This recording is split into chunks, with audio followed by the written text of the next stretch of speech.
of the Jamaica Labour Party. He embodied loyalty, discipline, and service in the pursuit of its truest form. He was never driven by personal ambition or the pursuit of prominence. Instead, he understood that political service was first and foremost about duty. Duty to party, duty to country, and duty to people. And one of the things I admired about Leslie Campbell is that he was always willing to serve in whatever capacity he was called upon.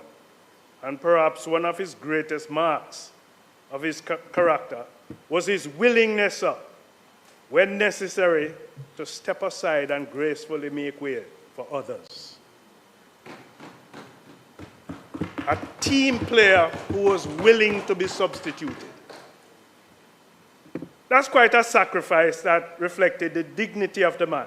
He understood that leadership was not always about occupying the front row, but about strengthening the institution and ensuring the continuity for generations to come.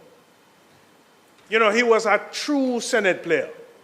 There were many times when we tried to make quorum, and Leslie never entered the chamber from that door or that door. It was always from that door with his bounded leather bag. And he would say, "Good morning." And so you should know this. You know, there are others who have stood up for point of order. Leslie's point of order was always grounded, and the president has no alternative but to accept it. Beyond his professional and political accomplishments, Leslie will be remembered for his qualities that made him deeply respected and admired for those around him. He possessed a quiet strength that reassured others, even in difficult moments. He was generous with his time, his wise counsel and encouragement, and generous with other things too, I believe. His wit and humor could lighten the heaviest atmosphere, and his intellectual rigor ensured that every discussion with him was thoughtful, informed, and meaningful. You know, Leslie also carried himself with a distinctive presence. Sometimes when he spoke, his language and expression reflected an almost aristocratic refinement. The kind associated, sir, with nobility, culture, and an old-fashioned world of sophistication. And if you add to that nobility, you might want to add money. But that's another story. You know, he was humble, warm, and unwavering respect for others. He brought grace and substance in every room that he entered. And, you know, you will engage with Leslie Campbell, but Leslie won't sometimes tell you up front, no. He would say in that kind of noble voice, not quite. And I recall we were downstairs in the lunchroom, and one of your former colleagues who is in that other place now, parading his dreadlocks. He was engaging with Leslie, and I believe Leslie wanted more out of him, and Leslie would look over his glasses and say, "You know, my friend, I believe you're onto something there. Proceed." Well, your colleague ran like a river.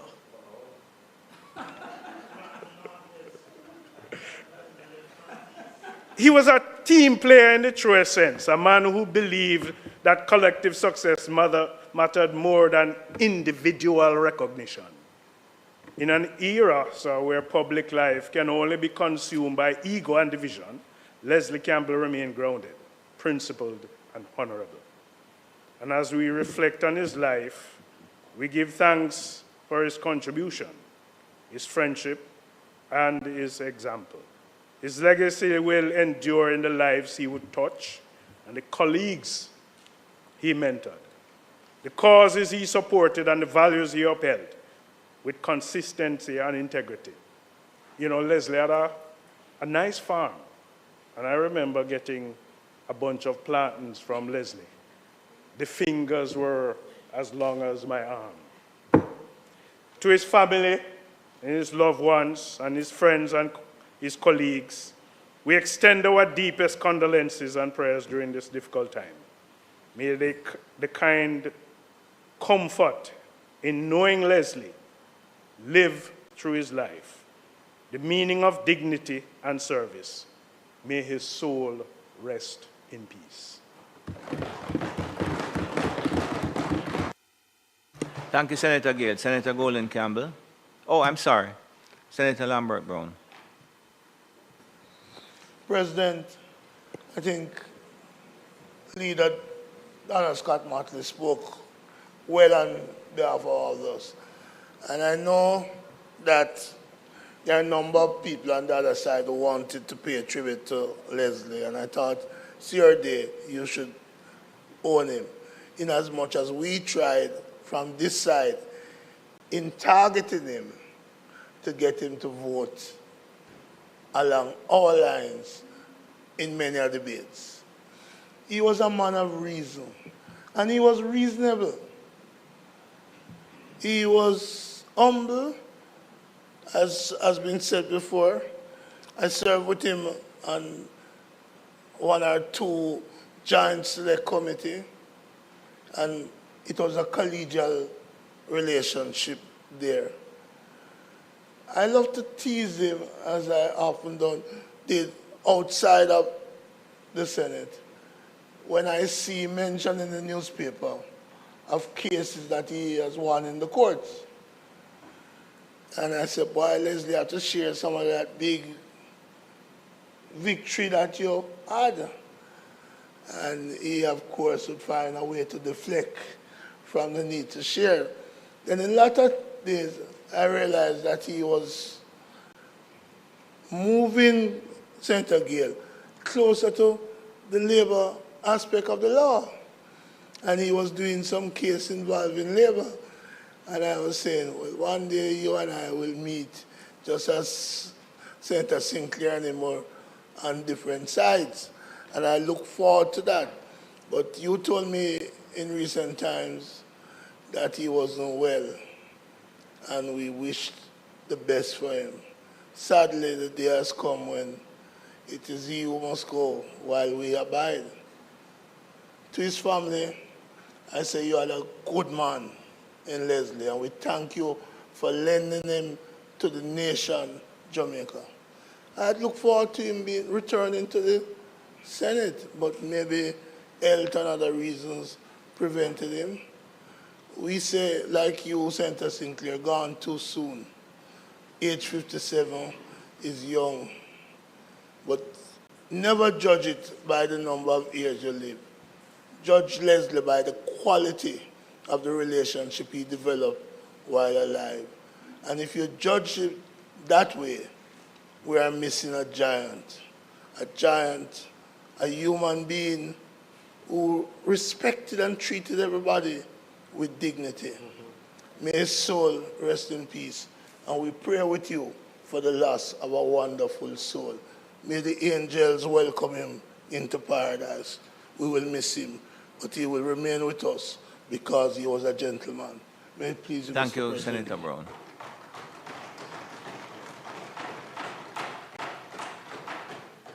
Senator Golden Campbell.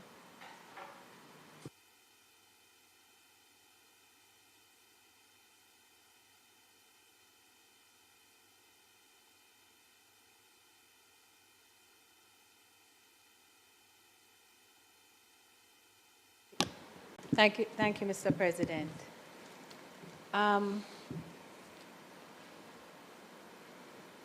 Mr. President, I met Leslie Campbell just about 21 years ago. And I met him, I was introduced to him by my now husband, who is his first cousin. Immediately, Mr. President, Leslie became family to me in a real way. So you will forgive me if my tribute to him and my remarks about him this morning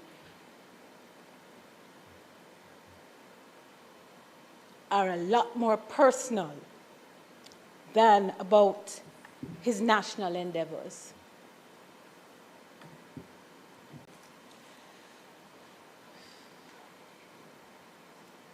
Les was everything that you've all said he was. He was reliable. He was extremely kind. He was thoughtful. He was a kind of person who appeared at your door when trouble was afoot without you ever having to call on him. And he was very humble, something that I often jibed him about, because I would say to him, Les, you don't need all this headache of public service. You're all right. You have done well for yourself. Why are you taking on this headache? And all these people who will frustrate you and the systems that will frustrate you. And his response was always centered around what he thought his duty was, to do if he could do, to help if he could help. His commitment to national service continued really straight up to his passing, because you could call on him at any time, even during his illness, once he was able to speak to you and run an issue by him, a thought by him. We had a lot of discussions in the last year about adverse possession and the need for reform in the laws governing adverse possession. And you know,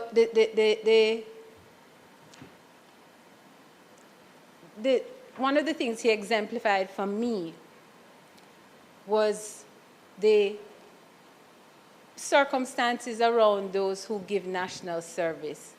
He did not need to. He did not need positions. He did not need accolades.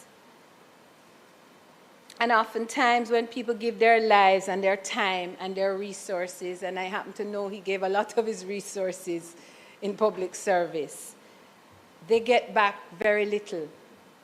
There's no reward, sometimes not even thanks. But that did not deter Leslie Campbell. Leslie was focused on giving. He was focused on service, and he wasn't focused on rewards. Leslie comes from a family of 10 children, one of whom passed before him, and one brother remaining, but mostly girls. And Marcia, my cousin, is here with her husband this morning. Les was ably and well taken care of by Bev in New York, who was by his side up to the very end.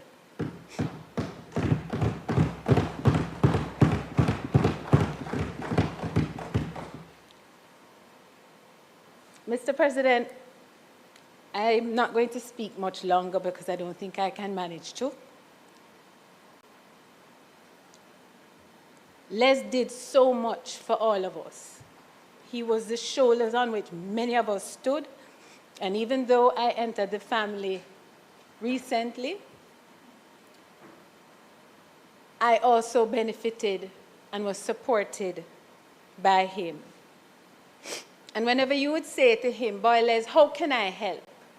What can I do to support? Oh, darling, nothing. You just do what you need to do and do well at it, would be his answer to me. And he continued up to the difficult parts of his illnesses, being there for everyone else. I recall talking to him about a young relative that we had and explaining to him that he was having some tough times. And before I knew it, Leslie was arranging from his sickbed to get resources in place to assist that relative. He did it not just with one, he did it with probably 2 or 3 in the course of the last year, even while he was battling his own illness. He remained, Mr. President, a safe place for many of us. He was confidential, so he was almost everybody's confidant. You could go set a problem at his feet, talk through it, and he would counsel you, oftentimes infusing that with the very humor that you all have experienced from him. It was never going to be a serious and sober moment. But you knew that when you spoke to him, it landed there and it stayed there. His honor is unquestionable. I thank him for his example to me. I thank him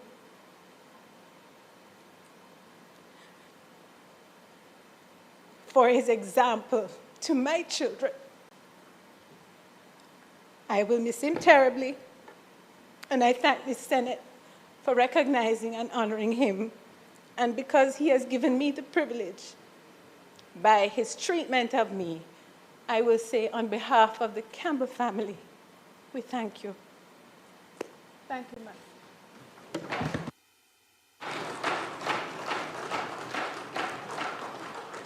Thank you, Senator Golden Campbell. The clerk has asked me also to put on record the condolences of herself and all the members of her staff who interacted with Leslie over the many years, and asked me to just convey to the family their deepest of condolences. I'm going to ask the membership to rise for a moment of silence.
May his soul rest in peace and light perpetual shine on him. Just want to point out to his sister that a number of us are invested in that Bombay mango tree around the back of the house. So when the time is appropriate, don't forget us.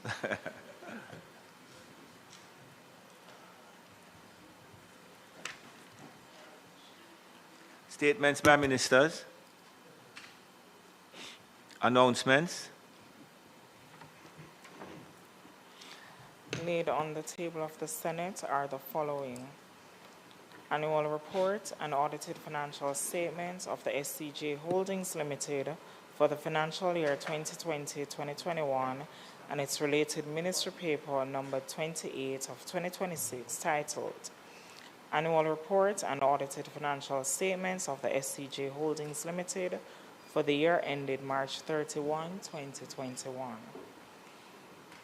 Annual Report and Audited Financial Statements of the Jamaica Bauxite Mining Limited for the year ended March 31, 2022, and its related ministry paper number 29 of 2026 titled Annual Report and Audited Financial Statements of the Jamaica Bauxite Mining Limited for the year ended March 31, 2022. Annual Report and Audited Financial Statements of the Jamaica Vacations Limited for the financial year 2023-2024.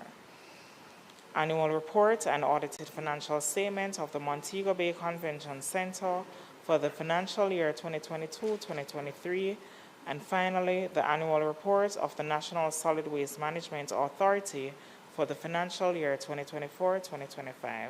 Thank you, Mr. President. Thank you, Madam Clerk. Bills brought. Clarification. These reports, am I correct that they are relating to legislation which said they must be presented within months after the year? Because I'm seeing one for 2020, 21, and we're now in 2026, 27. There's one, and there's legislation which require that they be presented within, in some case, 4 months after the financial year. Just checking for clarity.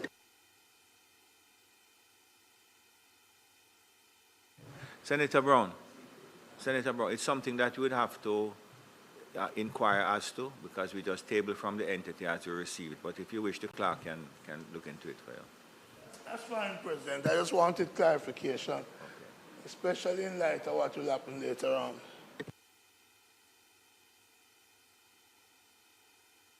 Bills brought from the Honourable House of Representatives. The following is a message from the Speaker of the House of Representatives.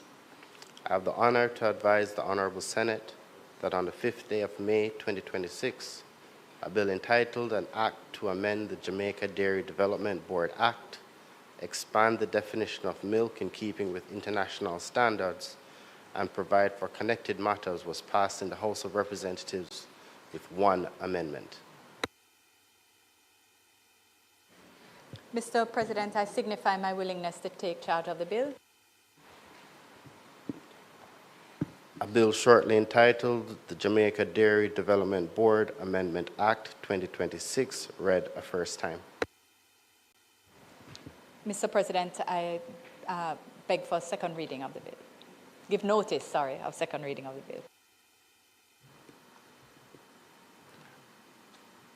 Petitions, papers, reports from committees, notices of motions given orally, questions and answers to questions, motions that may be made at the commencement of public business requiring notice, motions relating to the sitting of the Senate, motions for leave to introduce bills, the presentation of bills without the leave of the Senate first obtained.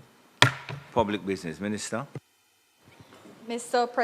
President, today we will resume and conclude the debate on the National Reconstruction and Resilience Authority Act 2026.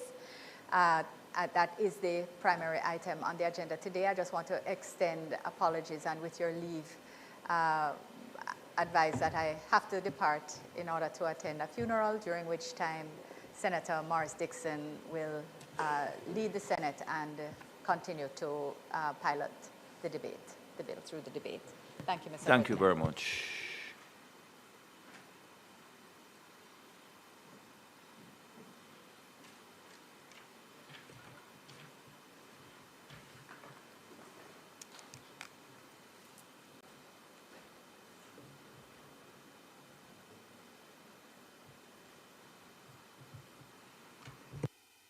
Next contributor, please.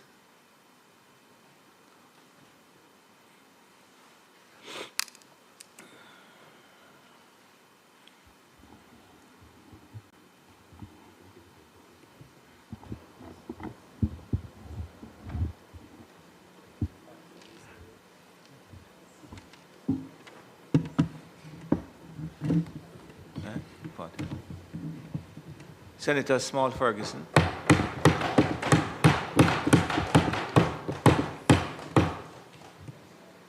Mr. President,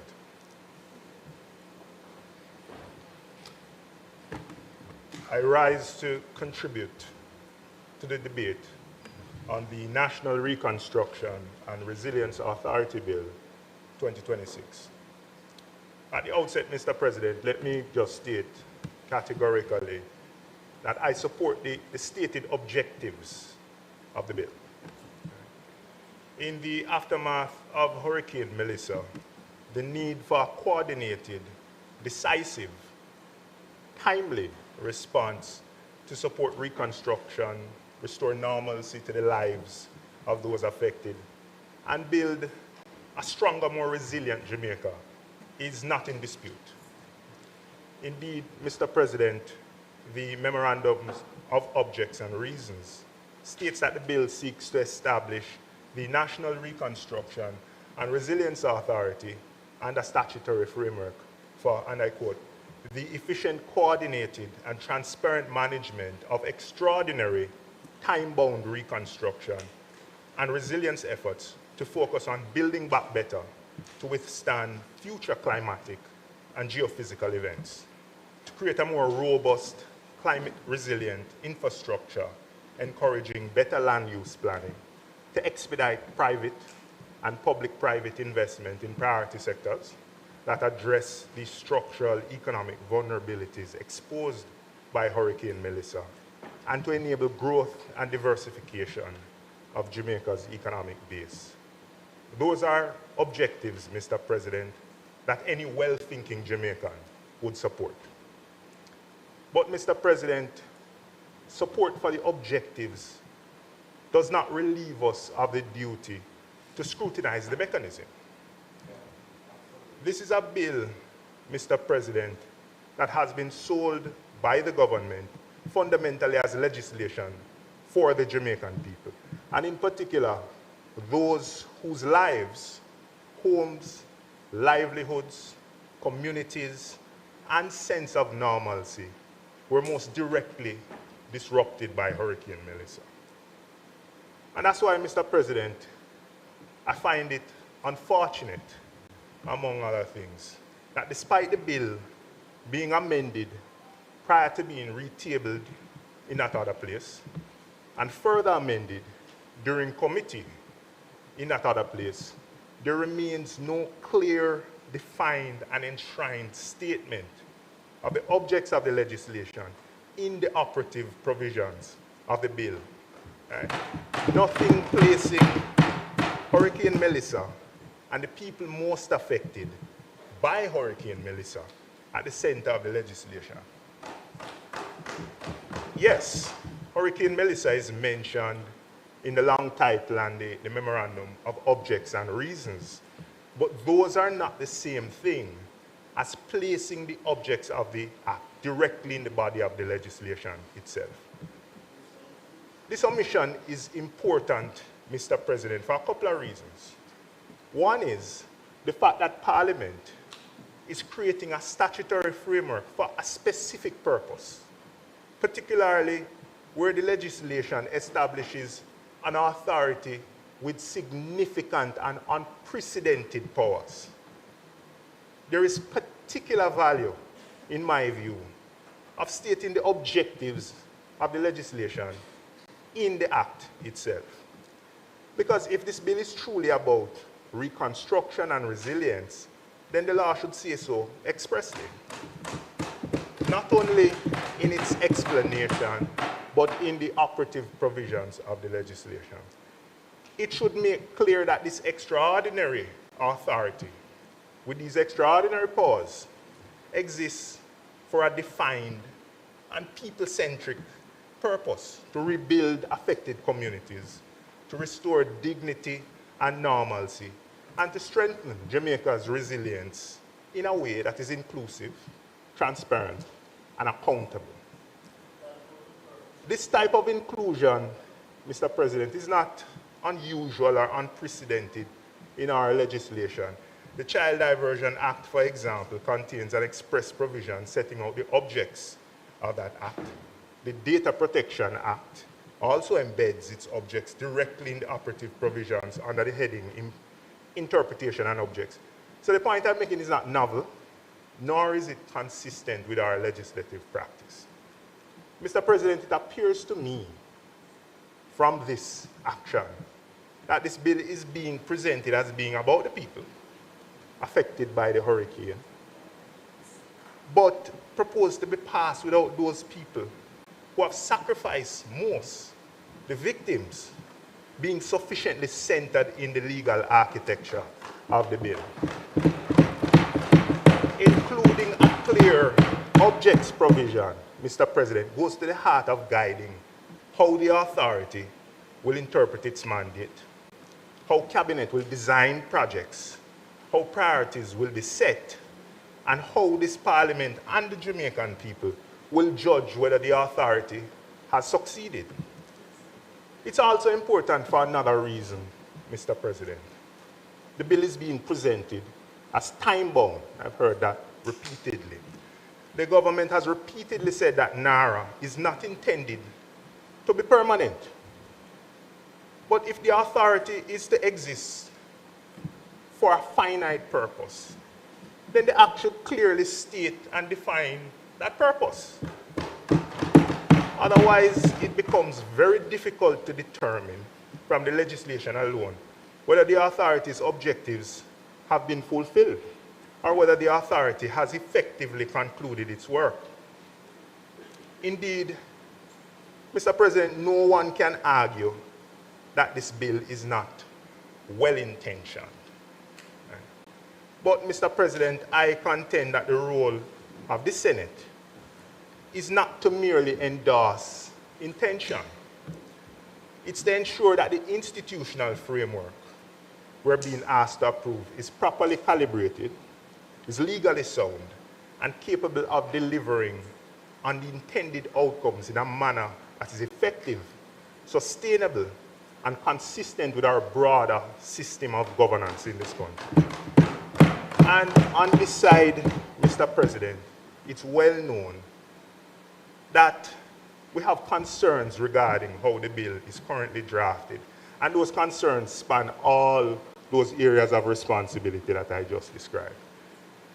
It's important to acknowledge as well that these concerns are not just on the side of the chamber. They have been articulated broadly and repeatedly by civil society, by environmental advocates, by governance stakeholders, by professional voices, and Jamaicans who support reconstruction, but who are understandably concerned about the fact that urgency seems to be used to displace inclusion, consultation, and in some respects, accountability. This is a piece of legislation of considerable breadth and consequence. It establishes an authority with far-reaching powers, unprecedented powers, powers to influence how projects will be conceived, approved, accelerated, and executed at a national level.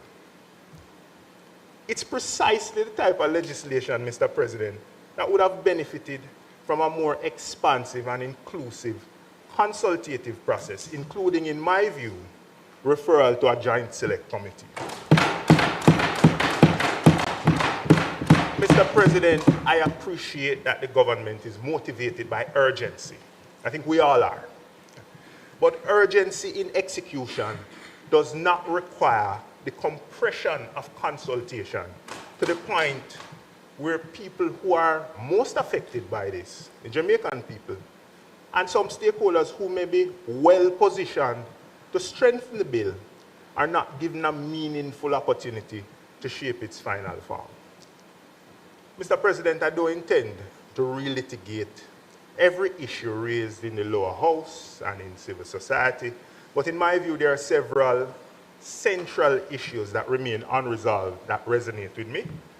And I'm going to focus my contribution on a few of those areas where I believe the design of the bill remains misaligned with the outcomes it seeks to achieve, and where targeted amendments could strengthen rather than frustrate the objectives of national reconstruction and resilience. Mr. President, the first issue I wish to address is accountability and an element of the accountability architecture proposed under the bill, and particularly the reliance that's being placed on the Jamaica Reconstruction and Resilience Oversight Committee, JAMRAC. And further, the comparison that has been made between JAMRAC and the Economic Program Oversight Committee, EPOC. Let me say at the outset that I don't raise this point to diminish EPOC. The Prime Minister himself has described EPOC as a tremendous success. And by any fair assessment, I think that's correct. Right? EPOC was, I think, one of the more effective public oversight mechanisms in Jamaica's history. Yes?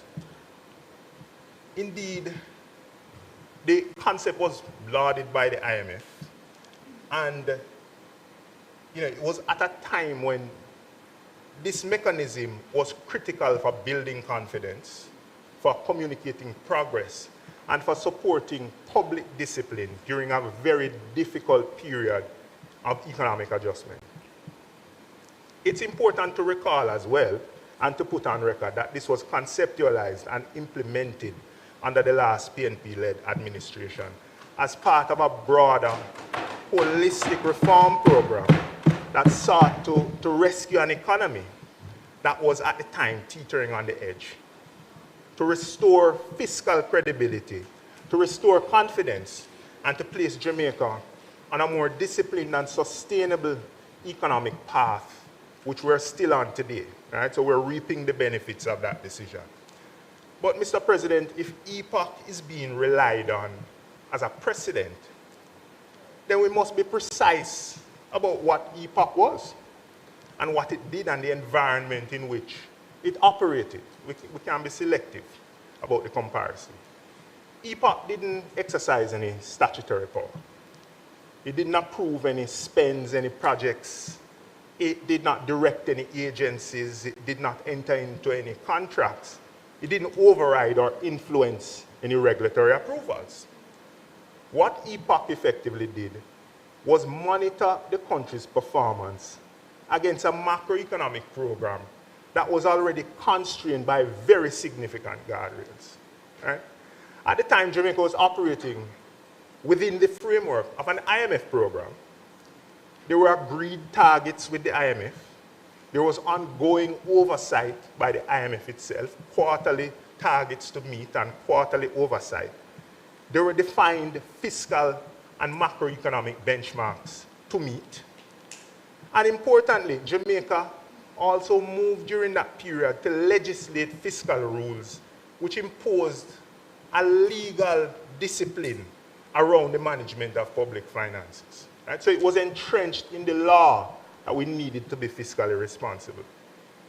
In that context, Mr. President, I contend that EPOC was not the source of discipline in the system.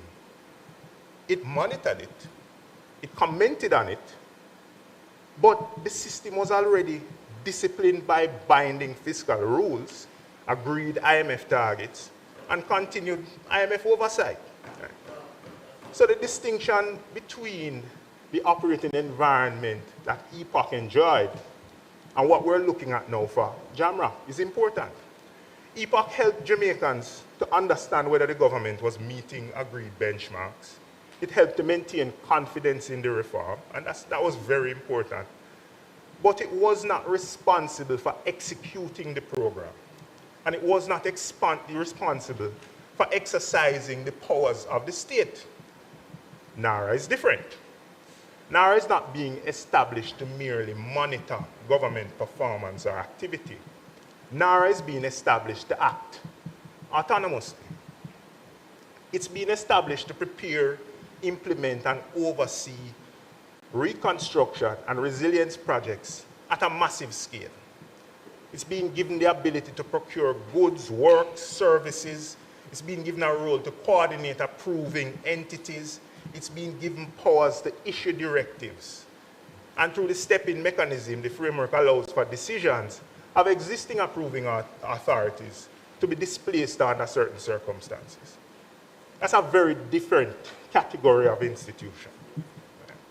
So, Mr. President, in summary, EPOC monitored power, and NARA will be exercising power. And once we're dealing with an institution that exercises statutory power, particularly power of this breadth and consequence, I'll say it again, the accountability framework must be stronger than the external oversight committee that is being proposed to stand outside of the legislation that underpins the institution. And that brings me squarely to JAMRAC. The government has placed significant emphasis on JAMRAC as part of the accountability framework for NARA. And I personally don't doubt that an oversight committee comprised of credible Jamaicans can add tremendous value to the execution. As EPOC has shown, public reporting, independent commentary, and broader stakeholder engagement can really help to build confidence around a national effort. But there's a fundamental problem, Mr. President, in my view. JAMRAC is not established in the bill. It's not recognized in the bill.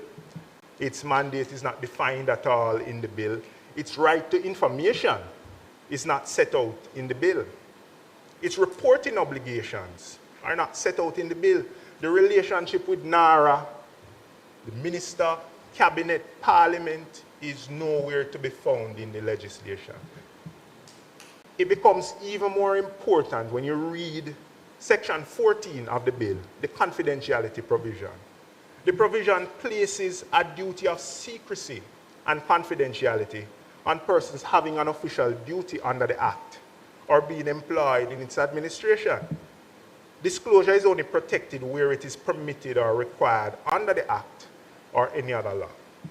So the practical issue is this. If JAMRAC is not identified under the Act, what is the legal basis upon which NARA information is going to flow to JAMRAC? If JAMRAC is going to provide any meaningful oversight, what information will it receive? Who decides what it receives? Will it have access as a right, or will it only be discretionary?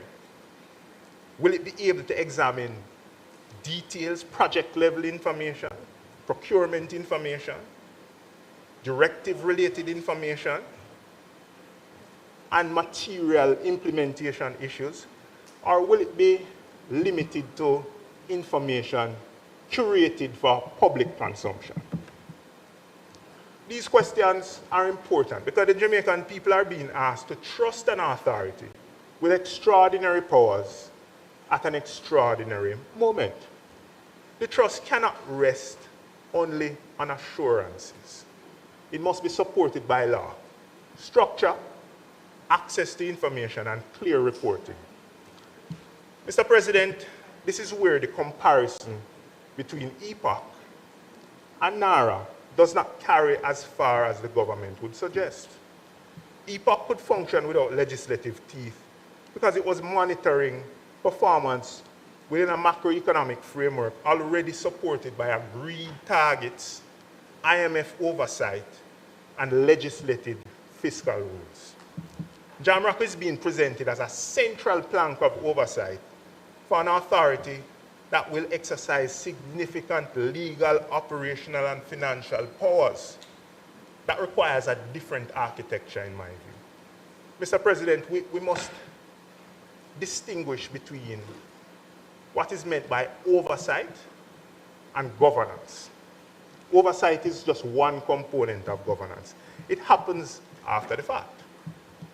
It reviews, it reports, it comments, it scrutinizes. But governance, on the other hand, shapes decisions as they are being made. It sets parameters, it tests assumptions, it manages conflict, it reviews risk, and it ensures discipline before decisions are taken. So, this bill contains a lot of after-the-fact mechanisms. There are reports, audits, parliamentary tabling. There's the Auditor General who can access information, yes? Those things are important, but they do not fully substitute for governance within the institution at the point where decisions are being made. This is particularly important because NARA is not a small administrative office. Right? And we've heard that this model under which NARA is being created is replicated throughout our system. But there is no true comparable. It's going to interface with resources and stakeholders at a scale that we've never seen before. So this is precisely why we need to ensure that the accountability framework is embedded and the accountability framework is credible. Mr. President, I don't want anybody to leave with the impression that I'm saying that Jamrock is undesirable. Right? My point is that if Jamrock is going to be relied on as a meaningful part of the accountability architecture, it should not be left outside of the four corners of the legislation. Mr. President, at a minimum, the bill should recognize Jamrock. It should seek to define its mandate, specify its access to information, and remove any ambiguity that exists there. It needs to provide for reporting to Parliament, and it needs to clarify how it will interact with these confidentiality provisions. Alternatively, if the government is unwilling to place Jamrock squarely in the Act, it needs to be strengthened to include more robust internal and parliamentary accountability mechanisms. As currently framed, Mr. President, we're being asked to accept a structure where significant statutory power is being placed in NARA, but the principal oversight mechanism being used to justify that concentration of power has no statutory footing. That's not a sufficient answer to the governance concerns that have been raised. Jamrock may be useful as a public confidence mechanism, but unless it is legally enabled, and unless it has access to information, it cannot at all be a credible element of the oversight. The lesson, Mr. President, from EPOC is not that oversight bodies never need the law. The lesson, Mr. President, is that oversight works when its surrounding framework is clear, disciplined, and credible. And I contend, Mr. President, that for NARA, the surrounding framework is still being created. Right? It needs some work. And if this bill is truly for the Jamaican people, particularly those whose lives and communities must now be rebuilt, then we must get the framework right in the legislation itself. Mr. President, the second issue I wish to address is the absence of a clear sunset clause and the risk that NARA becomes not merely an emergency mechanism, but a parallel system of governance. The government itself has made the case for NARA on the basis of urgency.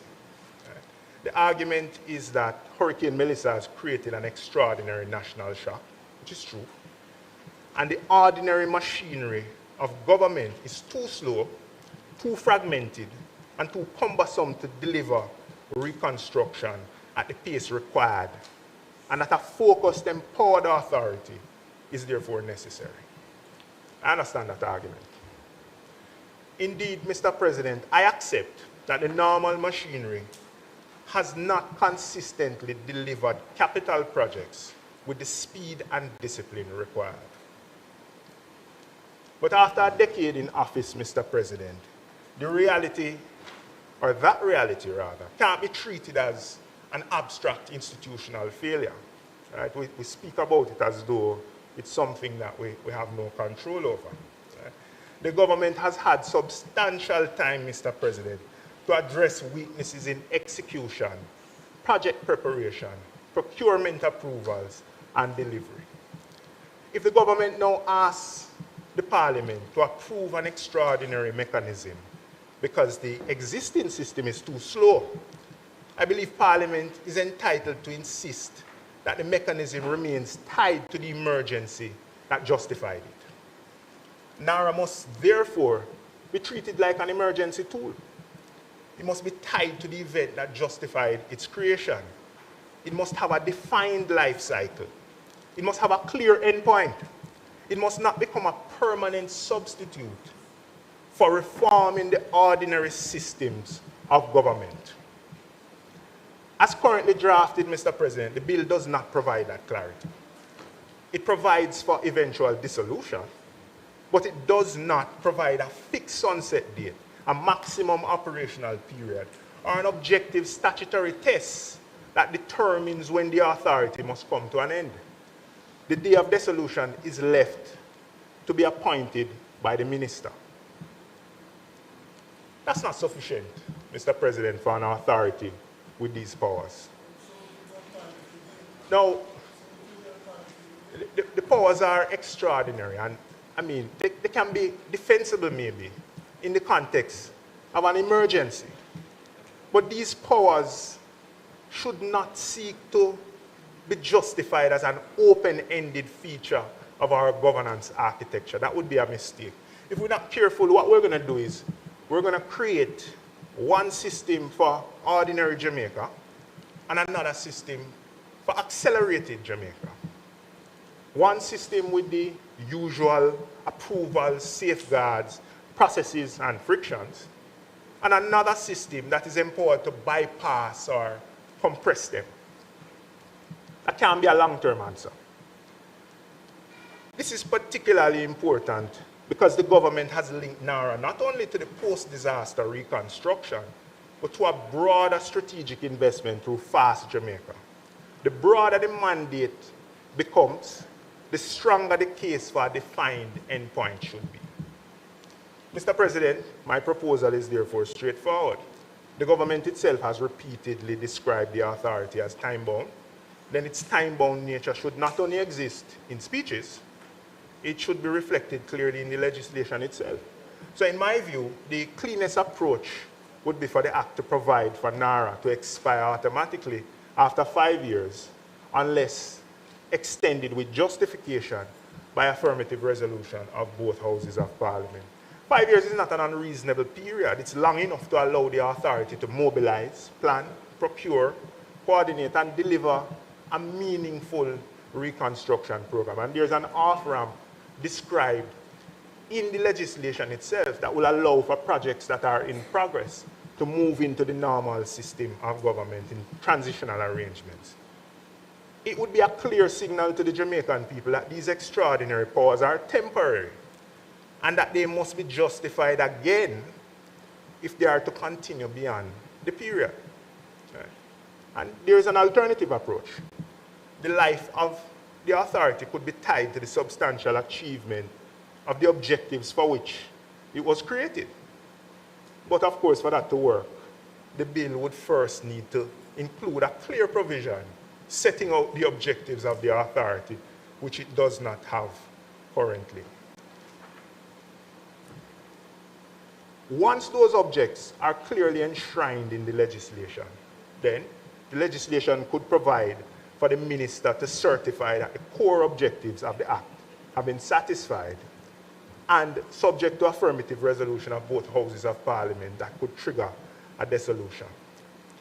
What should not happen, Mr. President, is that the authority continues indefinitely simply because the minister has not appointed a day of dissolution. A sunset clause is not a procedural nicety. It's a necessary safeguard, in my view. It's a mechanism to ensure discipline. And it's a signal that the Parliament understands the difference between an emergency response and permanent governance. Mr. President, the third issue follows naturally from the second issue. By the government's own admission, the ordinary machinery of government is too slow, too fragmented, and too inefficient to deliver reconstruction at the pace that is now required. Even, it has been said, that it's too fragmented to deliver at the ordinary pace that the country requires. And this is a serious admission. And I contend, Mr. President, that the consequences of that admission needs to go beyond just the creation of NARA. If the normal system is too slow, we shouldn't simply create an extraordinary authority to operate around it. We should also require a program to fix it. Mr. President, this bill creates NARA and gives it extraordinary powers. But I contend, Mr. President, that it's deficient in that it doesn't require a parallel program to identify the bottlenecks, the reforms in process, the strengthening of institutional capacity that will leave Jamaica with a better framework once NARA has done its work. Mr. President, if the bill is genuinely about resilience, the resilience cannot only be physical. It cannot just be roads and bridges and schools. It must also be institutional. A resilient Jamaica must have institutions that can plan, approve, finance, procure, and implement public projects without requiring workarounds. So we need to fix the normal system. The bill should therefore, in my view, Mr. President, require a parallel reform program focused on improving the ordinary machinery of government. That program should be visible, Mr. President. The country should not be asked only to look at what NARA is building, but the country should also be able to see what Jamaica is learning.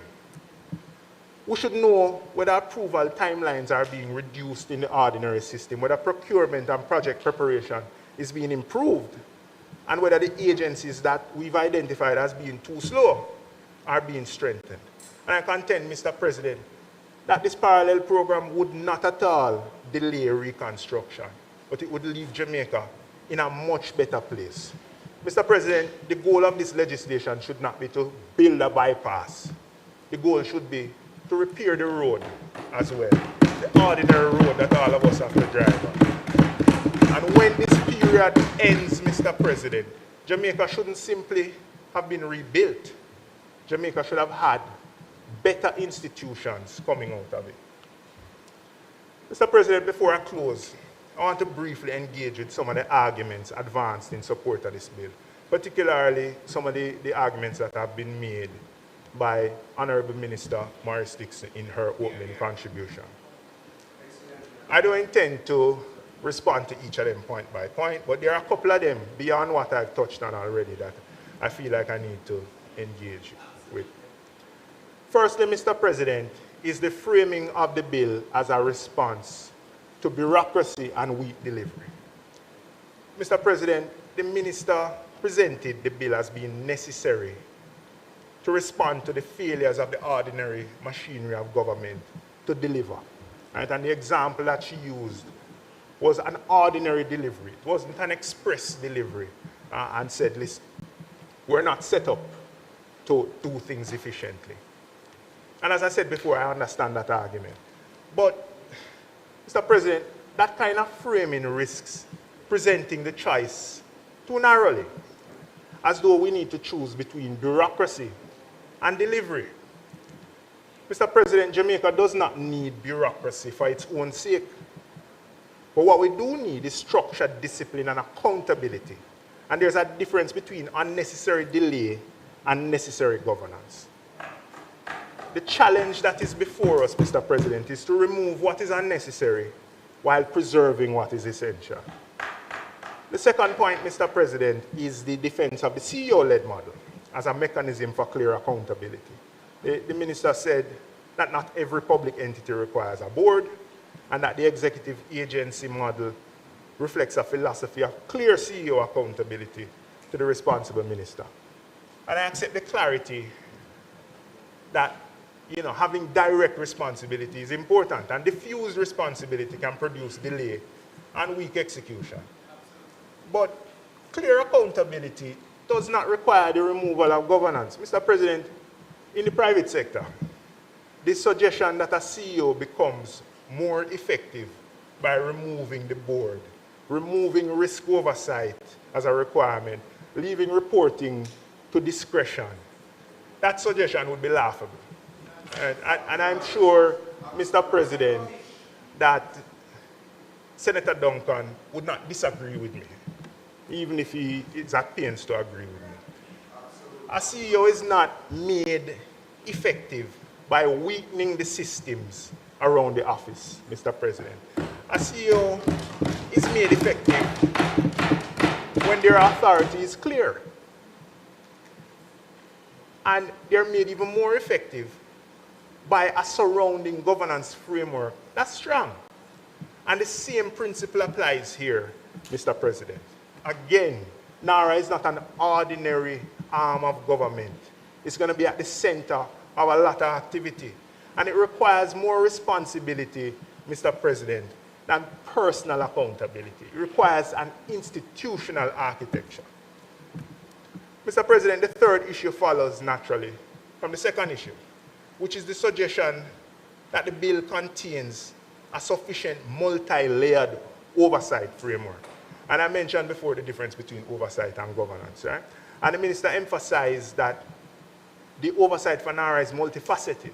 Cabinet, the minister, audits, Auditor General, and these mechanisms are very important.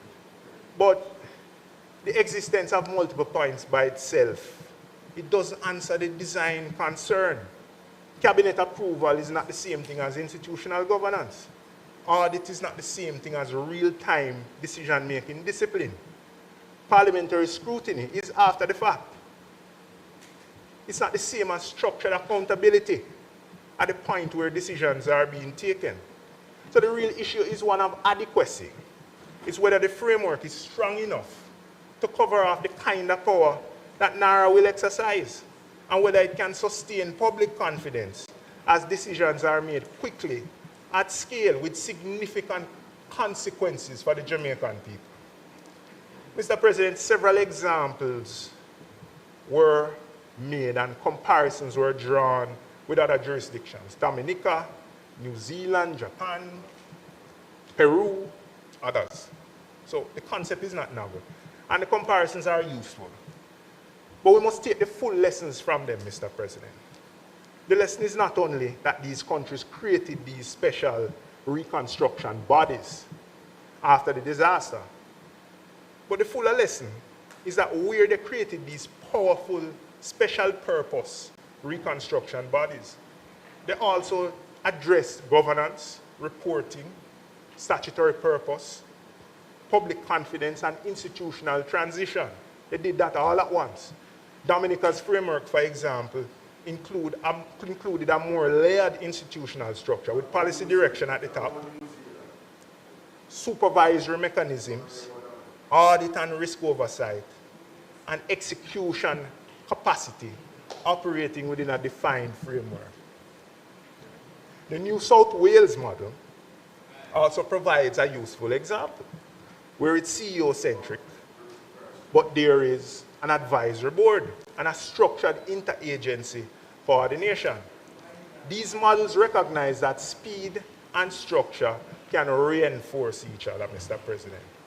And Jamaica should not borrow just the idea of creating this very powerful entity without taking the governance along with it. Mr. President, in closing, I return to where I began.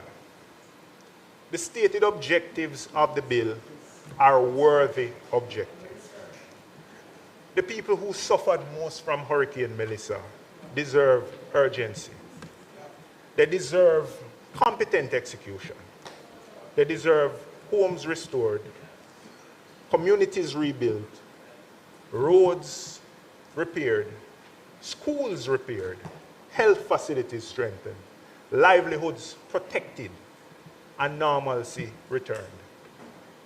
But they also deserve a reconstruction framework that they can trust. This bill is not simply about creating an authority. It's about how the state exercises extraordinary and unprecedented power in an extraordinary moment. And when Parliament is being asked to confer that extraordinary power, I think we need to insist on extraordinary accountability. The amendments that have been proposed, suggested, both in the other place and externally, and that will be suggested today, in my view, are practical. They're targeted and they're consistent with the government's own stated objectives. If this bill is truly about the aftermath of Hurricane Melissa and the people most affected by it, then let's place it in the bill. If JAMROC is to provide meaningful oversight, then let us give it some legal footing and ensure that it has access to information and reporting obligations. If NARA is intended to be time-bound, then let us make it time-bound in the Act. If the ordinary machinery of government is too slow and fragmented, then let's require a visible program to fix it. None of these things will delay reconstruction. Because there's an argument that if you are constructive about the bill, then you are opposite to reconstruction efforts. And I want to dispel that argument. Right? None of this prevents the government from acting with speed. None of this weakens the response and the ability to respond to the emergency. They simply ensure that the speed is accompanied by structure. The flexibility is accompanied by accountability. And that the extraordinary powers remain tied to extraordinary circumstances that are being used to justify them. I can't see why there is a reasonable opposition to that. Mr. President, the Jamaican people are not only asking, or they are not asking for promises. They're asking for delivery that they can see. They're asking, Mr. President, for systems that they can trust, for safeguards that continue to protect the public interest. One of the most important tests of this legislation will not only be what NARA will build, but will be whether Jamaicans believe that what is built was delivered in a transparent, fair, efficient way, and that whatever was built and delivered was in their interest. Because this reconstruction thing is not only going to be a physical exercise, it's going to be an exercise of public trust. You see, the biggest exam probably that we have taken as a country. And the trust is not built by asking people to accept assurances that things that are being set up outside of the bill will happen. It starts with how we construct the law. The structure, the reporting, the transparency, the accountability. Mr. President, Jamaica must rebuild. Nobody on this side is opposed to that. But we must rebuild with competence. We must rebuild with transparency. We must rebuild with accountability.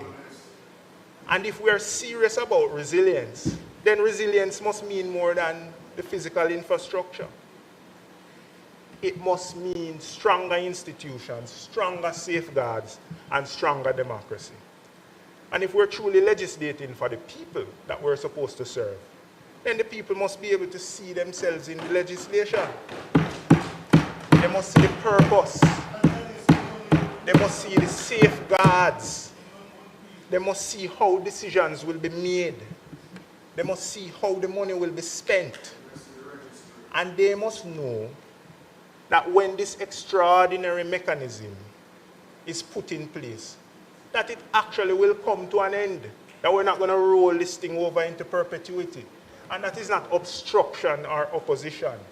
I think it's responsible lawmaking. Mr. President, we owe the victims of Hurricane Melissa more than urgency. We owe them urgency with accountability.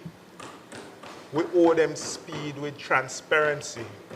And we need to rebuild with trust. That's the standard that the Jamaican people deserve. If it pleases you, Mr. President.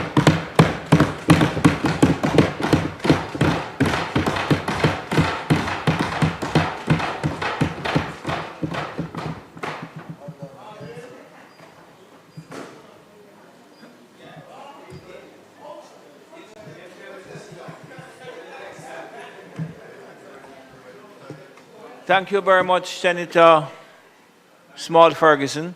Thank you very much.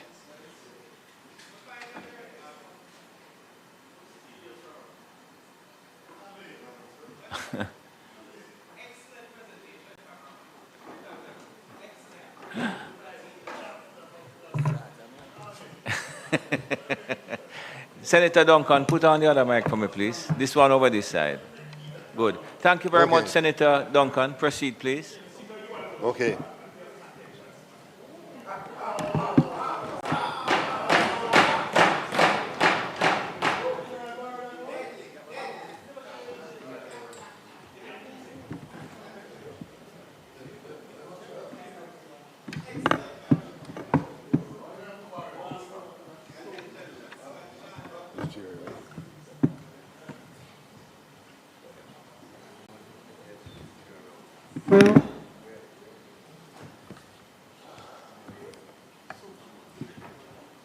Afternoon, colleagues.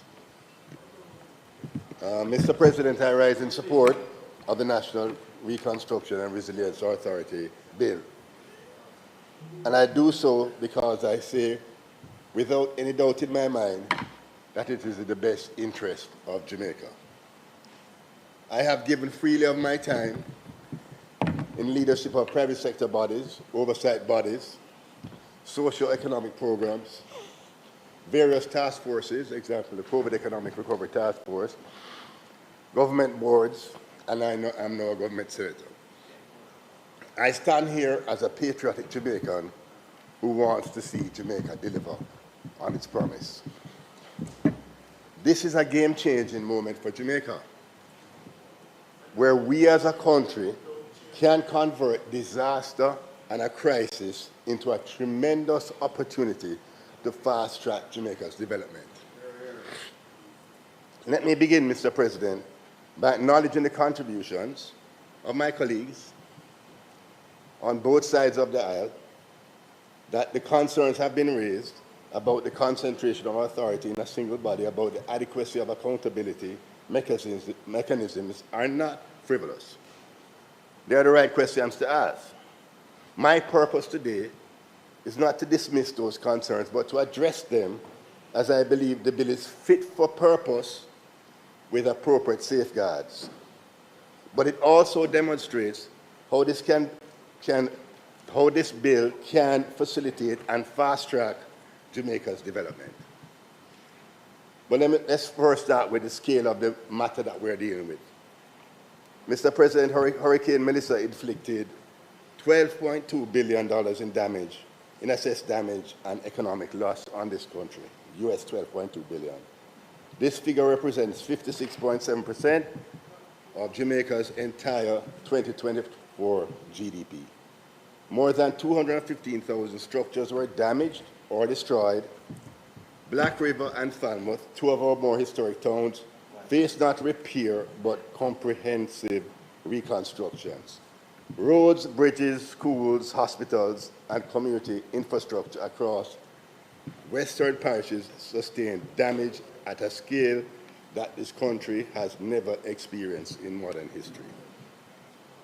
$12.2 billion in damage in a country where our economy last year generated $21 billion of output.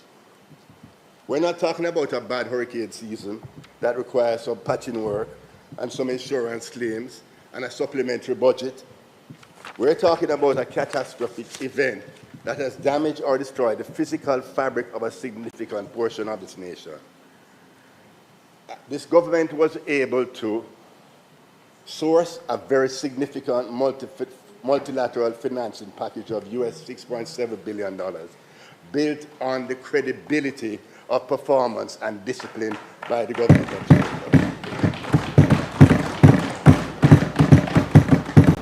But as significant and as historic as it is, the package only covers 55% of the overall damage of economic loss.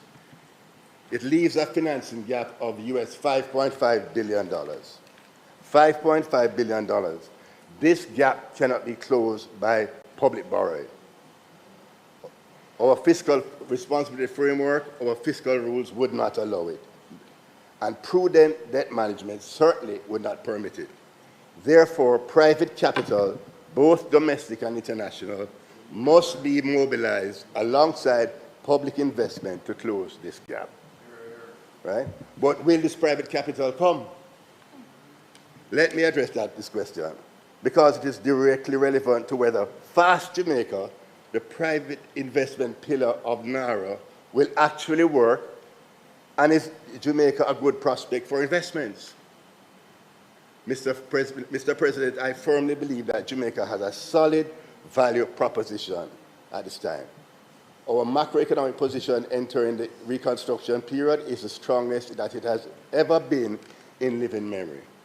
Our debt to GDP ratio was reduced from approximately 147% to approximately 62% in 13 years. a fact that speaks to the institutional anchoring of fiscal discipline in this country. Unemployment at a historic low of 3.3% before Melissa. Our net international reserves were at $6.9 billion as at the end of March, the highest ever recorded. Following Hurricane Melissa, all three major credit rating agencies reaffirmed Jamaica's sovereign rating.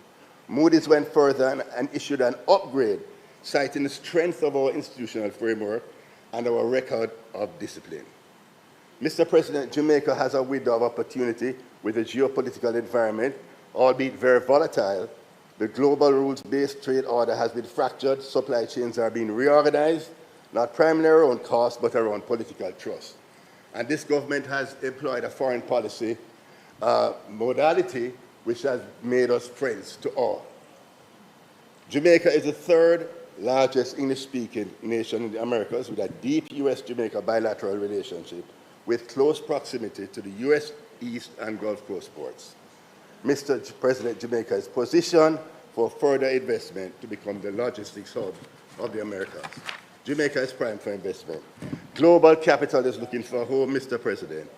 Our job is to build the legal architecture that says Jamaica is ready, the pathway is clear, and our project will be executed at speed and without having to navigate a bureaucratic maze.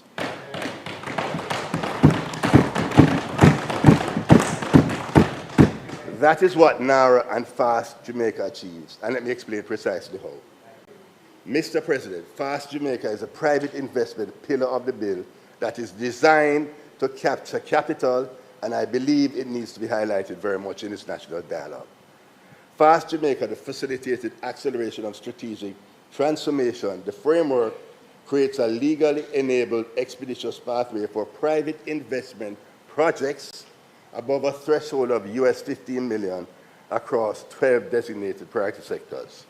These sectors span energy infrastructure, digital infrastructure, telecommunications, logistics, ports and aviation, water and sewage, low-income housing and urban development, high-value tourism, entertainment, creative industries, specialized healthcare, high-value agro-processing, advanced manufacturing, STEM education, and research, and critical minerals and rare earths. And the Cabinet retains the power to designate additional sectors. And we're very proud of that. Now, Mr. President, I want to draw the Senate's attention to something that has been mentioned in passing. And that deserves some emphasis. The FAST Jamaica entry threshold was deliberately reduced from $150 million to $15 million. The policy decision of setting the threshold at $15 million is of significant importance to FAST Jamaica, as it can really open up opportunities for Jamaican private sector companies, for diaspora investors, for regional capital, consortiums of small firms pooling resources to invest in projects. Mr. President, there are projects sitting on the files of JAMPRO, the DBJ, and on the desks of private sector executives across this country, projects that have been held up, but not by a lack of capital or a lack of will, but by the bureaucratic maze that this bill is designed to dismantle.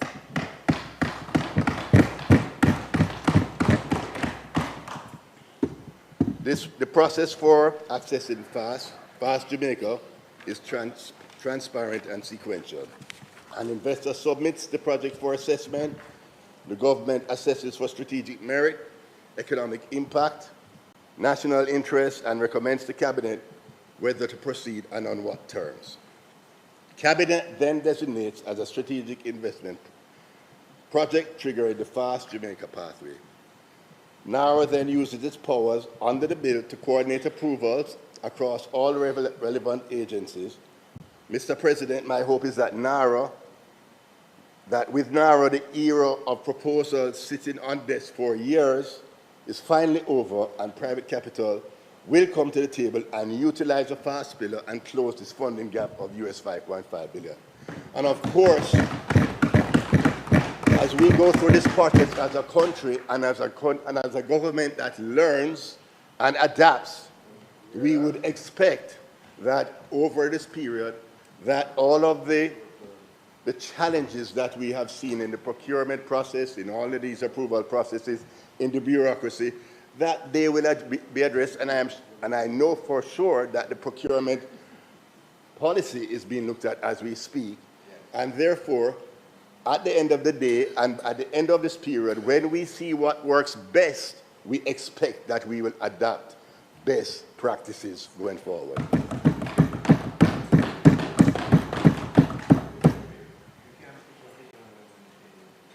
I want to address the centralization question. This, Mr. President, the concern I've heard most frequently in the debate is that NARA represents an inappropriate centralization of our authority, that it consolidates too much power in a single body, that it displaces existing agencies and establishes processes in ways that are constitutionally or institutionally problematic. I want to address this directly. And I think it rests on a misunderstanding of what centralization means in the context of disaster reconstruction. And I also think it conflates two very different things: the centralization of coordination and the centralization of power. NARA is not a superseded authority. It does not absorb the functions of line ministries, existing statutory bodies, or local government. NARA is not a superseded authority. It does not absorb the functions of line ministries, existing statutory bodies, or local government.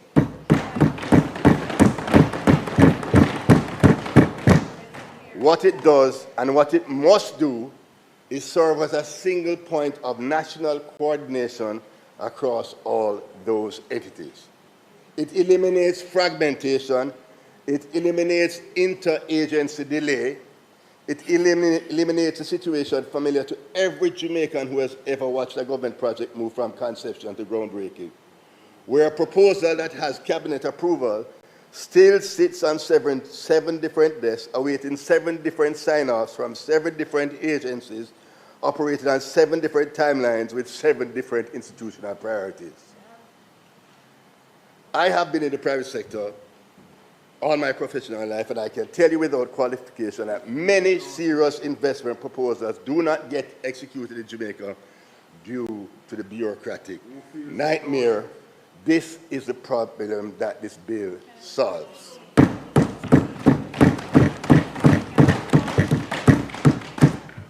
The Fast Jamaica Pathway is a legislative commitment that an investor will receive a clear approval or rejection, not silence, not being passed around from one agency to the next, and not an invitation to come back 6 months when the relevant committee is going to meet. Mr. President, I ask those who argue for less centralization, when did decentralized, fragmented, multi-agency approaches to national programs deliver results at a scale and in a timely manner? Never. Right. We do not have the luxury of repeating that story with a US $12.2 billion economic damage that we as a country have.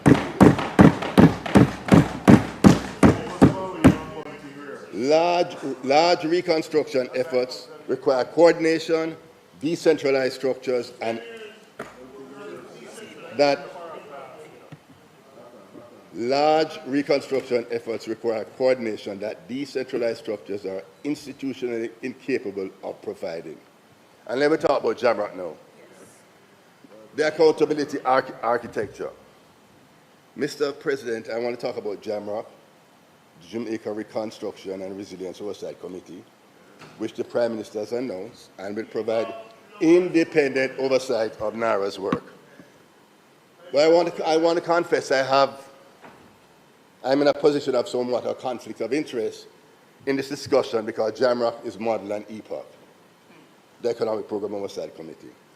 EPOC was a social consensus body that I advocated for and worked closely, advocated for, worked closely with Dr. Peter Phillips, and I will tell you how this happened, Ramon, because you need to know the facts, my brethren.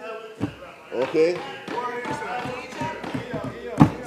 We and Ramon and Senator Ferguson, Small Ferguson and I, Senator Small Ferguson and I work very closely together,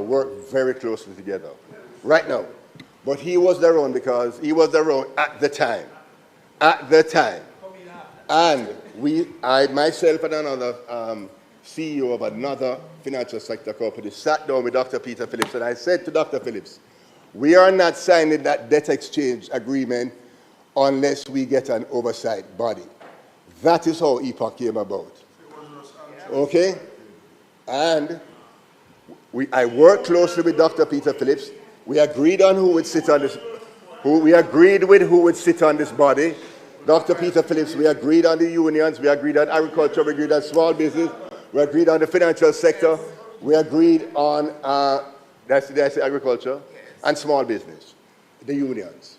We agreed that would be the representation on EPOC, Dr. Peter Phillips and I. I went to my office and I wrote the terms of reference with Mike Hilton and Mark Harrison, and EPOC was signed off the following morning. Okay? We're going to get to it. Right? So EPOC was not conceptualized by the PNP. The financial sector came to the table. You did.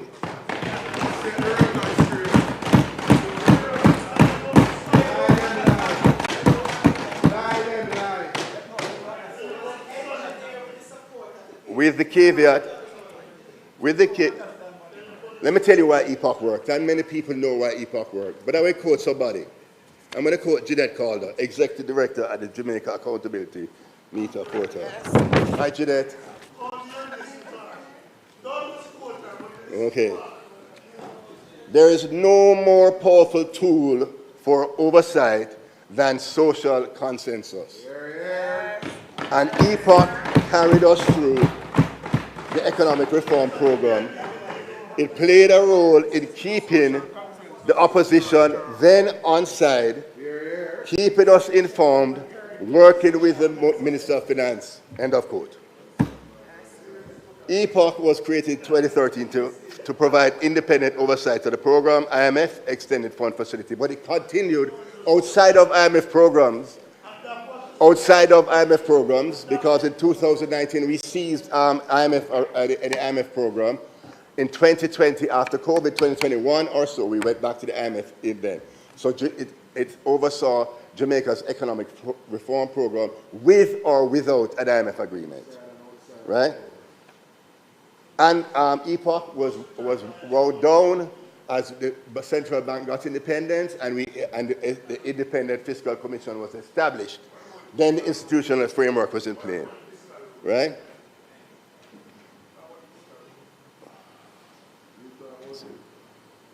EPOC was not written into law. EPOC was not embedded in any IMF agreement.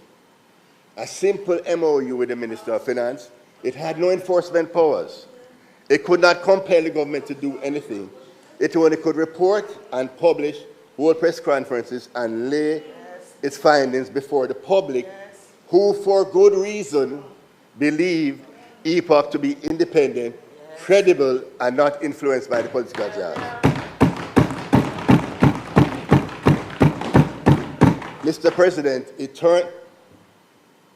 turned out that these limited powers exercised with rigor and with a genuine commitment were more effective at driving government accountability than many mechanisms with far more formal authority. EPOC held 2 political administrations to account. It reported when targets were met and when they were missed. It published its assessments in plain language for journalists and citizens and international investors who could read and understand it. It demonstrated that a civil society-led, non-partisan, public reported body could maintain its integrity through changes of government, through political pressures, through economic turbulence, and through the occasional, very uncomfortable conversations that we would have had with either side of the aisle. When the news is not good, the government vexed with you. When the news is when the news is better, the opposition vexed with you. When the government outperforms, the opposition is vexed with you because you highlight our performance, right?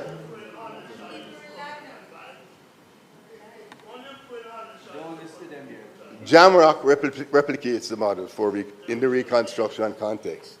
Jamrock is a functional replication of EPOC, which many view as highly successful and with an effective public accountability mechanism.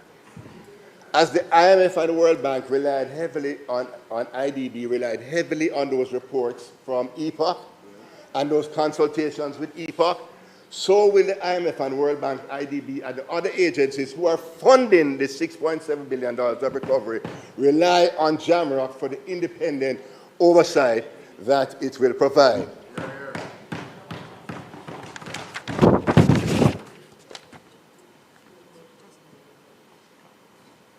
Okay.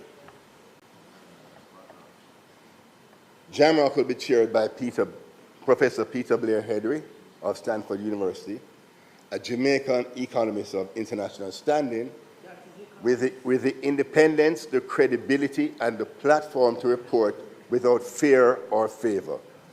Jamrock will also include an opposition nominated member. So, as with EPOC, Jamrock is not written to legislation, and it's not in the NARA Act, but Jamrock can be just as effective as social consensus oversight body. Once it maintains its independence, it will be robust and an effective accountability mechanism. I am endorsing Jamrock and encouraging all well-thinking Jamaicans to do so.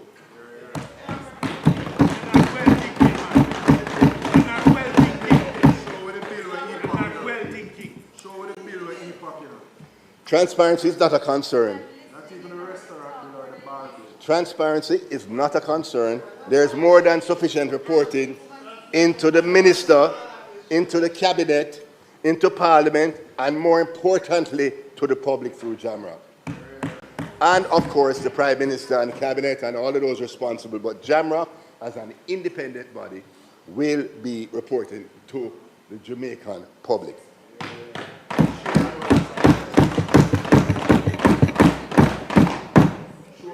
In addition, NARA is required under the bill to lay before Parliament its annual report and audited financial statements.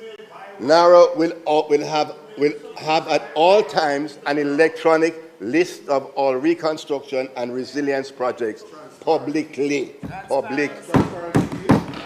Transparency. Additionally, NARA will be subject to independent external audit, integrity commission. And the Auditor General shall be entitled at all times to examine the accounts and other records in relation to the authority. That's in the bill, right? The PAC and the PAAC retains their full oversight roles. Cabinet retains full authority over all major projects and agreements, as it should, under our democratic and constitutional arrangements. The CEO, there's about who does the CEO report into? The CEO reports into the minister who reports into the cabinet, and the chairman of the cabinet is the Honorable Dr. Andrew Michael Holness, is the chairman of the cabinet. You could not be reporting to a higher body than the cabinet. That's enshrined in our Constitution.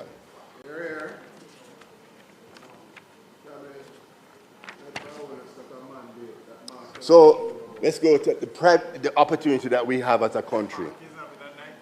Right? The private sector must prepare for the significant opportunities which will transpire and the tremendous scale of infrastructure development and investments that will take place across Jamaica. The financing is in place, US $6.7 billion from the IDB, World Bank, CAF, and CDB.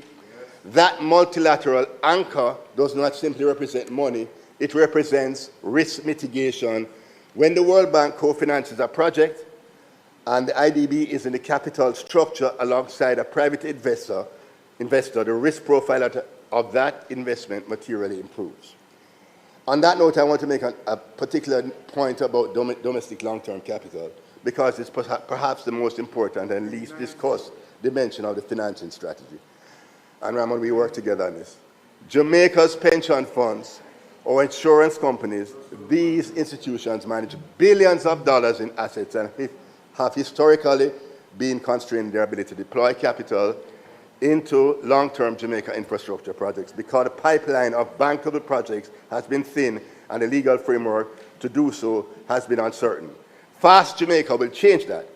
A project with cabinet designation, narrow coordination, and a multilateral co-financing is a materially different credit proposition than an unsupported project seeking development approval through the standard process.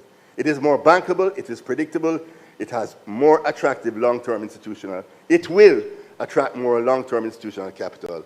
Our pension funds and insurance companies should be examining this investment pipeline right now. Every economy that has successfully used a reconstruction imperative to leapfrog its prior development trajectory has done so by a deliberate, explicit choice not to restore what existed before, but to build something better. The choice we have made as a government is to use this reconstruction moment strategically. Prime Minister Holness has stated clearly, and I believe correctly, that we're not restoring a pre-Melissa Jamaica. We're building a post-Melissa Jamaica with climate-resilient infrastructure, renewable energy systems, world-class trade, logistics infrastructure, and a digital economy backbone. Roads and bridges not built not to pre-Melissa standards, but to withstand Category 5. Urban centers planned for economic clusters planned. A new Kingston Public Hospital. The Port of Kingston Logistics Platform. Development and commercial opportunities, and I say this to the private sector, get on board. Development and commercial opportunities will certainly arise for the private sector during and the post-reconstruction period. The financial sector must step up to the plate to intermediate package and structure solutions for their institutional corporate, small and medium enterprises who are able to grasp, research, and plan and capitalize on these opportunities that are going to hit Jamaica and significant capital flows that will hit Jamaica. Do not get caught up in the noise. Do not wait on the sidelines. Plan, prepare, and execute. Mr. President, I urge us all to view the destruction caused by Melissa not just as a catastrophe, but which it undoubtedly was, but also a once-in-a-generation opportunity. The pipeline of projects would take us decades to execute without Melissa, without Nara. We now have the opportunity to deliver them at pace and scale because the social consensus, welcome to Jamrock, and the national focus that disaster has created, painful as its origins are, will provide a window for action that normal political and institutional conditions rarely permit. NARA and Fast Jamaica are the instruments through which we convert advantage into executed investment. Jobs, infrastructure, inclusive growth, business opportunities, increasing wealth, increasing purchasing power for our Jamaican people. So in conclusion, Mr. President, the concern raised in the debate and the public domain are concerns for a functioning parliament and a vibrant democracy, and they are to be respected. The answers to those concerns are in the bill and the accountability framework. The accountability architecture is rigorous, the governance framework is multi-layered, the private investment pathway is thoughtfully designed to be inclusive and fit for purpose. This bill is built for purpose. This bill is purpose-built for the task, a time-bound national delivery mandate. So with the same national spirit that we embraced the fiscal policy framework and the fiscal rules, when this debate is over and this bill is passed, let's work constructively. One Jamaica. Let's work constructively and continue our efforts to build a better Jamaica, which we all aspire to. Mr. President, I commend the bill to the Senate. Thank you.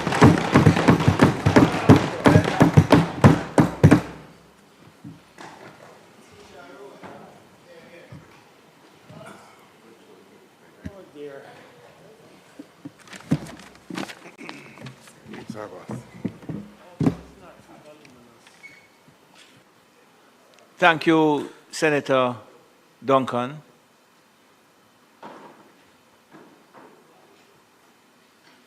Senator Tame.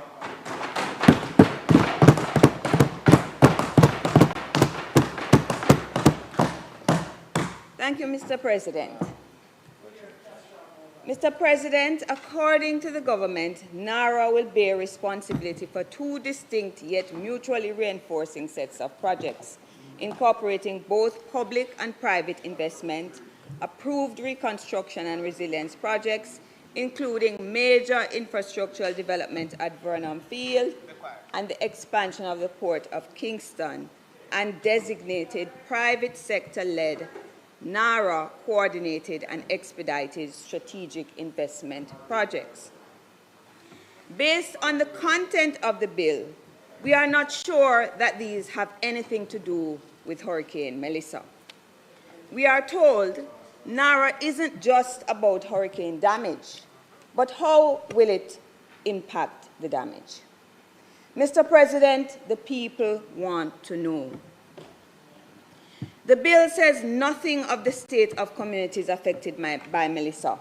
It has no statement of purpose or object to improve the people who were directly affected by the storm.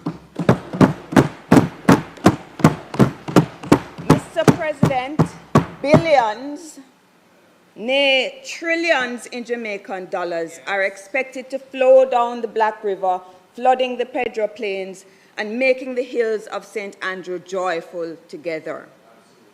We are expected to believe the nation will be transformed into a paradise of plenty at warp speed on the fast, the expedited pathway through Jamaica's regulatory approval process. We were told, Mr. President, that the problem all along was never that, quote, Jamaica lacked for investor interest, but that our processes were too slow to be attractive to investors. In other words, Mr. President, the government blames the inefficient bureaucracy for being a hindrance and for stymieing progress. But now, with FAST in play, diaspora investors, regional partners, and mid-scale international capital will be rushing to save the day. In introducing the NARA bill in the Senate, Senator Dana Morris Dixon referred to the announced Melissa-inspired multilateral funding financing package of $6.7 billion as a, quote, extraordinary achievement, a testament to the fiscal credibility of that Jamaica has built over a decade. It should be recalled first and foremost, Mr. President, that the sums include the good people of Jamaica's own money. 37 million from the nation's contingency fund and the National Natural Disaster Reserve Fund, $91 million from the Caribbean Catastrophe Risk Insurance Facility, and $150 million from the insurance proceeds of the catastrophe bond. 58% of the total represents loans. US 3.9 billion, US $1 billion for each from the CAF, the IDB, and the World Bank, US $415 million from the IMF, US $200 million from the CDB, US $300 million an 8-year-old agreed IDB loan, a contingent credit facility negotiated and signed by the Prime Minister in Washington, D.C. in November 2018. The point, Mr. President, the use of our own money and loans being taken on our behalf is not as extraordinary as the Minister suggests, and the spend of these sums requires, most critically, public oversight. Mr. President, Why is the government celebrating additional debt as an achievement? Why has the minister and our colleague, Senator Morris Dixon, told us that we are getting a lot of money from the donor agencies, calling it contributions? Is she misleading us, Mr. President? I do not believe that is her intention. Mr. President, I must ask, how much of the package will actually be received by Jamaica? The December IMF announcement regarding the US $6.7 billion package was very clear in its language that Jamaica could get, quote, up to the named sums. Nothing was guaranteed. The 3 US $1 billion loans are yet to be approved, and it should be noted that the actual amount received by the Treasury from CRIF and the CAT bond was lower than indicated, as deductions were made for bank charges and administrative fees, as the Financial Secretary told the PAAC. Senator Duncan tells us the funding is in place. In the case of CAF, the Development Bank of Latin America and the Caribbean, has Jamaica yet upgraded from its C-class status in order to be eligible for the named sum? Senator Hill has left the room, but he told this House it would. What came of that CAF meeting in Panama in January? Nothing. Has the Caribbean Development Bank loan been approved? Mr. President, has an application even been submitted? No. Mr. President, we know that in January 2026, the IMF approved the disbursements of $415 million to help meet Jamaica's urgent balance of payments needs, and comes with strict conditionalities. It is not a reconstruction loan. What are the prospects for reconstruction as we stand? Mr. President, $2.4 billion of the US $6.7 billion, or 36% of the total promised, are in the form of private investment, which the IDB and the World Bank said they were, quote, working to attract and mobilize to support Jamaica's recovery and reconstruction. Are they still working, Mr. President? And how will worsening conditions, economic conditions from the Israeli-US war on Iran impact our prospects? Minister Vaz says the scenario is frightening. The World Bank recently noted that an unforeseen tightening of financial conditions globally could curb credit growth and business investment. Is the government being forthcoming with the Jamaican people on the state of the $6.7 billion, Mr. President? Mr. President, a mere 12 million, I repeat, 12 million, or 0.18% of the US $6.7 billion, less than 1/5% is in the form of grants, or to use the minister's expression, quote-unquote, contributions. Mr. President, the Naira bill is being debated today to address a $12.2 billion reconstruction budget, a figure matching the PIOJ estimates of hurricane damage. If, Mr. President, the aim is to build back better, wouldn't we need a larger sum? That said, we are told that a shortfall of $5.5 billion in funding to match the budget will be made up with local, international, and diaspora investment. At a time of global uncertainty, war, and stagflation, the Wholeness, Reconstruction, and Resilience Plan appears to be based on the assumption that local and foreign investment will be available at several times the level at which it had ever previously been available, and further still, that this investment will bring it jobs, skills, and technology transfer. Is this reasonable, Mr. President? Is the government offering merely a promise, another 5 in 4, a 6 for a 9? Wow.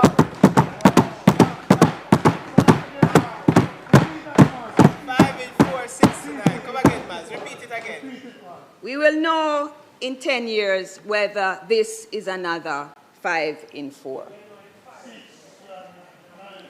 Mr. President, our diaspora has been consistent in its support of Jamaicans. Remittances, as we know, are the most important injection of foreign exchange into the land. They act as direct cash transfers to our people. But, Mr. President, one wonders, why has our diaspora been holding out on us in playing an investment role? And why, too, have our local investors held out up to now? And as for foreign capital, in an economy already substantially owned by foreign interests, what new interests do they have? What more is there to sell, Mr. President? Did displacement caused by Melissa open opportunity to investors? How will NARA's powers to declare resilience projects impact the people whose land tenure lacks evidence of ownership, Mr. President? Mr. President, the Jamaica Beach Birthright and Environmental Movement submissions to the Parliament tell us that the bill in its current form threatens the Prescriptive Act of 1882, which provides minimal protection for public access to beaches and the tenure of those, such as fisherfolk, who have customarily occupied coastal lands informally. Maroon communities, too, have noted concerns about their lands. Section 25 of the bill names tourism as one of the areas that may be cabinet designated for strategic investment projects. We know, Mr. President, that Jamaica's tourism model depends on development along the coastline. We also know that coastal forests, including mangroves, have been destroyed in building hotels and other property along the coast. We know that the removal of grass beds to allow for the building of overwater bungalows is a driver of sand erosion and thus destruction of beaches. We know that we face the risk of rising sea levels. How will NARA protect us against these threats? Neither should environmental harm nor harm to communities be promoted by this bill. We heard the plans to develop Black River, Portland, and Trelawney for tourism. Will these plans double down on the model of tourism currently being expanded based on the capture of the coastline and foreclosing of people's access to the beach?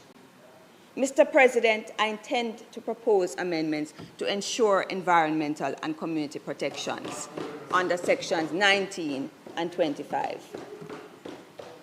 Mr. President, we cannot risk environmental degradation and undermining of the resilience the government claims to be pursuing as a consequence of this bill. Mr. President, you may have noted, for instance, the Gleaner's article, Flow Backs NARA Push to Cut Telecoms Delays. In it, the VP and General Manager of Flow Jamaica is quoted as saying, quote, "Think about what we have to do to get one site up in my country. It takes an average of probably 14 months because I have to go through NEPA, Ministry of Health, municipality, and all these in order to get a site up." This is a cautionary tale, Mr. President. I, for one, am grateful that such provisions exist to protect Jamaicans from the health risk of cell sites.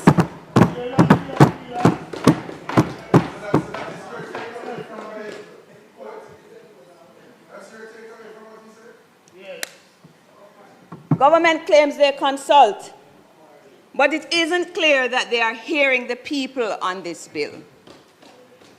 In their second submission to the government on the bill, Jamaicans for Justice and the Jamaica Environmental Trust say their concerns remain unaddressed. Mr. President, among the most pressing of those concerns that we on this side have raised in the lower house is that the bill gives extraordinary powers to the authority. Mr. President, you have heard my colleague, Senator Ferguson Small, speak to our concerns regarding the provisions under clauses 22 to 24, Ferguson Small. The approach to NARA must be seen as part of a larger approach by the government that attempts to concentrate power in the executive and pushes Jamaica in an autocratic direction. The super ministry at the OPM is one example, Mr. President. But we saw the Prime Minister's autocratic tendencies early on. Remember, Mr. President, how the Prime Minister required senators to sign undated resignation letters in 2013? Lucky for our colleagues on that side, in 2015, the Supreme Court ruled his actions unconstitutional and void. Mr. President, it is unfortunate that the people have had to take the government to court to guarantee their rights, which should be automatically respected. For the record, Mr. President, the NIDS legislation was ruled unconstitutional by the Supreme Court in 2019 following legal challenges that it breached the right to privacy and other fundamental rights. In 2025, the courts ruled that the repeated use of SOEs between 2018 and 2023 was unconstitutional. In response to the ruling, the government signaled its intention to appeal. In the case of Roshane Clark versus the Attorney General, the Supreme Court ruled that emergency powers regulations allowing for prolonged detention without charge were unconstitutional. You might recall, Mr. President, that Mr. Clark was awarded nearly 18 million of the people's money for damages after being detained for several months without being charged. In the case of Everton Douglas et al. Against the Ministry of National Security, the court found the months-long detention and confinement of 5 men without trial under an SOE to be unlawful and unconstitutional, a breach of their fundamental rights, including the right to liberty and the separation of powers, which we deserve on this bill. And then the government sought to appeal the decision. What kind of government do we have, Mr. President, that would appeal such a ruling?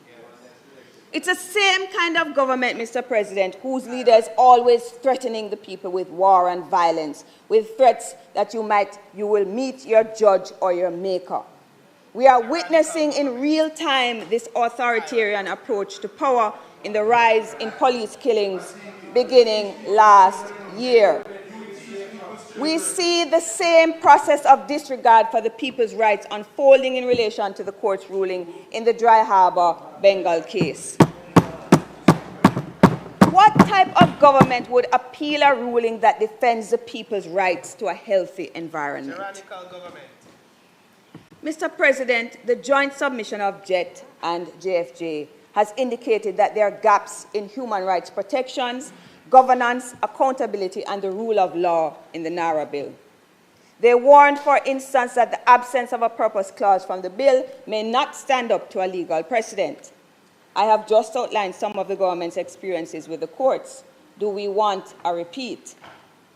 Will the people be required to resort to the courts to protect themselves against the government in response to the powers of NARA?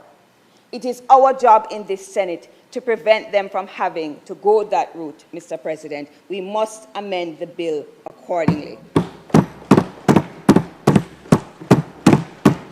Mr. President, who does the provision to circumvent government processes with step-in clauses serve? Senator Duncan doesn't seem to recognize the step-in clauses as an attempt to circumvent processes. Who are the investors expected to have a role in strategic projects? How will the profit motive help the people at this time? The naming of Professor Peter Blair Henry Fellow at the Hoover Institution, a think tank based at Stanford University, to chair Jamrock confirms that the government is wedded to a vision of development that is not about the people.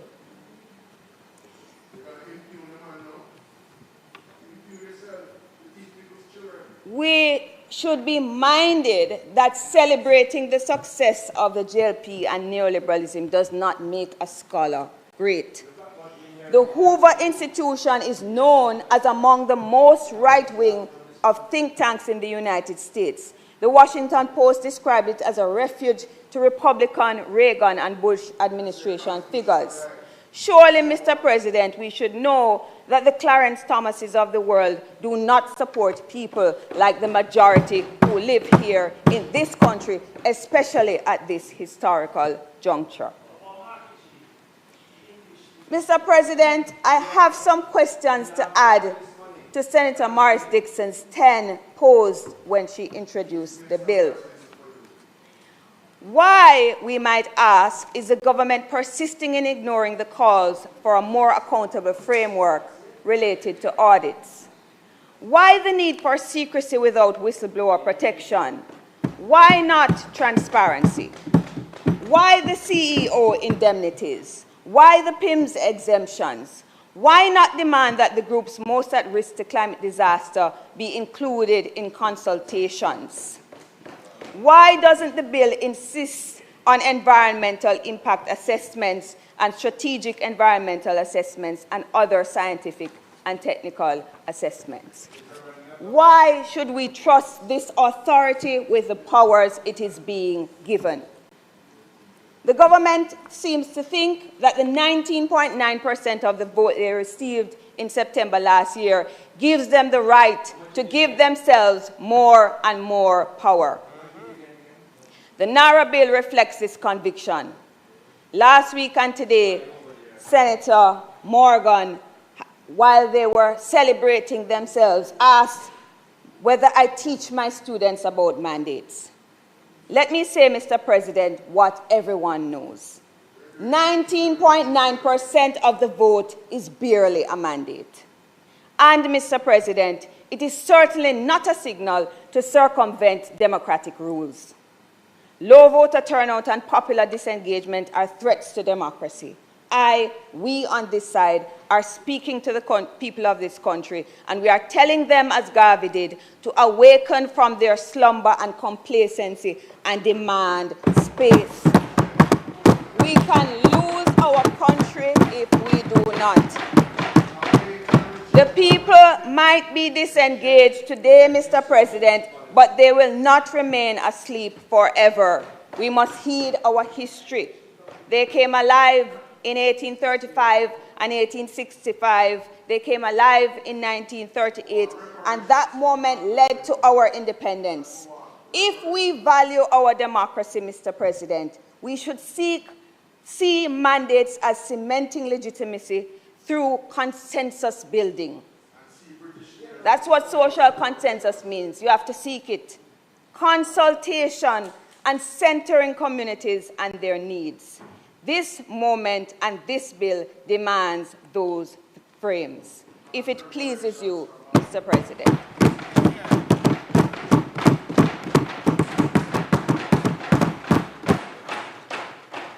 Thank you, Senator Thames.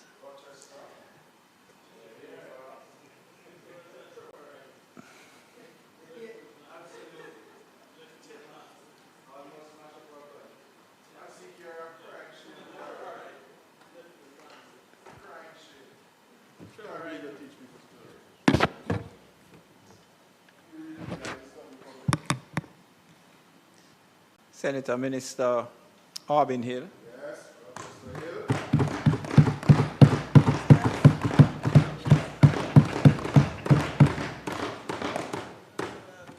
Mr. President, I rise to speak in support of the NARA bill. I have watched the passage of the NARA bill in that other place and seen the really hard work and serious thinking, crafting and drafting that were employed by the Andrew Holness administration, yes, the one who has won 3 consecutive general elections. To create that piece of legislation. Very serious and intentional work was put into getting the bill ready to serve the Melissa hurricane devastated, needy, but very patient Jamaicans. And at the same time, make the NARA administrators accountable and subjected to good governance. NARA will be expected to accomplish a lot, Mr. President. but its main broad objectives are these. Clearly, I'm going to paraphrase. The bill is written there. Use its authority, capacity, and resources to develop projects, programs, and detailed plans, including scope, delivery arrangements, and timelines for the implementation of reconstruction and resilience projects appearing on the official list. Mr. President, I went back and I read the bill carefully. Execute these projects with speed, efficiency, accountability, and on scale to meet demanding timelines and budgeted targets. Need I remind everyone that the reason why we're putting NARA in is to make sure that a Category 5 hurricane that has never hit the country before, that denuded 7 of the 14 parishes, had to be responded with speed and efficiency. Mr. President, who provides? I mentioned the official list just now. So who, Mr. President, provides the official list to NARA? The reason why I'm going down this road, because there's a lot of discussion about people having whole heap of power, spend whole heap of hundreds of billions of dollars, and they don't seem to be accountable, and they're trying to avoid accountability and transparency. Nonsense, Mr. President. So, Section 17, I'm going to read the bill, because I suspect much of what I've heard, they haven't read the bill, or they've forgotten it if they read it. Section 17 in Part 3 of the bill tells us, in Clause 1, the Cabinet shall cause to be issued to the official list of approved and resilient projects, strategic investment projects. It's the Cabinet shall cause this to be issued. The official list of the Cabinet. Let me just remind people who the Cabinet are. The law allows the Prime Minister to choose 2, but up to 4 senators into his Cabinet. Everybody else is an elected representative of the people of Jamaica. You cannot get more direct democracy than that. Your representative is in the Cabinet making the decisions for you. And them get the job, okay? The authority, Mr. President, the authority, Mr. President, develop projects, programs, and detailed plans, including projects, and reconstruction and so on, as I mentioned before. So, Mr. President, it is clear that the official list on which the Minister and the CEO will act comes from the highest executive body in the country, the Cabinet. And as we all know, most of the Cabinet members are directly elected by the people of the country, which means, Mr. President, that the direct representatives of the electorate decide on the list of projects that will be executed by the authority. There could hardly be more direct or more senior democratic approval body for projects than has been written in this NARA bill.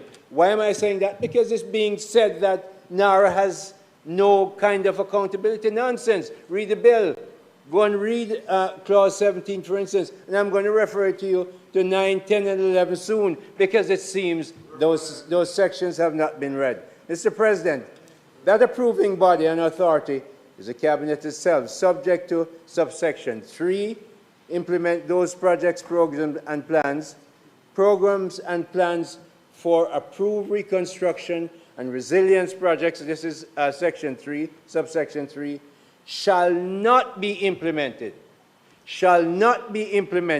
without the prior approval of the Cabinet. Okay, as my colleague Senator Duncan told you before, that's the highest executive body in this country. This, Mr. President, is good governance. Prior to spending and execution, when a company, the cabinet has to approve it. I heard someone over there, I think it was my colleague, Senator Small Ferguson, that said that, look, you have a board and the CEO reports to a board. You know that we have discussed boards a lot. But, Mr. President, I put it to you, when there's a crisis in a company, the board invariably and sometimes often designate the chairman as an executive chairman. Because there's a crisis, he takes over. Sometimes the CEO is pushed out, he's kept. But the chairman becomes that person. We have had a crisis called Melissa. Out of that crisis, NARA has been created to make sure decisions can be made fast. We can't go through all the stuff that I'm used to, which I'll tell you about shortly. So the executive chairmanship is not unusual when you have a crisis. We are dealing with Melissa as a crisis for this country. Mr. President, because there has been so much discussion, misinformation, and apparent misunderstanding of parts of the bill, and also because it is apparent that some who speak in criticism of the oversight arrangements in the legislation have apparently never read the bill or many parts of the bill. I want to read into the record clauses 9, 10, and 11 of the bill. They're not long, and make a few comments on the arrangements to provide oversight to NARA. The authority, number 9, clause 1, the authority shall keep proper accounts and other records in relation to its business, and shall prepare a statement in accordance with generally accepted accounting principles. But we're pretending that this is not in the bill. It is in the bill, promulgated from time to time by the Institute of Chartered Accountants of Jamaica, and such accounts shall be audited annually by an auditor appointed by each year of the Chief Executive Officer and the approval of Cabinet Secretary. And the statement so audited shall form part. Well, you pretend that the law hasn't said it, and the law is saying it here again. So read it. An auditor appointed under subsection 1 shall be registered, listen, public accountant with the meaning of section 2 of the Public Accountancy Act. The auditor shall be entitled to at all reasonable times, to examine the accounts of the authority. The Auditor General shall be entitled at all times to examine the accounts and other records in relation to this authority. Mr. President, I want to point out something here. Very often, because I have to deal with this as a former chairman of government companies, private companies, that we can talk anything we want. Here and elsewhere, and I've said that in my speech, the authority shall furnish the minister. Why am I telling you that? Right now, my agencies have to report. The Auditor General has responsibility to do most of those audits. Some of those, Mr. Chairman, have backed up for years, 5, 6, 7 years, because the Auditor General, in this morning's radio report, I heard her, it's being reported that she doesn't have enough staff. So we, with foresight, said that not only the Auditor General must exist, but we are making it in this law, which you seem to have missed, that we're making it a requirement that the external auditor must also do the audit report, which is, no, it's not in most laws. Go and read it. I know it. Yes. A copy of the annual report and audited financial statements of the authority shall be submitted no later than 4 months. We know that. The minister, within reasonable time, must cause a copy of the report together with the annual statement of accounts and the auditor's report to come to the House of Representatives. So the Speaker just before me was talking about accountability and so on. The highest accountability place is the Parliament. The Minister is obliged to bring the reports here and the audited statements. Anybody after that can look at them and argue them. You can, accountant can, a consultant can. But your arguments do not make that point. So let me make it for you. So, Mr. President, your arguments do not make that point. So, Mr. President, in these three clauses, we have a fairly complete rendition of what is normally accepted as comprehensive and transparent reporting by the external auditors of the operating and particularly the financial conduct of the business of NARA. The bill records in detail the particular set of principles that must be used in preparing the accounts. And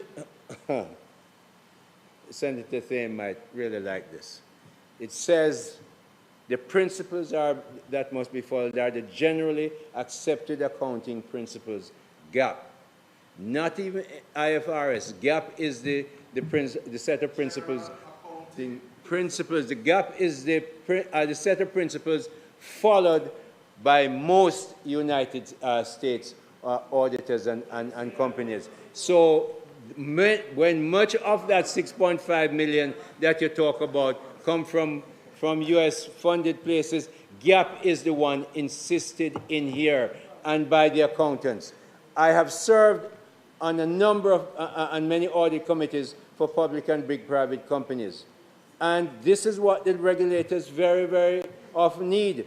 So what we are proposing in the bill, 9, 10, 11, 17, are very transparent, very professional, and thorough, Mr. President, for oversight and for regulatory.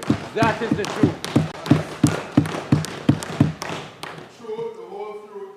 Not even a little piece less. The external auditors must submit the completed audit of the authority within months after the end of the financial year, a strong requirement to get delivery of audit reports. So, Mr. President, please notice that unlike the arrangement for most public companies, government agencies and ministries, where the Auditor General is generally responsible for the annual audits and may allow an independent external auditor to do the audit of a particular government entity on the workload because of the workload of the AG, which I heard this morning, she's saying she needs auditors. This bill codifies that both the AG and independent external auditors have access to the authority's books when, Mr. President? Sometimes, no. At all times.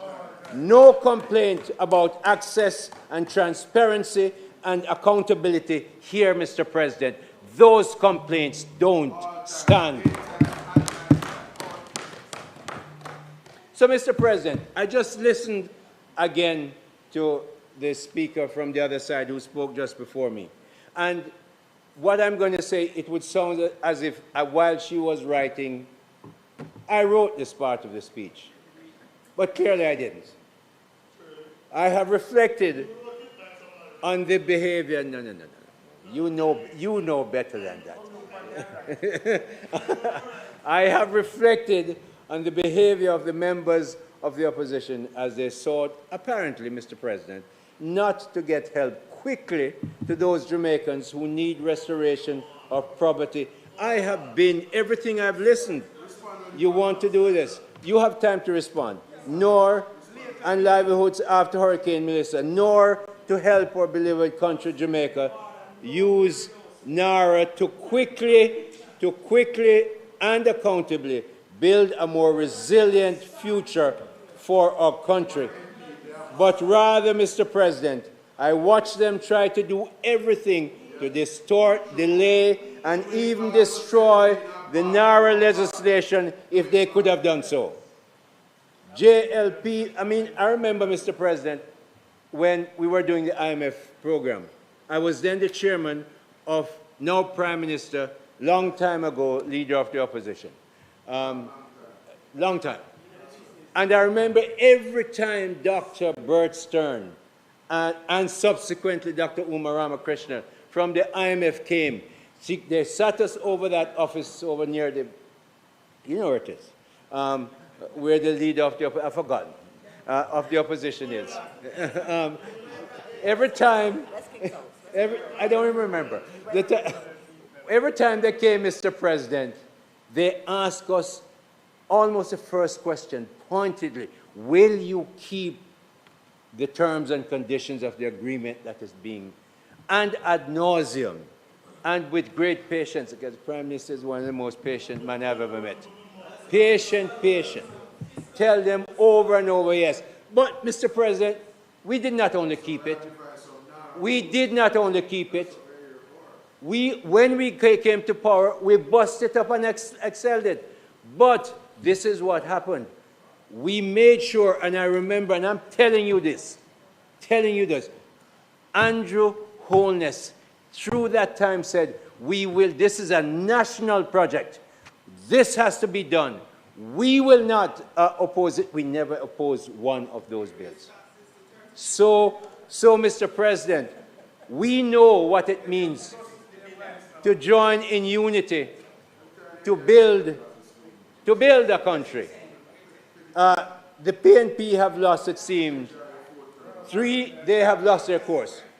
They have lost 3 consecutive general elections, Mr. President, and they seem to be desperate. After the most honorable Andrew Holness led us to victory in 2016, they fought us tooth and nail over crime. The leader of the opposition, the former leader of opposition business, I almost misspoke about leader of the opposition. Time over time, Peter Bunting, stay over there. Where is the crime plan? Where is the crime plan? The Minister of National Security, Prime Minister would ad nauseum tell them, we are spending the money on people, on equipment, and systems. And we got there, and Mr. President, for the last 3 consecutive years, we dropped crime by 9%, 19%, and last year 43%. There is no more mocking about where's the crime plan. Because and you should learn, when you talked about NARA, you should be careful.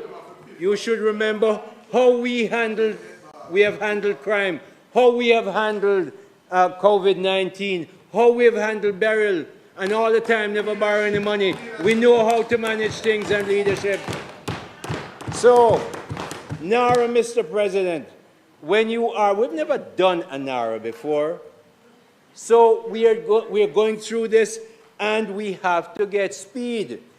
So we look at all that they're trying to do, and this has come to my mind, Mr. President. Despite losing 3 consecutive general elections to the young but mature and strategic thinker of a leader called Dr. the Most Honorable Andrew Holness, and the Jamaica Labour Party, the PNP, their leader of the opposition, mind you, and their members of parliament, Mr. President, behave as if they possess the God-given right to run this country and decide on what legislation the 3-time elected by the people Jamaica Labour Party government should pass. Okay? So, Mr. President, the people, we hear the discussion, but the way they talk about it, oh, he has too much power, no oversight. No, that's not true. Read the bill. I just read it for you. Mr. President, is which false God the PNP, them I pray to?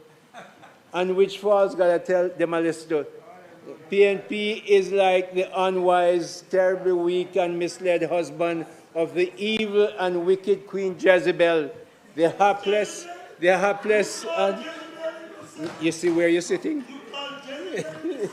So, who was weak loser, King Ahab, King Ahab was her husband, who worshipped the pagan god called Baal.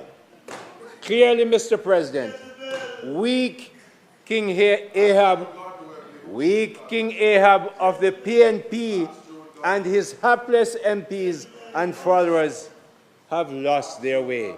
Just listen to what we heard from the speaker just before me. Lost their way, Mr. President.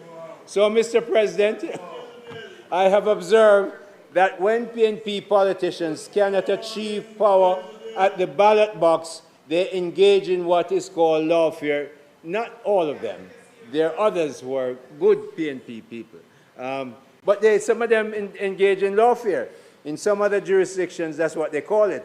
And they try to use tyrannical excesses of process, to bog down legislation and try to derail the legislative objectives of the government. And in the process, hinder needed benefits getting to the Jamaican people. So, Mr. President, I put to you that we have enough oversight regulators and regulations in place.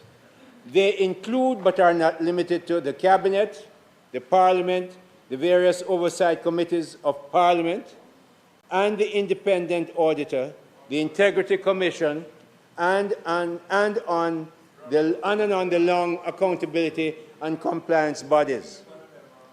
Indeed, Mr. President, many other speakers in that other place before Senator Dana Morris Dixon in this Senate last week, and others in the Senate after her, laid out the phalanx of oversight regulators which exist to judge the work and professional performance of the newly proposed NARA.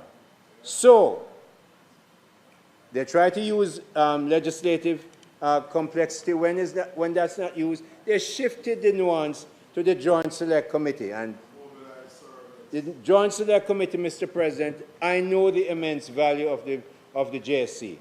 And this is the last thing I'm going to tell you about that thing. I passed 2 bills from the ministry using the Joint Select Committee. There were security interests in personal property, SIPA, and the Insolvency Act last year.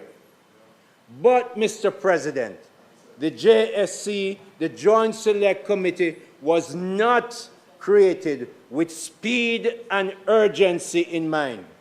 And speed and urgency are 2 important requirements NARA needs to get established and go to work. I have chaired the Infrastructure Committee of Cabinet, and some of those projects take 12 to 20 months to get through, to get to a decision. Now, the Melissa debacle does not allow us another 20 months to get a project through. Okay? So, given the pressing need to get the objectives of NARA cemented, Mr. President, I put it to you that the endless search for the perfect rendition of the NARA bill must not become the enemy of speed and urgency needed to establish and implement NARA in order, why are we doing it? In order to build a much more resilient Jamaica into the future. The sunset date is not an unreasonable request, but we have never had a NARA.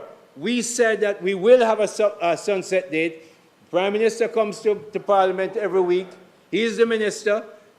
When we see how things are fleshing out, that can be done. It's not a crime not to have a sunset date at this stage. So, Mr. President, what have we done? What have we done about getting good governance? Dr. Peter Henry Blair's name was called. Not only is he a professor from Stanford, which my opposite over there would seem to have preferred that he would have studied somewhere in Moscow, but he didn't. So Mr. President, not only is he the former head of the New York University School of Business and a tenured professor at Stanford. He also sits on two of the biggest boards in the United States, Citigroup and Nike. Okay? So, Mr. President, this man who has that kind of reputation, and I suspect the others that the Prime Minister will appoint will be of similar stature, has no interest. If he can't get information, Senator Small Ferguson, Peter Blair not staying around. And we will make sure, the Prime Minister is going to make sure he gets the information. But it doesn't have to be codified. You can't codify everything. It's not an Articles of Association. Even the Articles of Association of a company does not say you must have an internal auditor. Yeah, it's all right. So, Mr. President, I once again, as I've done in the Senate and many times before, in this Senate and elsewhere, seriously encourage businesses across every sector of our economy. Banking, distribution, manufacturing, hospitality, farming, construction, and development to prepare to participate in the $2.4 billion portion of the $6.5 billion facility that has been provided by our international financial partners.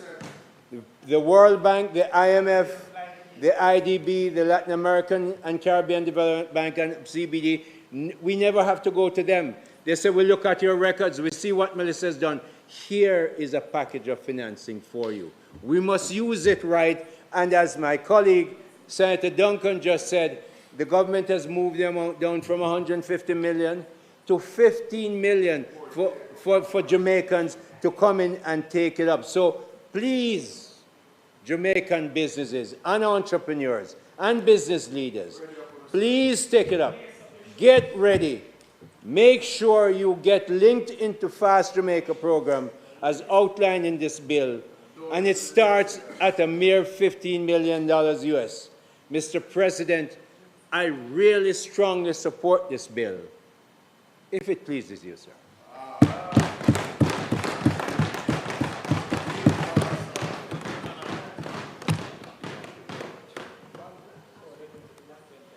Thank you, Senator Hill. No, Senator Brown, we do not do the 120 again. I hear you mumbling over there.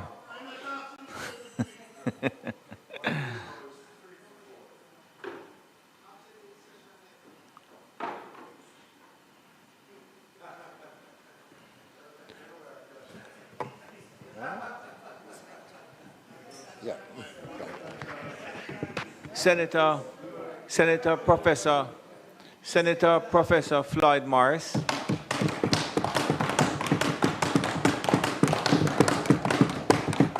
One minute, Senator Morris. Mr. Hello. Pull his chair for him, no? Pull the chair down that side. You all right with the chair, Senator Morris, or you want? No, man, I can operate. Thanks. No, I want you very comfortably now. I don't want you to be complaining, sir. Thank you. Thank you very much, Mr. President. Mr. President, as I make my presentation, I want to acknowledge the presence of former Senator and former lecturer of mine at the University of the West Indies, Professor Trevor Monroe. And I also want to acknowledge members of civil society who are present in the gallery. Mr. President, we are very much, and also my very good friend, former Member of Parliament for South Central St. Catherine. She will tell you of my work with her over there, you know, Sharon Hay Webster, my very good friend. no matter where Sharon goes, I will be her friend. Mr. President, we are participating in this debate because it is a part of the democratic process of our country that allows for rigorous scrutiny of legislation. And in that process, Mr. President, different actors of the society are entitled and obligated to make their contribution. It's a symbol of a healthy democracy. And so, Mr. President, when I see and hear members of civil society coming out and expressing their views on this legislation and any other legislation, I don't see them as individuals who are antagonistic to the government. I don't see them as card-carrying members of the PNP, because some of them have never encountered them at a PNP function. So I don't see them as individuals who are opposing the bill because of political reasons. Senator, I will tell you this. I am happy that I am not seeing those members, but I'm even more happy that I'm not seeing you.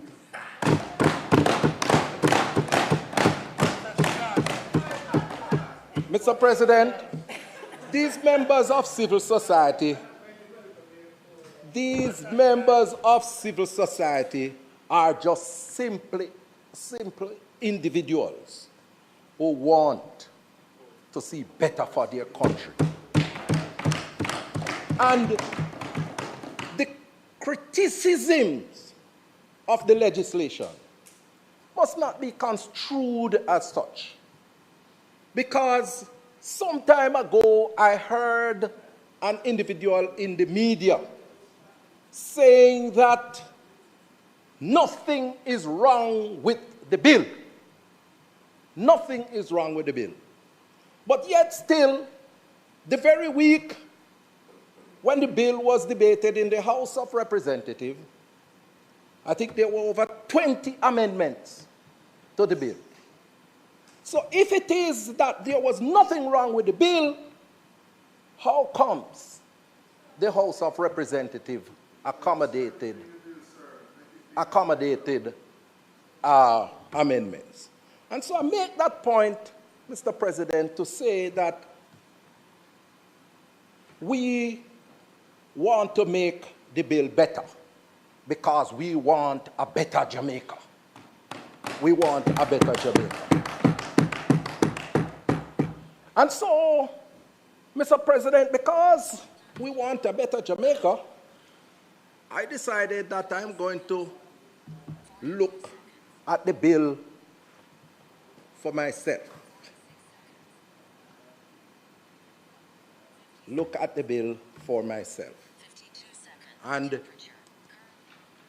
Mr. President, I looked at the memorandum of objects.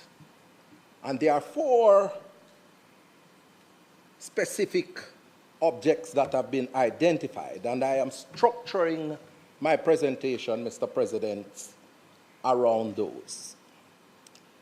And A speaks to, and this is what it says, for the efficient, coordinated, and transparent management of extraordinary time-bound reconstruction and resilience, efforts to focus on building back better to withstand future climate and geophysical events.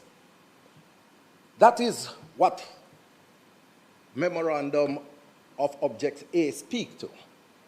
And in the bill, Mr. President, in order to achieve that particular objective, the government decided to establish NARA as a body corporate. And when I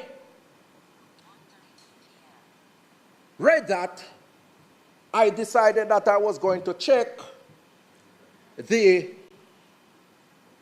Interpretation Act, which Section 28 of the Interpretation Act gives an outline as to what constitutes a body corporate. And when I looked at that definition, I immediately saw that institutions like the National Housing Trust, the Urban Development Corporation, Ports Authority of Jamaica, etc., would be categorized as such. These are entities, Mr. President, that have been charged with significant resources in terms of the governance architecture of our country. And from what I have observed over the years, all of these institutions have boards of government, boards of the directors that have been appointed by respective ministers or prime ministers. And these are established in the law. So you have the NHT, and the NHT has a board. You have the Port Authority, and they have a board. You have UDC, and they have a board. And, Mr. President, as I look at that sort of arrangement, I have not heard or seen any report that says the board structure in terms of our governance arrangement is a part of the fundamental problem for our national development. I beg someone to show me any such research that has come to such a conclusion. Mr. President, I know what authorities have said. I know what authorities have said, and I will tell you that privately too. Mr. President, the fact of the matter is that in the case of the National Housing Trust, it is the Prime Minister who has responsibility for the NHT. And the Prime Minister has the responsibility to hire and fire any member of the NHT. And I am certain, the board, I am certain that the current chairman of the NHT board, Mr. Levan Freeman, nobody. No, Freeman, Linval. Yes, yes. Mr. Freeman, nobody could say that he is somebody who would be unresponsive to directive from the Prime Minister, because the Prime Minister appointed him as chairman. And so the Prime Minister, under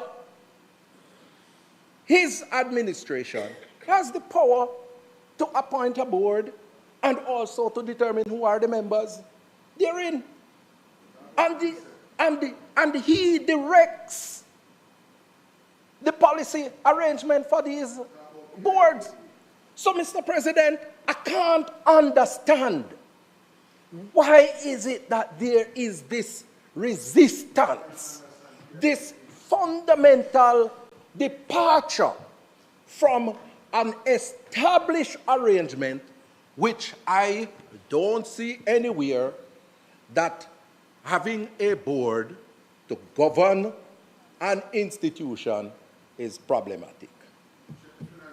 And, Mr. President, it is within this context I do support the call from members of the society for the establishment of a board of directors to govern NARA. There needs to be a statutory board to govern NARA. And, Mr. President, I want to indicate that at a later stage of the debate, when we are in committee, I intend to propose the following amendment to create a new section 5. And it would read,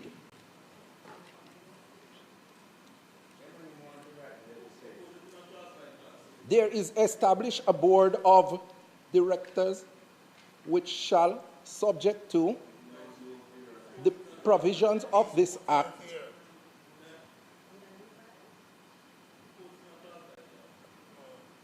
be responsible for determination of the policy and the general administration of the affairs of NARA. The provisions of the second schedule shall have effects as to the constitution of the board and otherwise in relation thereto.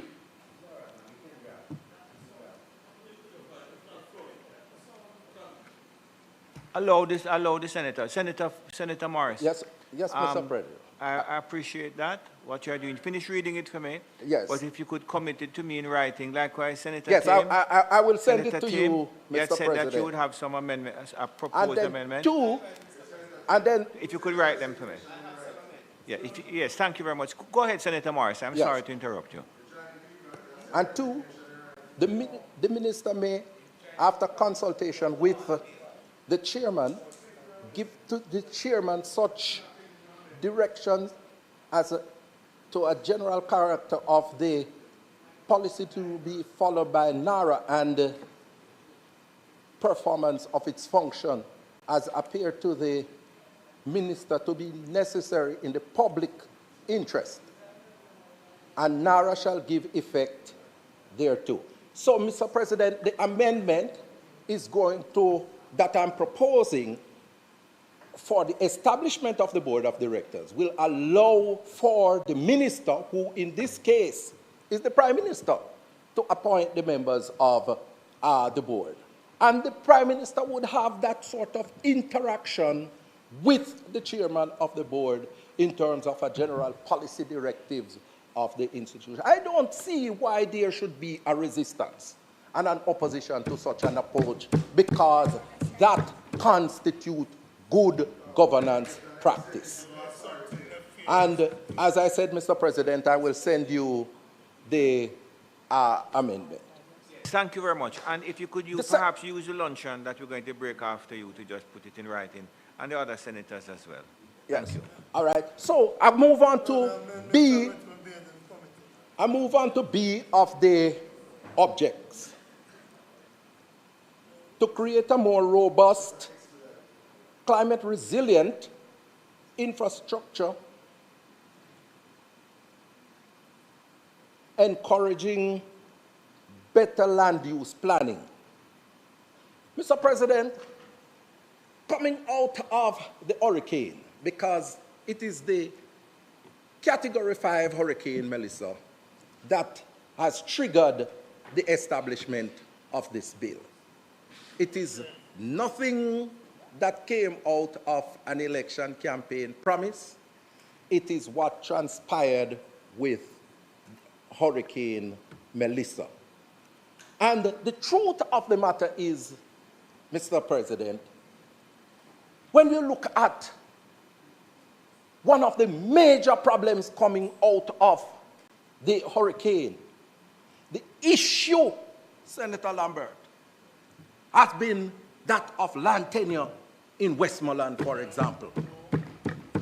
The people in Westmoreland have been having a major challenge over the years, and it dates back to even the colonial era, where people have had problems in acquiring land. And so what happened, what we found, is that a lot of these people, they could not build a strong, resilient housing facility because of the issue of land tenure. The issue of land tenure. And the problem, Mr. President, is that we are now confronted with a situation where we are going to reconstruct houses in the parish, and the issue of land tenure has not been addressed. I have not heard the government articulated, Senator Scott Motley, a clear policy as to how they are going to treat with the issue of land in these areas that have been devastated by the hurricane. So how is it that you are going to be building back better? How is it that you are going to be building back stronger when the issue of land tenure is not resolved? And I would want to know, what is the government's policy that they will be embarking on to make sure that the people of Westmoreland, for example, gain access to the land so that they can build back better and stronger as this bill is articulated?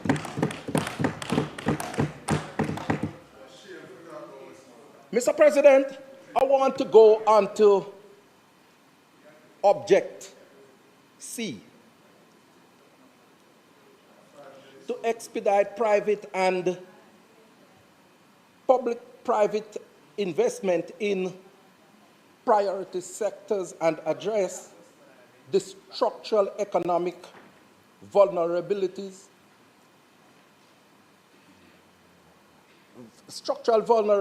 exposed by Hurricane Melissa. Mr. President, one of the major structural vulnerability that has been exposed by Hurricane Melissa is that of housing. Mr. President, some 180,000 houses, it is estimated, have been either destroyed or damaged by Hurricane Melissa. Mr. President, if you do a simple mathematical calculation, an average for each of the houses that were damaged, you're talking about $350 billion.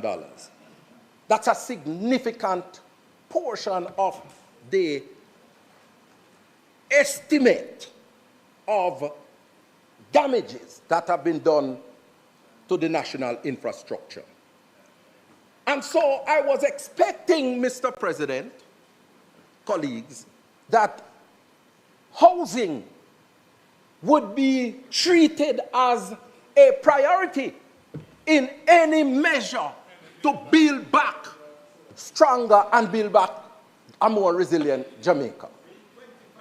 And as I read through the bill, Mr. President, one one dege reference in the bill towards housing. And that is in section 25(2) that they have reference. One reference in the bill.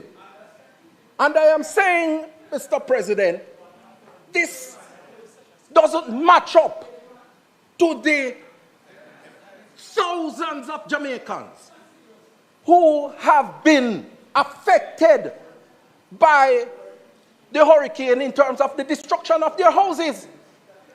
And what makes it worse to show that the government isn't serious. In October, the government announced that it was going to purchase 5,000 container homes for the people. That is in October, November, December, January, February, March, April, May, 7 months, and not one house has been presented based on that particular announcement to the people of Jamaica. I want to know, Senator Arbin Hill, where the house them there? Where are the houses for the people that you have promised? The 5,000 container homes. The people of St. Elizabeth, in Parity. The people in Bluefields, in Westmoreland. The people in Sandy Bay, they are still looking for the houses. I look down at the wharf, and I can't find them. So I want to know what happened to the houses. And Mr. President, with that, I want to ensure that, you know, I want to propose an amendment again in the bill, and this is in the interpretation section, because the area where we're looking at goods, I am going to propose that we add the word houses there. It's a simple amendment, and I think it is reasonable that we...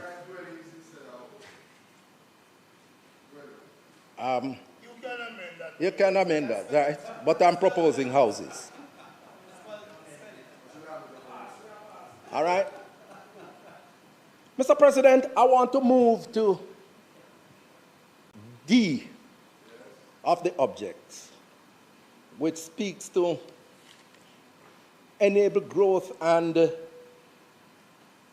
diversification of Jamaica's economic base. And Mr. President, noble objective. And we all want to see our country grow.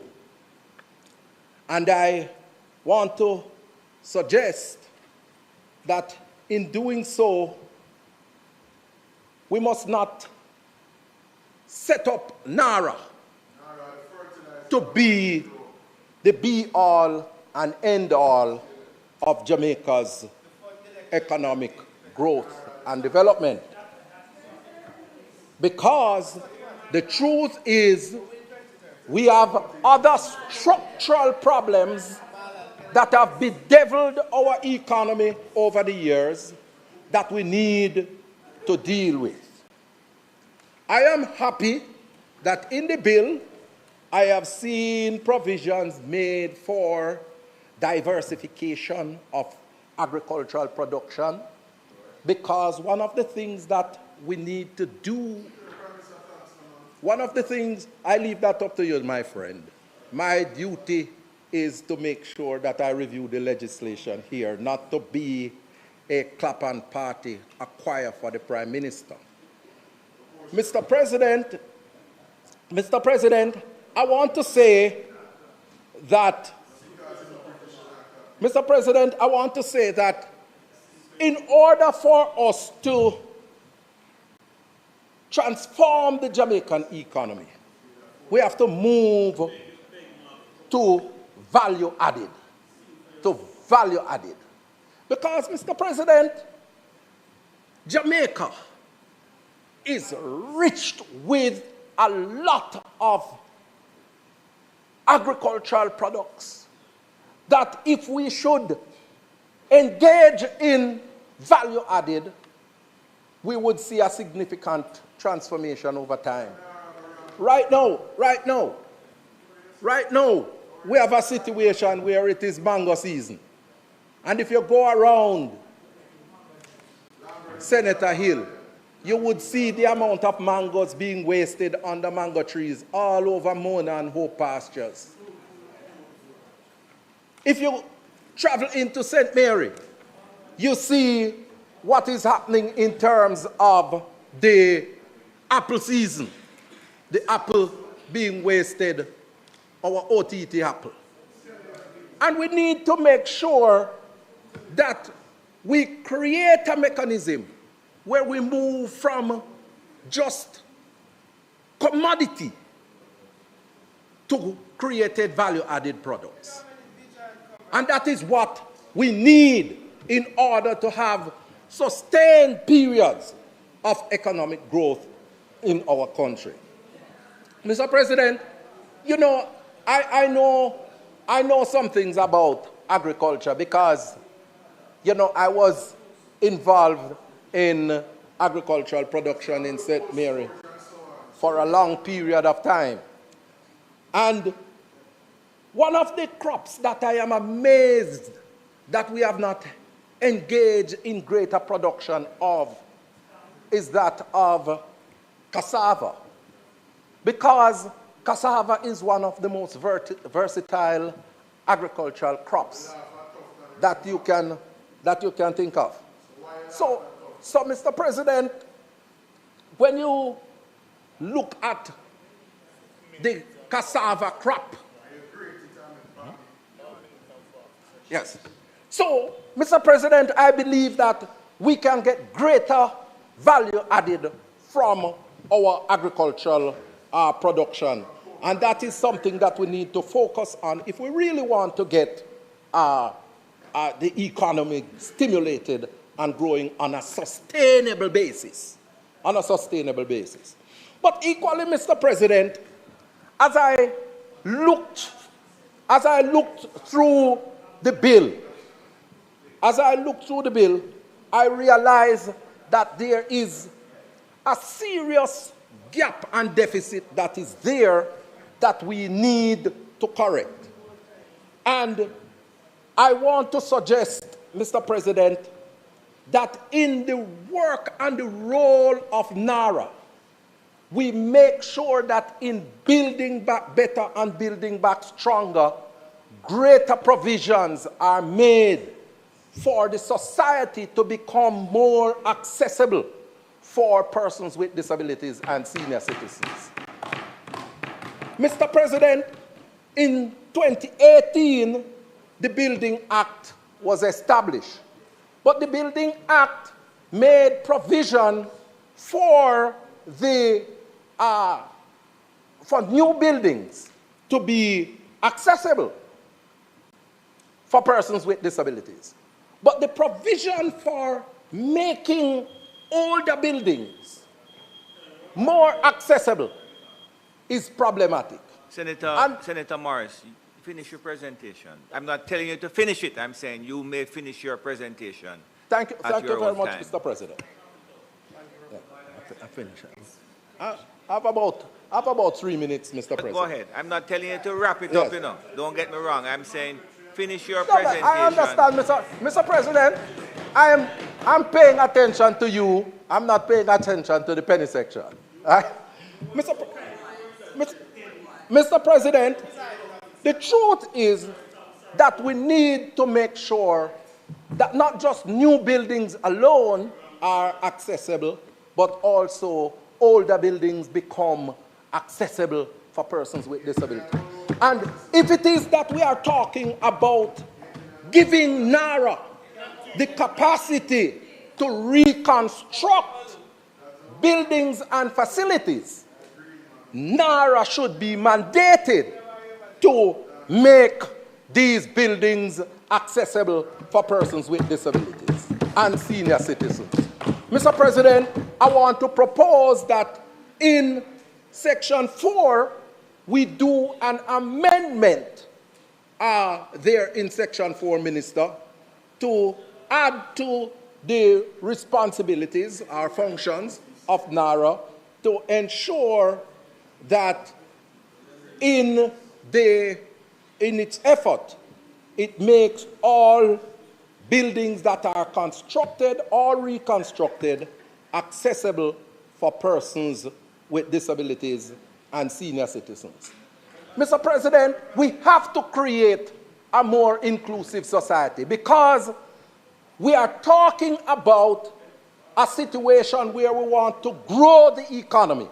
ILO and World Bank have done research that have shown that when you include persons with disabilities in your economic development, economic activities between 3 and 7% growth have been highlighted across the world. So, Mr. President, I am strongly urging, Minister, and in particular with your portfolio of education, you are fundamentally exposed because you have a large proportion of the schools across this country that are inaccessible to children with disabilities. And I am telling you that if we don't make those institutions accessible, then you might end up in a whirlwind in terms of lawsuits from parents of children with disabilities. So it is incumbent upon you to accommodate that amendment to make sure that NARA have that responsibility to make buildings accessible for persons with disabilities. Mr. President, this is not a perfect bill. And the extent of my support is contingent on the amendments that have been proposed by the members of this team and civil society. And I urge the government to listen to the voices of the people because it is the voice of the people that matters. May it please you, Mr. President. Thank you, Senator. Thank you, Senator Floyd Morris. A decision has been taken with both leaders and the clerk that we're going to take a break now. I'm going to ask us to come back in a half an hour. That's tight. That's tight. Half an hour is good. Half an hour is good. So, Honorable Senate now rises until 2:30.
I'm abused. I need legal advice. I don't deserve this. The truth of the matter is, justice there for all of we. The Ministry of Justice has trained more than 5,600 persons in restorative justice practices. More than 200,000 victims have been supported by the victim services. Legal aid has reached thousands island-wide. Make we talk it out, not fight it out. Call 888 Justice today. Hi everyone, let's talk granting aid. Eligible targeted loan applicants may receive a non-repayable granting aid of $60,000. These funds can be used for school-related expenses such as traveling, buying food, housing, or purchasing a laptop, for example. Eligibility is determined by the financial circumstances of applicants and the availability of grants. Apply early at slbja.com and be one of 4,200 beneficiaries of our granting aid. Hey, just a reminder. Your mental health is just as important as your physical health. If you're feeling overwhelmed, try talking to a trusted friend or family member. You don't have to go through it alone. Sometimes sharing your feelings can make a big difference. If you need more support, don't hesitate to reach out to the Health and Wellness Ministry's Suicide Prevention Helpline at 888 New Life. That's 888-639-5433. Remember, it's okay to ask for help. Your feelings matter, and there are people ready to listen. Take care of yourself. You deserve it.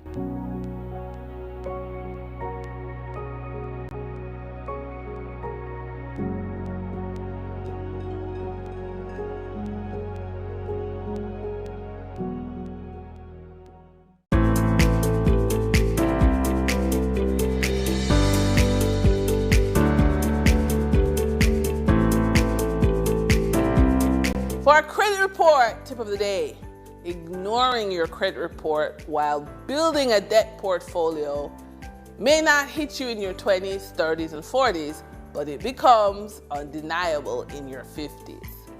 Your 30s and 40s is the window for strategic expansion. As income stabilizes, many still do not fully grasp how to intentionally structure credit to support wealth-building outcomes. This is the phase where credit should be deployed with precision, leveraging stronger income to access better financing terms and invest in appreciating or income-generating assets. However, without a deliberate plan, many continue to borrow in the same unstructured way, missing the chance to convert earning power into lasting financial positioning.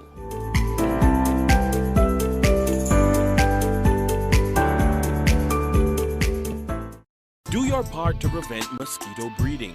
Mosquitoes will breed in any container that holds water.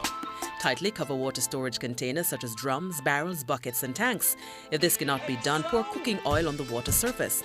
Punch holes in all tins, plastics, and beverage boxes to prevent the collection of water before disposal. Cover all tires or fill with dirt to prevent water collection. Scrub all vases once per week to remove mosquito eggs. Use mosquito repellents to protect yourself from mosquito bites. Dispose of garbage properly by placing in plastic bags and securing properly to prevent water collection. A message from the Ministry of Health and Wellness. Let's tell you, schoolgirl football finishes this week. When that is over, beware, beware. This is a do or die.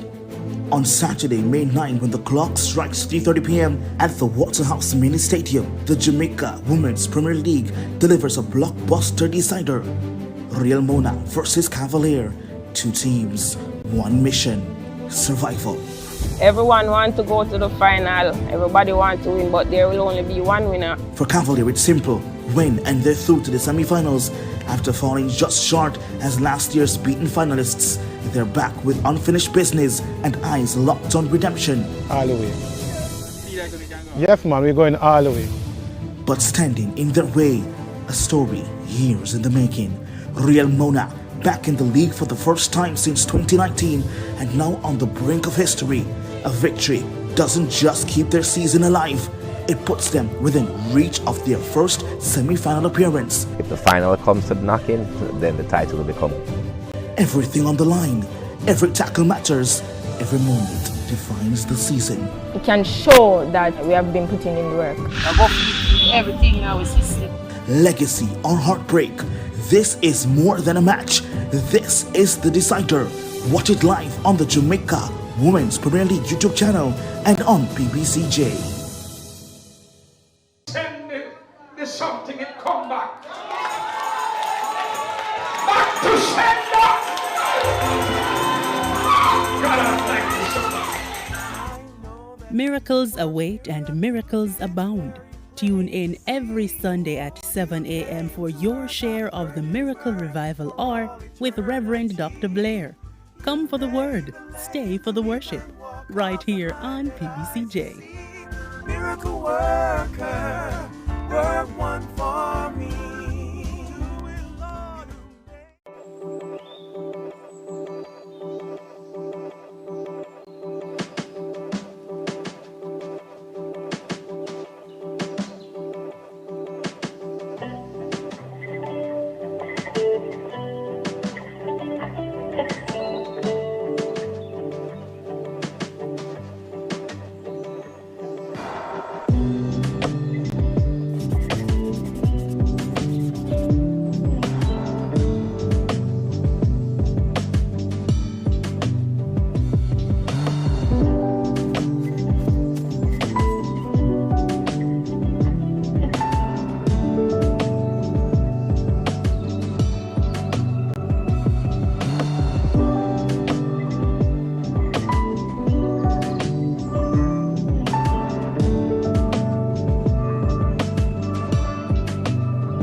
Hi everyone, here are 5 benefits of being a beneficiary of the Students' Loan Bureau.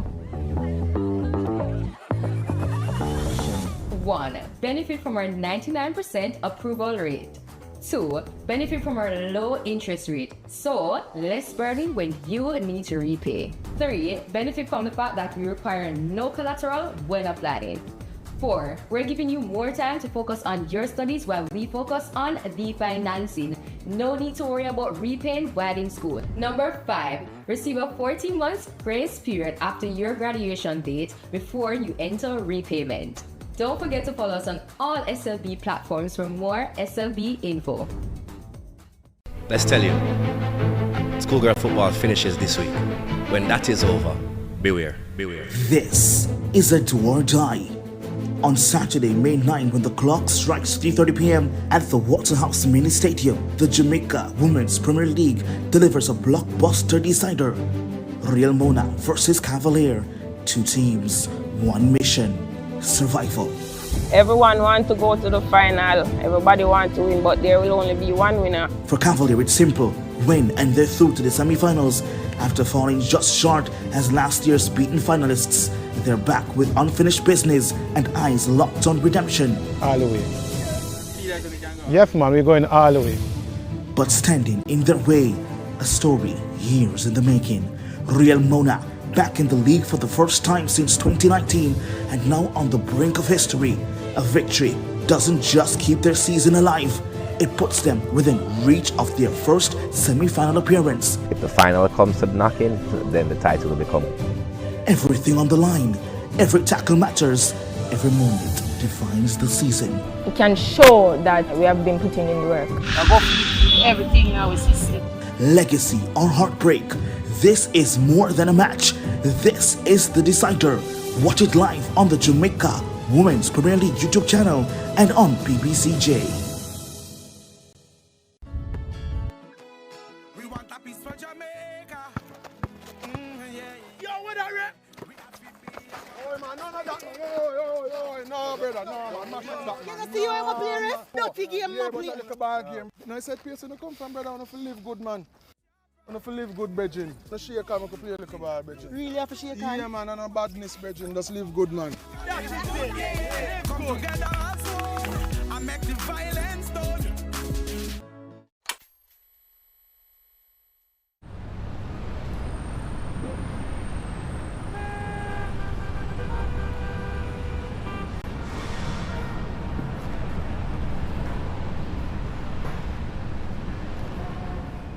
Now, the Public Broadcasting Corporation of Jamaica, or PBCJ, is Jamaica's lone public service television broadcaster.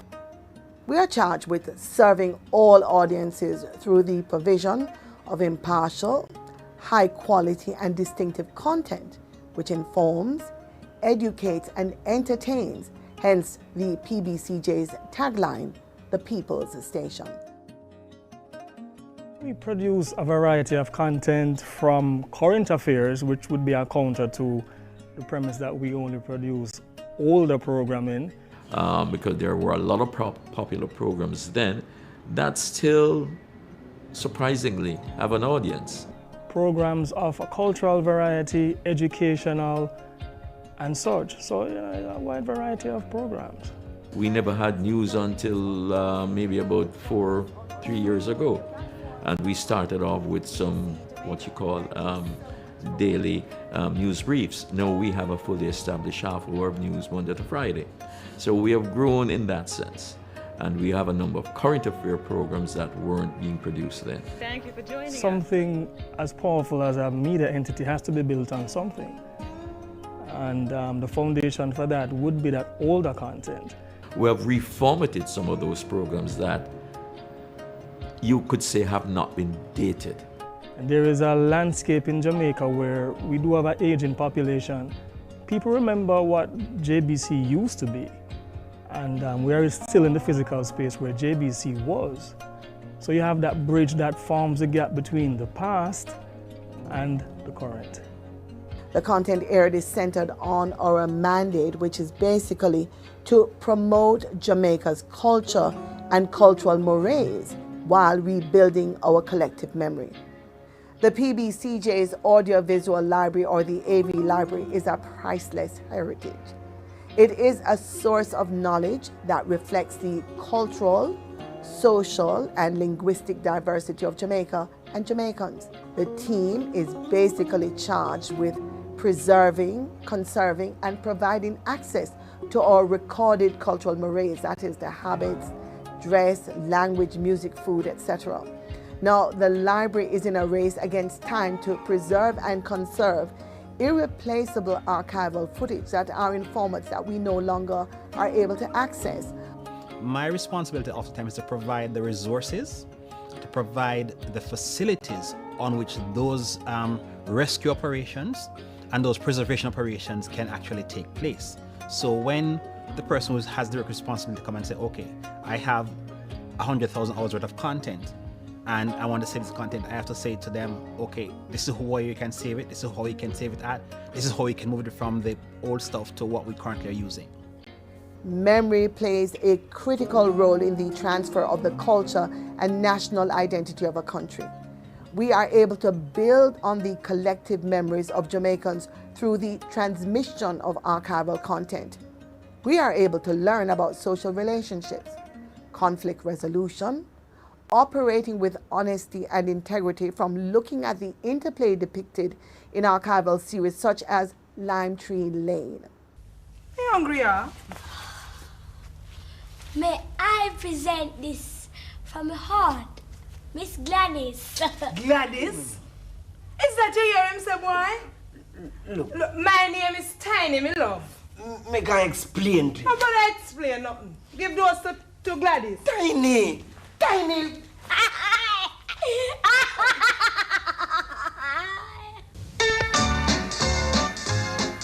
Come with us to Lime Tree Lane, where life is sour, but sometimes sweet.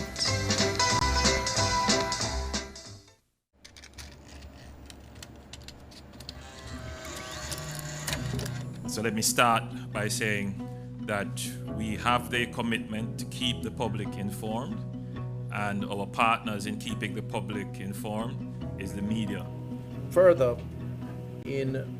as part of the overall strategy that was put in effect some time ago, I would like to advise the public to continue to observe and perhaps strengthen their sensitivities to public gatherings, which we are discouraging. The period of the pandemic up to now, because we're still, carrying PSAs for people to be very careful. But during that period, I must say that it was one of our proudest moments since I've been here. We were labeled the go-to station for promoting all that we had to do for the public good in terms of keeping ourselves safe and adhering to the rules and the policies of the Ministry of Health. It did emphasize the importance of a public broadcasting entity. But we do at all times try to gauge the content based on people and what their needs are. Also, we are guided by 2030 vision of Jamaica being the place to live, work, raise families, and such, do business. Those overarching concepts in terms of that particular sustainable vision drives our program and production content. So we should always have content that reflects these needs in the country with regards to health, security, prosperity, anything at all of that nature, then we are for it.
The following is brought to you by the Office of the Prime Minister.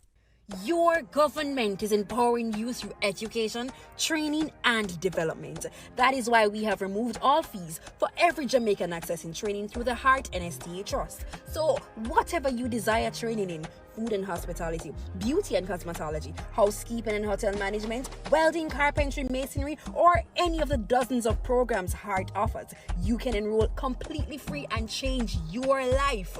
We are building Jamaica. The proceeding was brought to you by the Office of the Prime Minister. Peace begins with us. Every act of kindness, every step towards understanding brings us closer to a brighter tomorrow. Let's choose unity, compassion, and hope. Together, we can build a future where peace reigns. Brighter tomorrow starting today.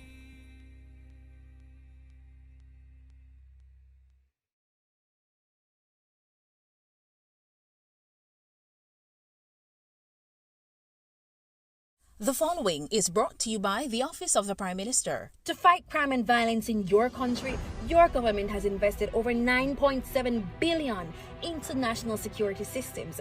This includes the construction and renovation of dozens of police stations, the acquisition of critical security equipment such as patrol vessels and police vehicles, the recruitment and training of more police officers, and the build-out of the Jamaica Defense Force. Your government is investing in your safety. We are building Jamaica. The proceeding was brought to you by the Office of the Prime Minister. Hi everyone, here are 5 benefits of being a beneficiary of the Students' Loan Bureau. 1. Benefit from our 99% approval rate. 2. Benefit from our low interest rate, so less burden when you need to repay. 3. Benefit from the fact that we require no collateral when applying. 4. We're giving you more time to focus on your studies while we focus on the financing. No need to worry about repaying while in school. Number 5. Receive a 14 months grace period after your graduation date before you enter repayment. Don't forget to follow us on all SLB platforms for more SLB info.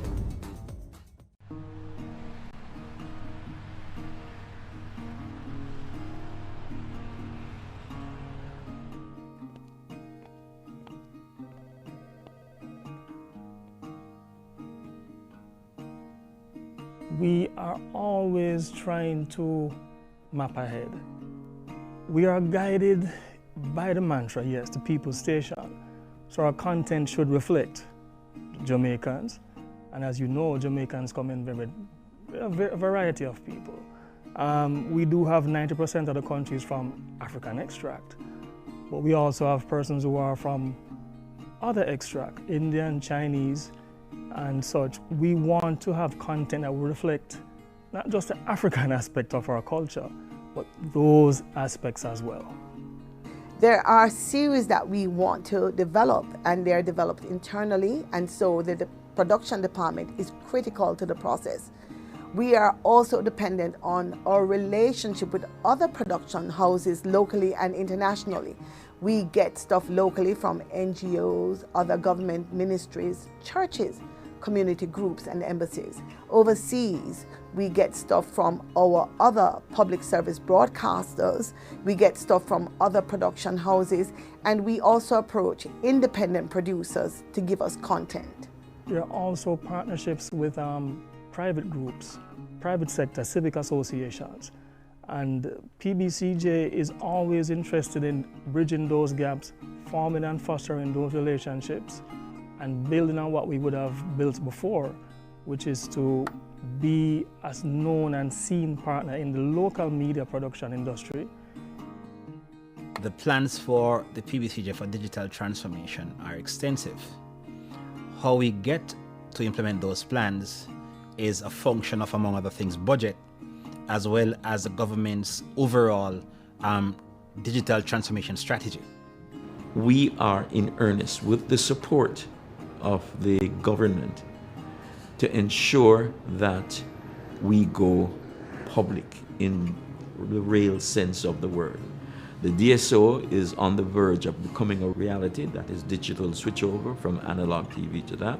And a part of the legislation that is being framed is that the PBCJ will be a must carry not only one channel, but 2 channels, and probably 4, because that's what we are asking for.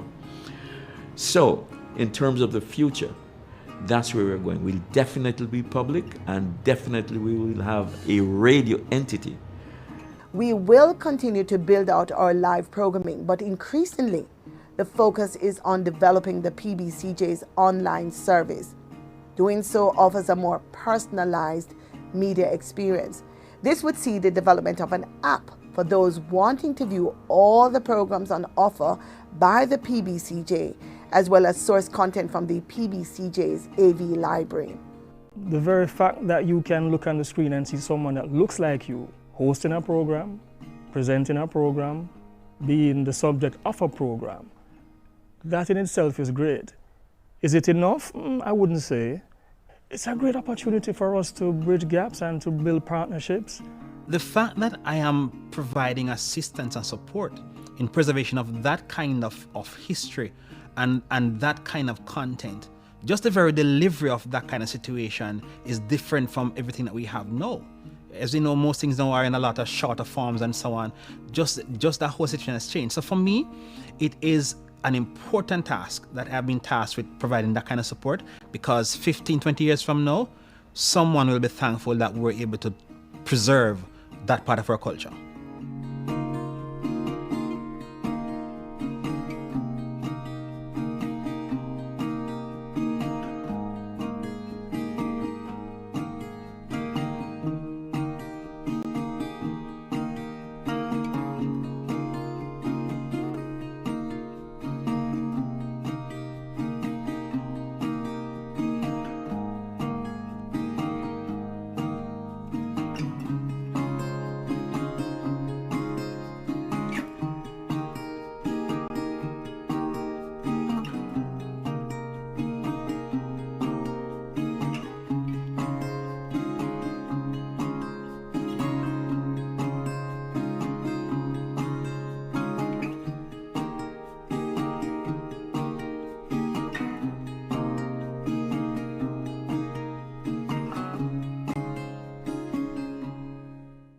We are the youths united against corruption, changing the world and the way we function. The youths united against corruption, changing the world and the way we function. You remember the youth, them are with future leaders, policy creators, decision makers. As if them are not just the cornerstone, but a crucial part to a better tomorrow. United against corruption, changing the world and the way we function. The youths united against corruption. A message from the Integrity Commission. Peace begins with us. Every act of kindness, every step towards understanding brings us closer to a brighter tomorrow. Let's choose unity, compassion, and hope. Together, we can build a future where peace reigns. Brighter tomorrow starting today.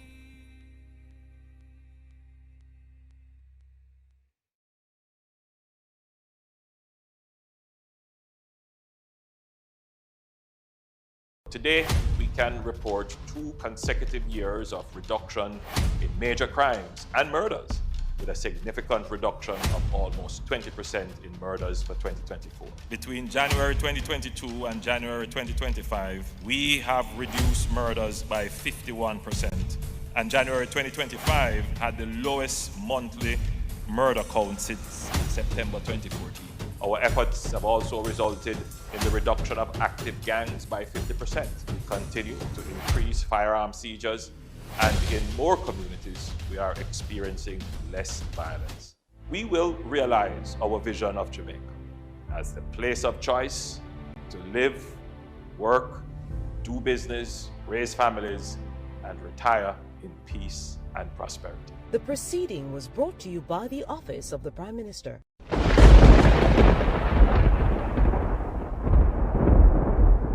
When the storm rages and the world feels shaken, remember, our strength lies in unity.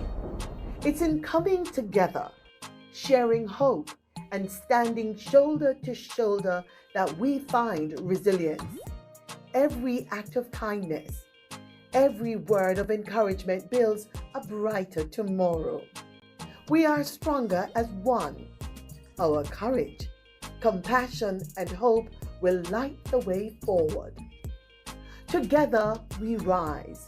Together we rebuild, because hope is never lost when we stand united, because we are stronger together.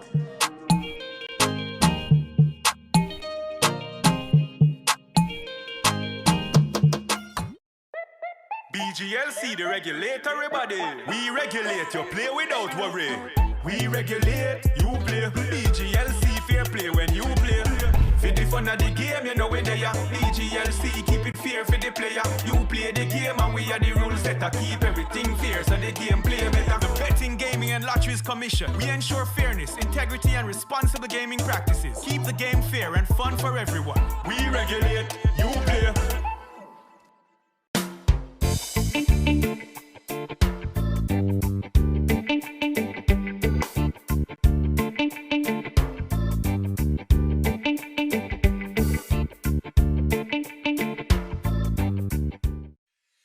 How do bills become law in Jamaica? Laws are made to create order, to ensure our safety, and to protect our rights against abuses by other citizens, organizations, and even the government itself. A bill is a proposal for either a new law or for a change to an existing law. Jamaica's parliament is responsible for making our laws, and that responsibility is shared between two houses. There are 21 parliamentarians appointed from both political parties to the upper house, also known as the Senate. And there are 63 members of parliament that we, the people, elect to the lower house, also known as the House of Representatives. To pass a law, there is a minimum of 6 stages required in each house. The process can begin in the upper house by a senator or in the lower house by your member of parliament. And their proposals for a new bill can certainly start with you, the citizen. Now, since the process often begins in the House of Representatives, let's start there. 1. The first stage begins with the introduction by the minister responsible for the bill, followed by the first reading of the bill by the clerk to the houses. This clerk is more like the CEO, the Chief Executive Officer for the Parliament. An announcement of the bill is published in the Gazette. This is a public newsletter that the government uses to inform the citizens of what the Parliament is doing on your behalf. 2. The second reading begins with a summary of the bill by the minister. The main reasons for the bill are discussed both by the government and opposition members to determine if Jamaicans would really be better off with the new law or changes to an existing law. A vote is taken by the House to determine if the bill will move to the committee stage. Sometimes before going to that stage, the minister responsible for the bill can recommend the use of a joint select committee. It's called joint as its members are taken from both the upper and lower house. To benefit from greater consultation, the committee is empowered to invite the public to share their views of the bill in writing or in person, and does so through radio, TV, and newspaper adverts. This joint select committee submits its recommendations to the House of Representatives. The House debates this report, and a vote is taken to determine if the bill should go on to the committee stage, where it is examined by a committee of the whole House. Yes, that's the name. And that's what it is, a committee of all the members of Parliament that carefully examines each clause and makes improvements to ensure the bill will achieve its objectives. As chairman, the Speaker of the House monitors the process to make sure the rules of the House are obeyed and the process moves along smoothly. 4. The Committee of the whole House examines the bill clause by clause, then sends its recommendations for changes to the House of Representatives. This is called the report stage. 5. The bill then passes to the third reading to allow a final opportunity for MPs to make changes before it is sent to senators in the upper house. 6 to 10. In the upper house, the senators go through the same steps we just described. If any changes are made, the bill has to be returned to the House of Representatives for their discussion and approval. Now, if the bill had started in the upper house, it would also have to be returned to them for approval of any changes made by the lower house. 11. Throughout the entire process, the bill is being checked by the Legislative Council. That's the Parliament's lawyer. But before the last step, a copy is sent to the Attorney General of Jamaica for final review and certification. 12. If all is well, the bill is sent to receive the royal assent from the Governor General as the representative of the Queen, Elizabeth II. The bill is now an Act of Parliament. The Act is gazetted, and the rights of Jamaicans are further preserved and protected by a new law.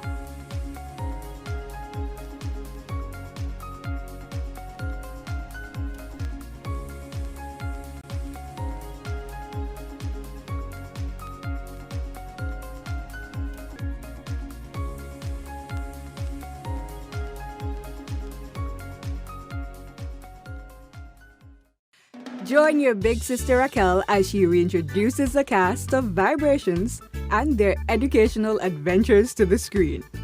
See Ronson and the gang experience the world firsthand through interviews and interactions.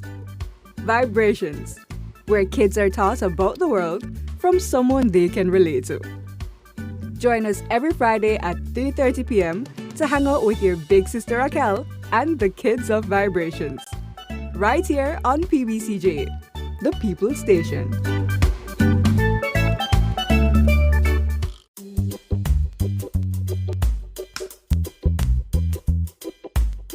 From seed to sail, Jamaica's future grows through innovation.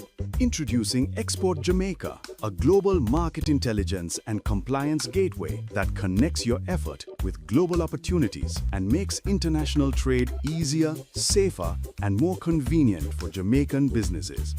Powered by the Jamaica Trade Board Limited, Export Jamaica is designed to position your products competitively and guide you through international trade. Find high-demand international markets. Gain access to trade analytics that guide your business decisions. Identify and engage with potential buyers. Know your costs up front. Trade confidently. And keep your exports safe and secure. Through Export Jamaica, you can discover all there is to know about exporting and grow your business sustainably. From the processing of your goods, to packaging and shipping, to seeing your products reach international shelves and enjoyed by customers abroad, Export Jamaica provides the market intelligence and insights behind each step, helping you identify demand, understand export pathways, and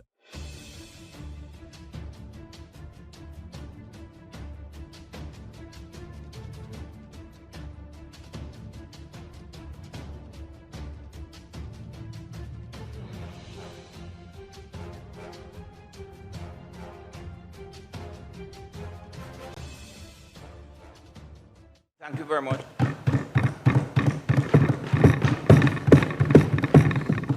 Having been at the executive table for a few years now, what weighs on me much when various agencies are summoned to meetings by the Prime Minister, I often use the opportunity to ask for update on a number of projects across Jamaica, whether the building of schools, bridges, community centers, etc. And often the answer from the principals of the agencies is that the matter is before the Procurement Commission, and it is to go to a subcommittee, and a subcommittee, then it is to go back to the main committee. And I ask, by when is this process expected to be completed? And the answer is invariably a year and a half. And I say, which process? And they say, well, the process of getting the approval. It was somewhat of a culture shock to me in government, and has been that way for a long time, in terms of the arduous process of getting projects which are in the best interest of Jamaica completed. I have long been of the view, sir, that a NARA-type bill is in good order. But as we proceed with debate on this bill, I think it's important that a particular context be highlighted. It was on the afternoon of Tuesday, October 28, 2025, that Category 5 Hurricane Melissa hit Jamaica's shores. It was a particularly traumatic time for many Jamaicans, including in St. Elizabeth, St. James, Westmoreland, Trelawney, and St. Anne, as they observed their communities being devastated and their investments, including livestock, wiped out. This was a natural disaster of an unprecedented scale that hit our country. The truth is, Melissa accounted for many lives. Many communities are still devastated. Townships are in a state of major disrepair, and the damage across Jamaica is unmistakable. The effort to restore electricity and commerce has been commendable compared to what has transpired even in developed countries. But we are at a point, sir, the government of Jamaica has to take additional decisive action. For too many years, efforts to develop Jamaica has been delayed, or efforts to develop Jamaica have been delayed by processes which pander to vacillation as opposed to going well towards achieving positive outcomes which fix major problems. The work to restore lives and to build back communities is impatient of such processes characterized by vacillation and temporization.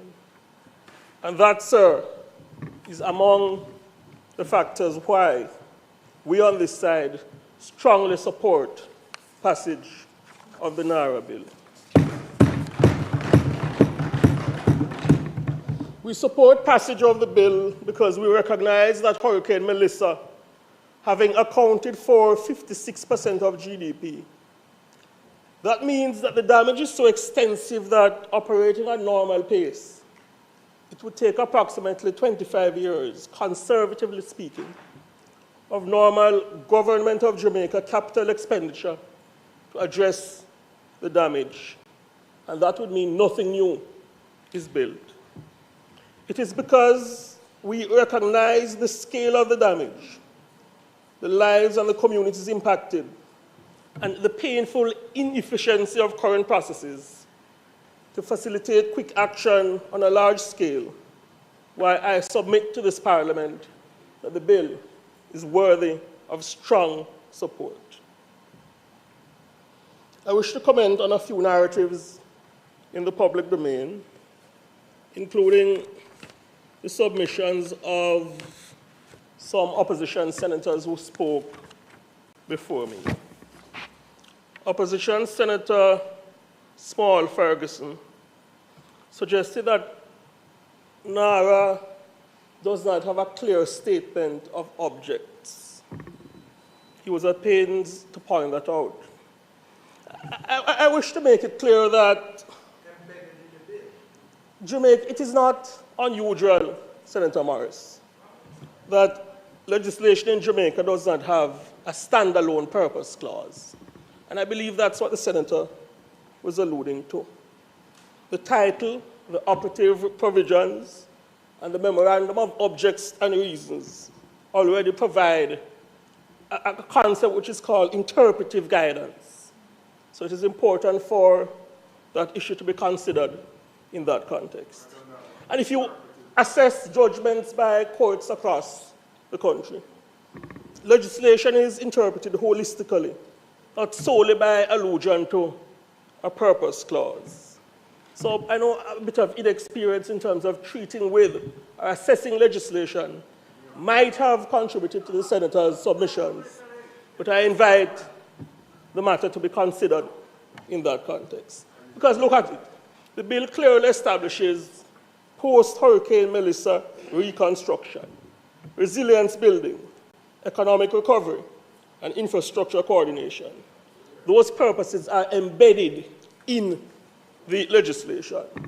Therefore, in summary, sir, the absence of a standalone purpose clause does not create legislative or legal uncertainty, nor does it invalidate the legislative intent of the Act. I believe that is to be made patently clear. Another matter raised by the opposition during their submissions to the debate. Senator Morris questioned what he suggested was the absence of the modular houses which the administration had indicated intention to purchase to make whole Jamaicans who have been dislocated by Hurricane Melissa. Just yesterday, Prime Minister, the Most Honorable Dr. Andrew Holness, called various agencies to a meeting, including the NHT, the new social housing program, and ODPEM, and we were advised that thousands of houses have been purchased. 924 modular houses are, in fact, in Jamaica. An additional 700 are on the way, and 700 additional will follow.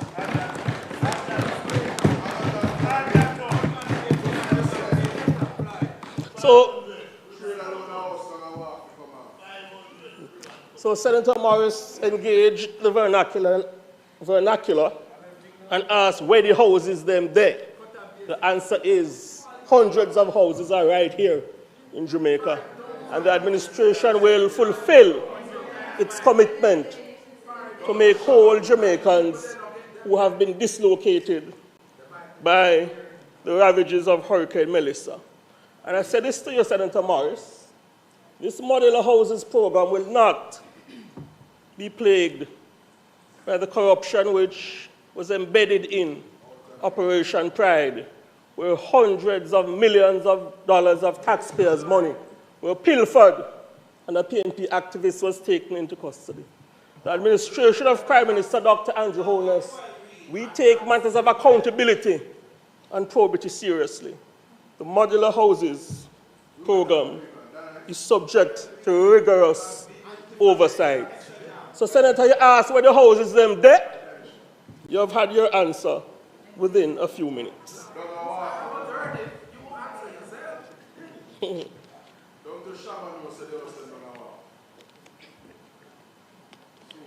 The matter of the alleged absence of accountability mechanisms has been put forward today by a number of opposition senators. And Senator Hill alluded to it, so I won't spend much time on it. But the whole notion that NARA is not subject to accountability mechanisms is plainly untrue. This is false. Totally false. The legislation is subject to the intervention of the duly constituted auditing authority in Jamaica, the constitutional authority, the Office of the Auditor General, which may intervene and have access to the accounts at any time. Senator Hill said it, but it is worthy of repetition. NARA's activities are subject to the oversight of Parliament, including the PAC and the PAAC. Senator Hill spoke about the accounts being kept in keeping with the standards of the Institute of Chartered Accountants of Jamaica. There is also a provision for a yearly internal audit to be conducted by a certified auditor. The entity is mandated to submit to the minister as well a corporate plan with estimates of expenditure. And NARA is accountable to the public. It is bound to keep a register of initiatives with pertinent details. That register is to be gazetted and open for assessment by any member of the public. NARA is also subject to oversight from JAMROC. As we heard earlier in the debate, a model of oversight which has worked well when we consider what EPOC brought to the table in challenging Jamaica, economic times to Jamaica. And an eminent individual, Professor Peter Blair Henry, has been appointed to give superintendence to JAMROC. I found the comments by Senator Maziki Thame earlier concerning Professor Blair Henry, very unfortunate.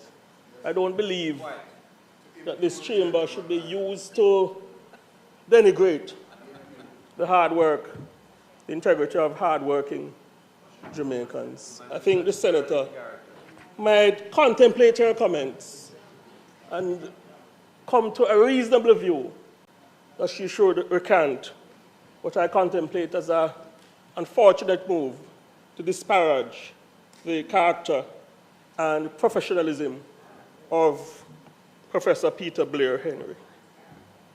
I outlined a bit earlier some of the accountability mechanisms which will govern NARA.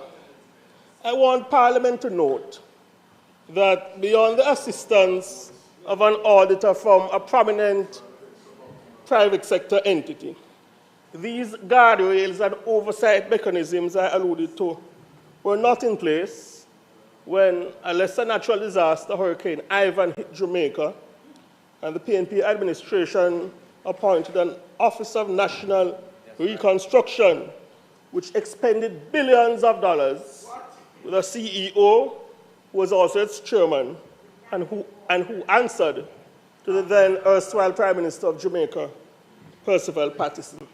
And importantly, sir, this is not to smear or denigrate the work of the ONC, but to put some context to some of the current arguments about oversight. I've heard the argument put forward by the opposition, who have suggested that NARA could create a platform for corruption. And some well-thinking Jamaicans may genuinely have this concern. So I will address the well-thinking Jamaicans. The truth is, sir, there is no system, no law across the globe where there is absolutely no possibility of abuse of process. There is no system, no law. However, that is why we have systems of checks and balances in place. And we have outlined a number which pertain to the NARA bill. And that is why we also have anti-corruption institutions, which this administration has supported by way of major funding, and indeed has passed legislation to make some of them autonomous and made the country's anti-corruption laws stronger. And a careful analysis of our political history will disclose that whenever allegations of malfeasance supported by evidence arise, this administration, led by Prime Minister Dr. the Most Honorable Andrew Holness, has taken swift and decisive action.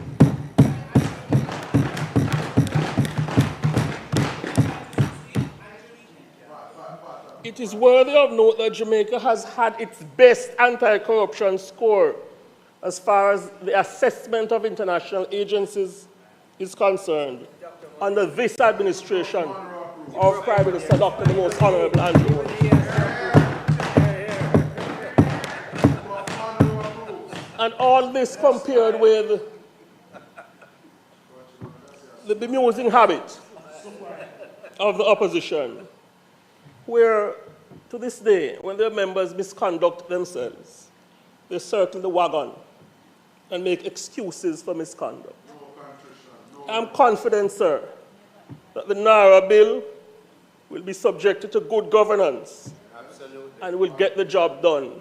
To Jamaica, I say, judge us by our actions.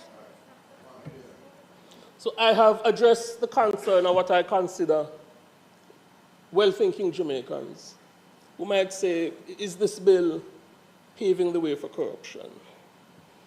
This argument, though, about NARA paving the way for corruption has been not only proffered by the opposition, but a few individuals and organizations who sometimes the media refer to as civil society.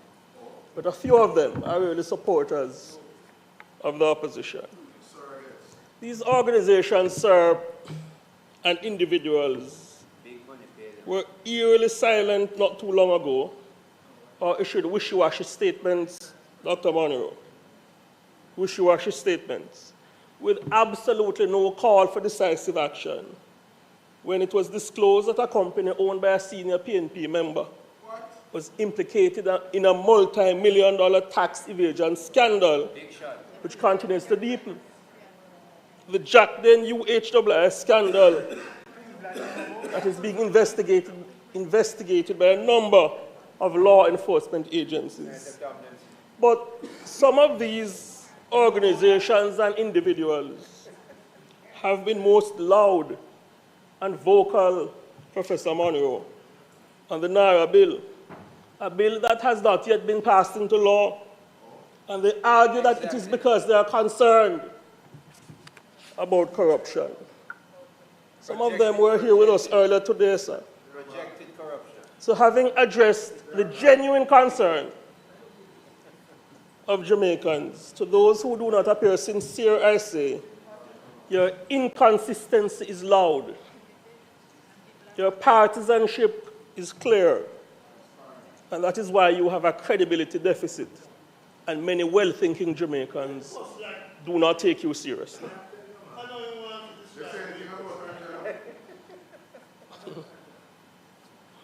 The opposition and some of their supporters have peddled the view that this Naira bill is creating unusual powers for the Prime Minister. We heard Senator Thamer raise a spectre of authoritarianism earlier. You'd have Jamaicans believe that unusual powers are being arrogated onto the Prime Minister via this bill. That is false. That narrative is absolutely untrue.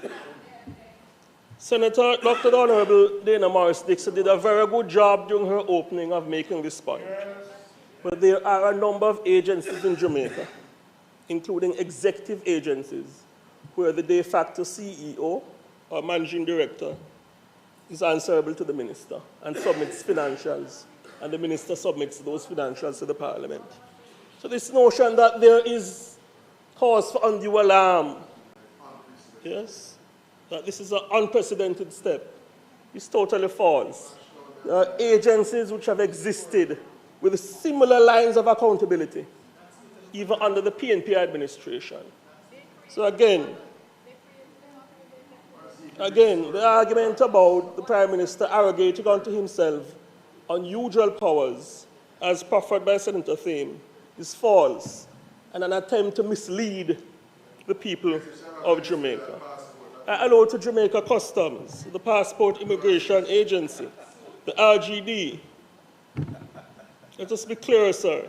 There is nothing unusual about the chain of command on the Naira. Absolutely nothing unusual. And I want to make that clear to the people of Jamaica. So, another narrative advanced by the opposition in the public domain is the matter of a joint select committee. Yes. Red herring. Yes, a joint select committee. And I must say, sir,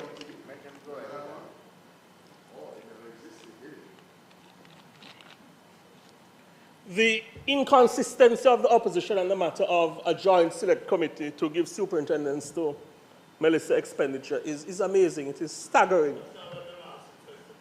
Our country will recall that not long ago, the Prime Minister proposed a special select committee, a joint select committee, to consider Melissa expenditure.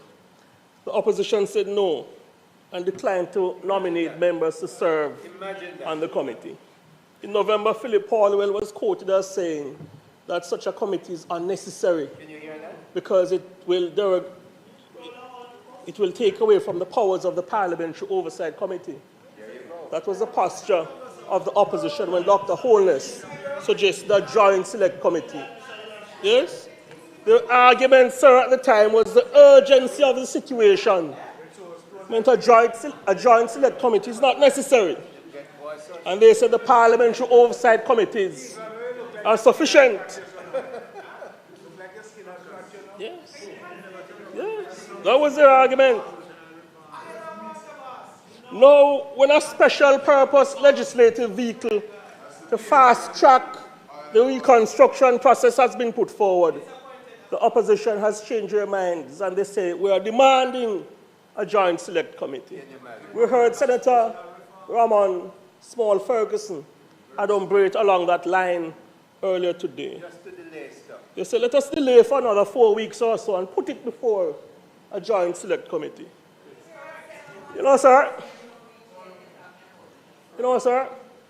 I observed the debate in the lower house. I listened very keenly. And a member from Eastern Westmoreland, the PNP's Dr. Dayton Campbell, drew for the good book during his contribution to the NARA debate. I submit that he drew for the right book, but he read the wrong verse. Which verse did he read?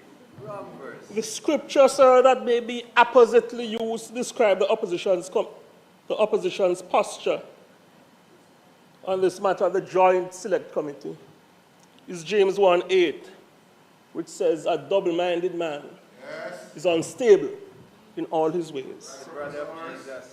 I put it to you, sir, that communities in Jamaica and the entire post-Melissa restoration effort cannot afford and, in fact, should not be detained by the palpable flip-flopping and instability of the opposition PNP and their surrogates.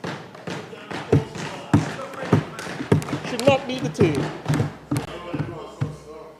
And to make matters worse, it was not long ago that the opposition called a media conference and lamented what they alleged this is the slow pace of the effort to build back communities in Jamaica after the devastating impact of Hurricane Melissa.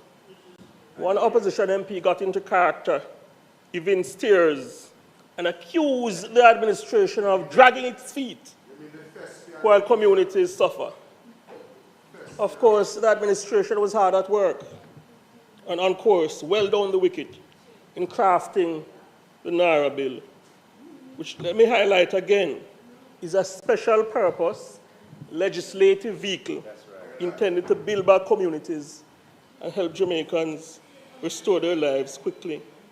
And now, the administration of Dr. Holness has brought that bill to Parliament. The same opposition MPs who were lamenting a delay, they are now advocating for additional delay. 4 more weeks to consider the matter, they say. Again, sir, I call out the posture of the opposition as insincere and not in the best interest of the people of Jamaica.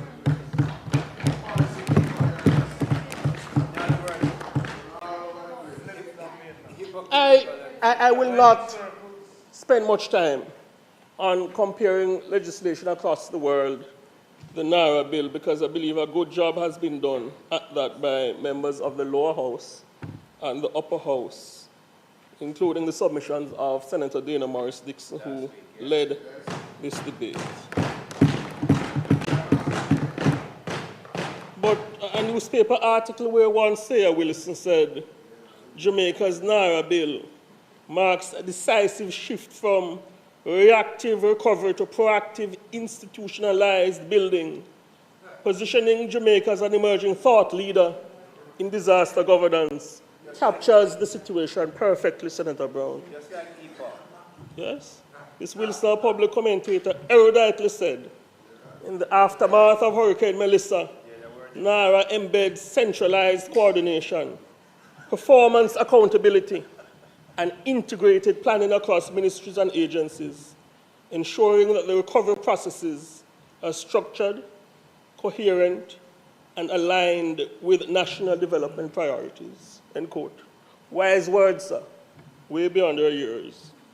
Incidentally, Miss Wilson is the daughter of a thoughtful and patriotic Jamaican, the erstwhile PNP General Secretary Maxine Henry Wilson, whose temperament is far removed from some of the toxic tribalism that has entered the submissions of the opposition members regarding this debate. In closing, sir, I think there is a wide recognition across the globe that governments are elected to lead and that the executive must retain their authority to execute policies further to its mandate given to it by the people. But from time to time in Jamaica, anytime moves are made to put in place decisive measures geared towards changing systems which have not worked. There are some across society who say, let us water down legislative and executive power. Yes, and if they have their way, they turn the society into a coalition government. Absolutely. Yes, with unending demands for consultation and efforts to dilute executive authority. We believe in consultation, but there will come a time we will have to make a call. And for one reason or the next, these demands are made anytime the Jamaica Labour Party administration is in office. But you know, sir, I feel compelled to say this to the Parliament. I have observed Dr. Holness at work, the minister who piloted this bill. I have observed him successfully work at building Jamaica and ensuring that policies enumerate to the best interest of the people of Jamaica. And he has had the courage to ensure that systems which do not work are decisively adjusted. No doubt, perhaps our region's most progressive, aware, and skillful navigator of difficult times, and importantly, an implementer of good policy. He delivered for the people in navigating COVID-19 when the administration delivered the most massive care and welfare package in the history of independent Jamaica. Dr. Holness and his cabinet delivered for Jamaica in the aftermath of Hurricane Beryl. And despite efforts to block measures intended to save Jamaican lives, Dr. Holness took the crime bull by the horn and led a suite of policies which have seen the murder rate plummet and have saved thousands of Jamaican lives. At an important juncture in the life of the nation, sir, as far as the Naira bill is concerned, I wish to say to Dr. Holness, we have consulted far and wide, including overseas, concerning what works and what does not work in a time of disaster. But ultimately, sir, the mandate is yours. And our administration, which has been given the mandate by the people of Jamaica, owing to the events which occurred on the 3rd of September 2025. It is us who they expect to deliver positive outcomes in times of crisis. Let us move forward, sir, press ahead, and deliver for our people. This Naira bill is a decisive step in the right direction. And a few seconds before the expiration of my time, I'm pleased to indicate the bill, sir, has my strong support. Thank you.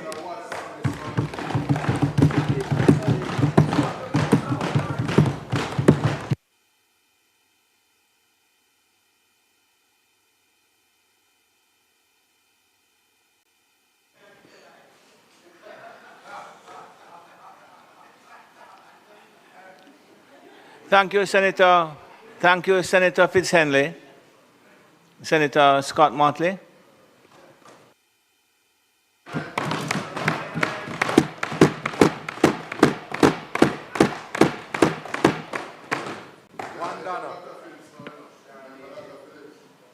Thank you, Mr. President.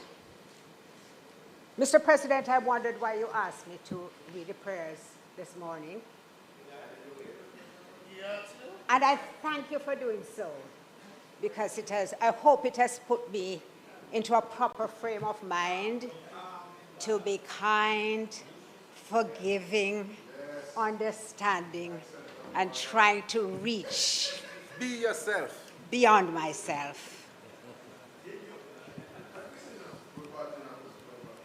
You know, Mr. President, all from this narrow bill was tabled. It brought back memories to me of a NERA bill. And that NERA bill is known as NIDS. It was significant to me, perhaps not to others, because it was the first bill which I had responsibility for as leader of opposition business in the Senate. My very first experience, because when I came in as leader. And I tried, because it is my nature, to point out some of the flaws which I perceived. In fact, the opposition and civil society groups had called for a joint select committee to consider it. And we were told, in no uncertain manner, absolutely not. No more time. It had been 40 years in the making. And that was true. It had been 40 years in the making. We sat until Saturday morning trying to go through that bill, which had come from the House, I think, with 63 amendments. And we worked until 1:30 a.m. on Saturday morning. It was only adjourned on an agreement that we would return on a Monday to complete it. And no matter what we said, no matter what we did, the government would not be moved from its position. The upshot of that, Minister Hill, was that when the matter was taken to court, certain aspects of it was challenged as being unconstitutional and abrogating the Charter of Rights. The court felt that there could be no severance because the bill was so flawed. And so, all of that now, all of that time was lost in a bill which the opposition really supported, but which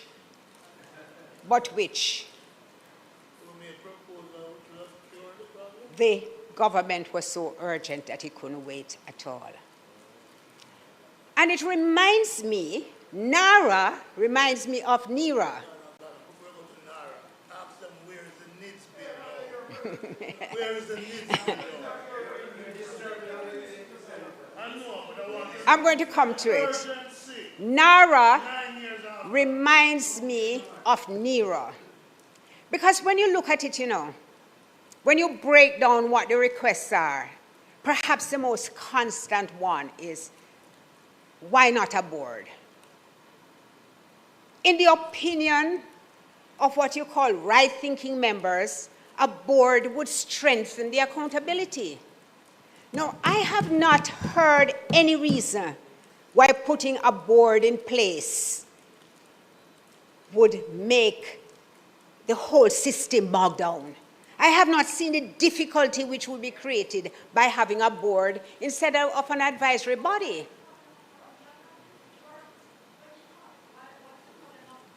There is no point in explaining the difference. This is very unusual, but I have to call to the minister and ask her. I'm going to answer the minister. There is no point in explaining the difference between Jamrock and Epoch, because it has been explained ad nauseum. It's just that you will not hear it. No matter what is said outside of your team, you do not hear it. And that is a danger in how you lead, because your philosophy is a leader-centric philosophy which says you have voted for us. We are led by the Most Honorable Dr. Andrew Holness, and whatever he says is what happens. In other words, you have said on numerous occasions, including not so long ago, that you were elected to govern, and govern you will. There is never any space or place for the views of the people unless it's convenient for you to do that. And I will give you another example. When we were in this House debating the Firearms Act, and I pointed out some of the problems in that act. Yes. Because I'd been on the Joint Select Committee and I tried hard there. When we had the Director of Public Prosecutions, the Chief Justice, pointing out the challenges which were created by that piece of legislation, all we got was a promise to amend it. But you didn't listen. And you know why you didn't listen? Because if it comes from the opposition or somebody who is not a part of your cheering gallery, you never hear. Minister, it's so unusual to see you get hot under the collar. Have I managed to stir up that kind of passion in you? Oh. So, there is no one. It is not debatable about the impact of Hurricane Melissa on our country. The memorandum captures it quite clearly. The memorandum speaks to the fact that the devastation amounts to 56.7% of GDP as measured in 2024. It speaks to the loss which was experienced and therefore brings the clear justification for wanting expediency and urgency to solve the problems of the country. It says the hurricane traversed the island, resulting in catastrophic loss and damage to lives, livelihoods, and economic, social, cultural, and environmental systems. I scoured the bill. I scoured the bill for a clause which would show me that it has been addressed. I could not find a clause that adequately referenced that. The woes which the people have experienced. And when Senator Duncan spoke, it became, I don't want to misquote him, and I made a note of it. The emphasis in your bill is on development and commercial activities. Well needed. There's no question about it. But where do the people factor in this? Because I'm going to pose a scenario. A spot in Westmoreland. I'm going to choose Petersfield because Petersfield is always on my mind now. Although I've never visited Petersfield, I do not know Petersfield. A beautiful piece of land on which families have lived for decades. Because in rural Jamaica, as you know because of your land titling projects, which you have, people live on a piece of land forever. My grandfather did born here. Oh, Senator Abka is not here to hear me engage the vernacular. But grandfather did born here. Father did born here. Everybody, they can show generationally their connection to the land, but they do not have a piece of paper in their hand. A developer wants to do a development which falls within Section 25, a high-value tourism project.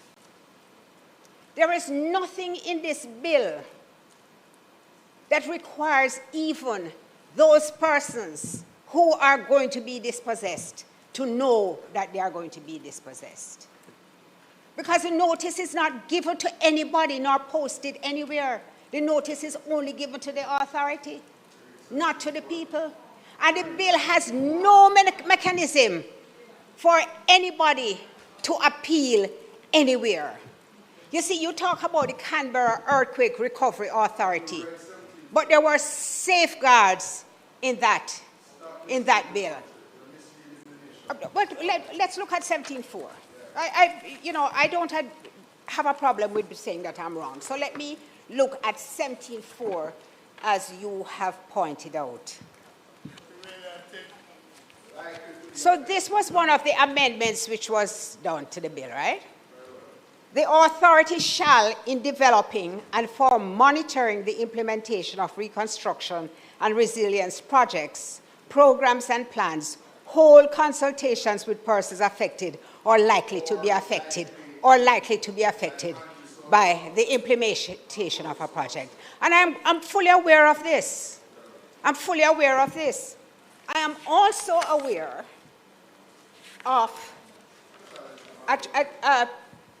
no, I'm making a slight departure. I'm also very much aware of your clause 3, which speaks to administration.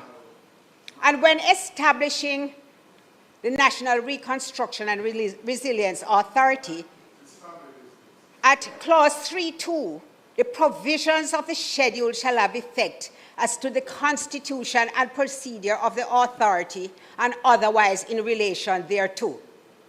There is no schedule. The only schedule to this bill is the schedule that appoints the CEO. There is no schedule that actually tells you about the constitution and the procedure of the CEO. None.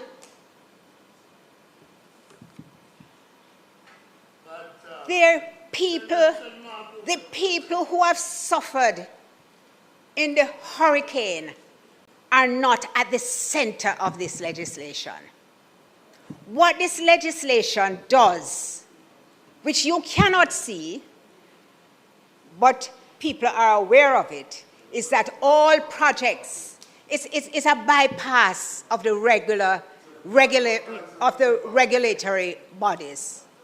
Because you can simply, once it's over $15 million and it fits into 25, which is very, very broad, you can have your project pass through NARA.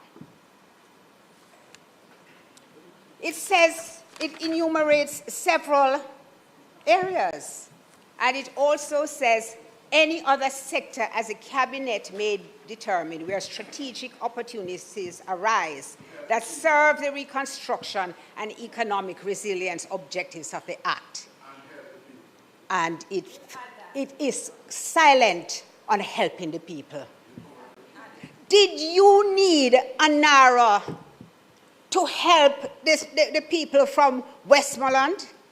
Did you fail to help the people from Westmoreland because you had no NARA? You have people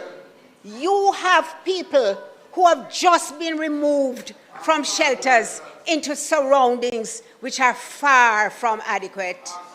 You have people who live in a school hanging out their clothes on a line and indeed cohabit in the school because the school has become their home. And you even boast about the fact that, oh, it's family, they're all related, and also that they're related to some of the teachers. That is how you deal with people. That is how you handle people who are suffering. And then come to tell me that a strategic investment has people at the heart, when for 6 months they are driving down in St. Elizabeth, and St. Elizabeth, they say, don't look any different from the hurricane. They are, because, you know why? You know why? Because we don't have NARA, and you don't have emergency procurement provisions, which your minister, because your minister Vaz did not know that he could have procured this Starlink under emergency procurement provisions. Because even though procurement is very challenging, there are ways. The law always creates a way for you to get it done, and your emergency procurement provisions could do it. But you have no real interest in the plight of the people. You have no real interest in the plight of the people. You can't be connected to the people because, for one, when you drive on the road, you drive with flashing cars, so you don't even know what we experience when we sit in traffic. You only speak to people in your echo chamber. But let me continue, President. There is, one would have thought that after the dry harbor ruling, the government might have contemplated, even for a moment, whether they ran the risk of a similar fate as NIDS. Whether they ran the possibility of having this piece of legislation overturned. Because that step in order which could cause a real issue.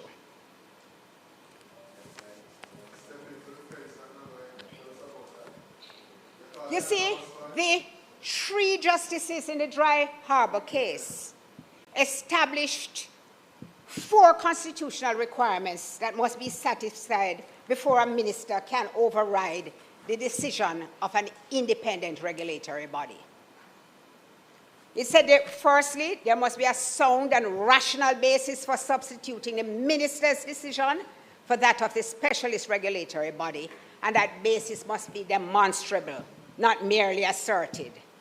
2, the reasons must be explained to the public, to the affected people, and if necessary, to the court.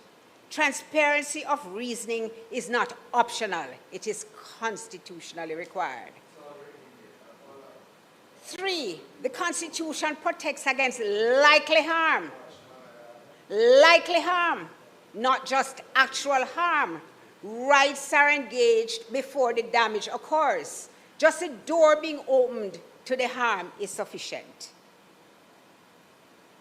And importantly, economic benefit claims and aspirational development goals must be supported by concrete evidence, feasibility studies, hard data, proper analysis, because generalized assertions do not satisfy constitutional requirements.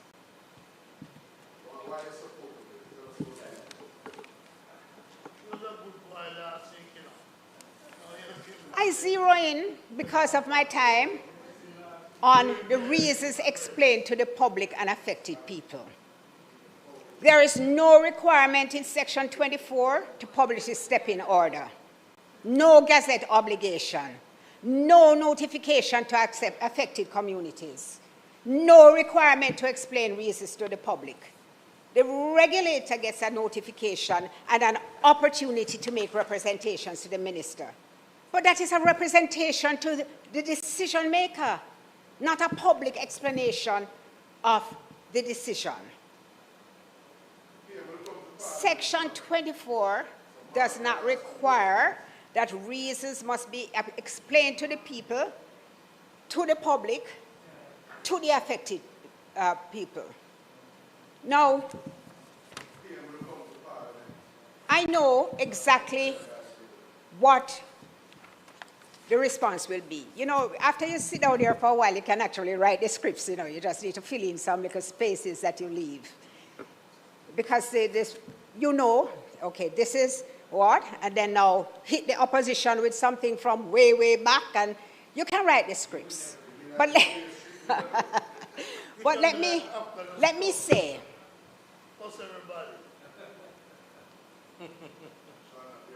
in the Dry Harbor case, the Prime Minister overrode the NRCA using existing ministerial appellate authority under the Act.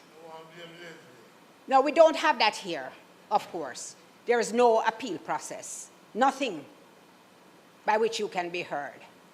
The court said that exercise of existing authority was unconstitutional because it lacked sound rational basis, transparency, and evidence.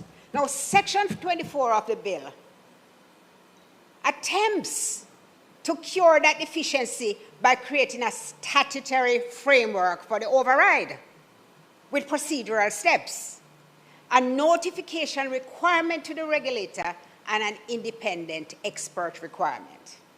The question is whether those are satisfactory to satisfy the constitutional requirements of the bill. So here is my concern. The procedural steps are addressed to the authority, not to the community. The community has no role in the process, none outlined anywhere that I could find. So the full court's requirement of notifying the people is not satisfied by notifying the regulator. The independent expert is commissioned by the authority, not appointed independently. So you know how it goes, Senator Hill. We get somebody who,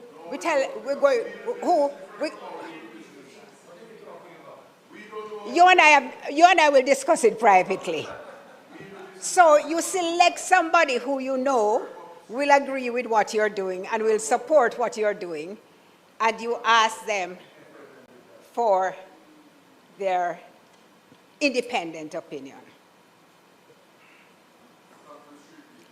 The only way that you could cure that is if you had a process by which the independent expert is not commissioned by the authority and is appointed independently.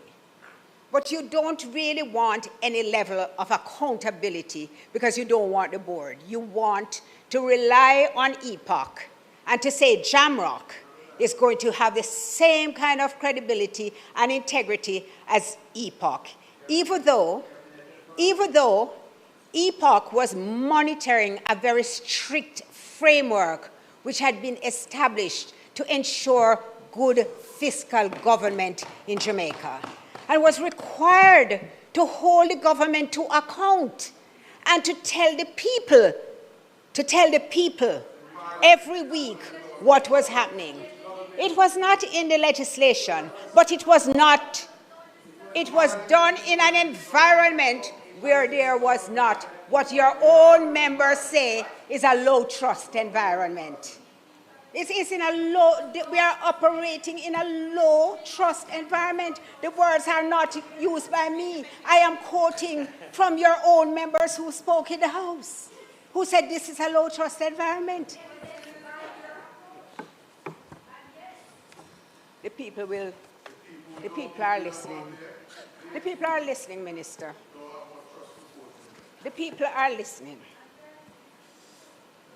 Senator Duncan, one word that you used, which was very important, was social consensus. And social consensus is transformative in achieving objectives. When you have the people on your side, everything changes. You had social consensus with EPOC. You had social consensus. Minister, I have two questions. Minister Dana Morris-Dixon. I haven't seen in the bill any, is it contemplated that Jamrock will be established under Clause 7? Because that is so unclear, especially the language, which says the minister may establish a committee. With a bill of this magnitude, the most consequential bill which has come before the House in recent times, I shouldn't have to wonder how this oversight body on which you place so much reliance is going to be established. I know exactly. No, the first one was about the schedule, which I can't find. I can't find any schedule that is being referred. And I think if it were there, it would be a very important schedule for us to look at, except that it simply is not. It does not exist.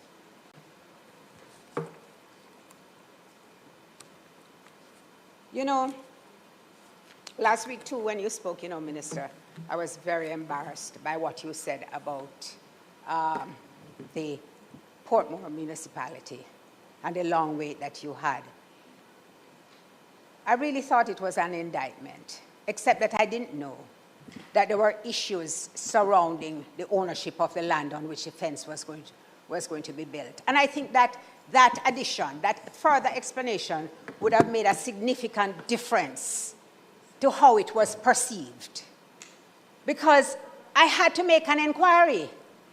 When you hear somebody, a minister, say that a fence which is needed for the security and the safety of the children has been delayed by a municipality for over 18 months, you must be concerned. Save and accept that there was a dispute over the ownership of the land, which prevented the municipality from giving the permission. That is critical. That is critical.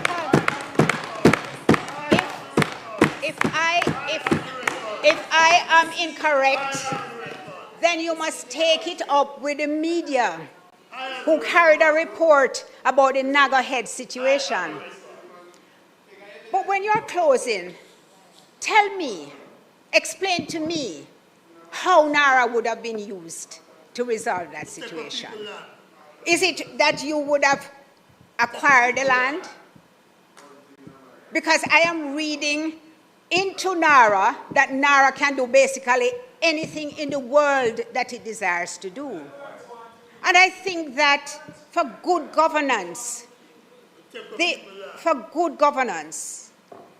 you should just pause and consider whether that is in fact what you intend, or it's an unintended consequence of the way that you have framed and approached the legislation. I am quite clear that you tabled a bill which you had to withdraw. I didn't see, or you decided to withdraw. I didn't see that bill, so I am making no comments on it.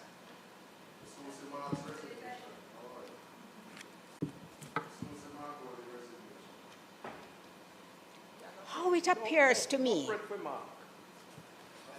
and my concern, because I value and put the people at the center of why I am here. You understand? I don't have to be here. Just like when you were talking about our dear departed friend, Leslie. He didn't have to be here. He didn't really get anything from being here, but he wanted to serve.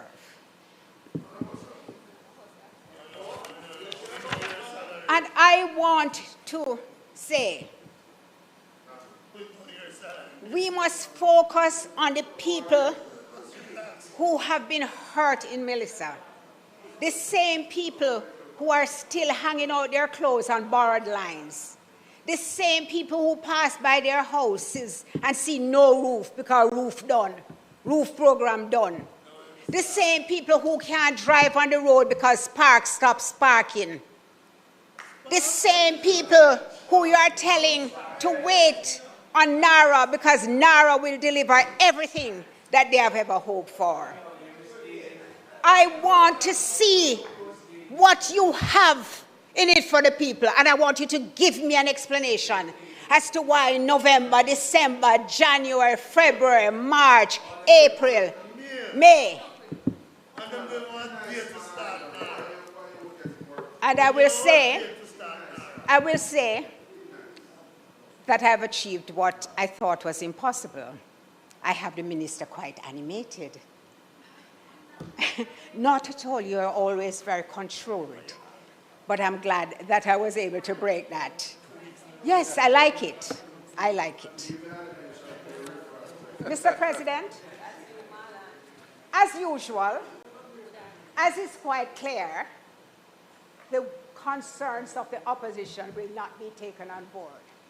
But even worse in this instance, not one of the concerns of civil society who are now labeled People's National Party supporters simply because they are trying to build a Jamaica that is better, more resilient, has more integrity, more transparency, and more accountability. And this government is condemning them because they are doing their civic duty. If it pleases. Thank you very much.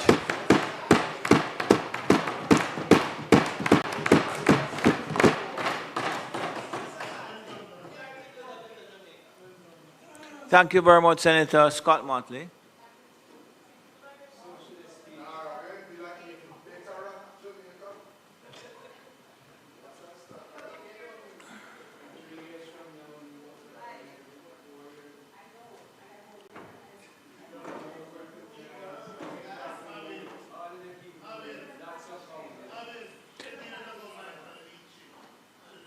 Senator Rose Bennett Cooper.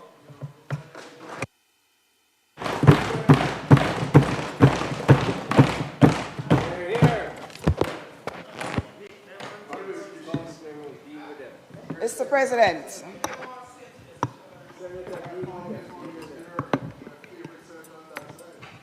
May it so please you, Mr. President.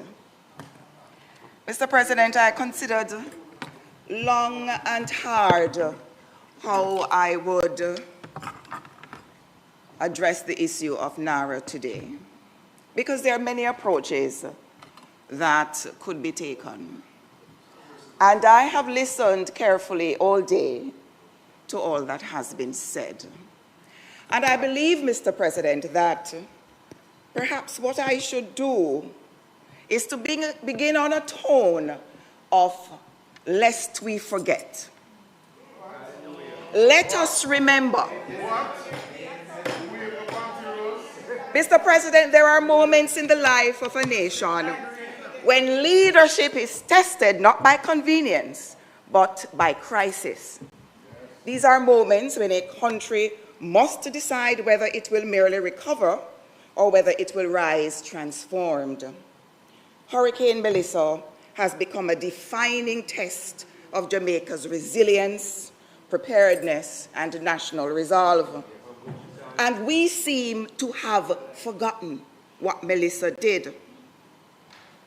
Long after the winds subsided and the flood waters receded, what remains are not simply damaged buildings and broken infrastructure. What remains are the faces of Jamaicans who are trying to make sense of loss. We have all seen the images. Let us not forget.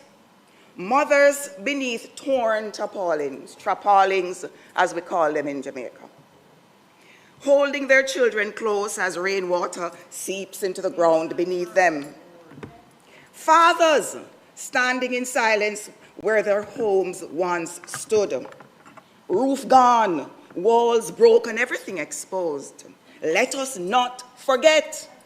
Children staring at the remains of their school, their books ruined, their bags covered in mud, and their routines just completely shattered. We seem to have forgotten. Many of us, perhaps not all, have seen the images of entire communities being cut off. No roads, no bridges, no access. The only thing they have is uncertainty. Mr. President, these are not isolated tragedies. They are part of a national pattern that Jamaica has endured for generations. And yet, Mr. President, Hurricane Melissa has changed the scale of the conversation entirely. And that is a big part of what NARA is about. Let us not forget.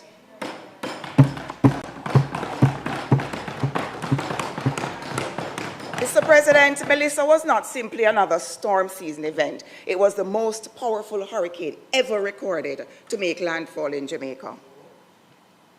Planning Institute of Jamaica estimates that the damage and losses associated with the passage of the hurricane total around 1.952 trillion Jamaican dollars. That's 12.2 billion US dollars. And this figure, I believe it was said earlier, is equivalent to 56.7% of Jamaica's 2024 GDP. Many things were affected. Infrastructure across large sections of the country was severely impacted. Power systems collapsed, roads became impassable, and critical lifelines failed at the very moment when people needed them most. Our housing stock suffered devastating damage, exposing deep vulnerabilities in how many Jamaicans are forced to build and live. There were problems before that became exposed as a result of Hurricane Melissa, which is part of the reason why going forward it cannot be business as usual.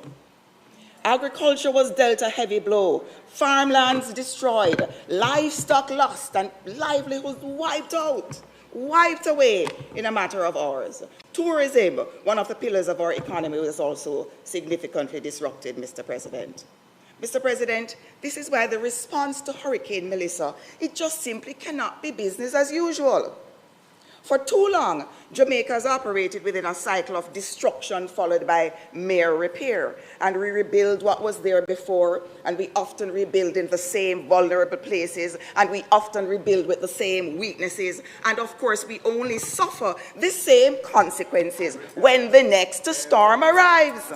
And that cycle must end. The reality, Mr. President, is that we are now living in a different climate era. Storms are becoming more intense, rainfall events are becoming more destructive, coastal vulnerability is increasing. The old assumptions no longer hold. Lest we forget, we cannot continue, you will be quiet, we cannot continue building for the climate of the past while ignoring the realities of the future. And so the question before us is larger than merely reconstruction. The question is whether Jamaica has the courage to transform. And it is in this context that I rise today in full and absolute and complete support of the National Reconstruction and Resilience Agency Act 2026.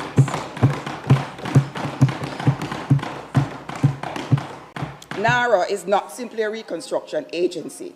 It is a national resilience framework designed to fundamentally transform how Jamaica plans, builds, develops, and protects its people in an era of increasing climate and disaster risk. Its purpose goes far beyond replacing damaged infrastructure. In essence, Mr. President, this bill is not simply about recovery. It is about national transformation. And it's about ensuring that no Jamaican family remains under tarpaulin month after month after month after there is a storm. It is about ensuring that no child loses their access to education because the school was not built to withstand severe weather. And it is about ensuring that vulnerable communities are not abandoned when roads fail, bridges collapse, or floodwaters rise. Mr. President, there are many Jamaicans listening to this debate who want reassurance that reconstruction will not come at the expense of democracy, at the expense of consultation or community participation. Many Jamaicans fear that developments appear without warning, and they're afraid that this might happen as a result of NARA. They fear local concerns being ignored. They fear speed being prioritized over proper safeguards and accountability. And those concerns should not be dismissed lightly. But they should not be trampled on by arguments that are merely propped up by political expediency. Yes. So let us talk the truth. Let us look at what the legislation actually says. Not what we think it says, not what we imagine it means, but what it actually says. The language of the legislation, not the emotions the legislation evokes in us. This legislation does not weaken our planning and developmental processes. It strengthens it. The bill does not listen and learn. The bill does not abolish the need for development approvals. Nonsense. It does not remove the role of the municipal corporations. More nonsense. And it certainly does not permit projects to proceed outside of established legal frameworks. Read and understand. What does this bill do? It ensures that the various parts of government responsible for approvals, planning, consultation, and implementation work purposefully and quickly in considering applications for development. So let me say this clearly and without ambiguity. NARA is designed to benefit Jamaican society as a whole, not a select few, not a narrow interest, not the rich over the poor, not the poor over the rich, not the white over the black, all of Jamaican society as a whole. It is designed for the farmer in St. Mary, the fisher folk in Portland, and the small contractor in Clarendon, and my Aunt Joni in the hills of St. Catherine. Mr. President, this bill is about ensuring that no child loses access to education because a school was not built to withstand severe weather. My fellow Jamaicans who are listening and watching these proceedings today, and including my colleagues who have called me and quarreled with me all week to say, Rose, you have spent over 30 years of your life prosecuting building breaches and development breaches and environment breaches and beach control breaches. And here you are in support of something that takes away certain rights. But let us now talk about what is taken and what is not.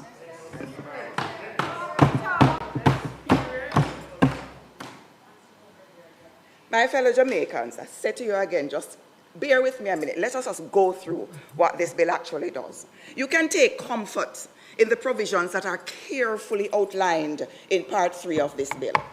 This part of the legislation, Mr. President, makes it abundantly clear that national reconstruction will not occur without structure, without oversight, without accountability, and without consultation with the people.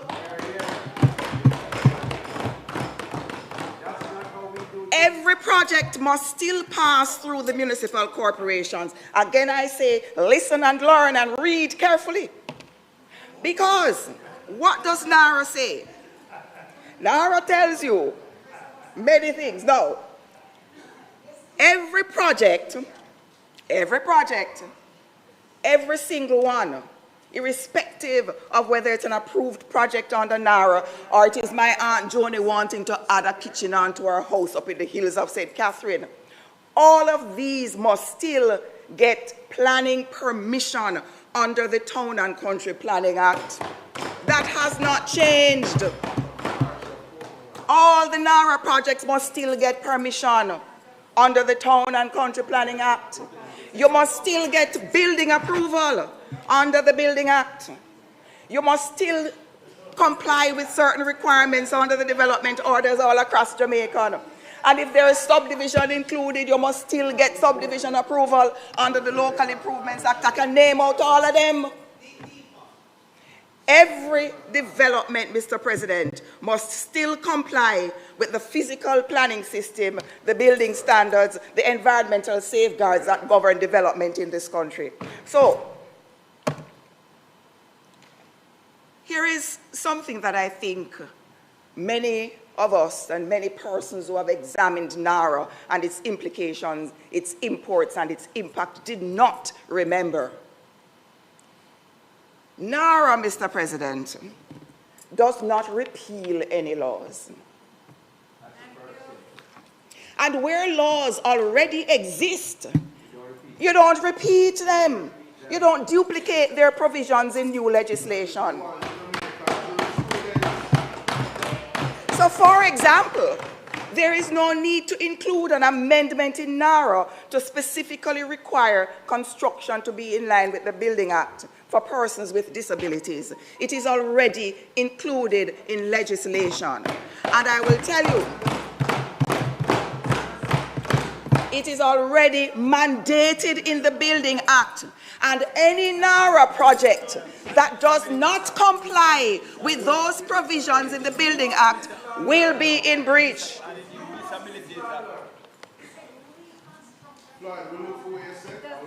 I did not say that anyone said it. I am making a point. That is nexus. I am making a point that is connected and has a nexus to words already uttered. Again, listen and understand. Now, Mr. President, every development must still comply with all the existing laws and the provisions.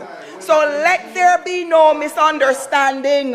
Nothing under this framework removes Jamaica from that regulatory architecture. It hasn't shifted. And even more reassuring, Mr. President, is the provision. Even more reassuring provision for the Jamaican people is found in Clause 17.4, which was mentioned and read but not interrogated. So let us do that. Clause 17.4 says, the authority shall, in developing and for monitoring the implementation of reconstruction and resilience projects, programs, and plans, hold consultations with who? With who? With who? With persons affected. Not just the persons affected, the persons who are likely to be affected by the implementation of a project. So Miss Matty, who lives next door to a project that is coming, and she's not sure what is going to happen, she's protected. And she has the right to ask what's coming, what you're doing. And you have an obligation to tell her. But Mr. President, let me go further, because remember, existing law does not fall away because you have a new piece of legislation. So, NARA, for those who are interested in actual facts and truth, hear me now. NARA does not go beyond the scope of all the development laws that exist in Jamaica. Not even 1 inch beyond.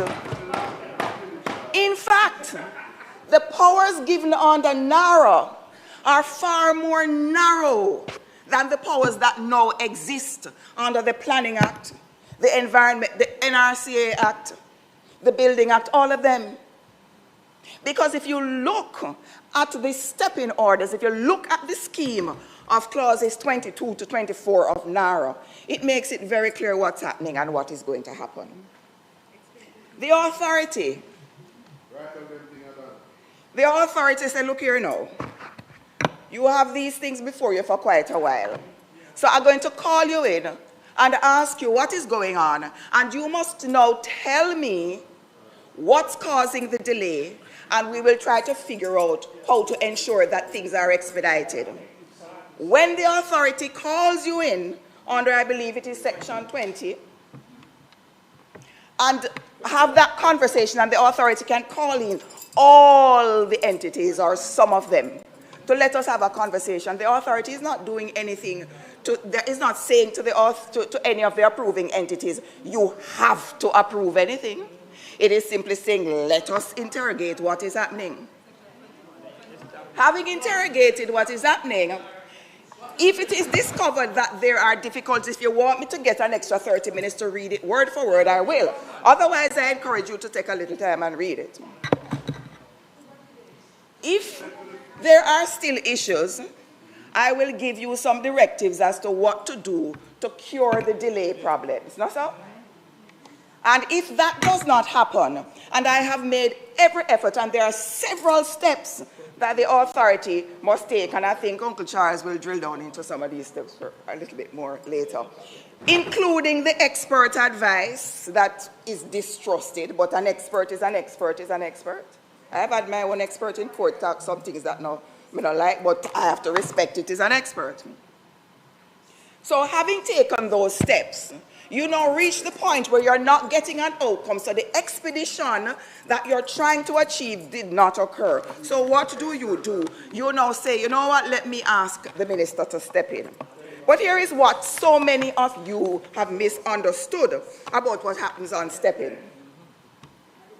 Upon the application, I'll get to the court, upon the application of the authority, the minister may, by order, if the minister is satisfied of the matters specified in subsection 3, and what that means is that the minister is constrained by these matters, if the minister is so satisfied, the minister may approve, listen carefully, the minister may approve, subject to any terms and conditions, an application made or submitted by the authority to an approving entity on which that approving entity has not made a decision.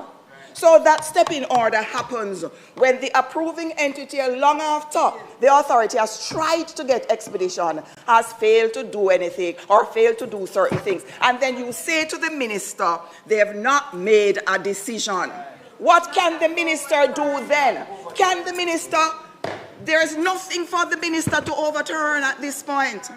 So what does the minister, what else can the minister do?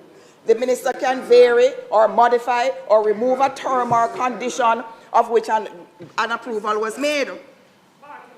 And the step-in order shall have effect as if that step-in order was an approval granted by the approving entity to which the authority first made application. You know what that means? Nothing here gives the minister the power of approval or rather the power to overturn an approval of the statutory entities that now have the jurisdiction to approve? Nothing. Oh, that's not true. Read this again, youngster. So, when the argument is made that the minister is given these vast, wide powers, it's not true. You know where the vast, wide powers exist? They exist in the Town and Country Planning Act, which was modified in 1999 by an excellent minister, Easton Douglas, who was then minister of several things. And the modification at that time in the Town and Country Planning Act allowed an appeal to be made to the minister instead of to an appeals tribunal. And what can the minister do when the appeal comes to him? The minister can reverse any decision that was made. The minister cannot reverse an approval on the NARA. The minister can step in and arrive at a decision where there has been a failure to arrive at a decision by the entities after efforts have been made and certain steps taken in the legislation. And when we talk about delay, what's the clock looking like? Oh, when we talk about delay, let us get a minor, a tiny, a little understanding of what we're dealing with in a development application. When you make an application, let us take a look at the consultation process. All applications for development approval must be made to the local planning authority. In other words, the parish council, in other words, the municipal authority. Every single application for development approval goes to that one place in each parish. And there are certain circumstances that may cause it to be triggered elsewhere. When an application is now to be considered, let us talk about the consultation process that has not fallen away because of NARA. It still exists. The local planning authority must consult with several entities. I'll just tell you about 14 of them. The neighboring local planning authority, the chief technical director, the minister responsible for agriculture, the Jamaica National Heritage Trust, the Natural Resources Conservation Authority, with the ministry responsible for health and environment control, where the development consists of certain things like rivers and streams and storing mineral oils and whatnot. With the Commissioner of Mines, the Mines and Geology Division, the Office of Disaster Preparedness and Emergency, Water Resources Authority and National Water Commission, the Civil Aviation Authority, the Relevant Building Authority, the Forestry Department, and I could go on. I mention these entities that must be consulted for this reason. It's a lot of things that you're supposed to do as a development agency, as a parish council, as a municipal body when an application is made of a certain scale. It takes a lot of commentary and consultation with many bodies. And that, therefore, can take long. And you know what take long means? I always hear people talk about a 30-day and 90-day approval process. The law already says that.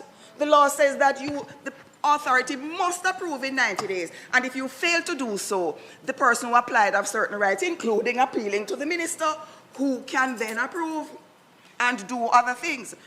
Let's continue talking a little bit about consultations. Under the Building Act,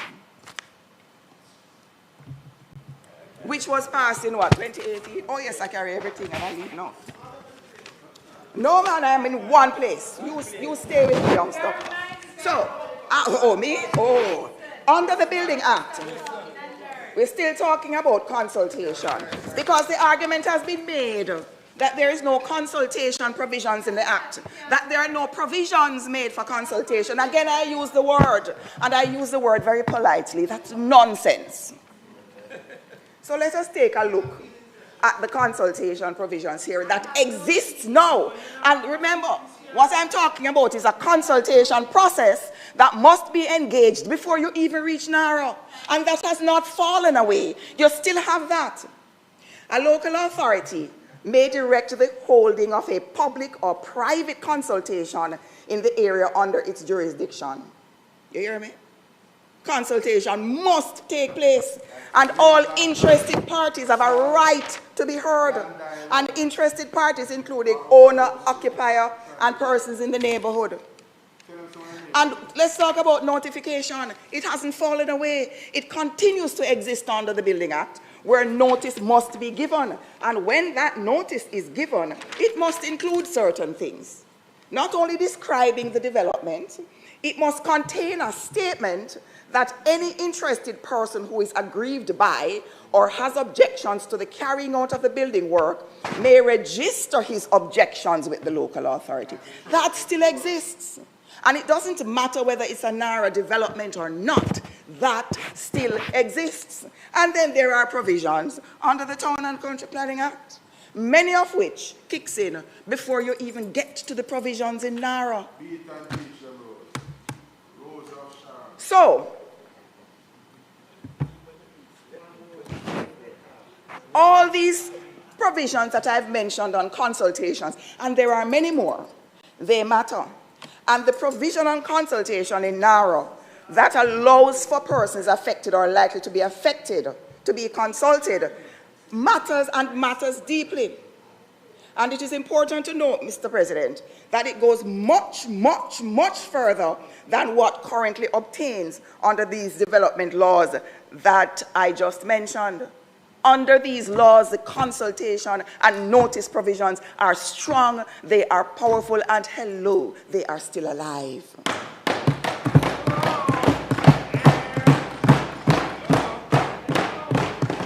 Mr. President, I am very heartened by the provision in the NARA bill that deals with consultation. And I'm equally heartened that many persons hopefully will now have a better appreciation of the fact that their protections that existed before NARA continue to exist. And let us quickly mention a case that was decided recently. That case does not touch or trouble NARA in any manner whatsoever, because that case deals with a situation where planning permission was denied by the authorities, and the applicant Bengal appealed to the minister, and the minister reversed the decision taken by the authorities. There is no power of reversal set out in NARA.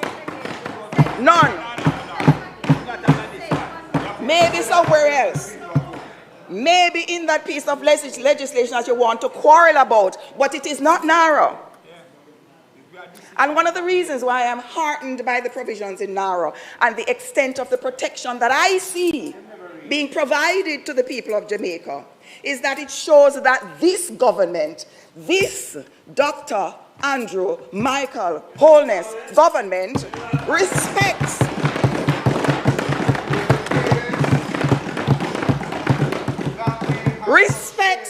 the voice of the people in decision making. That's what it means. Mr. President, it means that communities will not be ignored. Consultation is real in NARA.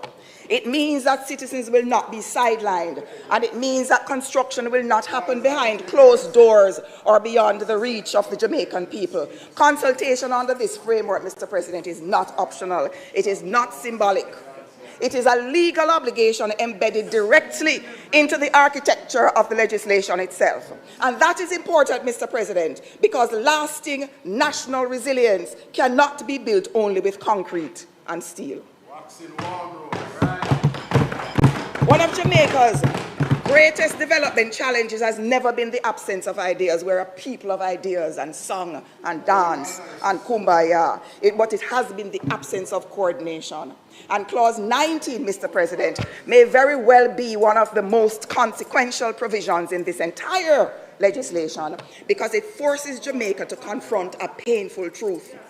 It is grounded in a simple but powerful principle that Jamaica cannot continue rebuilding vulnerably.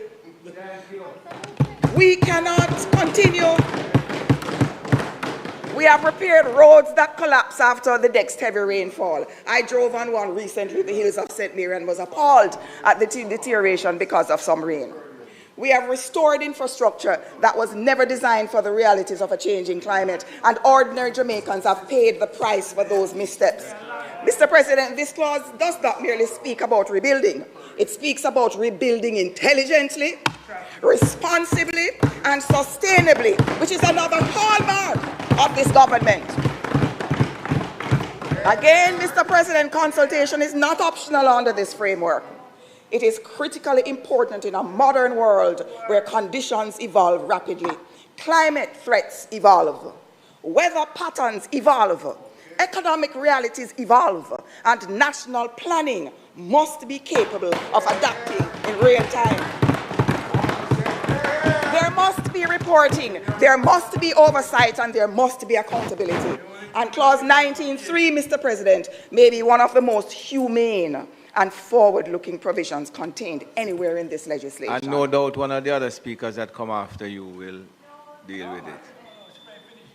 Because, Mr. President, at its heart, this clause is about protecting people. Clause 19.3 provides. How much do we have left? Let me look. I can't do that. About 10 minutes, Mr. President. No, I can't. Everybody 5 minutes, Mr. President. Everybody has 30 minutes. Come again? You want me to tell you that? No, I'm quite fine with that. Mr. President, Clause 19.3, as I said, may be one of the most humane.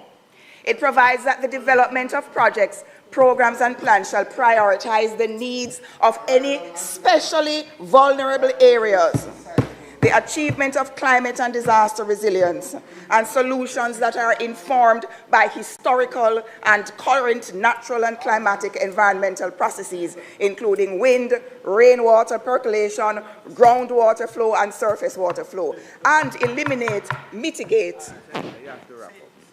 Yes, Mr. President, I'm wrapping. Or minimize adverse natural hazard and environmental impact. Mr. President, I believe that you have all been very generous in listening to me today. And I believe, Mr. President, that it must be patently and abundantly clear that I support this bill without reservation. And I thank you, Mr. President, for the offer.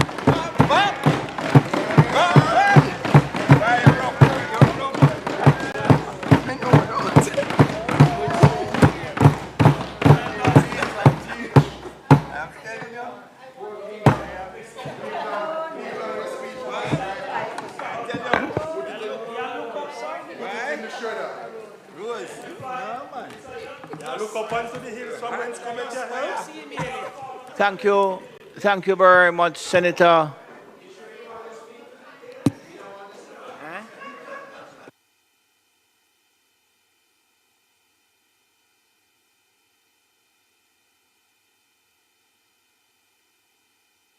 Thank you very much, Senator Rose Bennett Cooper.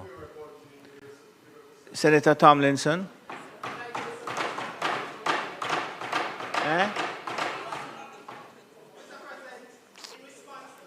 1 minute. I need a 420 motion, I'm informed. 1 minute.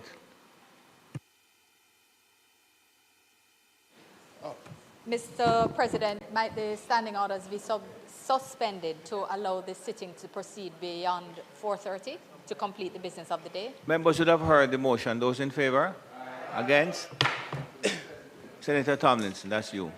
Thank you, Mr. President. You know, in response to what I just heard in the debate, all I can say, Mr. President, is that there are some lawyers I would never even consider to defend me in a traffic court because the quality of the interpretation of the law would be so poor that I think I would lose that case, Mr. President. And there are a lot of misconceptions about the bill that was expressed by the member, and I will, during the course of my presentation, respond to those misconceptions. But I want to begin with this. I notice that there is a concerted effort on the part of those on that side to disingenuously distort the position of those on this side with respect to the Naira bill. And I want to state clearly, without ambiguity, Mr. President, that we on this side are not opposed to reconstruction. We're not opposed to resilience. we lost constituents in Hurricane Melissa. We watched communities in Westmoreland, in St. Elizabeth, in St. James be devastated in ways that this country has not seen since Hurricane Gilbert. We understand as acutely as anyone in this chamber the urgency of getting the recovery right. But it is precisely because we understand the scale of what this authority will be asked to do, precisely because we understand the billions of dollars that will flow through this entity, the regulatory powers that it will wield, the statutory bodies that it will be able to override, that we cannot, Mr. President, in good conscience, stand here and wave this bill throughout without saying what needs to be said. Throughout the whole debate on this bill, the question has never been whether Jamaica needs to rebuild. So when I hear them distorting the position of this side, I must say that the question is whether this bill, in its current form, gives the Jamaican people the governance framework and the accountability architecture that an undertaking of this magnitude demands. And the answer, Mr. President, is that it does not. I want to place on record the opposition's deep regret at the manner in which the legislation has been handled. This is not a routine bill. This bill creates a statutory body with powers to override decisions of a regulatory authority in the country. It allows a single minister by order to override those bodies without gazetting that order, without reporting to Parliament, without any public record of having done so. It allows a chief executive officer appointed by the Prime Minister to enter into transactions and sign contracts of unlimited value unilaterally with no co-signatory, no board authorization, no financial threshold.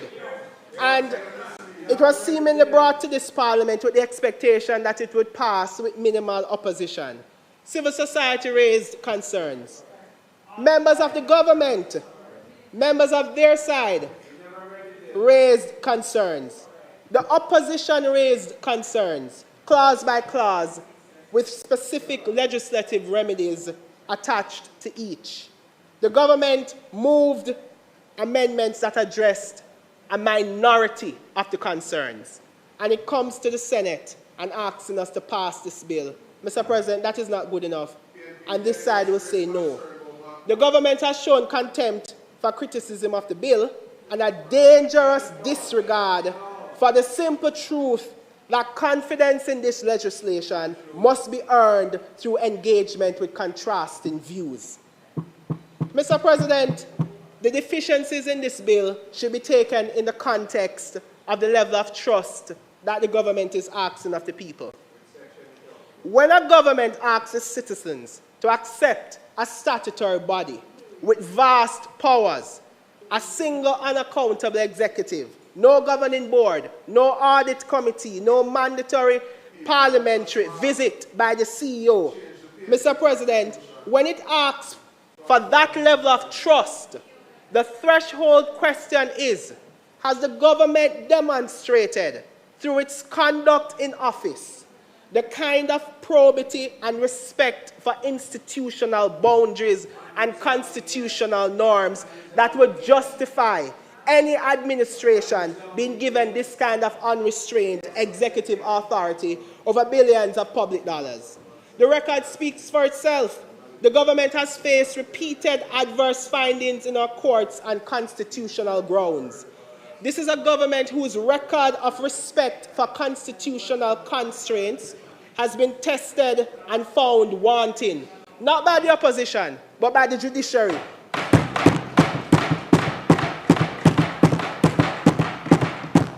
When the courts of this land have had occasion to examine whether that administration has remained within its constitutional boundaries, the rulings have not been flattering. That is a matter of public record. And it is directly relevant to whether this Senate should be comfortable passing legislation that concentrates this much unreviewed executive power in the administration's hands.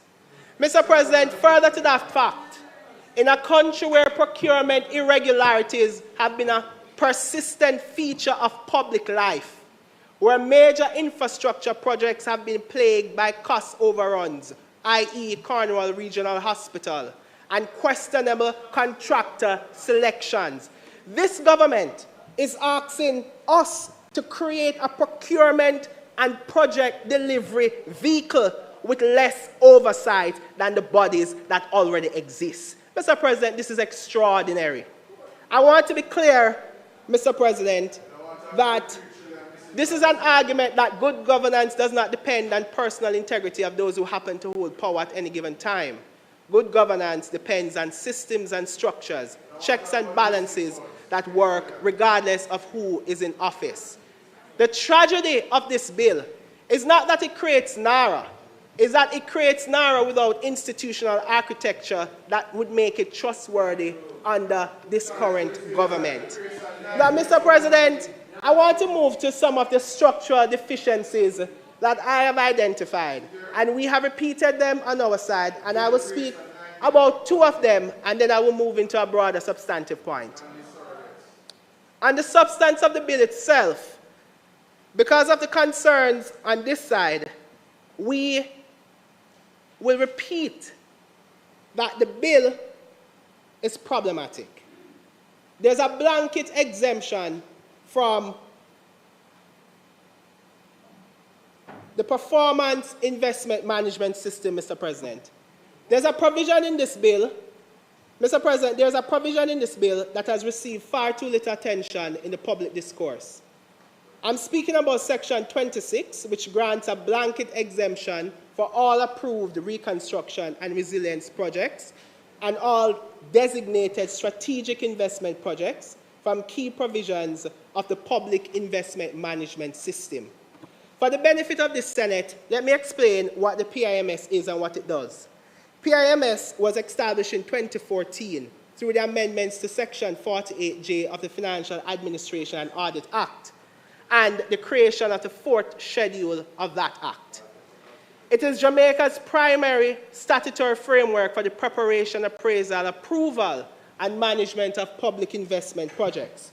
Every public investment project, irrespective of the source of funding and the type of procurement or implementation method used, has to be subjected to this.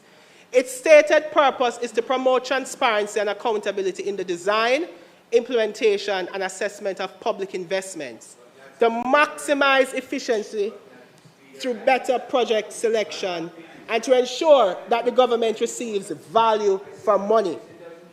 It does through a structured process involving the Public Investment Management Committee, chaired by the Minister of Finance, a technical review committee chaired by the Director General of the PIOJ, and expert input from institutions including the Ministry of Finance and the Office of the Cabinet, the DBJ, and NEPA.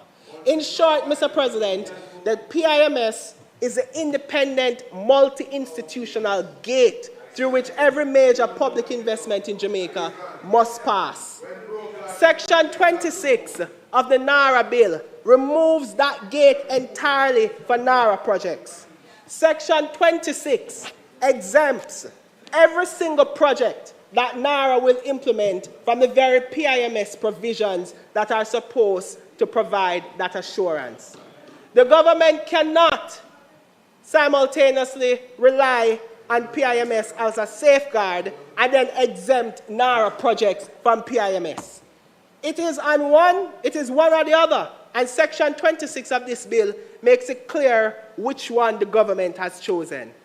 The specific provisions being disapplied in the Financial Administration and Audit Act are Section 48B, 2B, and Section 48J of the Financial Administration and Audit Act, and the fourth schedule.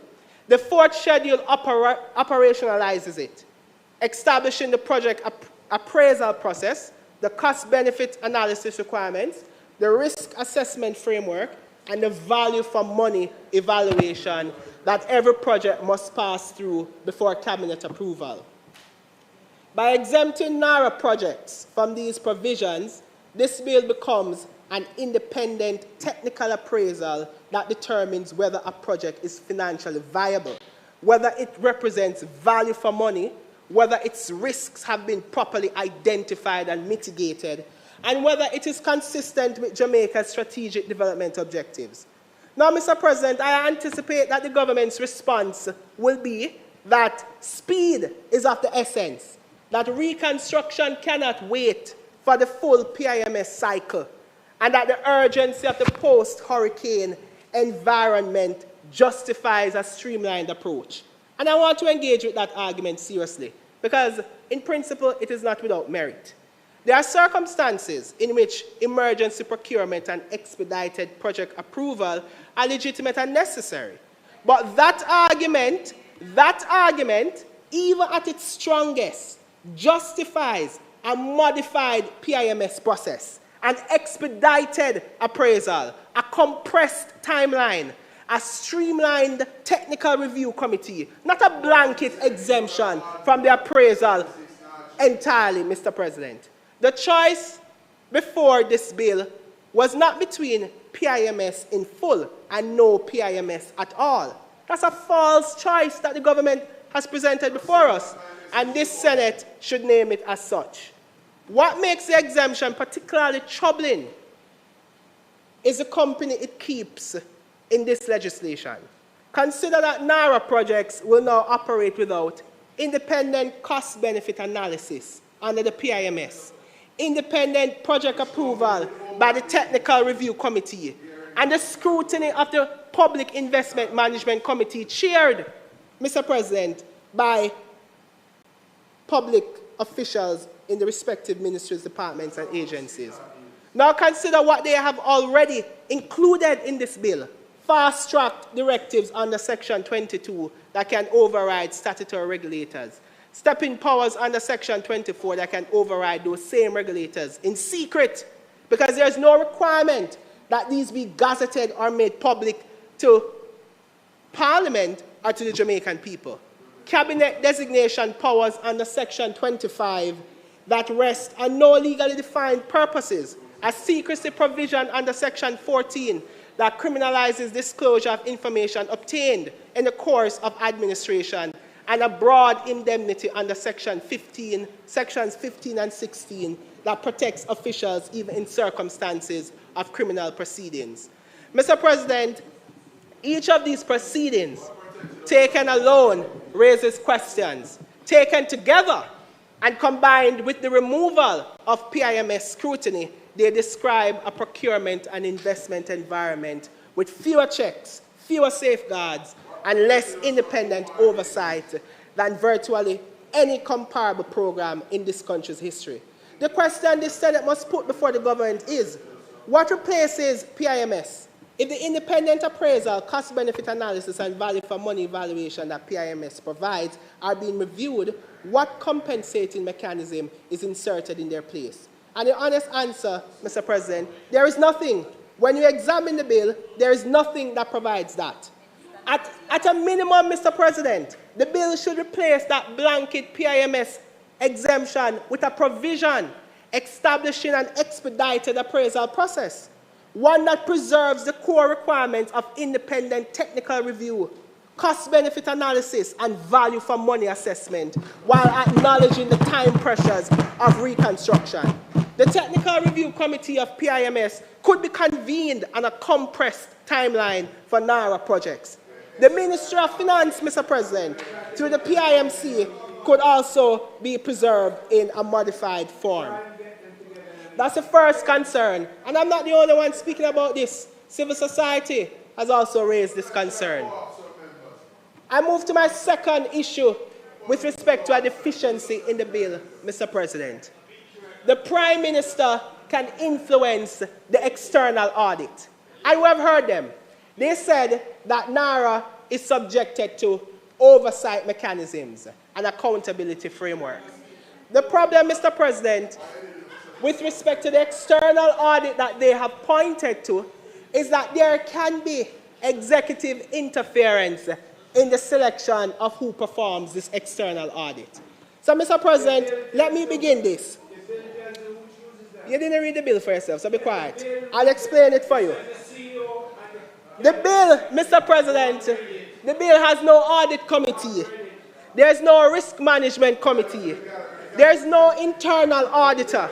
There is no governance body of any kind to which the CEO is accountable in real time, against whose judgment his decisions can be tested, whose authorization is required before major contracts are executed.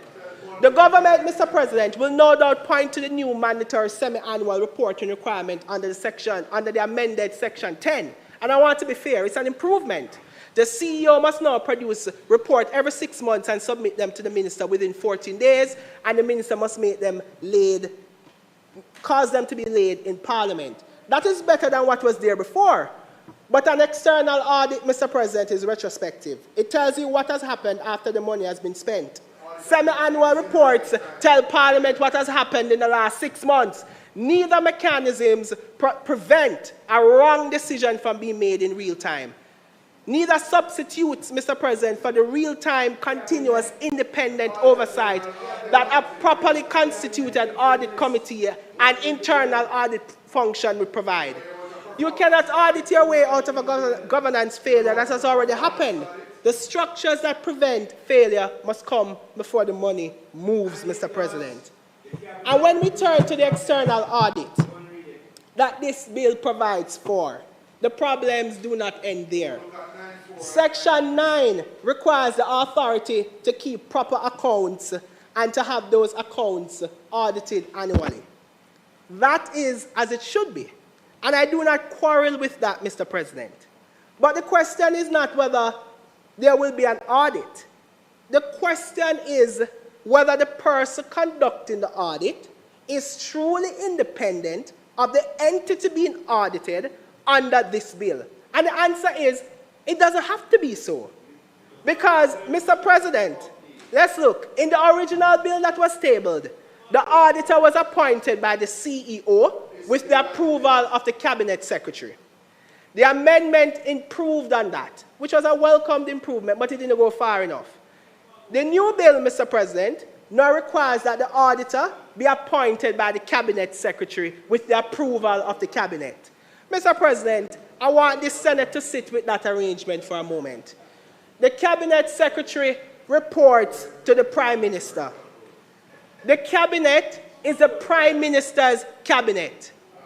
The auditor who will examine NARA's accounts is appointed by an official who answers to the Prime Minister with the approval of the Prime Minister's Cabinet. And we're told, Mr. President, that this arrangement provides some independent audit oversight. It does not. It provides the appearance of oversight while leaving the executive with its hands firmly on the lever that controls it. What this bill should do, and what I'm putting before the Senate as a specific amendment, is either vest the power to appoint NARA's external auditor directly in the Auditor General, or remove the executive from the appointment process entirely, or establish a statutory audit committee that includes a representative from the Auditor General and is responsible for overseeing the appointment and conduct of the audit in accordance with internationally recognized standards of independence. It's not acceptable for the Cabinet Secretary to appoint the auditor and the Cabinet approves that, when both the Cabinet and the Cabinet Secretary report to the Prime Minister. Mr. President, that is problematic. The third point I want to move to is with respect to the micro, small, and medium enterprises. Who gets the contracts? MSMEs are sidelined and left out. And the extent to which Minister Hill parades the country and talks about him being the greatest defender of MSMEs, I've not heard him bat for the MSMEs in the contracts that will be given under NARA. Mr. President, I want to turn to a dimension of this bill that has almost entirely been absent from public debate. And I think its absence is itself telling. We have spoken at length about governance and about audit and about ministerial powers and regulatory override. But there's a question that sits underneath all of those concerns, and it is this. When the billions start to flow, when contracts are awarded, when the projects are executed, who in Jamaica actually benefits? The bill is silent on that question. Completely, deliberately, and inexplicably silent. In a country, Mr. President, where wealth concentration and economic exclusion are persistent features of our development landscape, a silence about who can access reconstruction contracts is a policy choice of this government, and it is a wrong one. Let me be specific about what the bill does not contain. There are no MSME participation quotas in procurement contracts. There are no mandatory local content requirements favoring Jamaican businesses over foreign ones. There are no subcontracting percentage requirements on large projects that would compel prime contractors to bring smaller Jamaican MSMEs any advantage in competing for NARA work. There is no financing facilitation mechanism to help, Mr. President, smaller entities to benefit from the projects. Now consider, Mr. President, what the bill does contain. Section 25 sets the threshold for a designated strategic investment project at $15 million US. Mr. President, $15 million US is approximately 2.3 billion Jamaican dollars at current exchange rates. That's a floor. That is the entry for the category of projects that will attract the fast-track directive powers, the stepping orders, the cabinet designation, and the approvals machinery that the bill creates. Mr. President, and Section 41C empowers NARA to procure goods, works, and services for the implementation of projects, programs, and plans, with no requirement anywhere in that procurement power that any portion of the procurement be accessible to, reserved for, or structured to include Jamaican micro, small, and medium enterprises. This is not something I came up with on my own, Mr. President.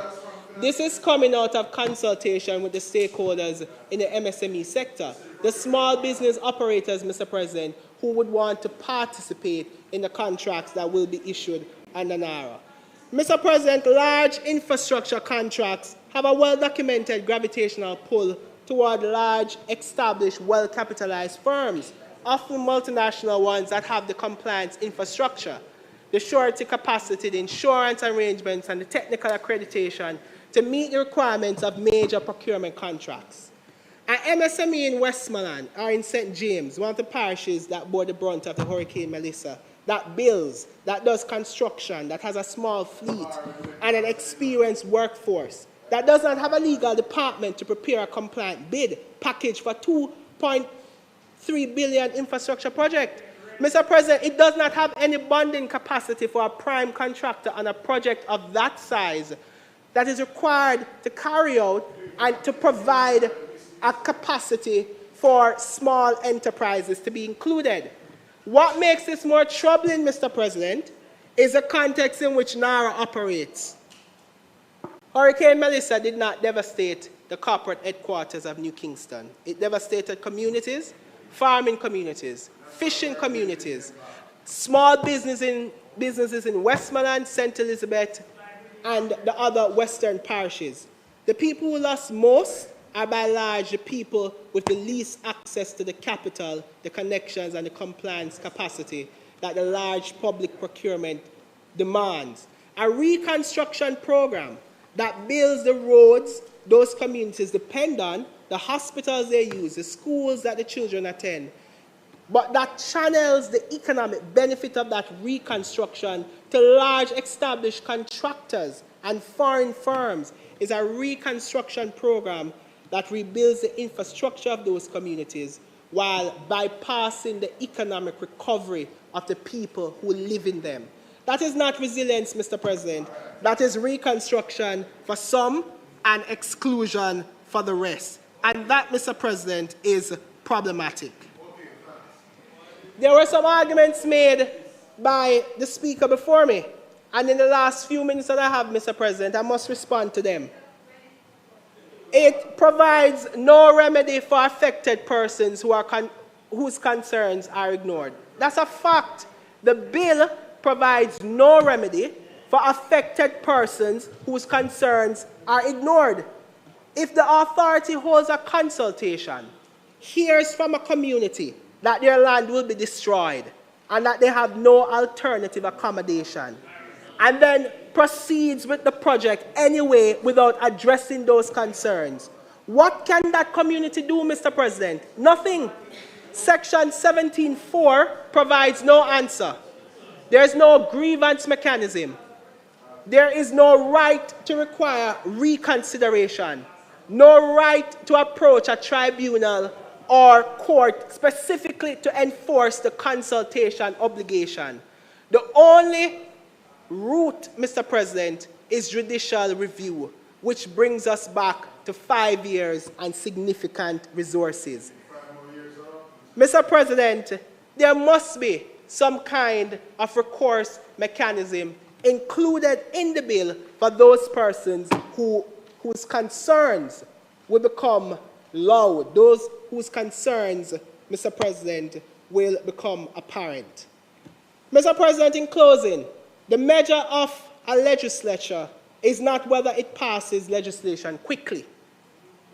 The measure of a legislature is whether it passes legislation that works, that serves the people it is meant to serve, that holds power accountable, that builds institutions capable of serving the government of the day and serving the governments that follow. NARA could be that institution, only if you would open your ears and listen. Only if you would relax the arrogance and listen, NARA could be that institution. This bill, in its current form, does not build that institution.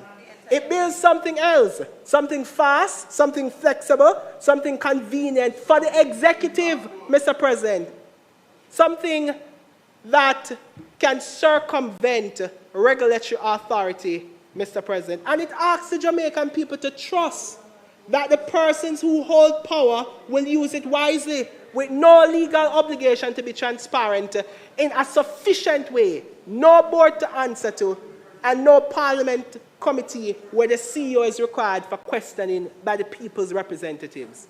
Mr. President, trust is not a governance mechanism. Oversight is a governance mechanism. Accountability is a governance mechanism. Transparency is a governance mechanism. This bill provides too little of all three, and this side of the Senate will continue to say so for as long as it takes for that message to be heard by my arrogant colleagues on that side. We support reconstruction of Jamaica. We support the establishment of an authority equal to that task. We do not support and we will not vote in favor of that bill that asks Jamaica. Senator, thank you, Mr. President. 1 minute. Just 1 minute. I have 16 seconds. Can you pause the clock, Mr. President? I have 16 seconds. Hello. I have... Hello. Tomlinson, 1 minute. Mr. Tomlinson. Mr. Tomlinson. What's the point of order? Mr. Tomlinson. Hello. Set me Senator Golden Campbell. Senator Tomlinson. Senator Tomlinson, I'm talking to you now. Yes, Mr. President. 1 minute. A point of order has been taken. I'm going to listen to it. It is for me to inquire what it is, not you. So just hang on. Yes, and Mr. you will President. Get back the 3 minutes that you have lost, or 2 Thank you, minutes, Mr. whatever President. it is. Shut up. What? Senator Tomlinson, would you have a seat, please? Thank you, Mr. President. Mr. President, the point of order I'm raising is a point of order supported by Standing Order 35-4. And I have had myself to suffer Senator Tomlinson's offensive remarks. 35-4 says it shall be out of order to use offensive and insulting language about members of either chamber. To call somebody arrogant in this chamber in that manner was insulting and offensive. He made a remark in relation to Senator Bennett Cooper at the very start of his presentation. Look, I'm not here to teach him manners. He wishes to be uncharitable, let him be uncharitable, but what he cannot do is breach the standing orders. And I am maintaining, Mr. President, that he has done so, and he ought to apologize.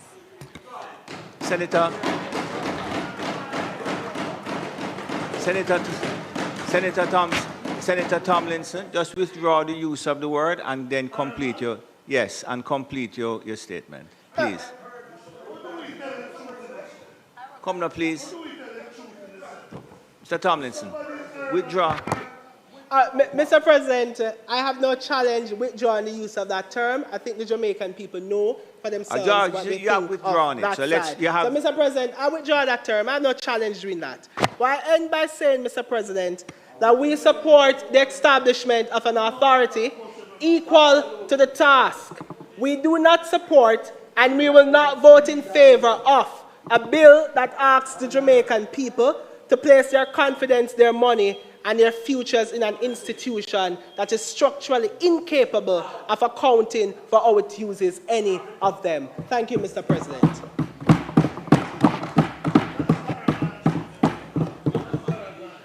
Thank you, Senator Tomlinson.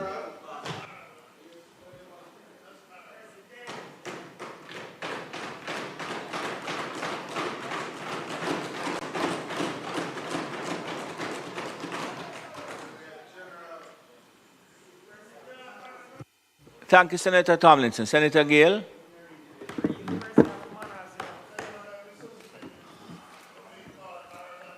Thank you, Mr. President. Mr. President, I first want to say that I want to rise and support this bill. And in doing so, let me just state, and let me just respond to something that Senator Tomlinson would have suggested.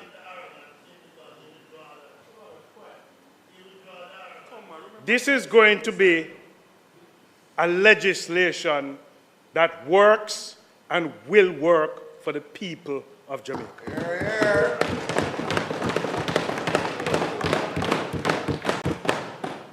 You know, President, the day that we sat in this parliament and this presentation was made is the day that we would have transformed an intention to change Jamaica. And this presentation was the day that would have started the whole discussion and debate around NARA. I want to commend the Most Honorable Prime Minister for his thought-provoking and interest in this transformative kind of legislation. Yes. President, I also want to use the opportunity to commend the drafters on quickly aligning policy in creating this legislative framework. Sometimes these are people who work behind the scenes. Yes. I want to use the opportunity to commend them.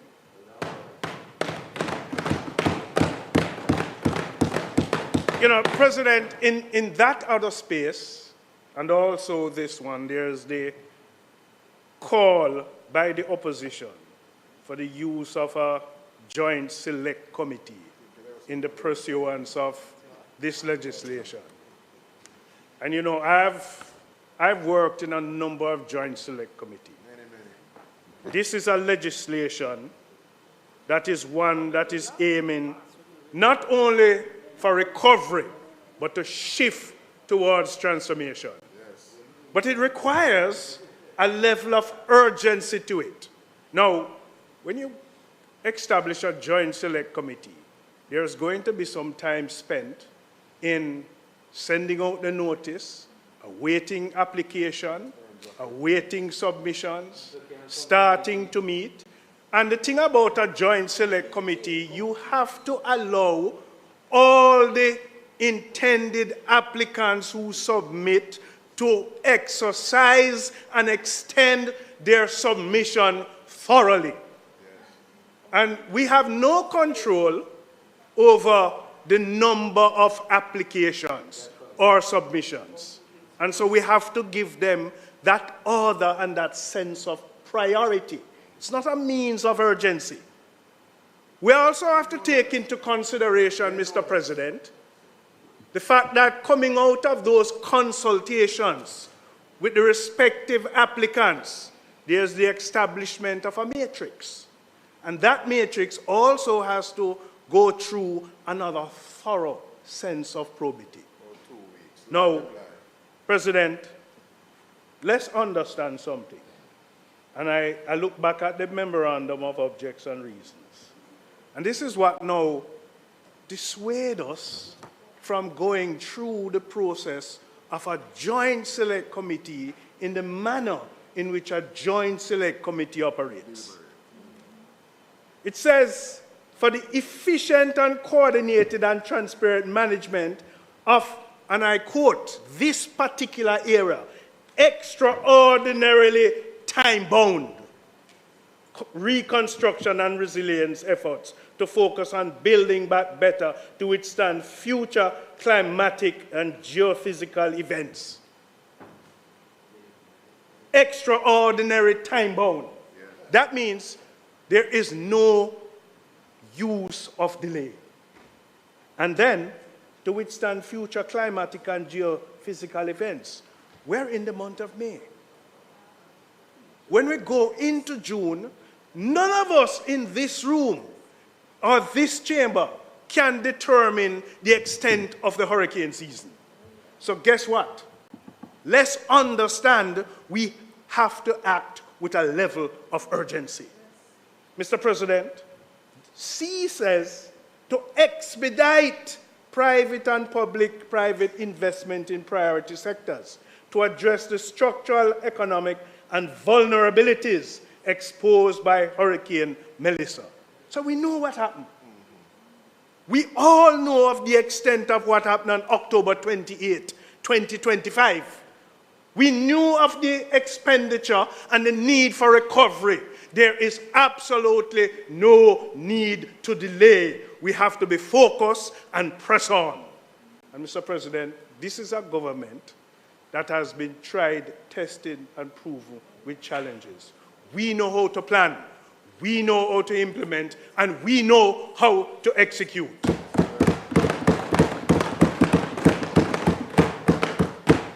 And so we want to be sure that we're following in suit with D to enable growth and diversification of Jamaica's economic base. So it's not just about recovery. It's about the shift from recovery to transformation. Mr. President, this legislation embraces a build back better approach rather than just simple restoration. And we're looking at prioritizing around climate resilience, modern infrastructure, and improved use of, our own planning. As a trade unionist, we understood what took place in that side of the country, where you would have loss of jobs and loss of livelihoods, where people are still trying to make ends meet. And we can't spend the time deliberating. We have to move swiftly to make that change of restoration for the working class in this country. And this bill is designed to accelerate public and private investment in priority sectors. Mr. President, this reconstruction will require labor at all levels, the skilled labor, the semi-skilled, and even the unskilled labor. This piece of legislation, the pursuance of it, is going to be seen as one of the major opportunities for employment generation across this country. We cannot delay in the pursuance of this legislation. And so we want to ensure that our workers must be active participants of this reconstruction process.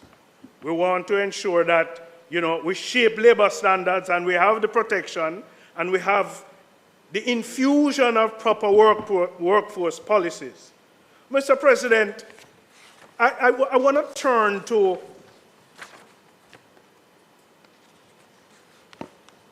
the authority, the role and function of the authority. Because when you look at it in Section 4, it is very expansive in nature. But equally important is the emphasis on performance and accountability and the requirement for clear indicators, reporting standards, project tracking system signals, a shift towards, Mr. President, results-based governance. Yes. It's a different thing that we intend to do. So this is not just about setting up an authority. It is about setting up a system that is practicable for the future to be replicated by all institutions and agents in Jamaica. And President, if we get this authority right, it will be the semblance of not only for the public sector, but also to be driven and to be utilized in the private sector. Mr. President, I looked at section clause 12, corporate plan. It says, by or before the 30th day of September in each year, the authority shall submit to the minister for approval a corporate plan and an operating plan and its estimates of revenue and expenditure for each financial year. Now, Mr. President, what this provision does is that it anchors the work of the authority in a structured, forward-looking planning and financial discipline. It ensures that the authority does not operate on an ad hoc basis, but instead functions with clear priorities, defined programs, measurable targets, and a transparent budget aligned to the national reconstruction goals. Mr. President, it also strengthens the oversight. As the minister, by extension, this Parliament will be in a position to assess not only what is being done, but how effectively the resources are being allocated and utilized. In essence, Mr. President, this clause introduces a predictability, accountability, and strategic coherence in the operations of the authority. It compels the leadership to think ahead, set targets, and align execution with national priorities. Mr. President, that is the focus of the Honorable Prime Minister. The pursuance of productivity and of moving to a productivity culture in Jamaica. And what better way than to start with this authority?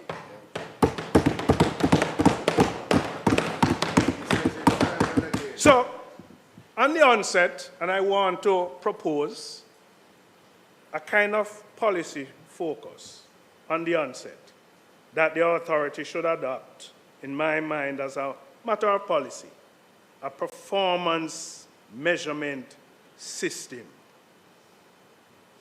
as part of its overall compensation for productivity.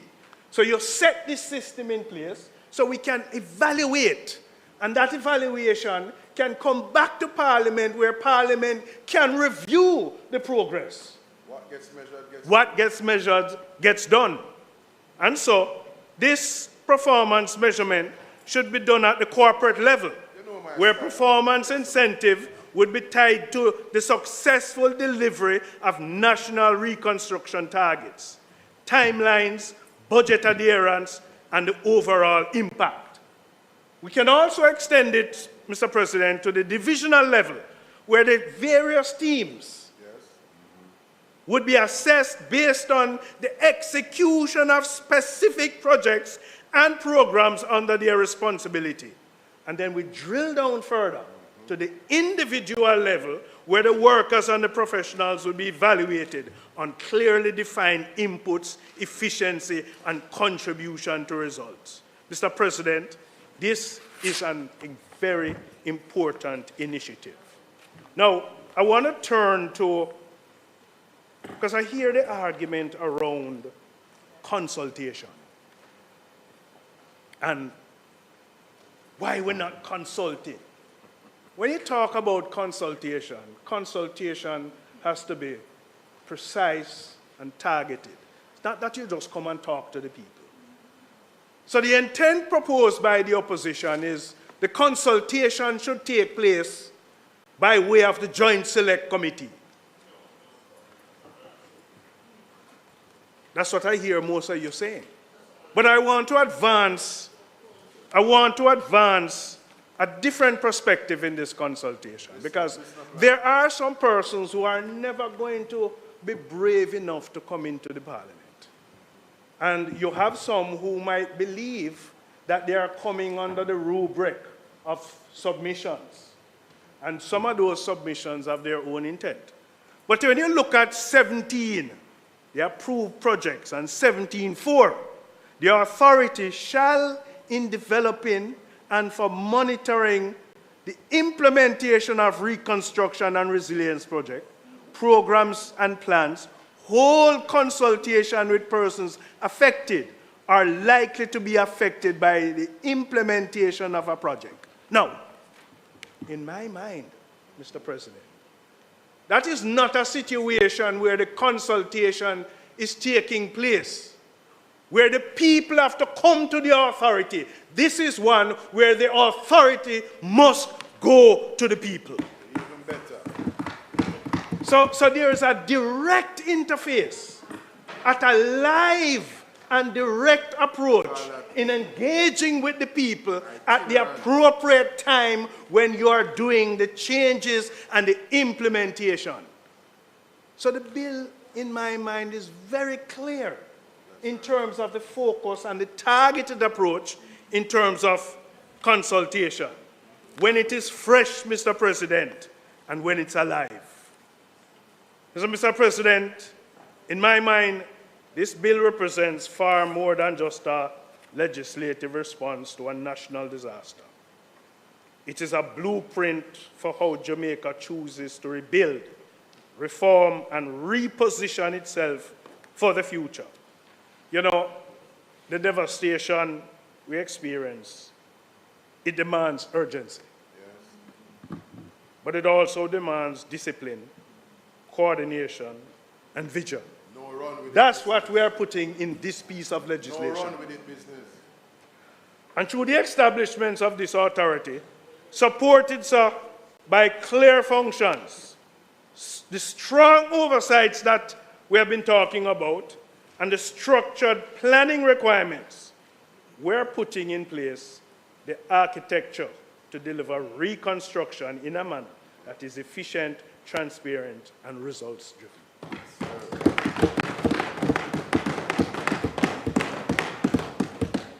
And Mr. President, from a labor perspective, and you can characterize labor in more than one way. We love labor. This, in my mind, is a defining moment. It is an opportunity to expand employment, strengthen workforce participation, and embedded a culture of productivity and performance that benefits both workers and the wider economy. And Mr. President, this is where I'm calling. This is where I'm calling on businesses to make their labor force in a state of readiness for this kind of development.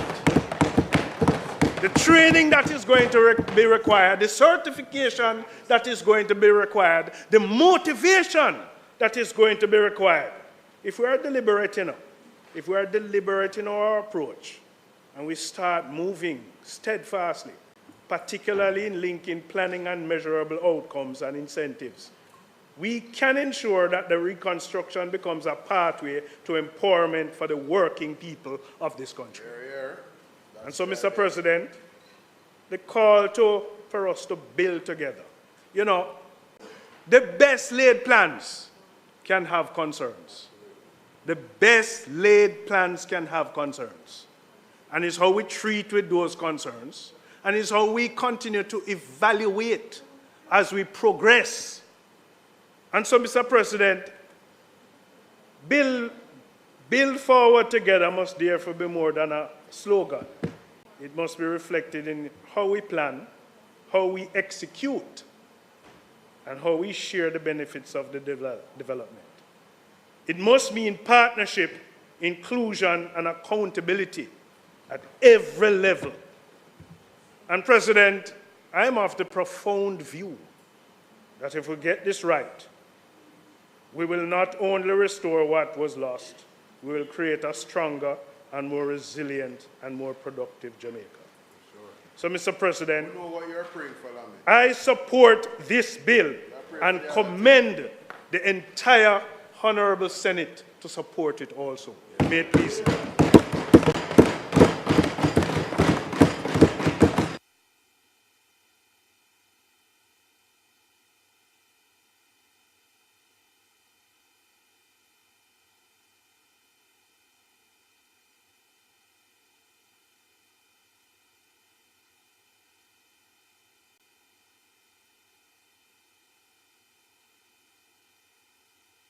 Thank you, Senator Gale.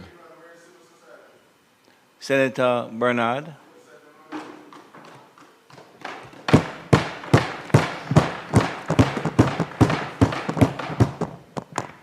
Thank you very much, Mr. President. I made sure, Mr. President, that I sanitize my presentation of anything related to body-worn cameras, because I really do not want to be deprived of my 30 minutes inadvertently. Mr. President, I rise today to contribute to this debate on the National Reconstruction and Resilient Authority Bill 2026, a bill, Mr. President, which the government purports as a framework for recovery, resilience, and reconstruction in the aftermath of Hurricane Melissa. Instead, what is before this Honorable Senate is a sweeping legislative instrument that centralizes unprecedented power in the executive, weakens environmental and planning safeguards, sideline independent oversight bodies, threatens customary and constitutional rights, and opens doors for the fast-tracking of large-scale private investment projects, particularly along Jamaica's coastline. Mr. President, during the Senate debate on Casino Gambling Regulations 2025 on April 17, I warned the House that the proposed NARA would become the mechanism through which strategic projects will be expedited, many of them private sector-led coastal developments tied to the exclusive tourism model. At the time, Mr. President, some dismissed those concerns as speculative because I exposed the underlying direction of NARA.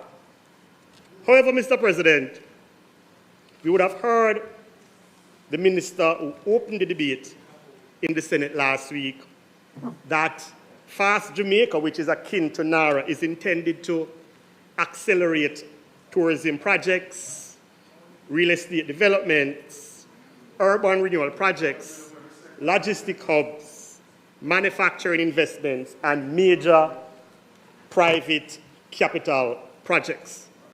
Mr. President, the Senate must pay careful attention here, because once we connect the bill to the wider policy direction of the government, the picture becomes clearer. A pattern emerging. a pattern is emerging for fast-track projects, expanded executive discretion, reduced regulatory resistance, and coastal and tourism-oriented development acceleration. And so the concerns many Jamaicans have are now entirely legitimate. Is NARA truly a disaster reconstruction mechanism, or is it a parallel development regime for major investment projects? Because, Mr. President, under Clause 25, Cabinet may designate virtually any sector as strategic, where any project over 15 million that contributes to economic resilience may qualify. That is extraordinarily broad. And this is how, Mr. President, mission creep begins. The bill will no longer be about rebuilding communities like Catherine Hall and Estuary in St. James and all the other communities that were seriously devastated by Hurricane Melissa and who are patiently waiting to be resiliently constructed by this government. The bill will not be about restoring vulnerable communities, repairing damaged homes, or bringing potable water to neglected communities. Mr. President, the government's own pronouncements have confirmed exactly what I warned about then. Mr. President, the executive director of the Tourism Enhancement Fund, Dr. Kerry Wallace, publicly stated that the planned redevelopment for Montego Bay Hip Strip, the Jimmy Cliff Boulevard, could fall under NARA because, and I quote, there are some huge plans under the NARA program stretching from the Montego Bay Port Corridor towards Trelawney. Mr. President, the statement is profoundly revealing. Who exactly is NARA being built for? Hotel investors, the mega development consortium, or the ordinary Jamaican in communities still struggling with deplorable roads, damaged homes, and no reliable water? Mr. President, let me talk a little bit about this mission creep and use water as an example. In an Observer article entitled "No Longer a Pipe Dream," Minister Matthew Samuda expressed great pride at the arrival of pipes to be used in Phase 1 of the Western Water Resilience Improvement Project. The minister used the opportunity to declare that without executive powers contemplated under the NARA legislation, and I quote, we will fail our citizens and not put them back on the path of growth. But Mr. President, despite promises by the government leading up to the 2025 general election that the Western Water Resilience Improvement Project would bring reliable pipe water directly into the homes of residents, any careful examination of the scope of that project would reveal that the promised improvements in water supply were never truly intended to benefit residents in sections of communities like Providence, Norwood, Glendevon, or even Salt Spring and the surrounding St. James communities. Mr. President, the harsh reality is that many communities still lack the basic infrastructure necessary to receive pipe water from any proposed source. Yes, there is nothing in the stated scope of the Western Resilience Water Improvement Project that meaningfully address and seek to remedy this deficiency. Indeed, Mr. President, I quote again from the said Observer article, the scope of the Western Resilient Water Improvement Project is designed to enhance interconnected hydraulics and storage, ensuring that the structural integrity of infrastructure can support the rapid economic growth and tourism growth in the region. Mr. President, the emphasis is therefore unmistakable. The primary focus of this project is not the long-neglected communities struggling daily without reliable water access, but rather the facilitation of rapid economic expansion in the tourism-driven development region. This is the creep in the scope that is inherent in NARA. Again, Mr. President, we ask the question, who exactly is NARA being built for?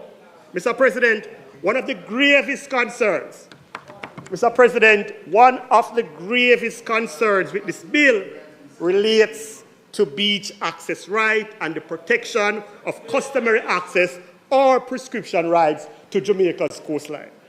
The Prescription Act of 1822 remains one of the few legal mechanisms through which ordinary Jamaicans can defend customary rights acquired through long-standing use of beaches, rivers, fishing areas, bathing space, and coastal pathways. This is not a legal concept, Mr. President. There are the lived realities for fisher folks, for coastal residents, for the Rastafari community, and for ordinary Jamaicans whose relationship with the sea predates many of these luxury developments now occupying the coastline. Yet, Mr. President, NARA threatens to fundamentally undermine these rights. Under Clause 24, NARA may issue stepping orders that subordinate public and environmental interests to executive discretion. Under Clause 25, the minister is empowered to grant approvals with the same legal effect as if independent agencies themselves approve them. What does this mean in practical terms? It means, for example, that the executive can effectively bypass the National Resource Conservation Authority, its planning processes, its environmental safeguards, and independent oversight mechanism. It means projects can proceed before long-standing claims of customary use are resolved. It means communities can lose access first and fight later if they can afford to. Mr. President, there are several real examples where communities have already had to fight to preserve access to the coastal spaces and beaches. Miami Bay in St. Anne, Bob Marley Beach in Bull Bay, Blue Lagoon in Portland, Little Downs River in Waterreef, and the flank of Providence Beach. We went to court yesterday, Mr. President, in St. James. In every one of these cases, ordinary Jamaicans found themselves in conflict with commercial interests supported by institutional power. Returning to the statement, Mr. President, made by the Executive Director of the Tourism Enhancement Fund, Dr. Kerry Wallace, who publicly indicated that the planned development for the Montego Bay heat strip could ultimately fall under the authority of NARA. For those who don't know Montego Bay, Mr. President, for those who don't know Montego Bay, for those who are unfamiliar with Montego Bay, Mr. President, this area, this hip strip, Mr. President, is the home of the treasured one-man beach, a public recreational gem valued not only by residents of St. James, but also by Jamaicans visiting from across the island and the conscientious tourists. Mr. President, over the years, there have been repeated attempts, Mr. President, to divest this beach into private hands. Those efforts were consistently and vociferously resisted by ordinary citizens asserting customary and prescriptive rights to access and use. It is precisely because of that public resistance that these private interests were previously kept at bay. What is deeply concerning now is that NARA appears to position, or NARA appears to weaken and potentially dismantle the customary and prescriptive grip which people have maintained over one-man beach. And once customary public access is broken, Mr. President, it becomes extraordinarily difficult to restore. That is the real danger before us. The bill does not simply streamline development processes, it fundamentally restructures power in the manner that tilts the balance away from vulnerable communities and towards large capital-backed interests. Mr. President, going back to Montego Bay, Mr. President, on March 9 of this year, I listened, Senator Morgan. On March 9, I was going to call a party, but I guess I familiar thing that. On March 9th, Mr. President, I listened to Mr. Norman Brown, chairman of the UDC, berate residents of Flanker and surrounding communities for invoking their customary and prescriptive rights during a public consultation meeting on the EIA for Sandals Overwater Suites project in Montego Bay. Despite the mounting anomalous contradictions and apparent breaches identified in the EIA, the UDC chairman castigated residents and other stakeholders as being anti-development and remained resolute that the developments of this nature would be pursued aggressively and without apology. Mr. President, the NARA risk institutionalizing and accelerating this very pattern. And this must concern every Jamaican, because beaches are not merely economic assets. They are part of our social inheritance. They are part of our cultural identity. They are part of the public commons. Mr. President, Mr. President, there's another deeply troubling contradiction at the heart of this bill. The government says NARA is about resilience and recovery. But where in this bill is the meaningful prioritization of the communities most devastated by Hurricane Melissa? Where is the clear legislative commitment to rebuilding homes and displaced families? Where is the guarantee that vulnerable communities will receive upgraded drainage infrastructure, retaining walls, climate-resilient housing, and restored community facilities? Where is the framework for rebuilding fishing villages and low-income settlements devastated by flood storm surge? Where is the national program for potable water access during the drought-prone and marginalized communities? Mr. President, across Jamaica today, there are communities still struggling. Yet the national conversation around NARA appears increasingly focused on fast-tracking corridor investment, tourism expansion zones, and redevelopment projects with high commercial returns. This is not resilience rooted in people. We never say it's a problem. You're continuously misquoting us. We are saying this is not resilience rooted in people. This is resilience rooted in capital. Instead, we have before us a bill that centralizes authority while reducing accountability. A bill that elevates executive discretion above independent oversight. A bill that risks transforming disaster recovery into an avenue for accelerating commercial restructuring of Jamaica's coastline. Mr. President, the Constitution of Jamaica is not suspended because there is an emergency. The rule of law does not become optional because projects are deemed strategic.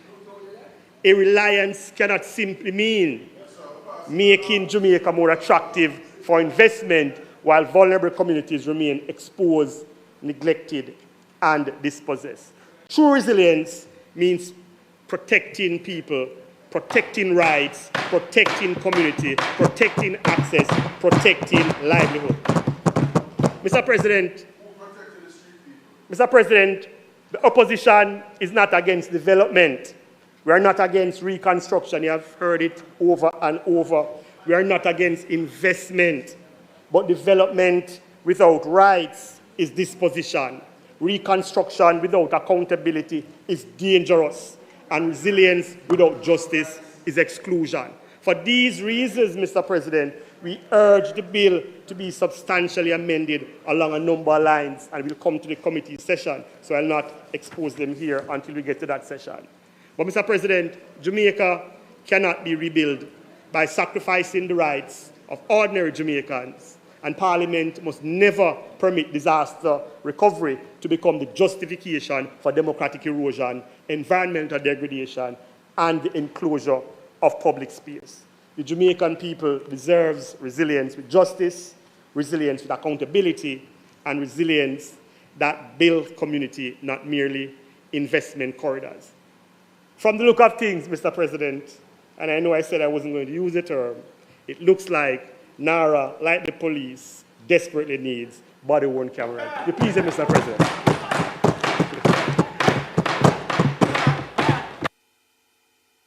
Senator Bernard, thank you very much. Senator Sinclair.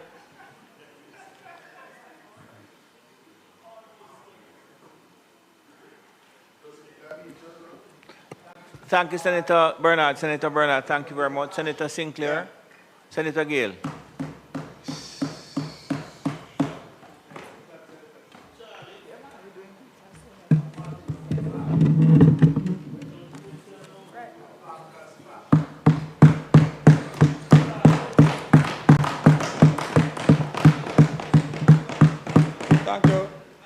Thank you, Mr. President.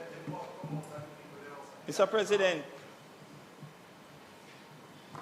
President, I stand in full support of the bill entitled an act to make provision for the management and implementation of the post-disaster reconstruction and resilience efforts consequent on the passage of Hurricane Melissa and for resilience generally to establish a National Reconstruction and Resilience Authority. Mr. President, that sounds like a mouthful, but in brief, the legislation proposes the creation of a special vehicle under a legal framework to undertake strategic development projects, programs in a coordinated, speedy, efficient, and resilient manner. And Mr. President, as I sat here and listened to the presenters across the floor, I wrote something on the top of my paper, and pardon me. But I say, young boy no know star. Young boy no know star, Mr. President. And some of the comments that I also heard across here was laced with misinformation. Misinformation that has to be corrected. And even in spite of the great presentation from Senator Rose Bennett Cooper that dealt with local authorities and the involvement of local authorities and even beyond that in respect to approving entities. I heard right after that comments being made across the floor by two speakers to say that there was exclusion of approving entities and regulators. That is the furthest thing from the truth.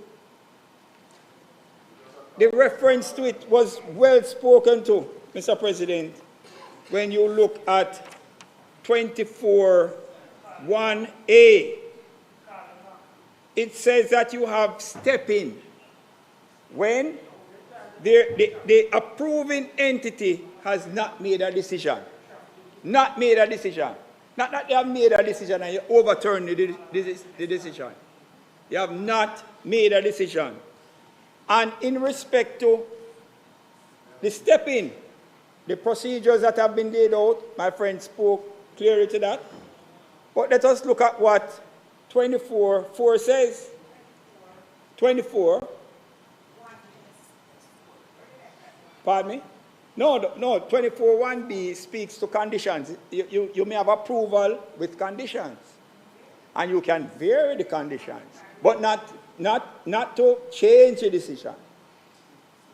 You have approvals, and approvals are made with conditions. So you must understand what is contained within the bill.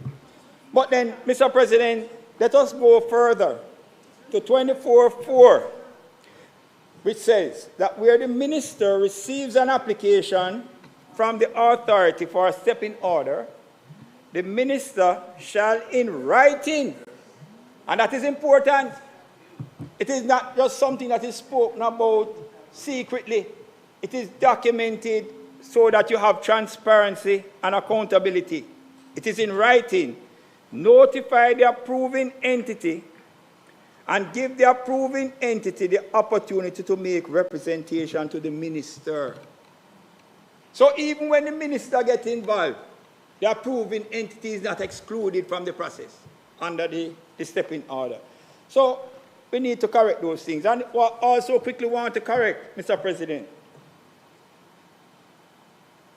Senator Tomlinson referred Cornwall Regional Hospital. Well, when you listen to Minister Tufton in the other place, he said if I had an hour, I would be far further down the wicket with Cornwall Regional Hospital. But he spoke about budget overruns and so forth. I asked where it is that he has that. What we have with Campbell Regional Hospital, Mr. President, is that you have had a rescoping. You don't have budget overruns at Cornwall Regional Hospital. Mr. President, when I went and visited on a tour of Cornwall Regional Hospital to see exactly what was happening there, you know, when you look at it from the outside, you see the existing building. Mr. President, but when you go inside, it was totally, absolutely gutted from basement to the 10th floor. They had to remove the boiler.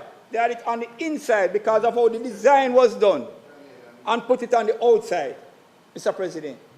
So what started out as an air condition issue has gone way beyond. It's a total reconstruction and expansion. What is the expansion? You will now have 12 new operating theatres on the new Cornwall Regional Hospital. You will have the E&E department being double the size of what presently existed there. Increased bed capacity, upgraded infrastructure, Mr. President, in respect to the labs, radiology and diagnostic services. The dietary services that were there are going to be expanded because you now have to satisfy 2 hospitals. The Western Regional Hospital in relation to the children's adolescent facility that is being constructed, as well as the expanded Cornwall Regional Hospital. A rescoping has been done, so it is significant.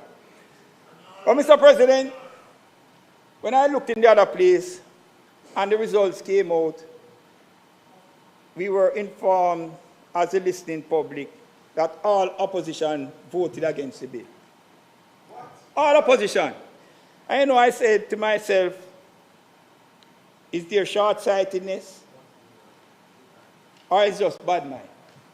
With the expectation of what is to come.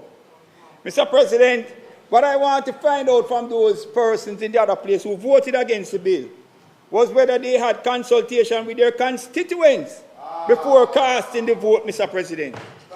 Mr. President, how many town hall meetings or community meetings did they have before they came here and voted against the bill? And I heard Senator Tomlinson say, right off the bat, they are voting against the bill on that side. That's what he has said. How many consultations have they had? Mr. President, if those answers are not provided with specifics and independent proof, it is my considered position that the opposition is mere politicking. They are anti-people, anti-development, and anti-Jamaica. Mr. President, sometimes I wonder whether the PNP, the opposition, suffer from schizophrenia, because their attitude and behavior leading up to today would suggest that. Mr. President, in some places, they say that the people not benefiting from reconstruction. And now that we are creating the legal framework for faster response, the opposition is championing delay and the proposed from Joint Select Committee. Mr. President, we did the Cyber Crimes Act the other day, and it was stated during that debate that it was 2 years that act, which now contains 35 sections, it's not bigger than this one, you know.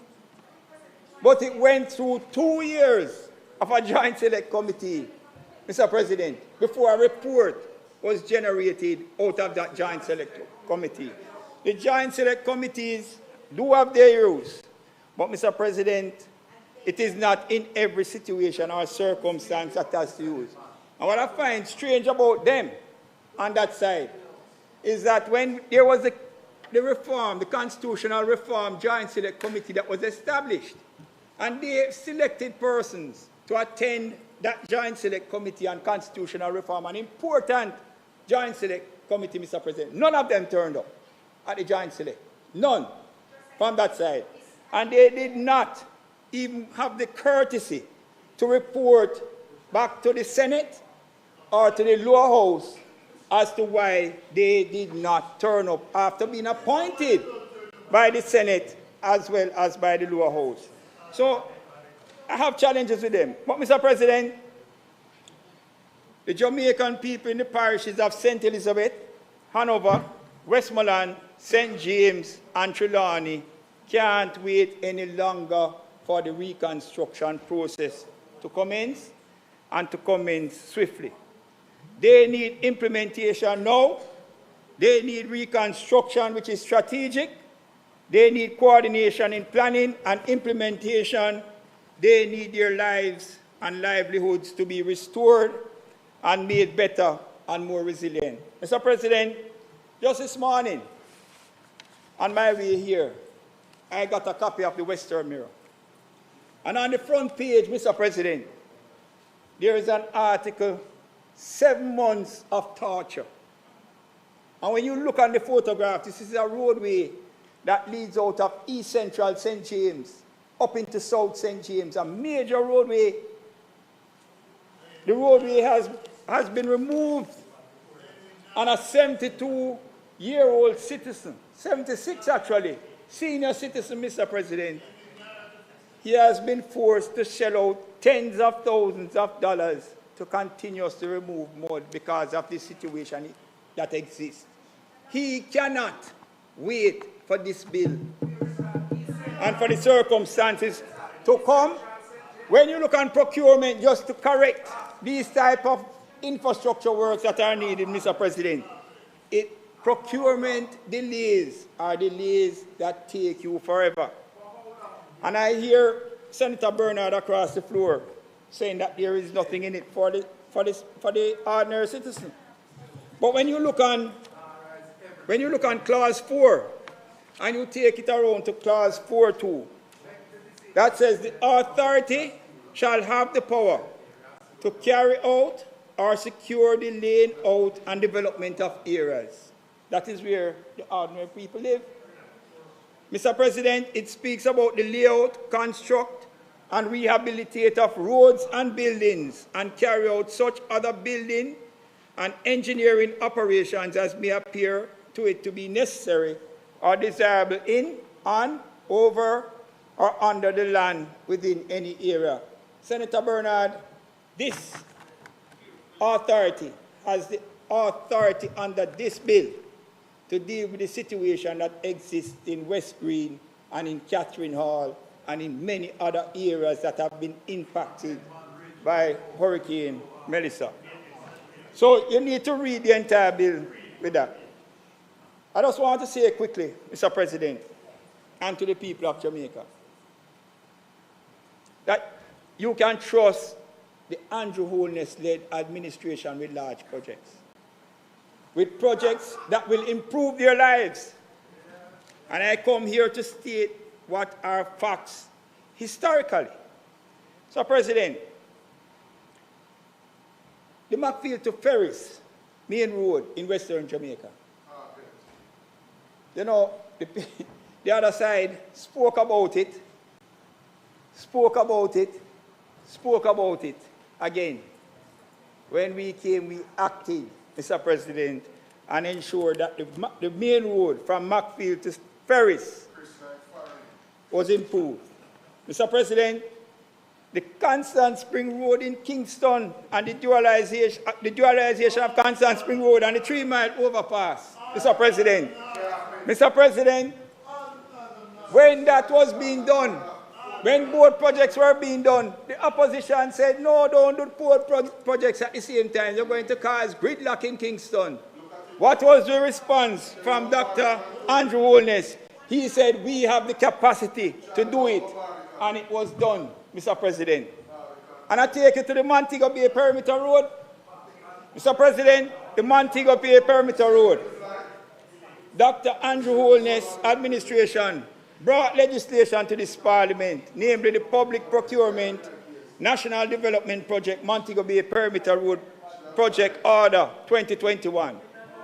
And when it came to the Senate for debate, Mr. President, we heard opposition to it from across the floor to say, guess what? You're handling too much money and you're removing the procurement guidelines.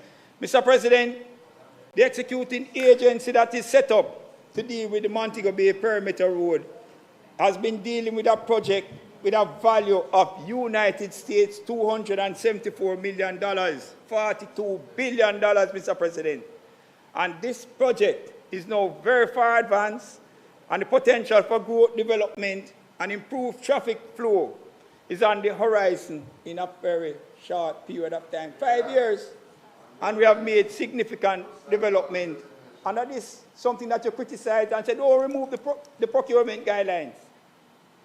This is what NARA is also doing to ensure that you have efficiency and speed in respect to the development. So, Mr. President, we as an administration are about action and performance and getting things done. Mr. President, let us compare them. And I want to bring up Riverton City. Dumb. Mr. President,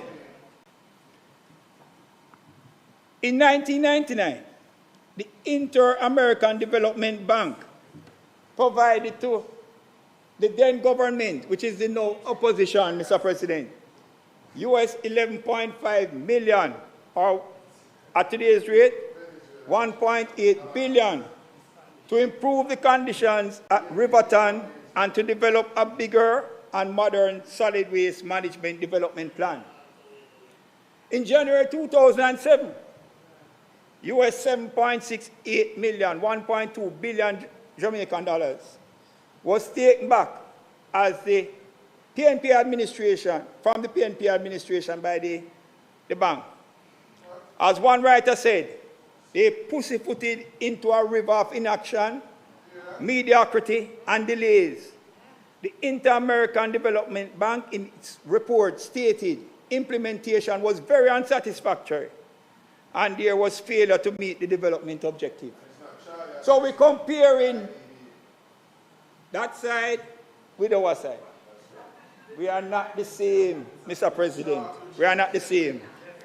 Mr. President, I raise those examples to say to all Jamaica that this administration can be trusted to do what is right under NARA. And this is the evidence that I present why people say Dr. Andrew Holness is the builder, Mr. President. Mr. President, I address the issues of local municipal participation, and I won't go further into that. I just want to comment quickly on some things that I saw in the public. Mr. President, there were comments that came from other places. One which said that there is no express statement that allows for what we call judicial review. That has been stated by persons outside of this Parliament. Mr. President, what is my response to that? Judicial review does not have to be legislative. It does not have to be legislative.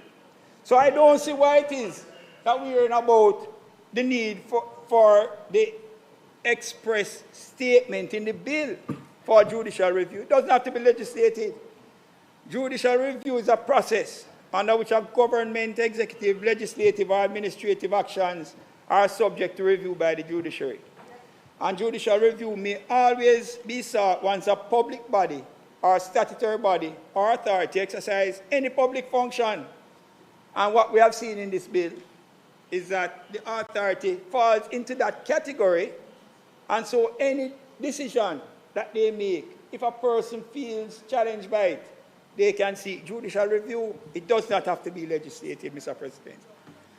And the last comment I will make, based on comments that I've heard and read on the outside, about the CEO being indemnified if he acted honestly and in good faith and so forth, and persons are criticizing that aspect of it. It is what you find in almost any legislation. that if persons act in good faith, then they can get indemnity and they can be protected. In several bits of legislation that has been passed through the Senate, whether when they were in government or whether we are in government. Mr. President, one writer said, who expressed that concern, that it would mean that the CEO can say, well, well, I meant well, and that is sufficient. That is incorrect, because the term, Mr. President, is a term that has been dealt with by case law. Has been dealt with by case law. You can't just get up and say, oh, well, I meant well, and that is it. That is not correct. And there is authority from our Court of Appeal that has dealt with that issue to say that good faith imputes honesty, sincerity, absence of intent to defraud or act with malice. It includes acting fairly and reasonably and done in the exercise of the designated functions and in the public interest. So not because the term good faith is used, it can be used willy-nilly. No. It is dealt with in our case law, and we must not go around and give this impression to the public that the CEO in the circumstances can do any and anything and then claim good faith and say that that is it. No. You have to be reasonable in what you do. You have to be honest in what you do. You have to be sincere in what you do, Mr. President, to be able to be protected by this term of good faith. So, Mr. President, one in those circumstances cannot commit fraud, theft, malfeasance, and then with gear abandon, or acting with gear abandon, negligence or carelessness, and then at the same time claim good faith. It will not be protected. Under the legislation, it is not protected by the case law that exists.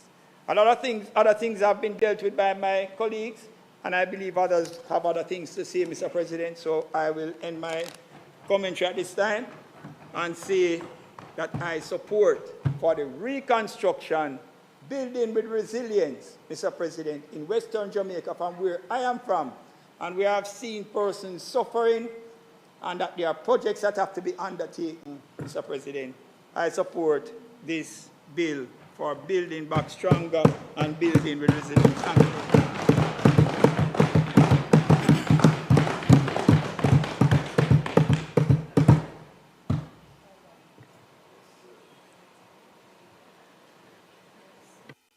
Thank you, Senator Sinclair.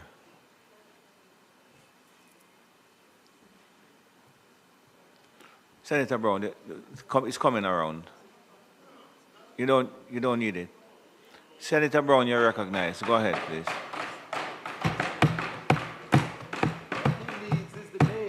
Mr. President, the days of the maze soon will be over, man. Mr. President, it has been a long day. It has also been a divisive day. One would have thought that, given the importance to the other side of this bill, that we'll be trying to reach across the aisles, find grounds on which we could agree and move forward. But instead, some cursing and things. So let me start by saying, Senator Tomlinson has authorized me to say publicly that he made some remarks about Senator Rose Bennett Cooper, and that he regrets those remarks, and that he has actually sent you a note to that effect, apologizing for it.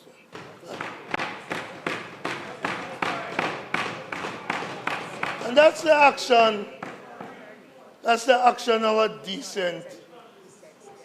decent man who recognize that in the heat of the moment, comments may be made, even in jest, but the reality is he regrets what was said to you.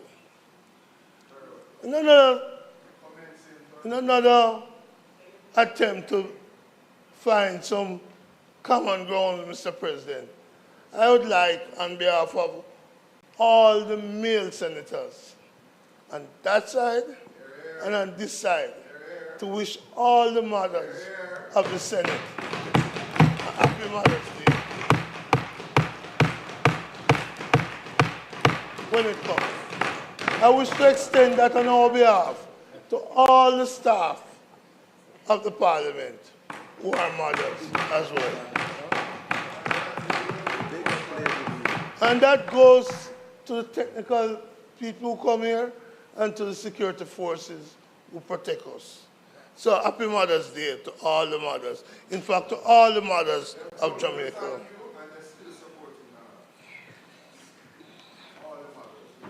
Mr. President, having gotten out that part on which there's common ground, let me borrow from Senator Bennett, lest we forget. There's a lot we shouldn't forget. It is my view that this bill is flawed. It is also, and I note, that civil society, probably 40 different civil...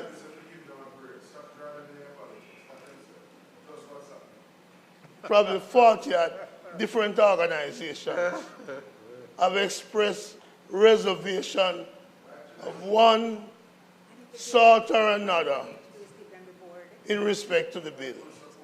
I'd have hoped that at least the government would recognize their views, as well as the fact that the opposition has no problem with a vehicle for dealing with recovery. But there are areas in which we disagree.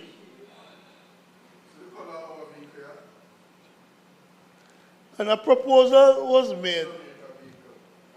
Let me make it clear. One of the reasons why people are disagreeing with aspects of the bill is something... Senator Brown, engage your other microphone. Engage Sorry, I'm butterfly zone. Yeah, that's good. That's good now. Cool, yeah. A week or so ago, in the midst of this debate about this bill, I sent a message to Dr. Monroe. And I said, do you remember the book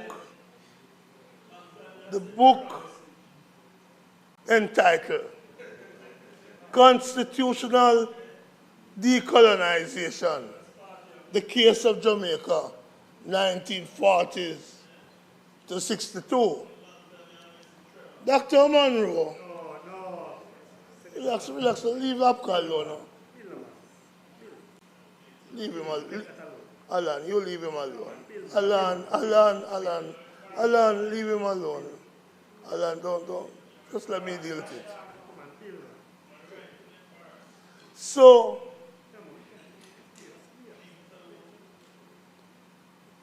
Dr. Monroe, a Rhodes Scholar, wrote that as his thesis. And he published it. And it has been the foundation of many first-year students in politics at the university. In that book, which I read way back in the 70s, Monroe warned of the possibility, and that's the central thesis of the book, the possibility of a prime minister dictatorship. And I believe that fundamentally the concerns of citizens is that this bill goes too far and heads in the direction of a prime ministerial dictatorship. And I'm very clear, President, that when they're in opposition, they don't like the awesome powers that our Constitution gives to a prime minister. So much so that when they were in opposition recently, they wanted to take away the power of the Prime Minister to fix the election date, to set the election date. And when they came to power, having promised to have fixed election date, they resigned from it. Lest we forget. The Joint Select Committee, of which we are called for, can be time-bound, can meet regularly, including on weekends, and need not be meeting only in this chamber. Senator Gale and I sat on the BOJ, and credit to Minister then Nigel Clark. We met on Saturdays. We met during Christmas, and we got the BOJ bill ready. It's about the leadership. Many of the Joint Select Committee, of which Senator Sinclair speaks, for example, you have a meeting now, another one a month, 2 months down the line. It's about leadership. Yes. It's about priority. Yes. And the opposition is committed. Is committed to a quick turnaround of a Joint Select Committee. Yes. And it makes good sense. Absolutely. It can be done quickly. It can improve the democracy. It gets us harmony in legislation. It reduces confusion. It reduces uncertainty. And it makes better bills.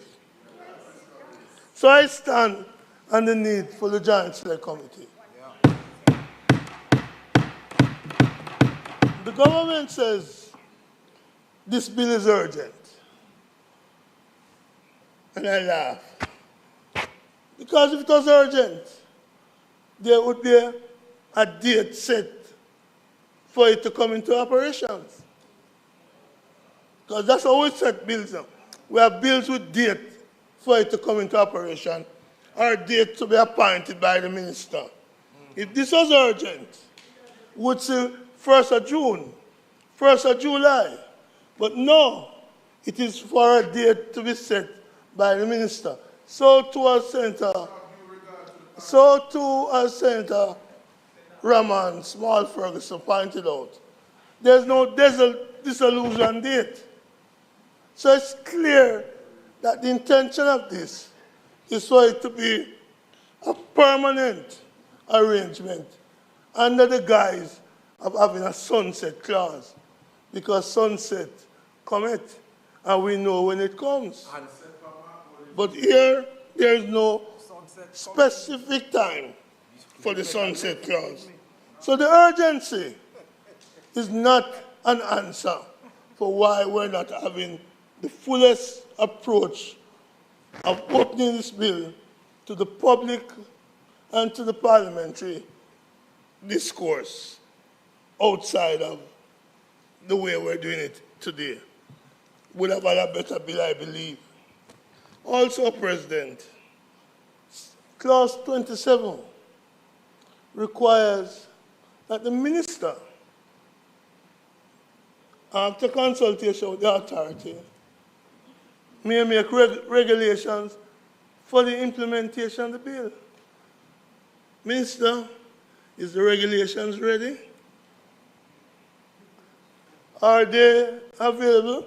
Will this be another case where, like the Road Traffic Act, we pass legislation, or the Building, or the Disability Act, and the regulation take a long time to follow, which nullify the argument that there's an urgency in this bill. Mr. President, the last time the urgency argument was used here, Senator Scott Motley pointed it out. 2017. You were in your first term in opposition, now you're in the third. You're talking, you'll be 2017. President, needs was so urgent you couldn't delay a couple of hours. 9 years has passed. 9 years has passed. Where is needs today? Where is NIDS today? That was so urgent in 2017. So, I am not moved by the fanciful comments on the other side.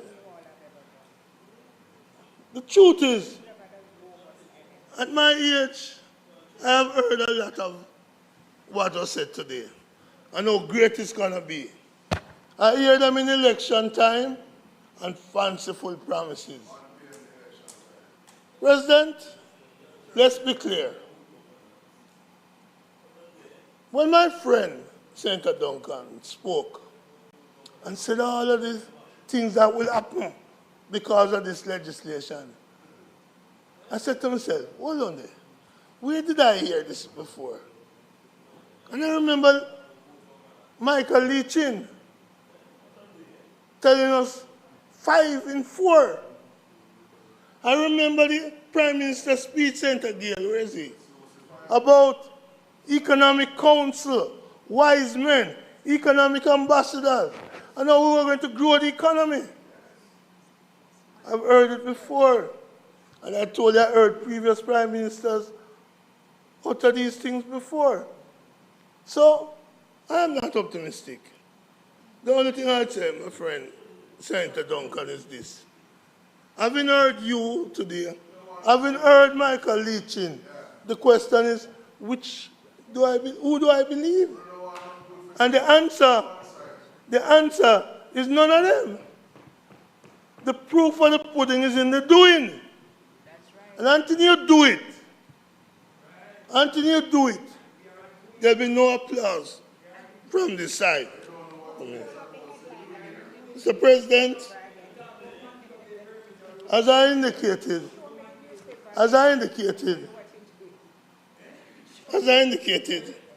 this bill is about creating a new architecture of governance, one which move away from the current architecture which contain guardrails against abuse, against corruption, and to create an architecture which is devoid of the guardrails. And therefore, open the country to abuse which we have seen before. They are essentially, with this new architecture, going back to the 60s. I remember Senator Small Ferguson, Jamaica borrowed a lot of money to build secondary schools. I wanted missing. And President, the schools, the money was there. We were told the schools were built Minister Hill. But one of the schools couldn't be found. What? Them find it or no? No, not us. Arthur Burt was the Minister of State responsible for the project. A commission of inquiry was set up, Mr. President. Commission of inquiry was set up. And Arthur Burt refused to appear before the commission of inquiry, preferring to pay the fine. And then he left Jamaica. And so condemned was he. That he never returned to the country. He died. And he never even came back for his own funeral. Never even come back for his own funeral. Buried abroad. You know, Mr. Brown. You know the school that they said this. Listen, the school that them said disappeared in St. Thomas. Yeah, I'm going to give you back the time. Thank you. The school that they said disappeared in St. Thomas was actually built in Michael Manley's constituency in Central Kingston. We can go for the report. Ask Trevor. We can go for the Commission of Inquiry report. But the man never even come back. My view, and this is my personal view, is that this new legislation amounts to a case of flying the gate and letting the pirates. It's piracy we're looking at. We're looking at piracy to come.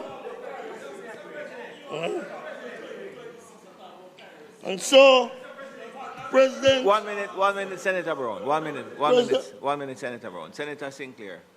That comment, a point of order, because that comment is casting aspersions on the persons who are passing the bill, which are identified persons. Right now you can identify the 12 of us sitting here. So you are casting an aspersion to say that we are conspiring with persons who are pirates. No, I think Senator Sinclair. What is it? I think that's a bit thin-skinned. And I know that is a PNP campaign song that they say fly the gate and let in the pirate. We're passing the bill to let in the pirate. That's what he said, you know. Yeah, but you said that we are not Jamaicans. Mr. President, may I continue, Mr. President? Even Press the microphone. Senator. To address the issue of the idea that this bill will allow at some point the possibility of a step-in order. And the minister chose to bring to the Senate a building permit, which she applied for in November 2024 for Nagozed Primary, a school my daughter went to. And to say it was only granted last April, I took my phone up, and something I'd recommend to journalists to do, to call the other side. Yeah. Call the municipality. Talk to the mayor, as I did. The first thing the mayor said to me last Friday is that, Lamy, the land was in dispute. He said that the land was not belonging to the school nor to the Ministry of Education. That there was concern that church wanted to claim it, the Citizen Association wanted to claim it. He recommended that they bring in the lands agency to assist in resolving it. And I have seen the minutes of the parish council, of the municipal council, showing the times they discussed this issue from February 2025, a few months after the application was made, until it was resolved.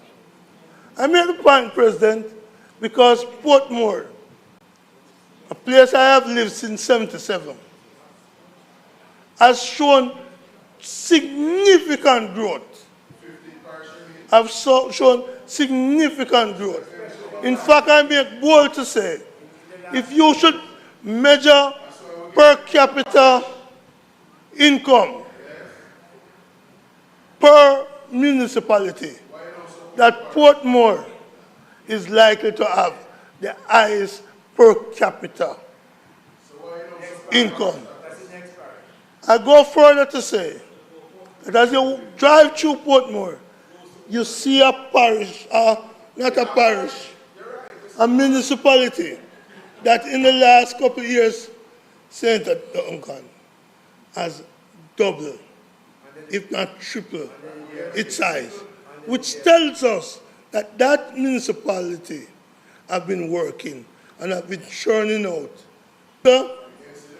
Minister, I believe we are going to have some talks, but I believe you owe the municipality an apology. And I urge the media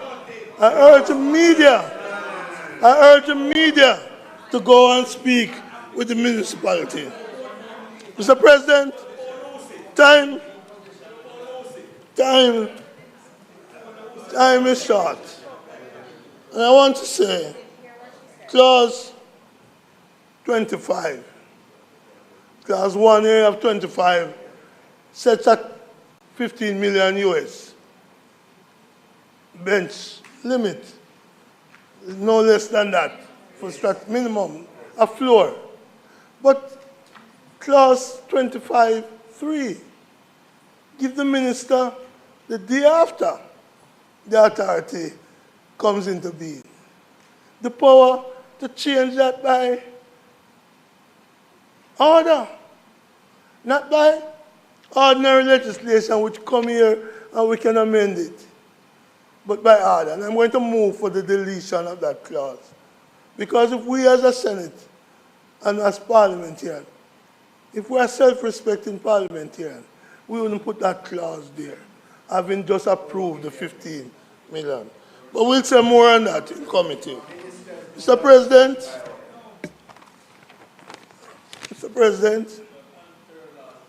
it is clear to me that there are a lot of things that can be done without NARA. The PNP government, during those 18 years, we built 17 schools in northwest Jamaica. Yes. 17 schools in northwestern Jamaica. Without NARA. Without NARA. We did that by using the Urban Development Corporation with a board led by Vin Lawrence. Yes. We built, so our board doesn't prevent progress from being made. We built 10,000 houses in Portmore. Yes. Without NARA. We built the road from Negril to Port Antonio. Without NARA. Without NARA. And we know that that road which was upgraded resulted in a big tourism investment throughout the corridor, yes, creating jobs and opportunities. We created development without NARA. Mr. President, we built the East-West Highway, the P.J. Patterson Highway, without NARA, opening up the country for greater development, creation of jobs. We did that without NARA. The North-South Highway, what's it called again? Siaga, yeah, Edward Siaga, the man who opposed it. The man who opposed it. The man who opposed it. But we built that, creating new development without NARA. We expanded both international airports without NARA.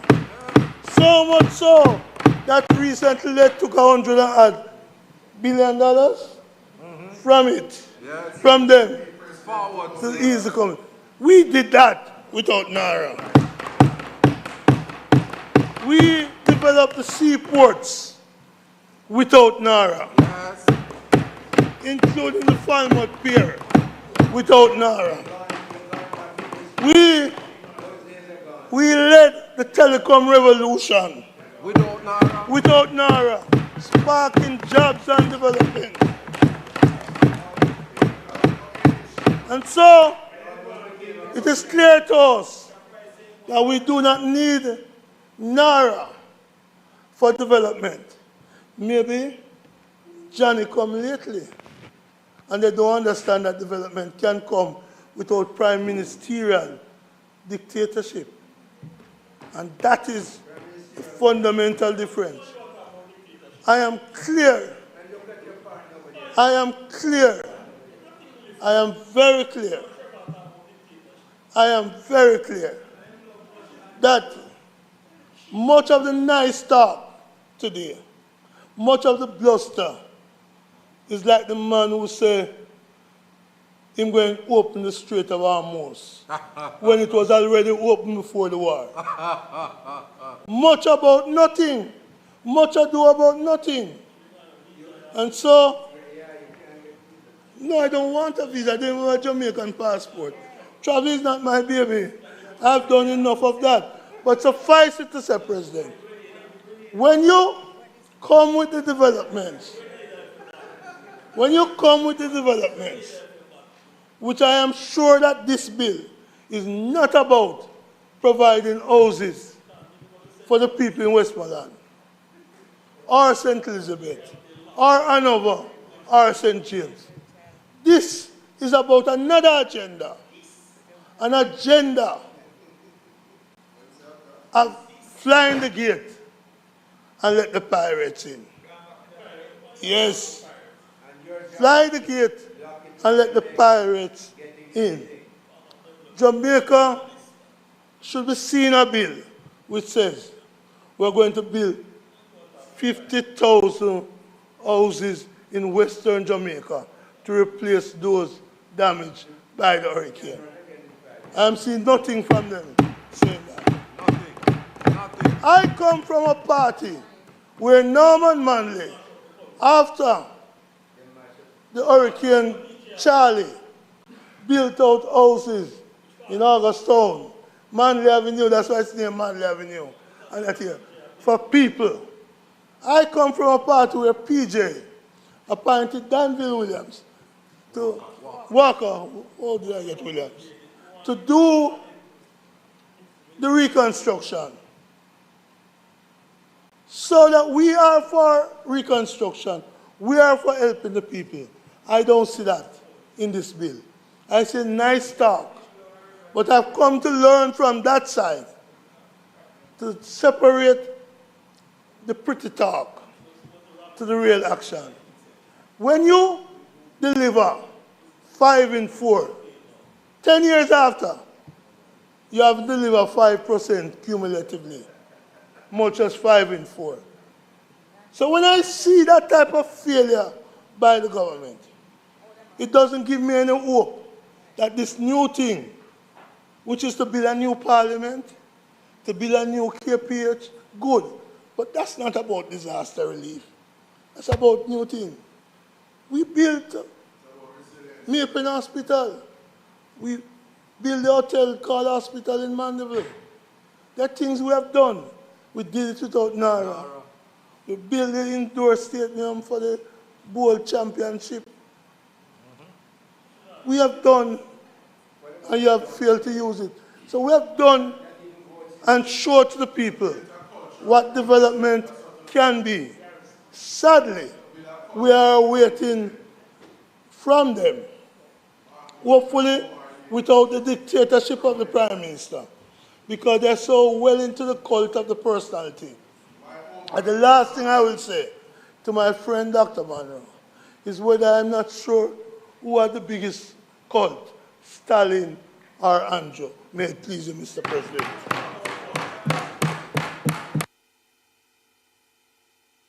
You know, just for the benefit of Senator Tame, who enjoys and understands the culture, I take it you know that Fly the Gate and Load the Pirate In, or whatever it was a PNP campaign tune, you know. Oh, just in case you didn't know that. Fly the gate and let in the pirate. Fly the gate and let in the pirate. You forget that. Thank you very much, Senator Brown. You gone? Good, thank you.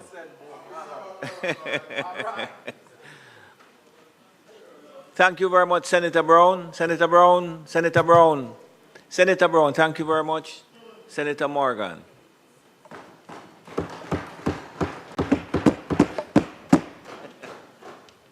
Mr. President, I have sat throughout this debate thus far, and I have listened quite intently. The divergence of views manifest throughout our debate here today in the Senate, and indeed in the lower house, as well as the public commentary, you know, the service club meeting keynotes, the newspaper editorials, the social media posts and all. They have all caused me, Mr. President, to reflect and be mindful of the most important thing in all of this. Mr. President, concern and anxiety engulfed us all as Hurricane Melissa stalked our southern shoreline for days. And when the system finally hit, as pandemics and extreme natural disasters do, it was no respecter of persons. Hurricane Melissa did not discriminate. It had no regard for whether a person or a household was JLP or PNP. It had no regard for whether a person was rich or poor, black or white, male or female. It devastated everything in its wake, and it impacted the lives of persons adversely affected.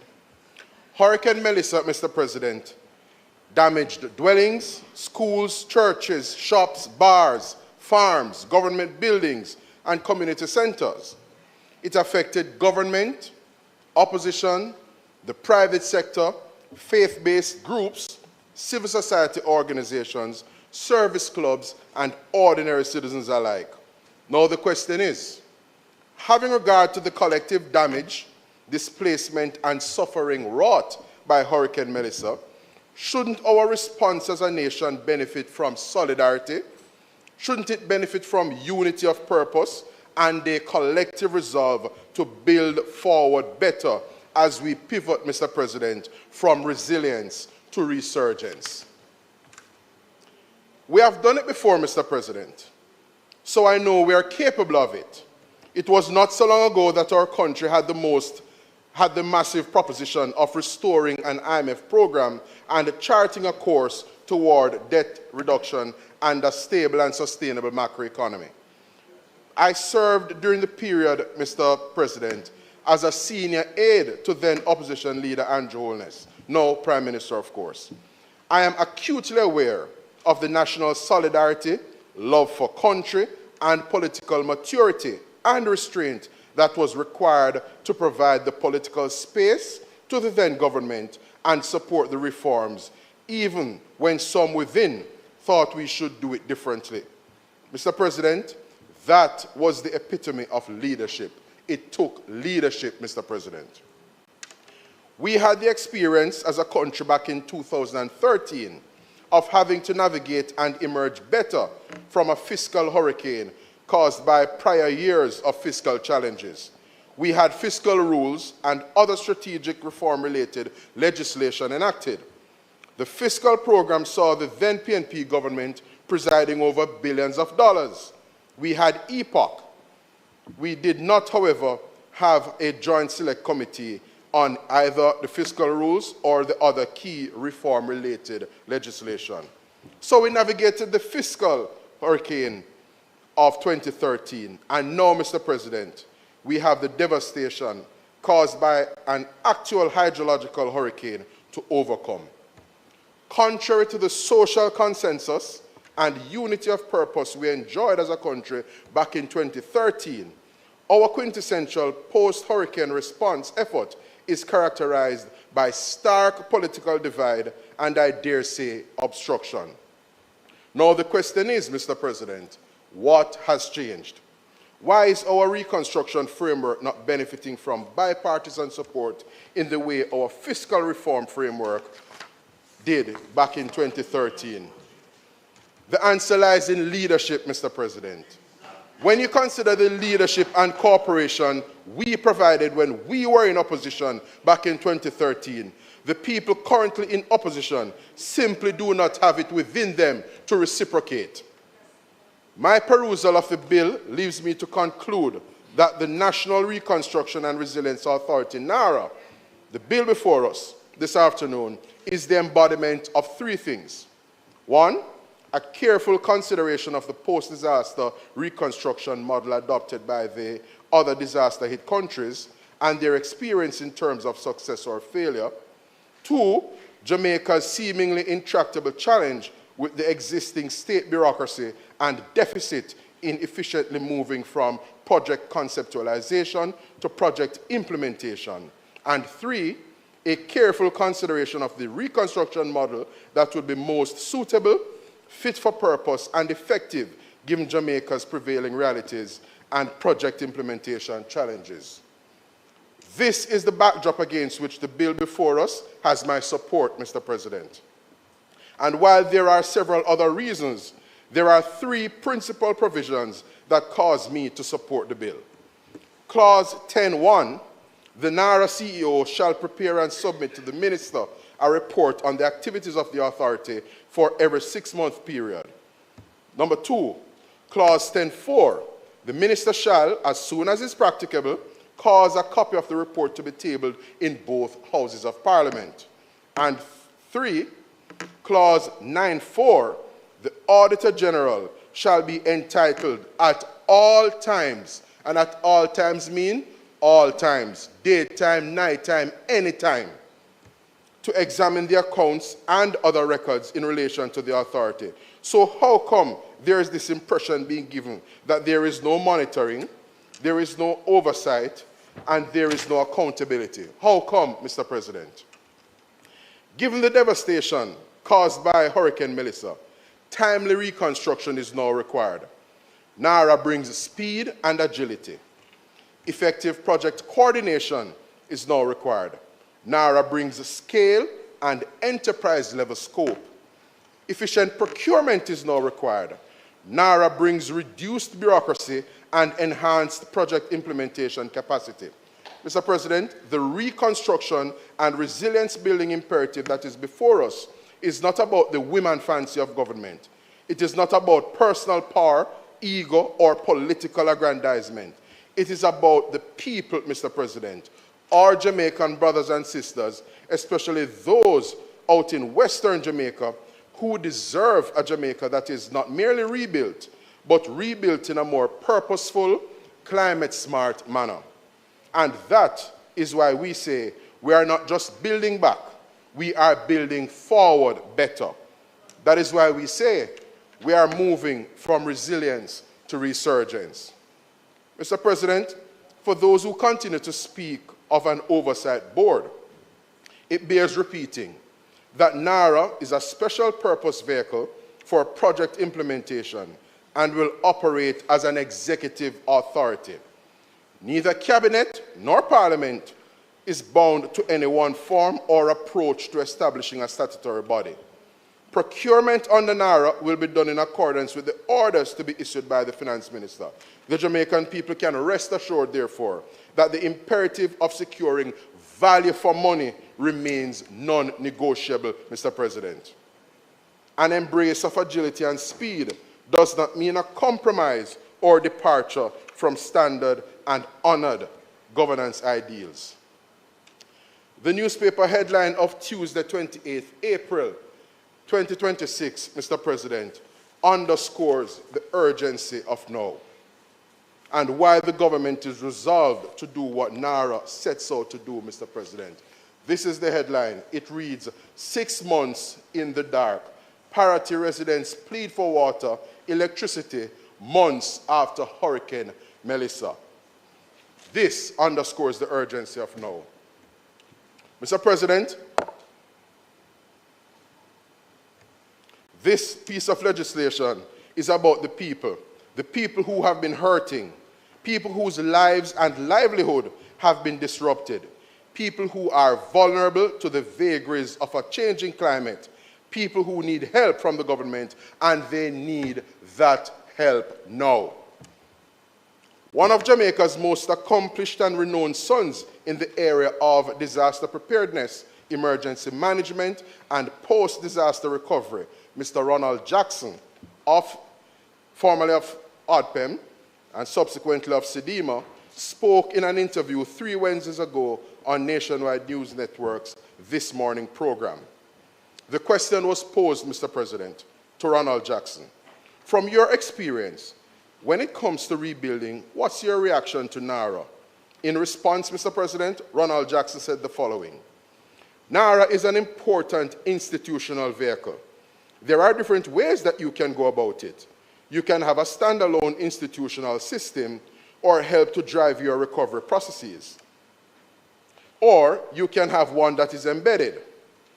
So there are different approaches. So going ahead with a NARA makes sense particularly if you are looking ahead with the resilience building agenda, moving beyond just a focus on Hurricane Melissa, but starting to look at how we target those weak areas across different sectors. Infrastructure, housing, your transport, looking at issues around the people elements. He continued, Mr. President, there are huge vulnerabilities still in the country that need to be addressed in a very systematic way. So I think that NARA is fit and proper. And me say, this is Ronald Jackson, one of our foremost experts and specialists in this area saying these things. And I'm continuing to quote him.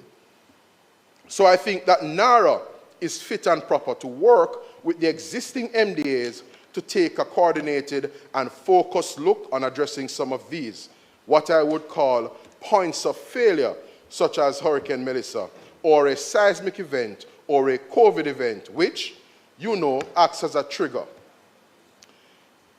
This is an overwhelming endorsement of NARA, Mr. President, by one of our foremost disaster management and response specialists. Mr. President, we hear the opposition and are not entirely surprised that instead of constructive engagement and support, they have opted to withhold support for the bill and resign themselves to being perennial detractors. But we must hasten to remind the people of Jamaica, Mr. President, that the opposition PNP are the same set of people who criticized the loudest during COVID, and we successfully navigated that. The opposition PNP are the same set of people who shouted for years, "Where is the crime plan? Where is the crime plan?" They criticized the loudest as it relates to the annual murder tally. But just look at us now, Mr. President. Jamaica is turning the corner in crime management and is reducing the murder rate year over year, Mr. President. Mr. President, the very point the government went to great lengths to advance years ago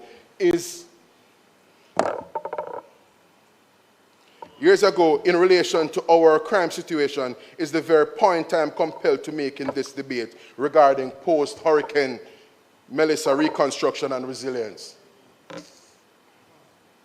In implementing the zones of special operations, ZOSOs, and utilizing states of public emergency, SOEs, this Andrew Holness-led Jamaica Labour Party government made the point several times over that the nature, scale, and prevalence of gang activity and criminality were of such that it exceeded the capacity of routine policing and as such required special measures.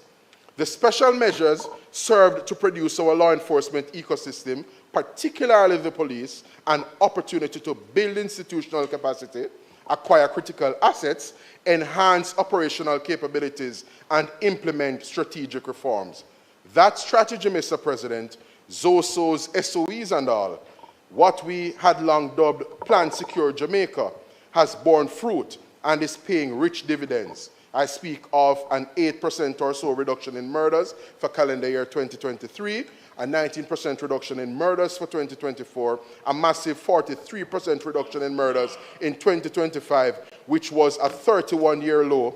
And for 2026, year-to-date, there is a welcomed 23% reduction in murders. No wonder the opposition PNP, Mr. President, the perennial detractors, pessimists, and obstacles to Jamaica's progress, prosperity and development cannot bring themselves to give credit where credit is due as it relates to Jamaica's vast improvements in crime management. It is the same logic that we applied to the once seemingly intractable crime management situation that we are applying to project execution under NARA, Mr. President.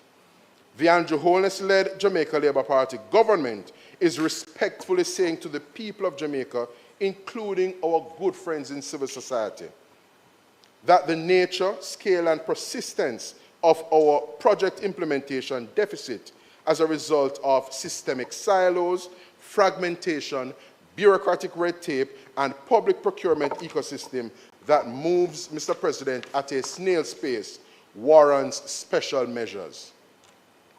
The government-exclusive, public-private partnerships, and private sector-led projects under NARA constitute the special measures within the framework that will achieve the results and impact the government and people of Jamaica desire. Mr. President, the social media account of opposition leader Mark Golding had the following posted to it at 11:10 a.m. on the 22nd of April 2026. And I'm quoting the goodly opposition leader here. He said in the post, "NARA is really a revamped attempt to inject higher levels of growth into the economy. Jamaica has faced very low levels of real economic growth for a decade. Promises like 5 in 4 were spectacular failures. We have had negative growth from economic shocks, but no structural shift to deliver high levels of growth."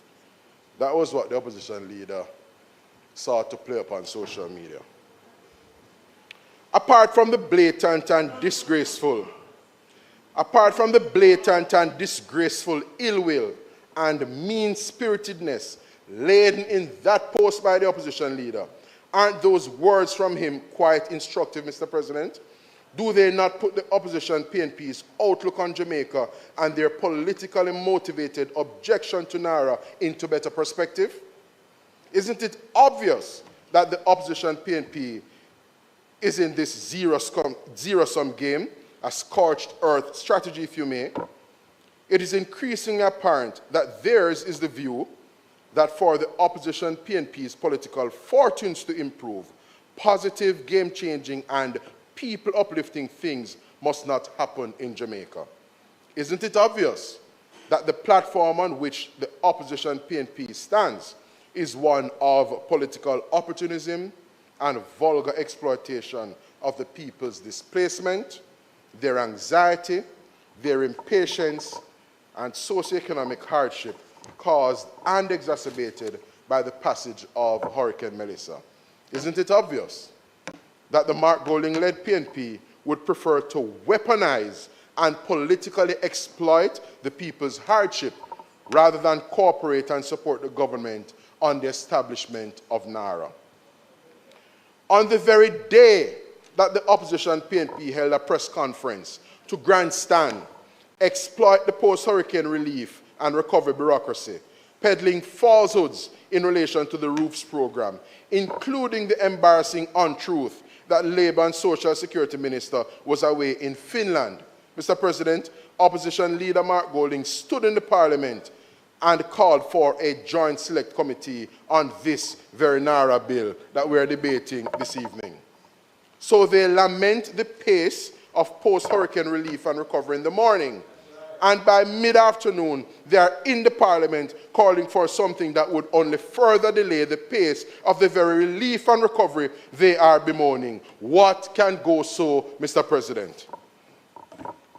What is particularly unfortunate, shameful, and scandalous is that as a result of their partisan politics, the PNP MPs in the areas that were most devastated by the passage of Hurricane Melissa have abdicated by not supporting this NARA bill. It is the clearest and most repugnant and egregious indication yet that they put their partisan considerations over the interests of the very people they were sent to Parliament to represent, the very people they profess to care about, Mr. President. You know, it was the renowned American essayist Ralph Waldo Emerson who once famously said, "Your actions speak so loudly that I cannot hear what you say." You will note throughout this debate today, Mr. President, throughout this debate, you will hear them go to great lengths to talk about the fact that they see the need for a NARA and a vehicle for reconstruction. Mr. President, my and Michael Jackson's non-performing Member of Parliament in St. Catherine Eastern, the PNP's Denise Daly, captured the Mark Golding-led opposition PNP's position on NARA quite profoundly and succinctly when she exclaimed in her contribution to the debate in the Lower House, "We support the bill," she said. "It is what is in the bill that we don't support." Just work out that PNP logic for me. That's PNP logic for you. Mr. President, Based on the opposition PNP's utterances and withholding of support at key junctures in the life of our great nation over the past decade, there is a segment of the population that is convinced that for partisan political reasons, the opposition PNP does not want to see NARA succeed. The people who feel that way may well have a point, Mr. President. After all, what would the opposition PNP have to criticize and harp on if they are no longer able to weaponize the 5 and 4 growth aspiration that was promulgated back in 2016? What would they have to criticize and harp on if they are no longer able to weaponize the quantum of funds returned to the consolidated fund each year as a result of our unwieldy bureaucracy and procurement-related underutilization of the capital budget of the respective ministries, departments, and agencies of government? As the people of Jamaica have seen, as a result of the government's crime management successes, Mr. President, successes which have caused the Peter Bunting to no longer find it politically expedient to shadow the national security portfolio. Successful implementation of NARA would take from the PNP the economic growth, state of infrastructure, and capital underutilization political points they like to weaponize. Indeed, they would have to pivot to something else.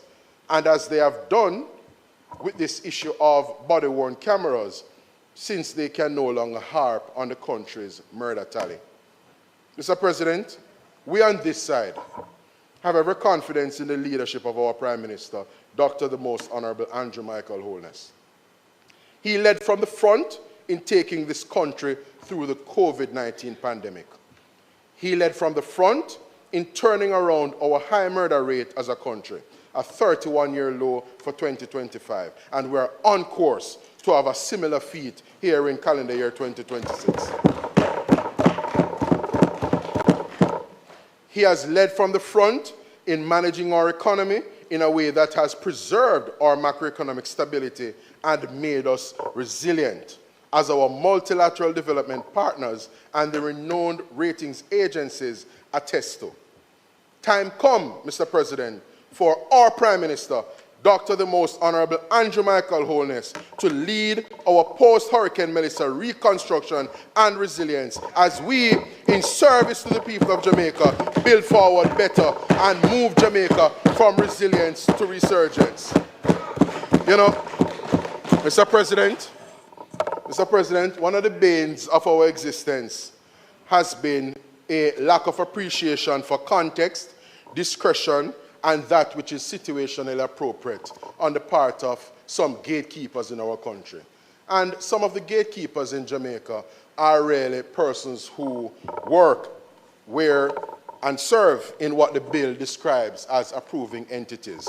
And you know, Mr. President, Owen Blacker Ellis has a poem that is useful comic relief, but you can draw some perspective from it when you consider the gatekeepers across ministries, departments, and agencies of government.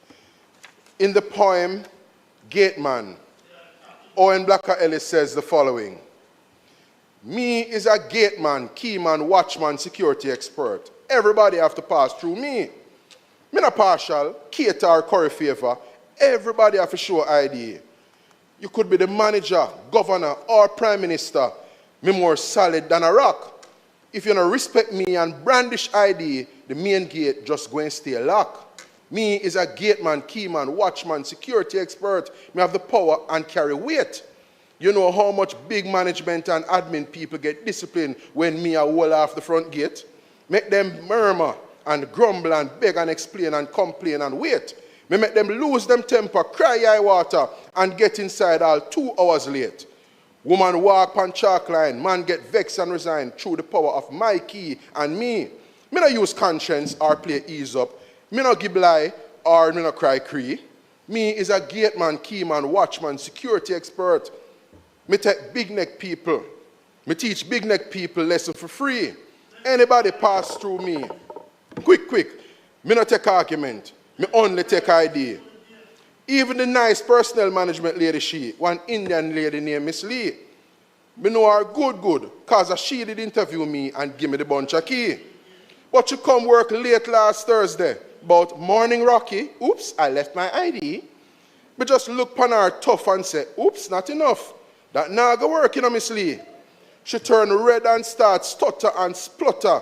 Then she reason, then she plea. Me just kiss my teeth and show her where the sign say, staff must show ID. She missed 2 meetings, cancel 3 appointments, and go back home at Clarendon for her ID. Because me is a gateman, keyman, watchman, security expert. People have to respect me. Even the big chairman and CEO guy, him drive up with him chauffeur and I'm Chris SUV. Yeah, his film picture hung up on the guardhouse, yes, and the place named after him. But him never have no ID. So me give him the drill, but them park up still. Till fight broke and 7 more security intervene. Me have to thump down 2, kick down 2, and Karachi the other 3. Me is a gateman, keyman, watchman, security, bad man. Nobody can stop me. It's last week them fire me, but me thief the bunch of key. That was Gateman by Owen Blacker Ellis. It's comic relief. But it brings into sharp focus this gateman culture. Seized of it. This gatekeeping culture. A culture that sees many being divested, Mr. President, of a level of situational awareness. And there is ego in some instances. There's a lack of appreciation of context and discretion in some instances. And that is why we have the retardation, the inhibition on some projects that really should be moving through the system with greater expedition. Mr. President. Mr. President, this NARA bill, much to the chagrin of some, will be passed. The entity will be established and will commence operations. NARA, listen to this carefully, fellows. Listen to this carefully, my esteemed colleagues opposite. NARA will be a resounding success. Jamaica will be rebuilt and our economy will grow. The people of Jamaica will be better off for it as they will access jobs, enjoy a bounce in their livelihood, benefit from the convenience of more resilient and fit-for-purpose infrastructure, and bask, Mr. President, in the improvement of their quality of life, courtesy of their elected government, led by Dr. the Most Honorable Andrew Michael Holness. Those things will happen whether the opposition PNP likes it or not. May it please you, Mr. President.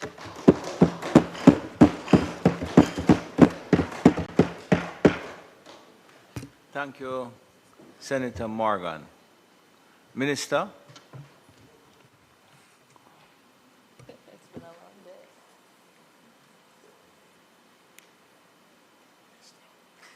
Oh, you're here. Oopsie. Thank you very much.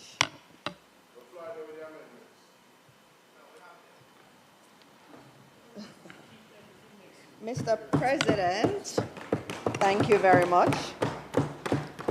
Mr. President, it's been a long day, and I stand to close the debate.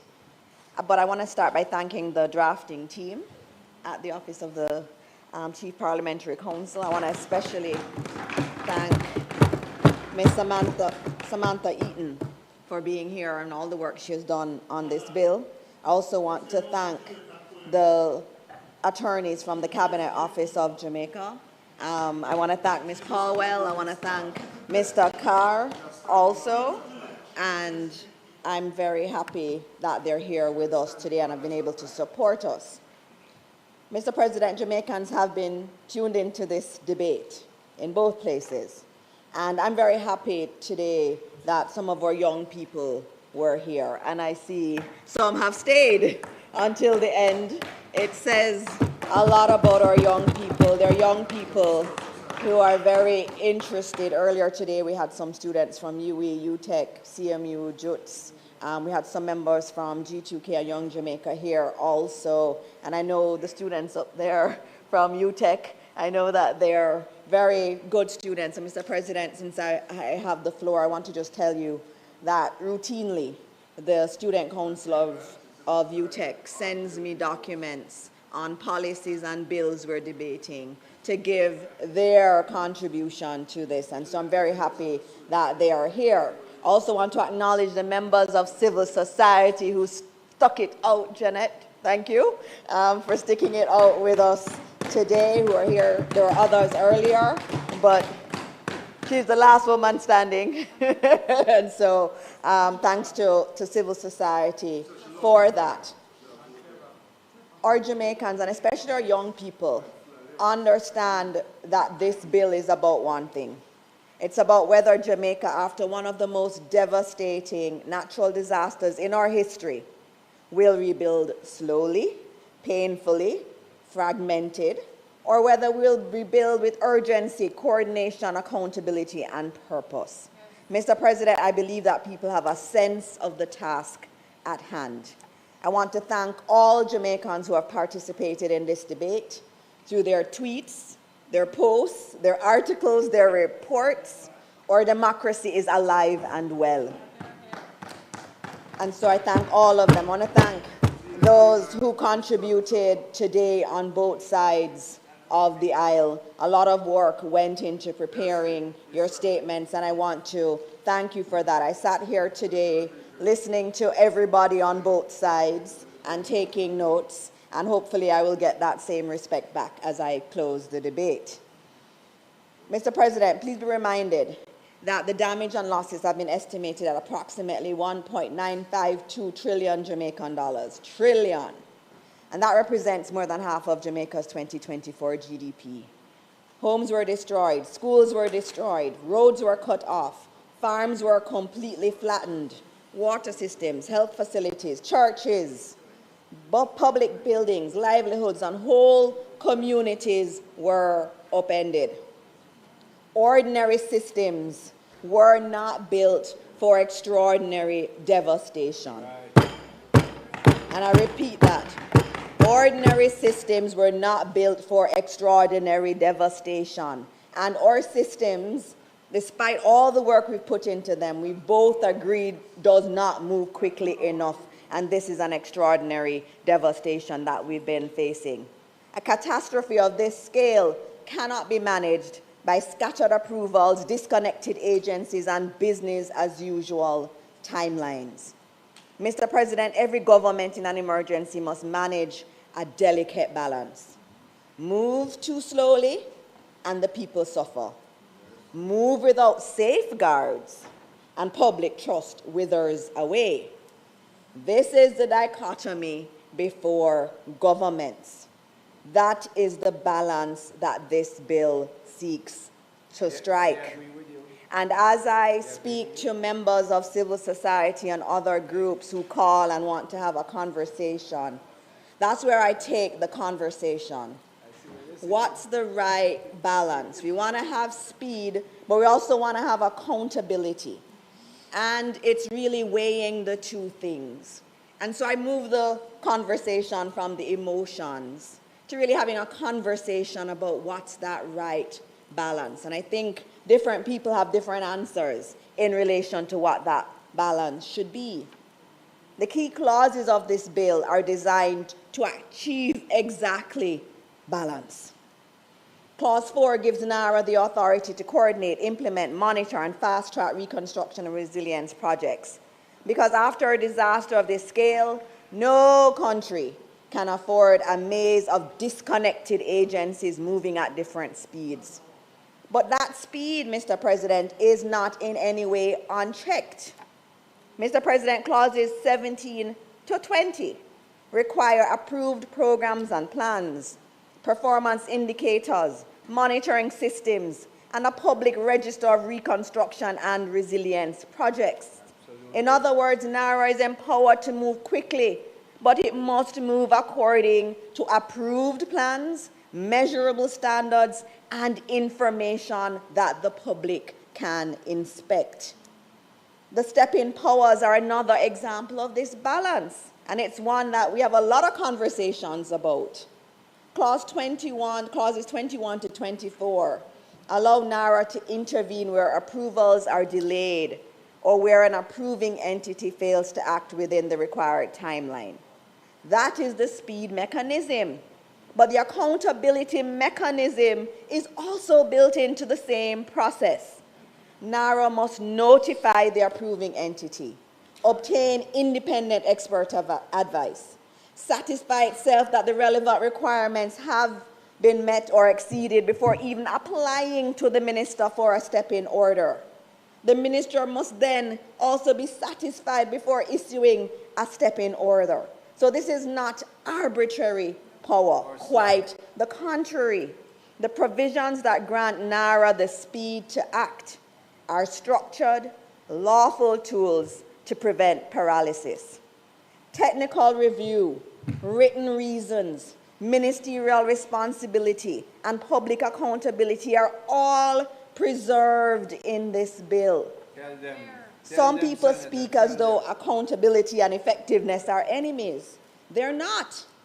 Properly designed, accountability is what makes speed credible. And speed is what makes accountability meaningful in a crisis. So the National Reconstruction and Resilience Authority strikes the right balance in our view. And that's what I want my young people to think about when they're thinking about this bill. And you're going to be confronted with things when you become leaders. And I know you want to be leaders in this country. And that's why you're here tonight. But that's what you're going to have to balance. And there's not going to be a right answer. But you have to think, okay, I want to be fast, but I also want to be accountable to my people. What's the right level of layer? Someone may say it needs 6 layers. Someone may say it needs 10. You have to satisfy yourself that you've achieved speed and accountability. In my opening, Mr. President, I spoke to the international experience and how some of them got it right. But we also, again, Mr. President, have our own case study right here at home, Mr. President. And it is important that we know what the last administration did when they were facing extreme devastation. Our former Prime Minister, the Most Honorable P.J. Patterson, after Hurricane Ivan, established the Office of National Reconstruction, ONR. It was established as a special unit to coordinate relief and reconstruction rather than relying on the ordinary machinery of government. Speed was his focus. The Patterson administration did not prepare an act of parliament with clear procedures to establish, like we have done. That administration understood, and they chose speed. We have decided to choose speed, but add other layers of accountability. And there's a lot more I can say on ONR, but I won't go there. But I'm going to go into some of the questions, and I saw a WhatsApp notice that was mobilizing elements of our society to attend today's debate. I'd actually expected a lot more of them today. And it's a good thing to have people here. And it had 4 items in it, that ad. And I'll cover some of those 4, plus I'm going to add some, because remember, I was listening to everybody, and some of the issues kind of collapsed together. So I'm going to go through them. In that ad, they asked, who controls the spending? That's what they wanted to hear from the debate today. Who is controlling the spending? That's right. And it's really simple. Spending remains within the public finance framework. Parliament approves the national budget. Parliament holds the purse. I can't spend anything that's not in the big yellow book. That remains the same. Jamaica's constitution, the supreme law of the land, is clear and cannot be superseded. Nothing gets spent without an allocation from Parliament. Next, Cabinet approves the reconstruction and resilience projects. The Minister's responsibility for NARA provides policy oversight. The CEO is accountable for execution. The accounts of NARA's activities must be kept. The accounts must be audited by an external auditor, not appointed by the management of the entity. The Auditor General is explicitly invited to conduct audits of NARA. And finally, reports must come to Parliament. The answer to the question of control, if you wish to call it that, starts with the public approved by Parliament. Spending is controlled by law, and that cascades into cabinet approval, ministerial oversight, financial rules, audit requirements, both internal and external audits, and strong parliamentary scrutiny. The other question I saw was, what safeguards ensure transparency? How will citizens access information? Valid question. So, if we think about it, Mr. President, these safeguards are clear and very important in the Act. There will be a public electronic register of approved reconstruction and resilience projects. So that's a public electronic register. It's going to be online. There will be reporting requirements. There will be audited financial statements. There will be parliamentary accountability. There will be performance indicators. There will be oversight from the minister. There will be an independent public oversight. There will be independent public oversight through JAMROC, modeled on the EPOC approach that helped Jamaica maintain credibility during our economic reform program. Mr. President, this is not my rhetoric. These are the safeguards laid out in the very bill that we are debating. Clause 20, which provides for a register of approved reconstruction and resilience projects to be kept and periodically updated. And I need to quote 22, so clause 2. The register shall be made available electronically for public inspection. It's in there. Clause 10 requires NARA to furnish the minister with reports, returns, accounts, and other information on its activities. And Clause 11 requires annual reports and audited financial statements to be submitted to the minister and laid in both houses of Parliament. Clause 9 requires proper accounts and annual audits and expressly allows the Auditor General to examine NARA's accounts and records. JAMROC's public oversight and routine reporting will bring another dimension of transparency. With all that said, Mr. President, I have to point out that reconstruction is a national project, and we do not see reconstruction as some private project of the government. It is not, Mr. President, and that's why every project needs to be known to all of Jamaica. The administration at every step of the way has sought to engage the public and all parts of society. 20 amendments were taken in the other place. And the reason those amendments were taken was because we were listening. I can tell you, I listened to the whole debate. I took my own notes, others took their notes, and there were things that were said that you said, yes, actually, you're very right on that one. And amendments were taken. Where we saw misunderstanding and misconceptions, we have also responded in good faith with accurate information. We've been trying to put out information. Our objective is, and always has been, to make oversight of NARA and its activities public and independent on those foundations, and on those foundations credible. The people of Jamaica must be able to see what is being done, where it is being done, who is responsible, what it costs, and whether it is being delivered on time. I'm going to deviate to another question. Why is there no purpose in the Act? I've seen that from civil society, I've seen it here, and as you heard earlier, that's not novel. I think Senator Fitzhenley would have noted that, but let me give you some bills, because I think Jamaica needs to understand that it's not unusual. There is the Offences Against a Person Act, originally from 1864. It proceeds directly into provisions on homicide, murder, assaults, etc., without a separate objects or purpose clause. It starts with this act may be cited as the Offences Against a Person Act. There's also the Larceny Act, which does similarly. The Evidence Act, with its roots in 19th century law, does similarly. If we look to closer laws, Registration of Titles Amendment Act 2020, similar.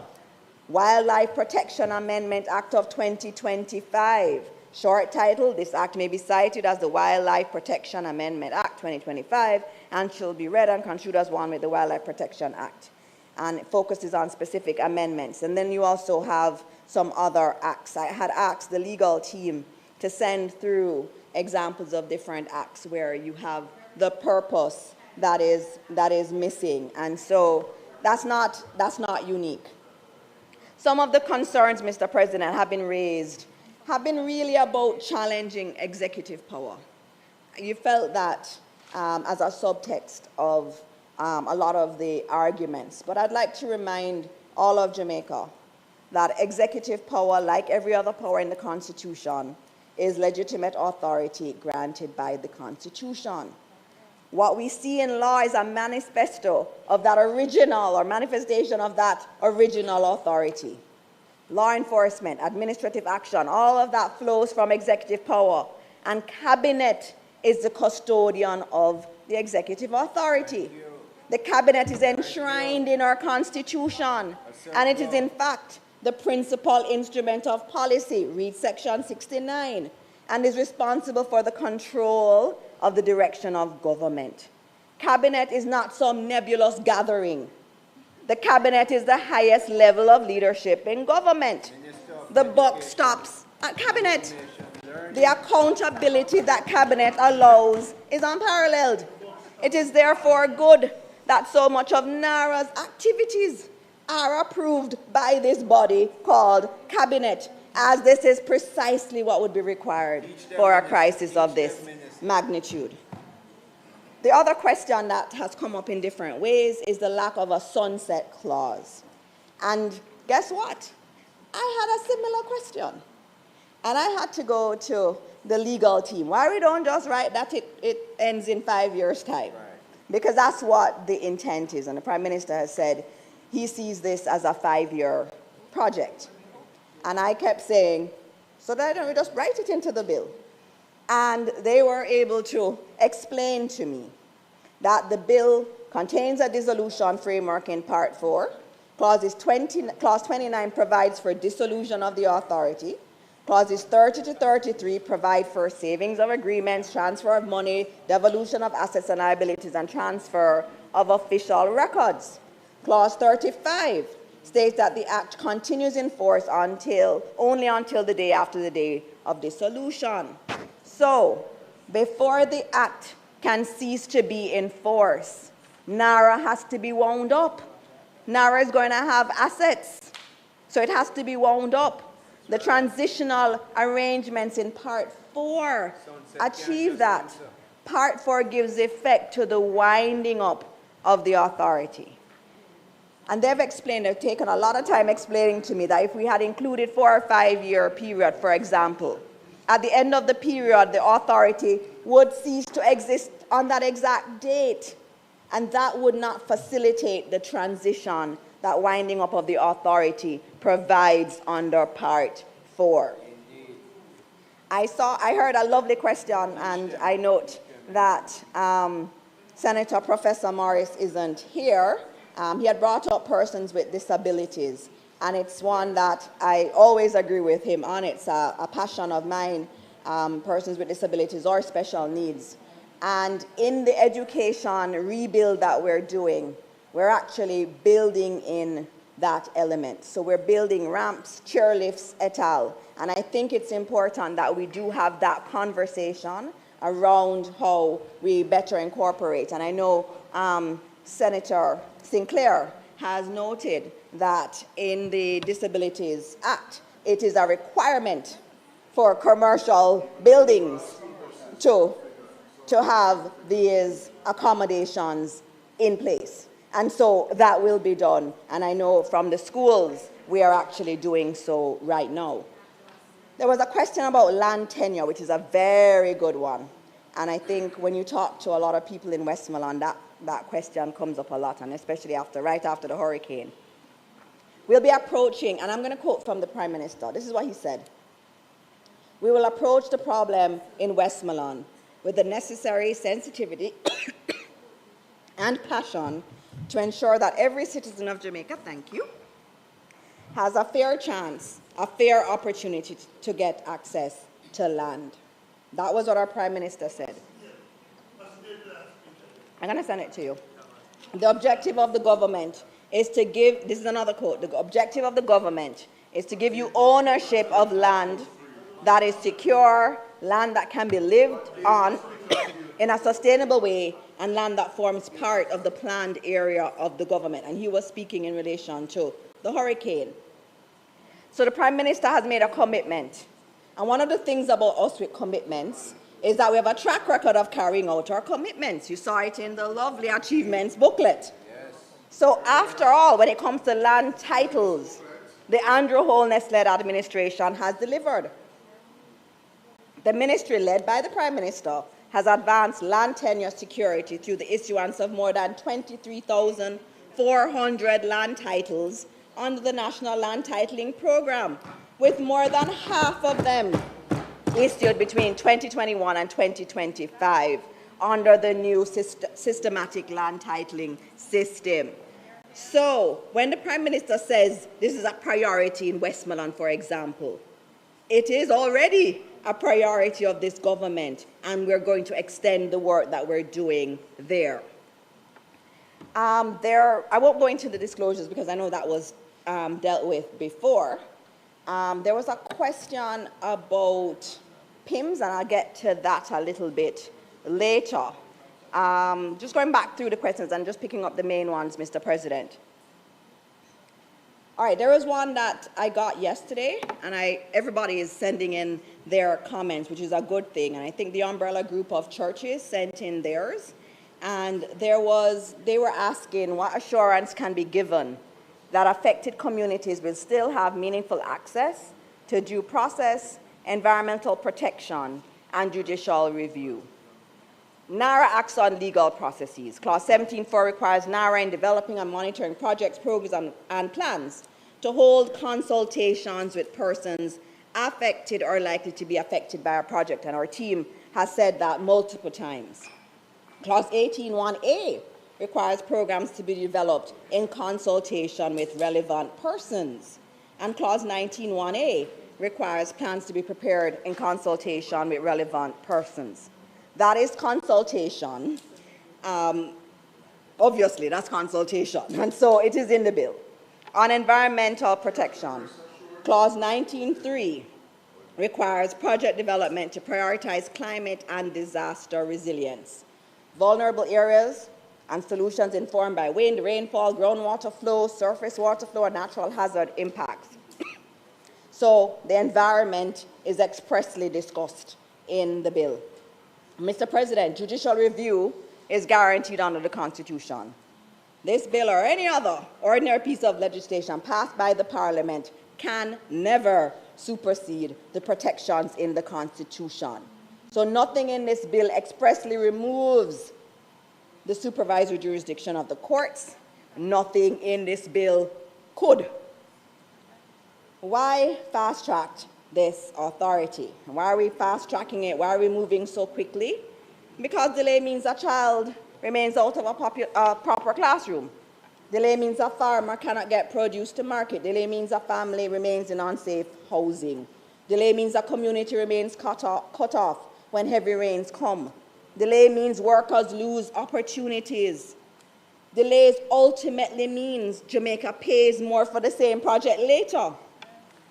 Earlier I spoke to that balance of effectiveness and efficiency. That balance applies here as well. No one in this debate has said, let's delay NARA on its work. No one has put it that way, Mr. President. Instead, what you've heard is, we need to do a joint select, or maybe we should add this additional layer. But doing so does have implicit trade-offs. What the government does or does not do has consequences. And I'm going to just speak quickly. There are so many points that had been raised. Some have already been answered. There was a question about Clause 7, and I think that was from you, Senator Scott Motley, on access, on whether or not that committee meant the Jamrock, but it could be any committee. It could be a committee that's looking at how we do more for persons with disability and so on. You also raised the issue of the fence and Nago Head and how NARA would treat with it. I just want to note that when you made your statement, I asked the PS to send over the file of all of the correspondence. I know nobody spoke about the letter that I wrote to the municipality begging them to do the approval and that they've never responded to me. That's a part of here. I have the entire, all of the correspondence here. And there is also, and there is one piece, the issue in terms of land title, it's owned by NLA, the National Land Agency. And there was a church on the property, and that was agreed a year ago. But I get the approval now. So I'm putting that on the table, and I'd love for you to look. I'd love for you to look at it. I don't speak out of turn ever. So I want you to look. And there's another piece of documentation that I have here that I've not gone into. And I think when you both look at it, you're going to be very amazed that no one has said that part to you. But I don't get political here. All right, so the next one was in relation to auditors. And I know that Senator Tomlinson had raised some issues, and he had said that he had an issue with the auditor being chosen by the Cabinet Secretary, who already reports to the Prime Minister. But if you think about it, think about NHT, for example. The board of NHT appoints the auditor. Who appoints the board? The minister. So that argument really doesn't follow. It doesn't follow. If you look at PIMS, I'll tell you my experience with PIMS has shown that and yours too. I am in PIMC. And so I've seen projects delayed for years that have so much impact in our country. But, Mr. President, as my time is running out, I don't even know how much time I have. Prime Minister, Dr. the Most Honorable Andrew Holness's 2026 budget presentation was very clear about the development and reconstruction agenda. The government he leads is not talking about a patchwork of projects. We have outlined and programmed the rebuilding of Black River better and more resilient than what existed before. We're talking about the Hopewell and Lucy bypass and the Lucy Harbor development. Hanover will become a world-class town. Plans are underway for Montego Bay's revitalization. Falmouth as a model for climate-resilient coastal communities. The North-South Highway extension, Port Antonio reimagined, the St. Thomas Port, and the Port of Kingston as the region's premier logistics hub. Provisions have been made for a new Kingston Public Hospital to be built to modern international standards with resilience, continuity of care, and disaster readiness embedded at its core. We're even talking about Vernon Field Light. We know what's the problem with having both of our international airports on the coast. We'll build roads that ensure that communities aren't isolated when disasters strike. New housing across St. Catherine, Trelawney, Manchester, Clarendon, Westmoreland, St. Thomas, St. Mary, all over the country. Mr. President, that's the scale of the ambition. That is why normal project by project, agency by agency, forum by forum approach will not be enough. And you asked about PIMC, even in my example with Nago Head. We could have just met. That issue of convening where we all meet really quickly, that's really what I think the lesson is. And that's what NARA provides, where we can all just sit together. If there's an issue with ownership, we solve it quickly. If there's an issue with something else, the municipality may want the land too. We sit and we talk about it. But it is important that we move forward. But equally, Mr. President, what is the value of moving fast if the public cannot see what is happening? What's the value of execution if it's not transparent? What's the value of delivery if it does not command public confidence? The answer is that it's not about speed alone. And the answer is that it's not about process alone either. The answer is disciplined speed, urgent delivery with clear safeguards, execution with audits, and flexibility with public reporting. The answer, Mr. President, is really what we have put in this bill. Mr. President, earlier this week, I was in Westmoreland again, and I felt like I hadn't been there in a while because it had been some weeks. I have to go there periodically where we've had the damage because I have so many schools in the area that are damaged, and I get to see the lay of the land. I'm there a lot. And I get heartbroken every time I go and I see what has happened, and especially for me, especially seeing the churches that are such an important part of our communities, seeing them in the state that they are. There was a book that came out last year that had beautiful images of the churches across Jamaica. And it's been heartbreaking to go and see the devastation to them. And then you see the schools and you see what my teachers are living in and working in. I had a teacher, and this week was Teachers' Day, and I want to salute all our teachers in this country. I had a teacher say to me when I asked her, how are things? She said, I lost everything, and I'm just catching somewhere. That was hard for her to say to me. Of course. But that was her reality. And her school is damaged, it's leaking, there are problems there. So at home, she's catching somewhere. At school, she's in not the best of conditions. It's those people, Mr. President, that we have to figure out what's that right balance between speed and accountability. And Mr. President, I believe that NARA provides that balance. And so as I bring this debate to a close, I invite my colleagues to ensure its expedited approval through all its remaining stages. And Mr. President, I ask that the bill be read a second time.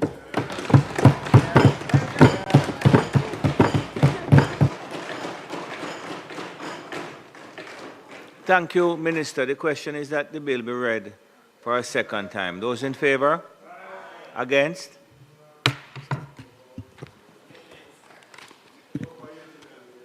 A bill entitled, An Act to Make Provision for the Management and Implementation of the Post-Disaster Reconstruction and Resilience Efforts consequent on the passage of Hurricane Melissa, and for resilience generally, to establish the National Reconstruction and Resilience Authority, and for connected matters read a second time. Thank you. The Senate will now resolve itself into a committee of the whole Senate to consider the bill clause by clause. I know that there were some, Senator Tomlinson, there were some amendments. You should give them to me in writing if you have them ready, please. Come again? I know you're going to speak to some of them, but I need the written.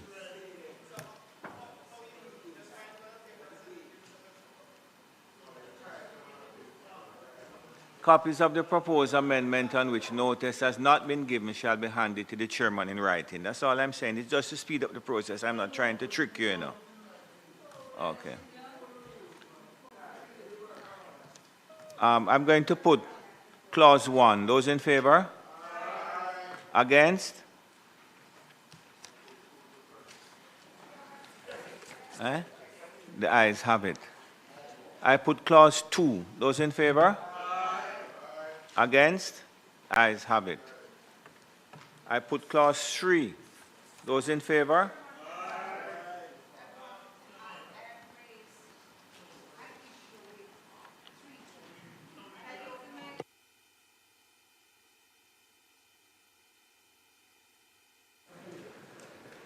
I had raised a question around 3.2. I don't know. I apologize to the minister if she addressed it. I had an emergency call, and I left the room for a short while you were speaking, where the provisions of the schedule shall have effect as to the Constitution and procedure of the authority and otherwise in relation hereto. And I was saying, but there's no schedule. So I don't know if I'm mistaken, because I gather that some people over here can't read too and understand too well. So if you could just explain to me whether I'm misconstruing it. 3.2.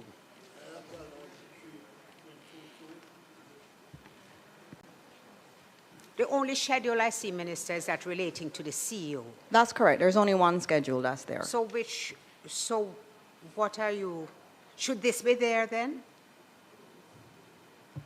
Because it refers to, if you read it, it steers to the Constitution and procedure of the authority.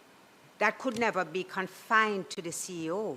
So what I'm asking is, should it remain there, or was it your intention for it to only refer to the CEO?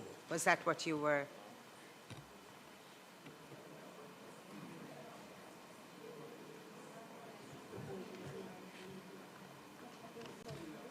There are some other things. If we go to the schedule itself, there are other elements in there, and I hear Charlie around there, Senator Sinclair, speaking to other things in terms of the seal and so on, and other things in relation to the authority, the custody of the documents, all of that stuff, and some records are there. So there are elements in there that are not just solely about the CEO, but it also has elements of, it is intended to remain. It's intended to remain to reference that. Thank you very much. So I put clause 3. Those in favor? Chairman. Against?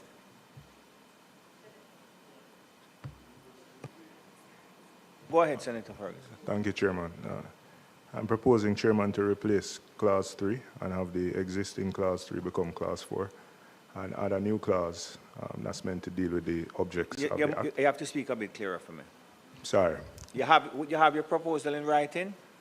It's in digital form, Chairman. I need it in writing so I can put it, you know. I'm going to put it, and you're going to read it to me, and then I won't be able to put it. Can do what? Just write the thing on the piece of paper and give it to me, man. Chairman, it's a Mr. fairly Allen, extensive Mr. Allen amendment. write it for you. If you will permit, Chair, I could send it to you in WhatsApp.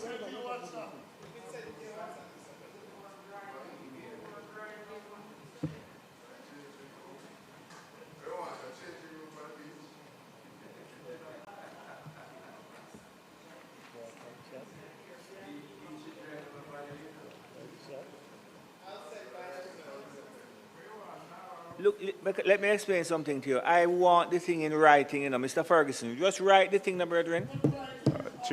I want it in writing because I'm not sure what he's sending to me. And I have to write it. I have to hand it to the clerk after, you know.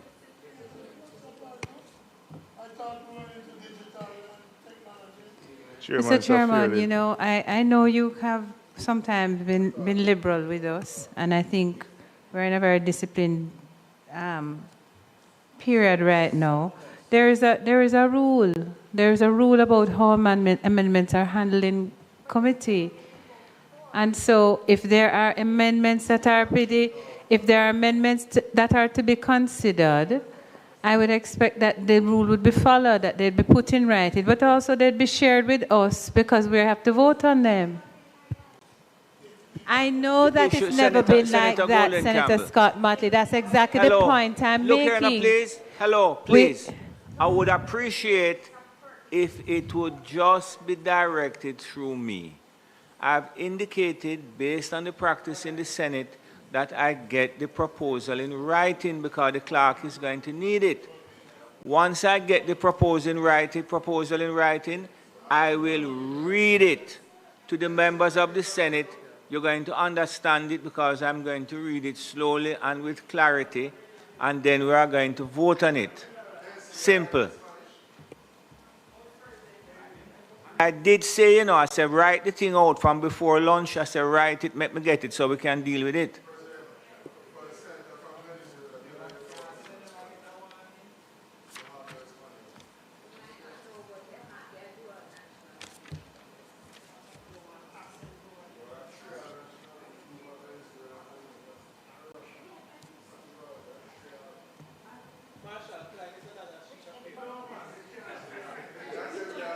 Mr. President, oh, sorry, Chairman, is it possible that we could go to some of the other ones while they're writing so we don't delay?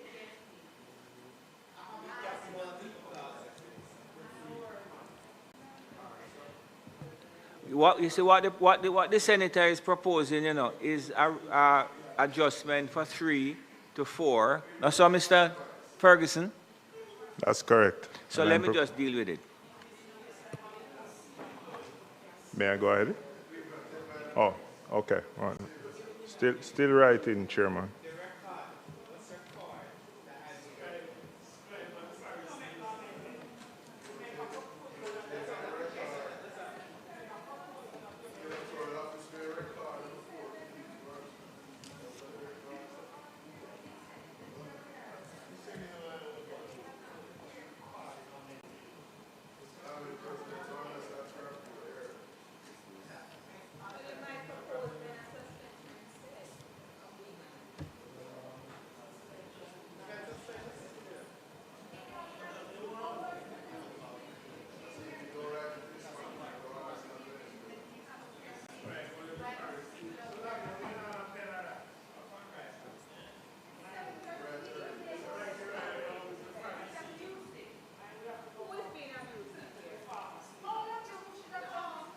Senator Golden Campbell. Senator Golden Campbell, please.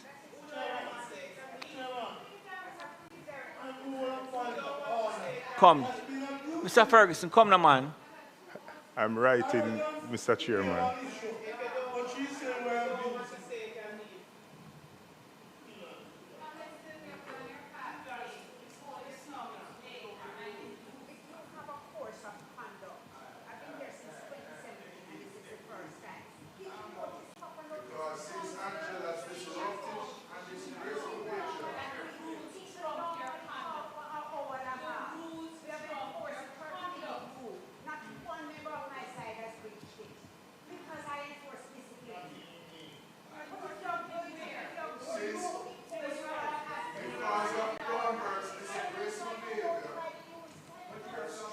You know that, well, let me tell you something now. We have been going on very well all day, and I'm not going to allow this thing to descend into any sort of cascade. You know.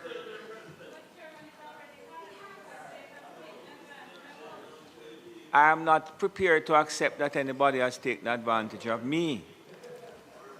The issue of the writing of the amendments, I'd asked before, and it's a matter of form, and it's not the first time we're doing it, contrary to what the leader has said. No, listen, no, with the greatest of respect, leader, if it's a thing, no, once, you see how long it takes, you see how long it takes to write it? But I have to,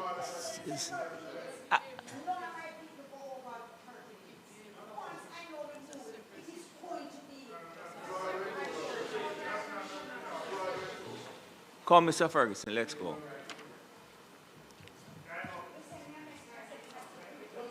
Marshall, can I get some?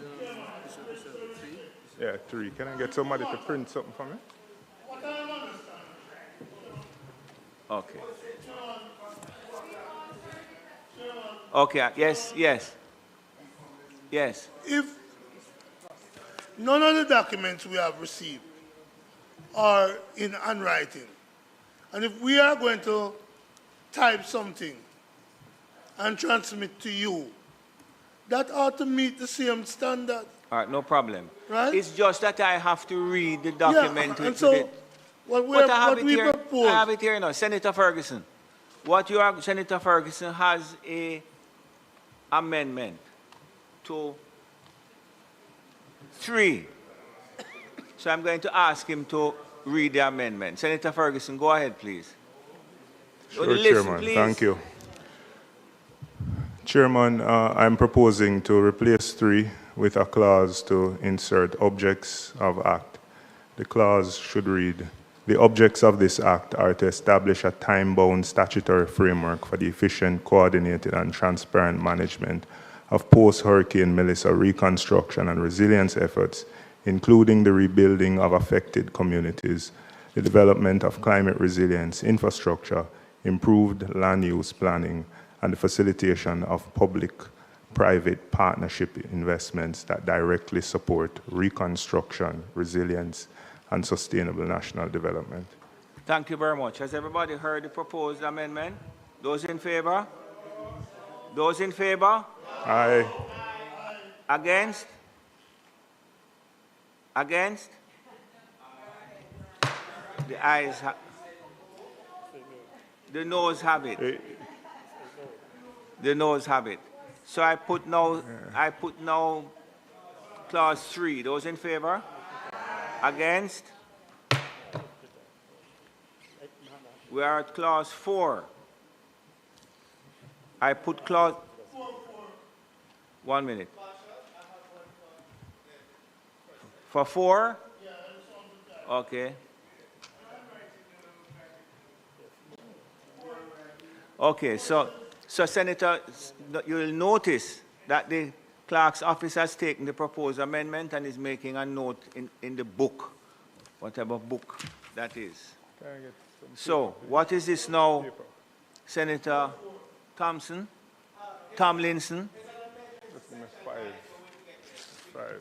Oh, to 9. Okay, so I put clause 4.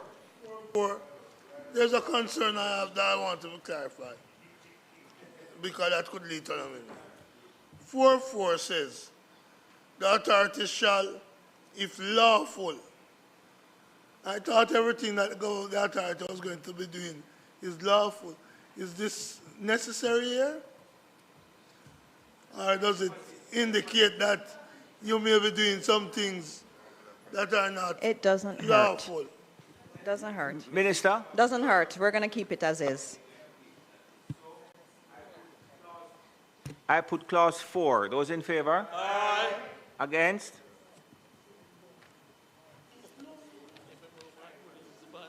The ayes have it. I put clause 5. Those in favor? Aye. Against? Ayes have it. I put clause 6. Those in favor? Aye. Against? Ayes have it. I put clause 7. Those in favor? There's a proposed amendment to 7. Coming from who?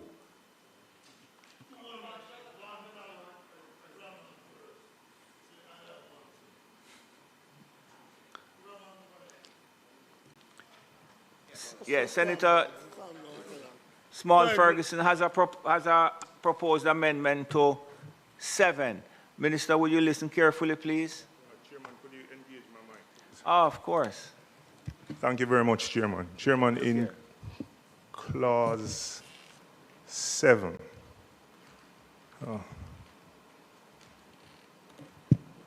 Chairman, actually, I'll yield my proposed amendment to clause 7.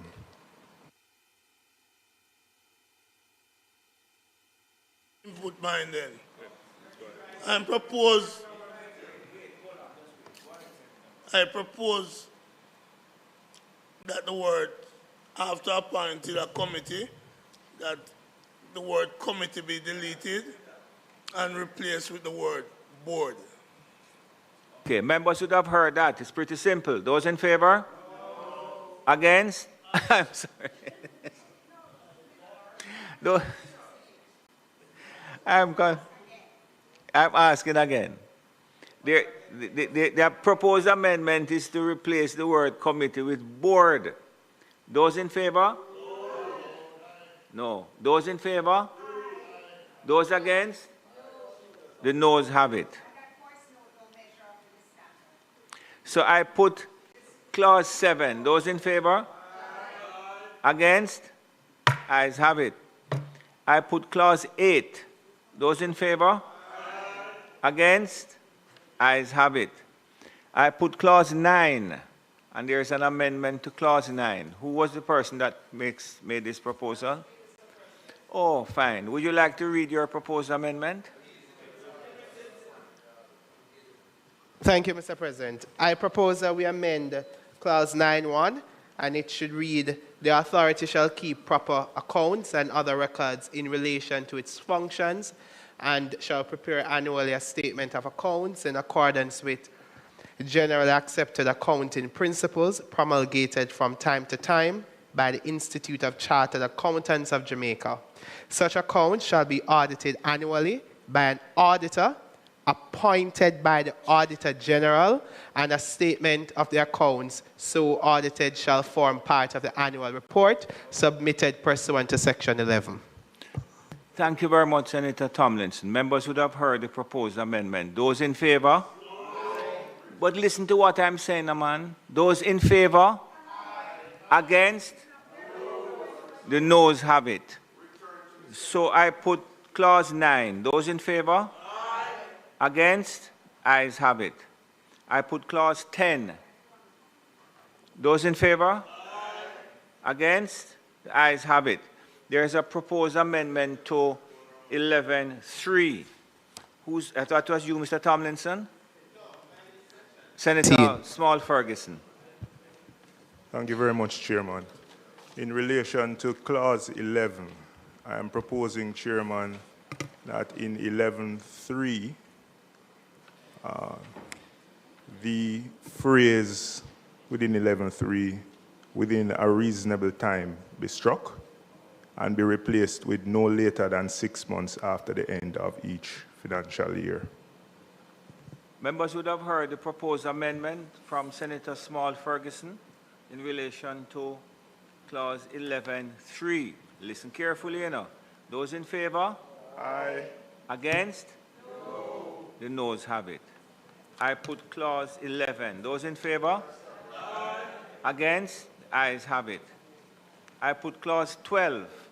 Those in favor? Aye. Against? The ayes have it. I put clause 13. Those in favor? Chairman, I have an amendment. Okay. Senator Tomlinson? Right. Yes, I propose that you we... gave it to me. Right, I gave it to you. I propose that we insert a new subsection, or insert new subsections C and D at section 13.2, and it should read, directions under subsection 1, C, shall be published by the authority on its website and in the Gazette within 7 days of being issued, and D, shall be subject to judicial review in accordance with the Constitution of Jamaica and the Judicial Review Act.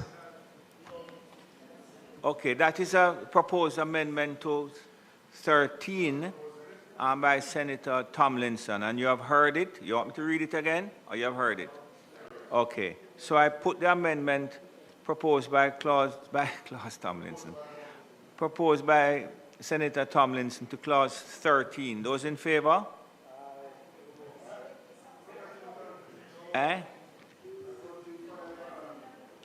Those against?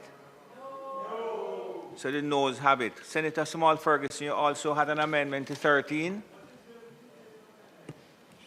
Yeah, that's correct, Chairman, but I'm still writing, unfortunately. So if you will indulge me for a moment. I do. All right, read it. All right. Listen, I'm not going to have it written. Chairman, in relation to 13, I'm proposing, Chair, that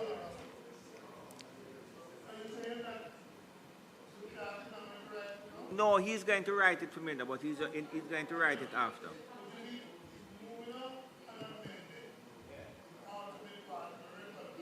Voted on. So he's going to write it afterwards, you know. Yeah, I'm you want me to wait for him to write it? No, you are. Yeah, that's correct. So I just want to be clear that it's going to be part of the record. Yeah, sure. Thank you, Chairman. Chairman, I'm proposing that existing 13 become 14 and a new section be added. It should read as follows. It should deal with the reform of ordinary project approval and implementation systems. 13.1 should read, the Minister shall, within 6 months of the commencement of this act, cause to be prepared and laid in the House of Representatives and the Senate a reform program for improving the ordinary project approval, procurement, public investment appraisal, and implementation systems of government. 13.2 would read, the reform program referred to in subsection 1 shall identify and address, among other things, delays in planning, development, environmental, building, and other approval processes. B, fragmentation among approving entities. C, delays in procurement and project preparation.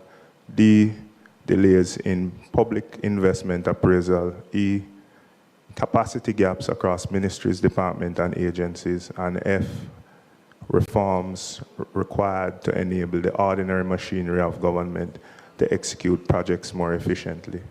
3, and final, would read, the Minister shall cause a progress report on the implementation of the reform program to be laid in the House of Representatives and the Senate at least once per annum. Thank you very much, Senator Small Ferguson. Please write the amendment for me and just hand it to Ms. Brandon. Members would have heard the proposed amendment. Those in favor of the amendment? Aye. Those who are against the amendment? Okay. So I now put clause 13. Those in favor? One voice I hear a while ago, you know. Those in favor? Against? Good, okay. So the ayes have it. My colleagues, I'm going to ask you just to pay attention for me, please. I put clause 14. Those in favor? Against? Ayes have it. I put... Clause 14, which but I'm you don't also write in the it neither. process of writing. Go on, talk it, McQueer. Sure. Chairman, in relation to Clause 14, I'm proposing the following brief amendment. At 14.2, I'm proposing that 14.2. Yeah. Okay, Senator, this is not a problem. Senator Small Ferguson, you want it recommitted? Yes, I'm going please, to ask that it be recommitted. Those in favor? Aye. Aye. The ayes have it. It's recommitted. Go ahead, Senator Chairman, Ferguson. I'm proposing that 14.2 be struck and be replaced with the following. Nothing in this section prevents disclosure to A, the officers, servants, agents, and members of Jamrock, or B, any person to whom disclosure is permitted or required under this Act or any other law. Chairman, there would be a consequential definition of Jamrock to be added to Section 2, where I'm proposing that Jamrock means the Jamaica Reconstruction and Resilience Oversight Committee established or designated by the Minister for the purpose of monitoring and reporting on the implementation of the Act. And the rationale for this is clear. It is to allow for the flow of information to be embedded in the Act. Thank you, Senator Small Ferguson. Please write it for the purposes of the record. Members would Sure, have Chairman. heard the proposed amendment. Those in favor? Aye. Against? Against the amendment? So the noes have it. I put clause 14 again. Those in favor? Aye. Against? I put clause 15. Those in favor? Aye. Against? Ayes have it. I put clause 16. Those in favor? Aye. Against? Ayes have it. I put 17. There's an amendment proposed for 17. You need to take up this. Take up these, Ms. Brandon, because we dealt with those. And whose proposal? Senator Time, that's you? Well, I sent one, Mr. President, to subsection, to clause 26. So. Reach 26 yet, brethren? No, I'm telling you, in advance. Senator Tame. I'm proposing the following paragraph for section 4 to Where read... we are? Hold on. 17.4, right? 17.4, yes. Okay. To read... Hello, Mr. Morgan, please. Go ahead, Senator Tame. The authority shall, in developing and for monitoring the implementation of reconstruction and resilience projects, programs and plans, hold meaningful consultation with vulnerable groups, including but not limited to the elderly, persons with disabilities, youth, women-headed households, and persons living in informal settlements, and any other individual group and communities demonstrably affected or likely to be affected by the implementation of a project.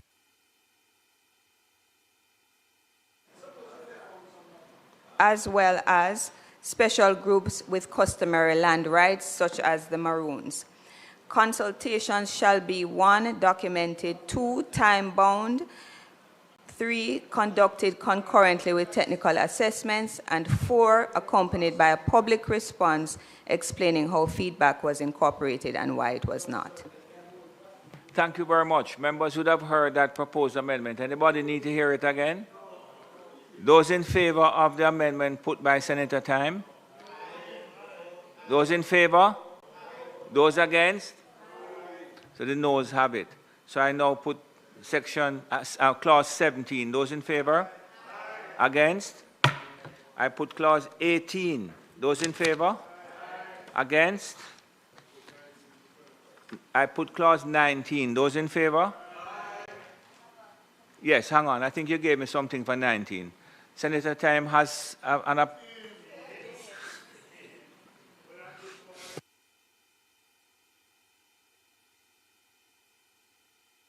Senator Tame, please accept my apologies. Please accept my apologies. Senator Tame has a proposed amendment to 19.3c, and I'm going to ask her to read it.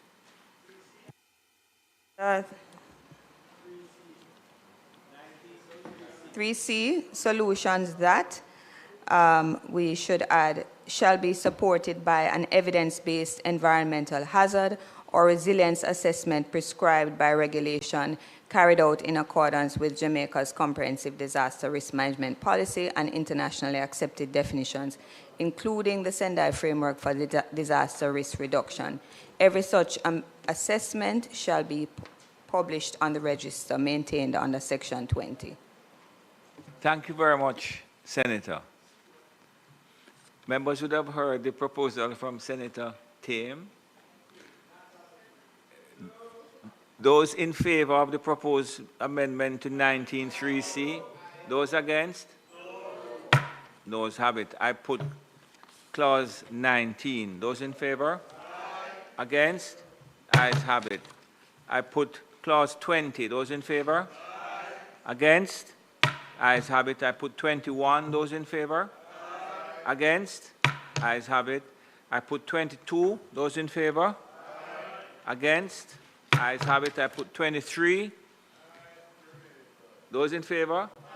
Against? Ayes have it. I put 24.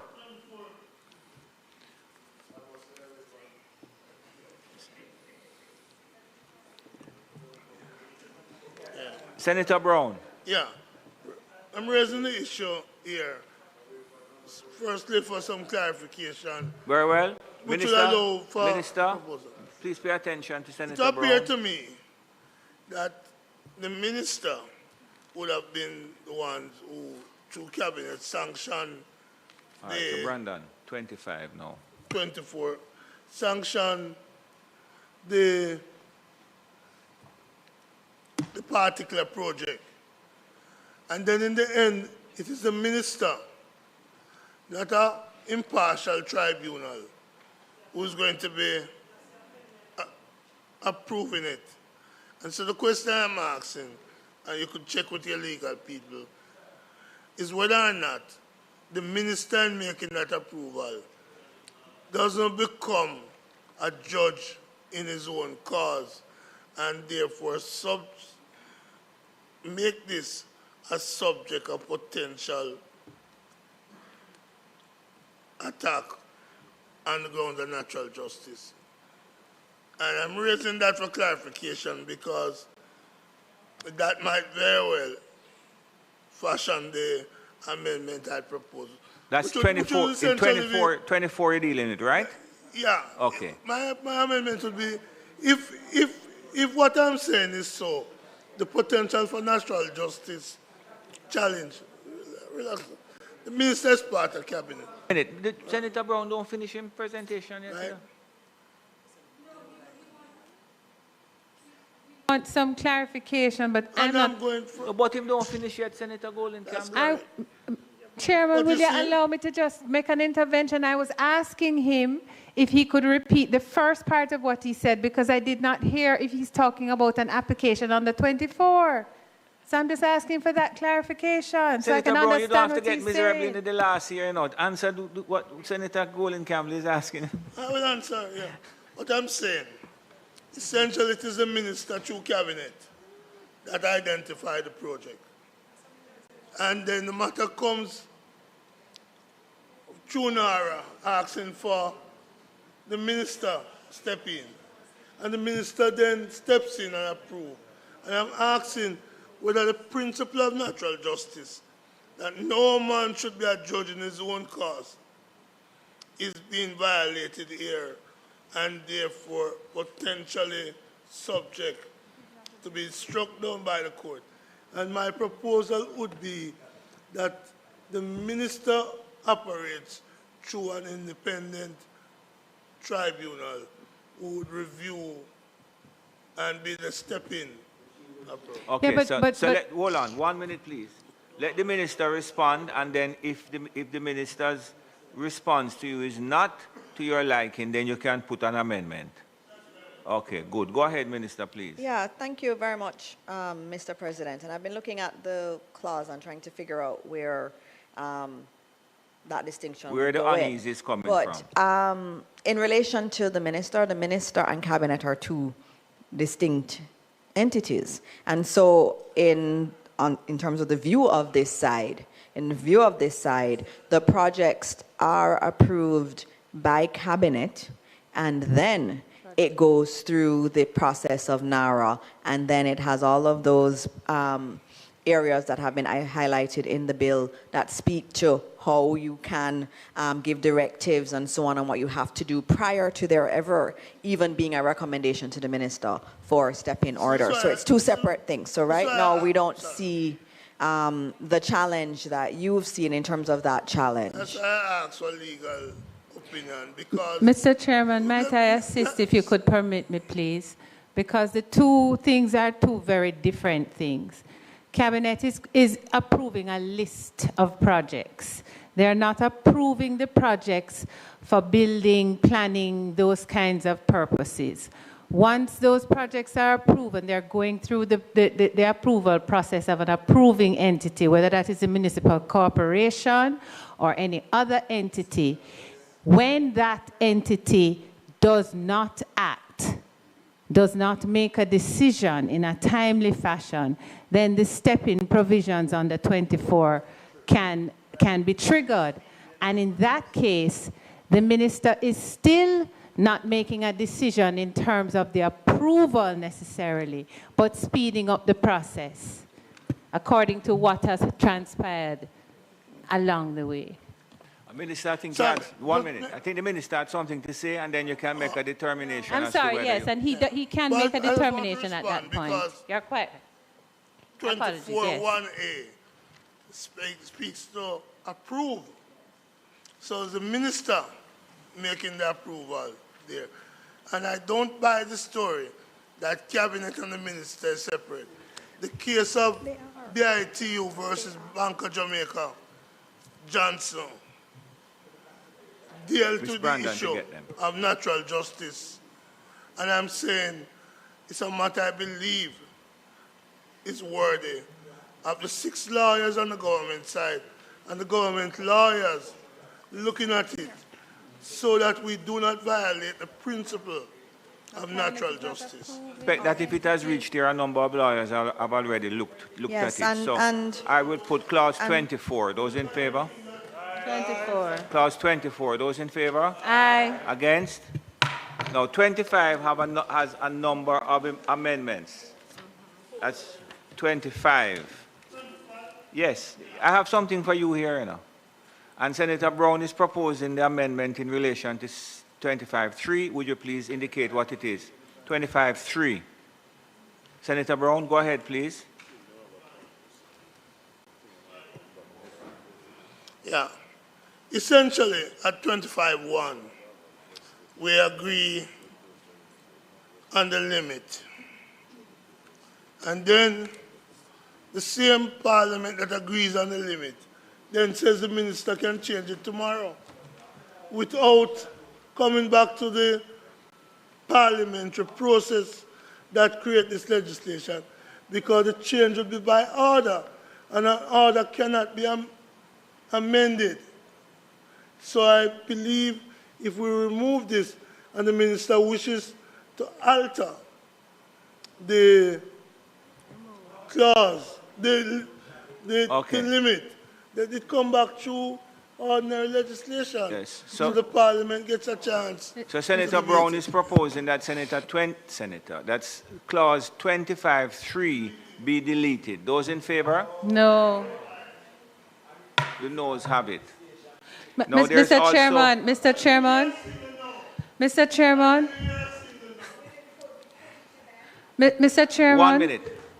So you see, because people are not paying attention to me, you know. So there is a proposal from Senator Brown that 25.3 be deleted. Correct? All in favor of that? All against? Okay. So Senator Tame. Mr. Chairman, Mr. Chairman, I'm sorry, but in the course of the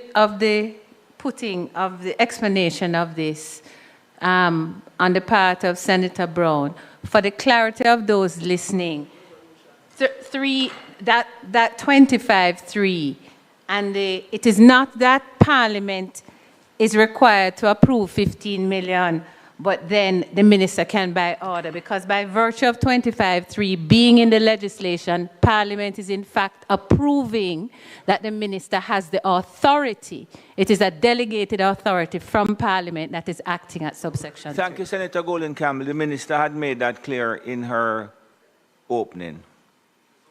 Senator Tame, you have a proposed amendment to 25.2F, and then you have 25.2M. So if you just give me those two amendments, they are here in writing. Just read them for me, please. Ms. Brandon, please take it. Under 25.2F, it would read, high-value tourism, including wellness, medical, and sports tourism. Nothing in the Act shall contravene the Prescription Act of 1882. Okay, that is in relation to... that is in relation to 2F. Okay, would you just read another one for me, please? So we're taking them together. And for 2M, it would read, any other sector cabinet may determine where strategic opportunities arise that demonstrably and directly contribute to disaster risk reduction, climate adaptation, or the recovery capacity of vulnerable communities, supported by an evidence-based assessment published by the authority. Thank you very much, Senator Tame. Members would have heard the proposed amendment to 25 by Senator Tame. Those in favor of that amendment? Against? So the noes have it.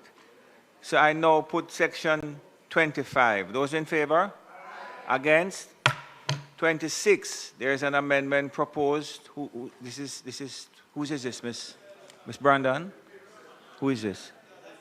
Senator Tomlinson, go ahead, please. Thank you, Mr. President. I have an amendment for section 26. I am proposing that we delete section 26 in its entirety and substitute for the following. Section 26.1, notwithstanding the provisions of the Financial Administration and Audit Act, the Minister of Finance by order established an expedited public investment appraisal process applicable to approved reconstruction and resilience projects and designated strategic investment projects. 2, an expedited appraisal process established under subsection 1 shall A, require independent technical review of each project by a panel that includes a representative of the PIOJ. B, require cost-benefit analysis and value for money assessment to be completed before any procurement contract for the project. C, require risk assessment that identifies and proposes mitigation for the principal financial, environment, and delivery risk of the project. Mr. President. It don't matter, man. And then, Mr. President, also an amendment that allows for an expedited process whereby it be completed within 30 days. Thank you very much, Senator Tomlinson. Members would have heard that proposal to amend 26, is it? Those in favor of the... Those against? Okay, so the noes have it. So I now put clause 26. Those in favor? Against? The ayes have it. No, I'm not 25. I have to recommit 25, but I'm going to do it at the end of the procedure. I'm going to put 27. Those in favor? Against? Ayes have it. I'm going to put 28. Those in favor? Against? Ayes have it. 29. 29. 1 minute, Senator. There's a proposal in relation to 29. This is Senator Small Ferguson. I propose to please to look at clause 29 and listen to the amendment, listen to the proposal. Thank you, Chairman. I'm proposing, Chairman, to strike 29 as is and delete 29 as is and replace with the following, which will deal with the day of dissolution Chair, 29.1 would read, the minister may, by order published in the Gazette, appoint a day to be the day of dissolution of the authority. 2 would read, subject to subsection 3, the day appointed under subsection 1 shall be no later than 5 days after the date of commencement of this act. 3 reads, 5 years, after the date of commencement of this act. 3 would read, the period referred to in subsection 2 may be extended by order of the minister subject to affirmative resolution of both houses of parliament for 1 or more further periods, each not exceeding 2 years.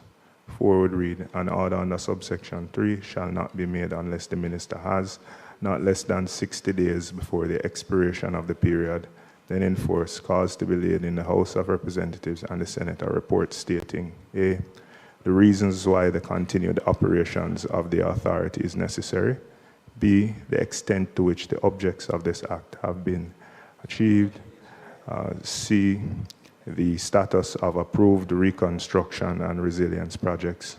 Just to say, Chairman, by virtue of the amendment proposing objects not being taken, I'd like to strike B. It's not on what I wrote to you. Delete. So just going back, A, the reasons why I didn't catch the last part there. No, I was saying I read a B, which is no longer relevant by virtue of the fact that the clause proposing objects was not taken. So I'd like to remove that from the record, and it's not what I wrote to you. So I'm starting over from A, the reasons why the continued operation of the authority is necessary. B, the status of approved reconstruction and resilience projects and designated strategic investment projects. C, the remaining functions of the authority that require continuation. And D, the progress made in reforming the ordinary project approval, procurement, public investment, appraisal, and implementation systems of government. 5 and final would read, upon the day of dissolution, the authority shall be dissolved in accordance with this part. Of course, that's in relation to part 4. Thank you very much, Senator Small Ferguson. Members would have heard the amendment, comprehensive, if I might say. Those in favor? Against? Okay, so the noes have it. So I now put clause 29. Those in favor? Against? I put clause 30. Those in favor? Against? Ayes have it. I put 31. Those in favor? Against? Ayes have it. I put 32. Those in favor? Against? Ayes have it. I put clause 33. Those in favor?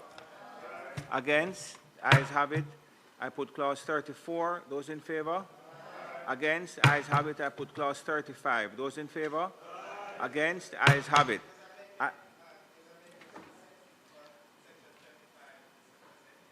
You know mark 35 on, on this side I didn't see it. I'm sorry. I'm sorry. You see, you write 2 different things and send it up, So I'm going to ask the members to be kind enough to recommit 35. Those in favor? Against? Senator Tomlinson, tell me what your amendment is. Mike? Thank you. I'm proposing an amendment to section 35, and it should read, the act shall remain in force until the day appointed by the minister by order as the day of dissolution. 2, the minister shall not make an order under subsection 1 unless he or she has first certified in writing and caused to be published in the Gazette that the core objectives of post-Hurricane Melissa reconstruction and resilience have been substantially achieved. 3, an order made under subsection 1 shall be subject to the affirmative resolution of both houses of parliament. 4, upon the day of dissolution, all powers, functions, and duties of the authority shall cease, and the transitional arrangements in sections 30 to 34 shall apply. Senator Tomlinson, you don't write all of that here, but I'm going to deal with it after. But we have heard it. I'm going to ask you if you could just write it for the purposes of the record. Members should have heard the proposed amendment by Senator Tomlinson. Those in favor? Against? The noes have it. So I put 35 again. Those in favor? Against? Ayes have it. I'm going to ask for the recommittal of clause 24 to take an amendment from proposed amendment from Senator Allen. 25. So it's clause 25. Senator, what did I say? Senator Bernard, where me get Alan from? Alan Bernard, exactly. Senator Bernard, please give us your proposed amendment for 25. I'm proposing, Mr. President, that we include 4 under section 25.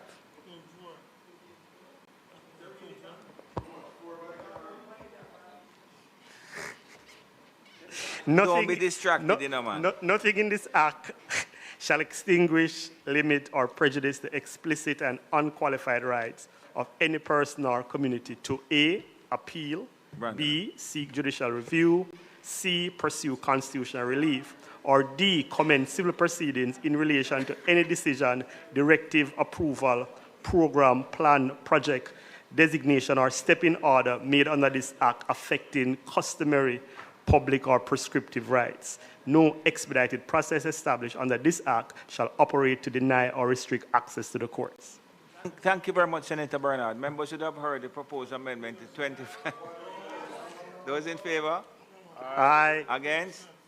The noes have it. So I now put 25 in its original form. Those in favor? Against? So I put the title, I put the schedule. Those in favor? Against? I put the title and enacting clause. Those in favor? Against? No, just before I move on, the clerk is asking for, I know Senator Brown is going to find this amusing, if you would be kind enough to send by email the said amendments proposed. If you could do that, it would be good. We just forward them. We just put attention, Ms. Brandon, please, so they can form a part of the record. The question is that I do report the bill as having passed committee stage without amendment. Those in favor? Against?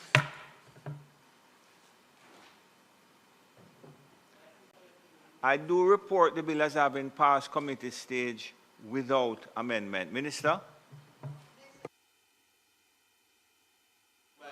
Mr. President, I now ask that the bill be read a third time. Members, the question is that the question at 8:13 is that the bill be read for a third time. Those in favor? Against?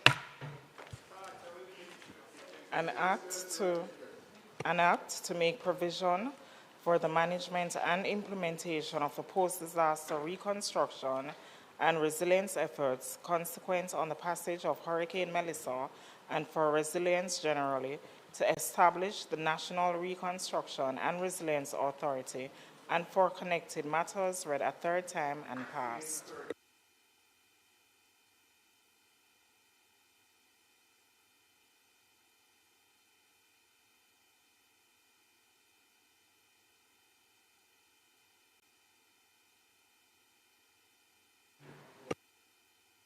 Thank you very much. Minister? President, it is not intended to do any further business today. Might the Senate be adjourned for a date to be fixed? Thank you. The question is that the Senate be adjourned for a date to be fixed. All in favor? Against? Thank you very much, members, for your cooperation.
Join your big sister Raquel as she reintroduces the cast of Vibrations and their educational adventures to the screen. See Ronson and the gang experience the world firsthand through interviews and interactions. Vibrations, where kids are taught about the world from someone they can relate to. Join us every Friday at 3:30 p.m. to hang out with your big sister Raquel and the kids of Vibrations. Right here on PBCJ, the People's Station. Jamaica's first broadcast museum is completely online. The PBCJ Audio-Visual Library AVL website houses a curated collection of exhibits ranging from our island nation's greatest tragedies to our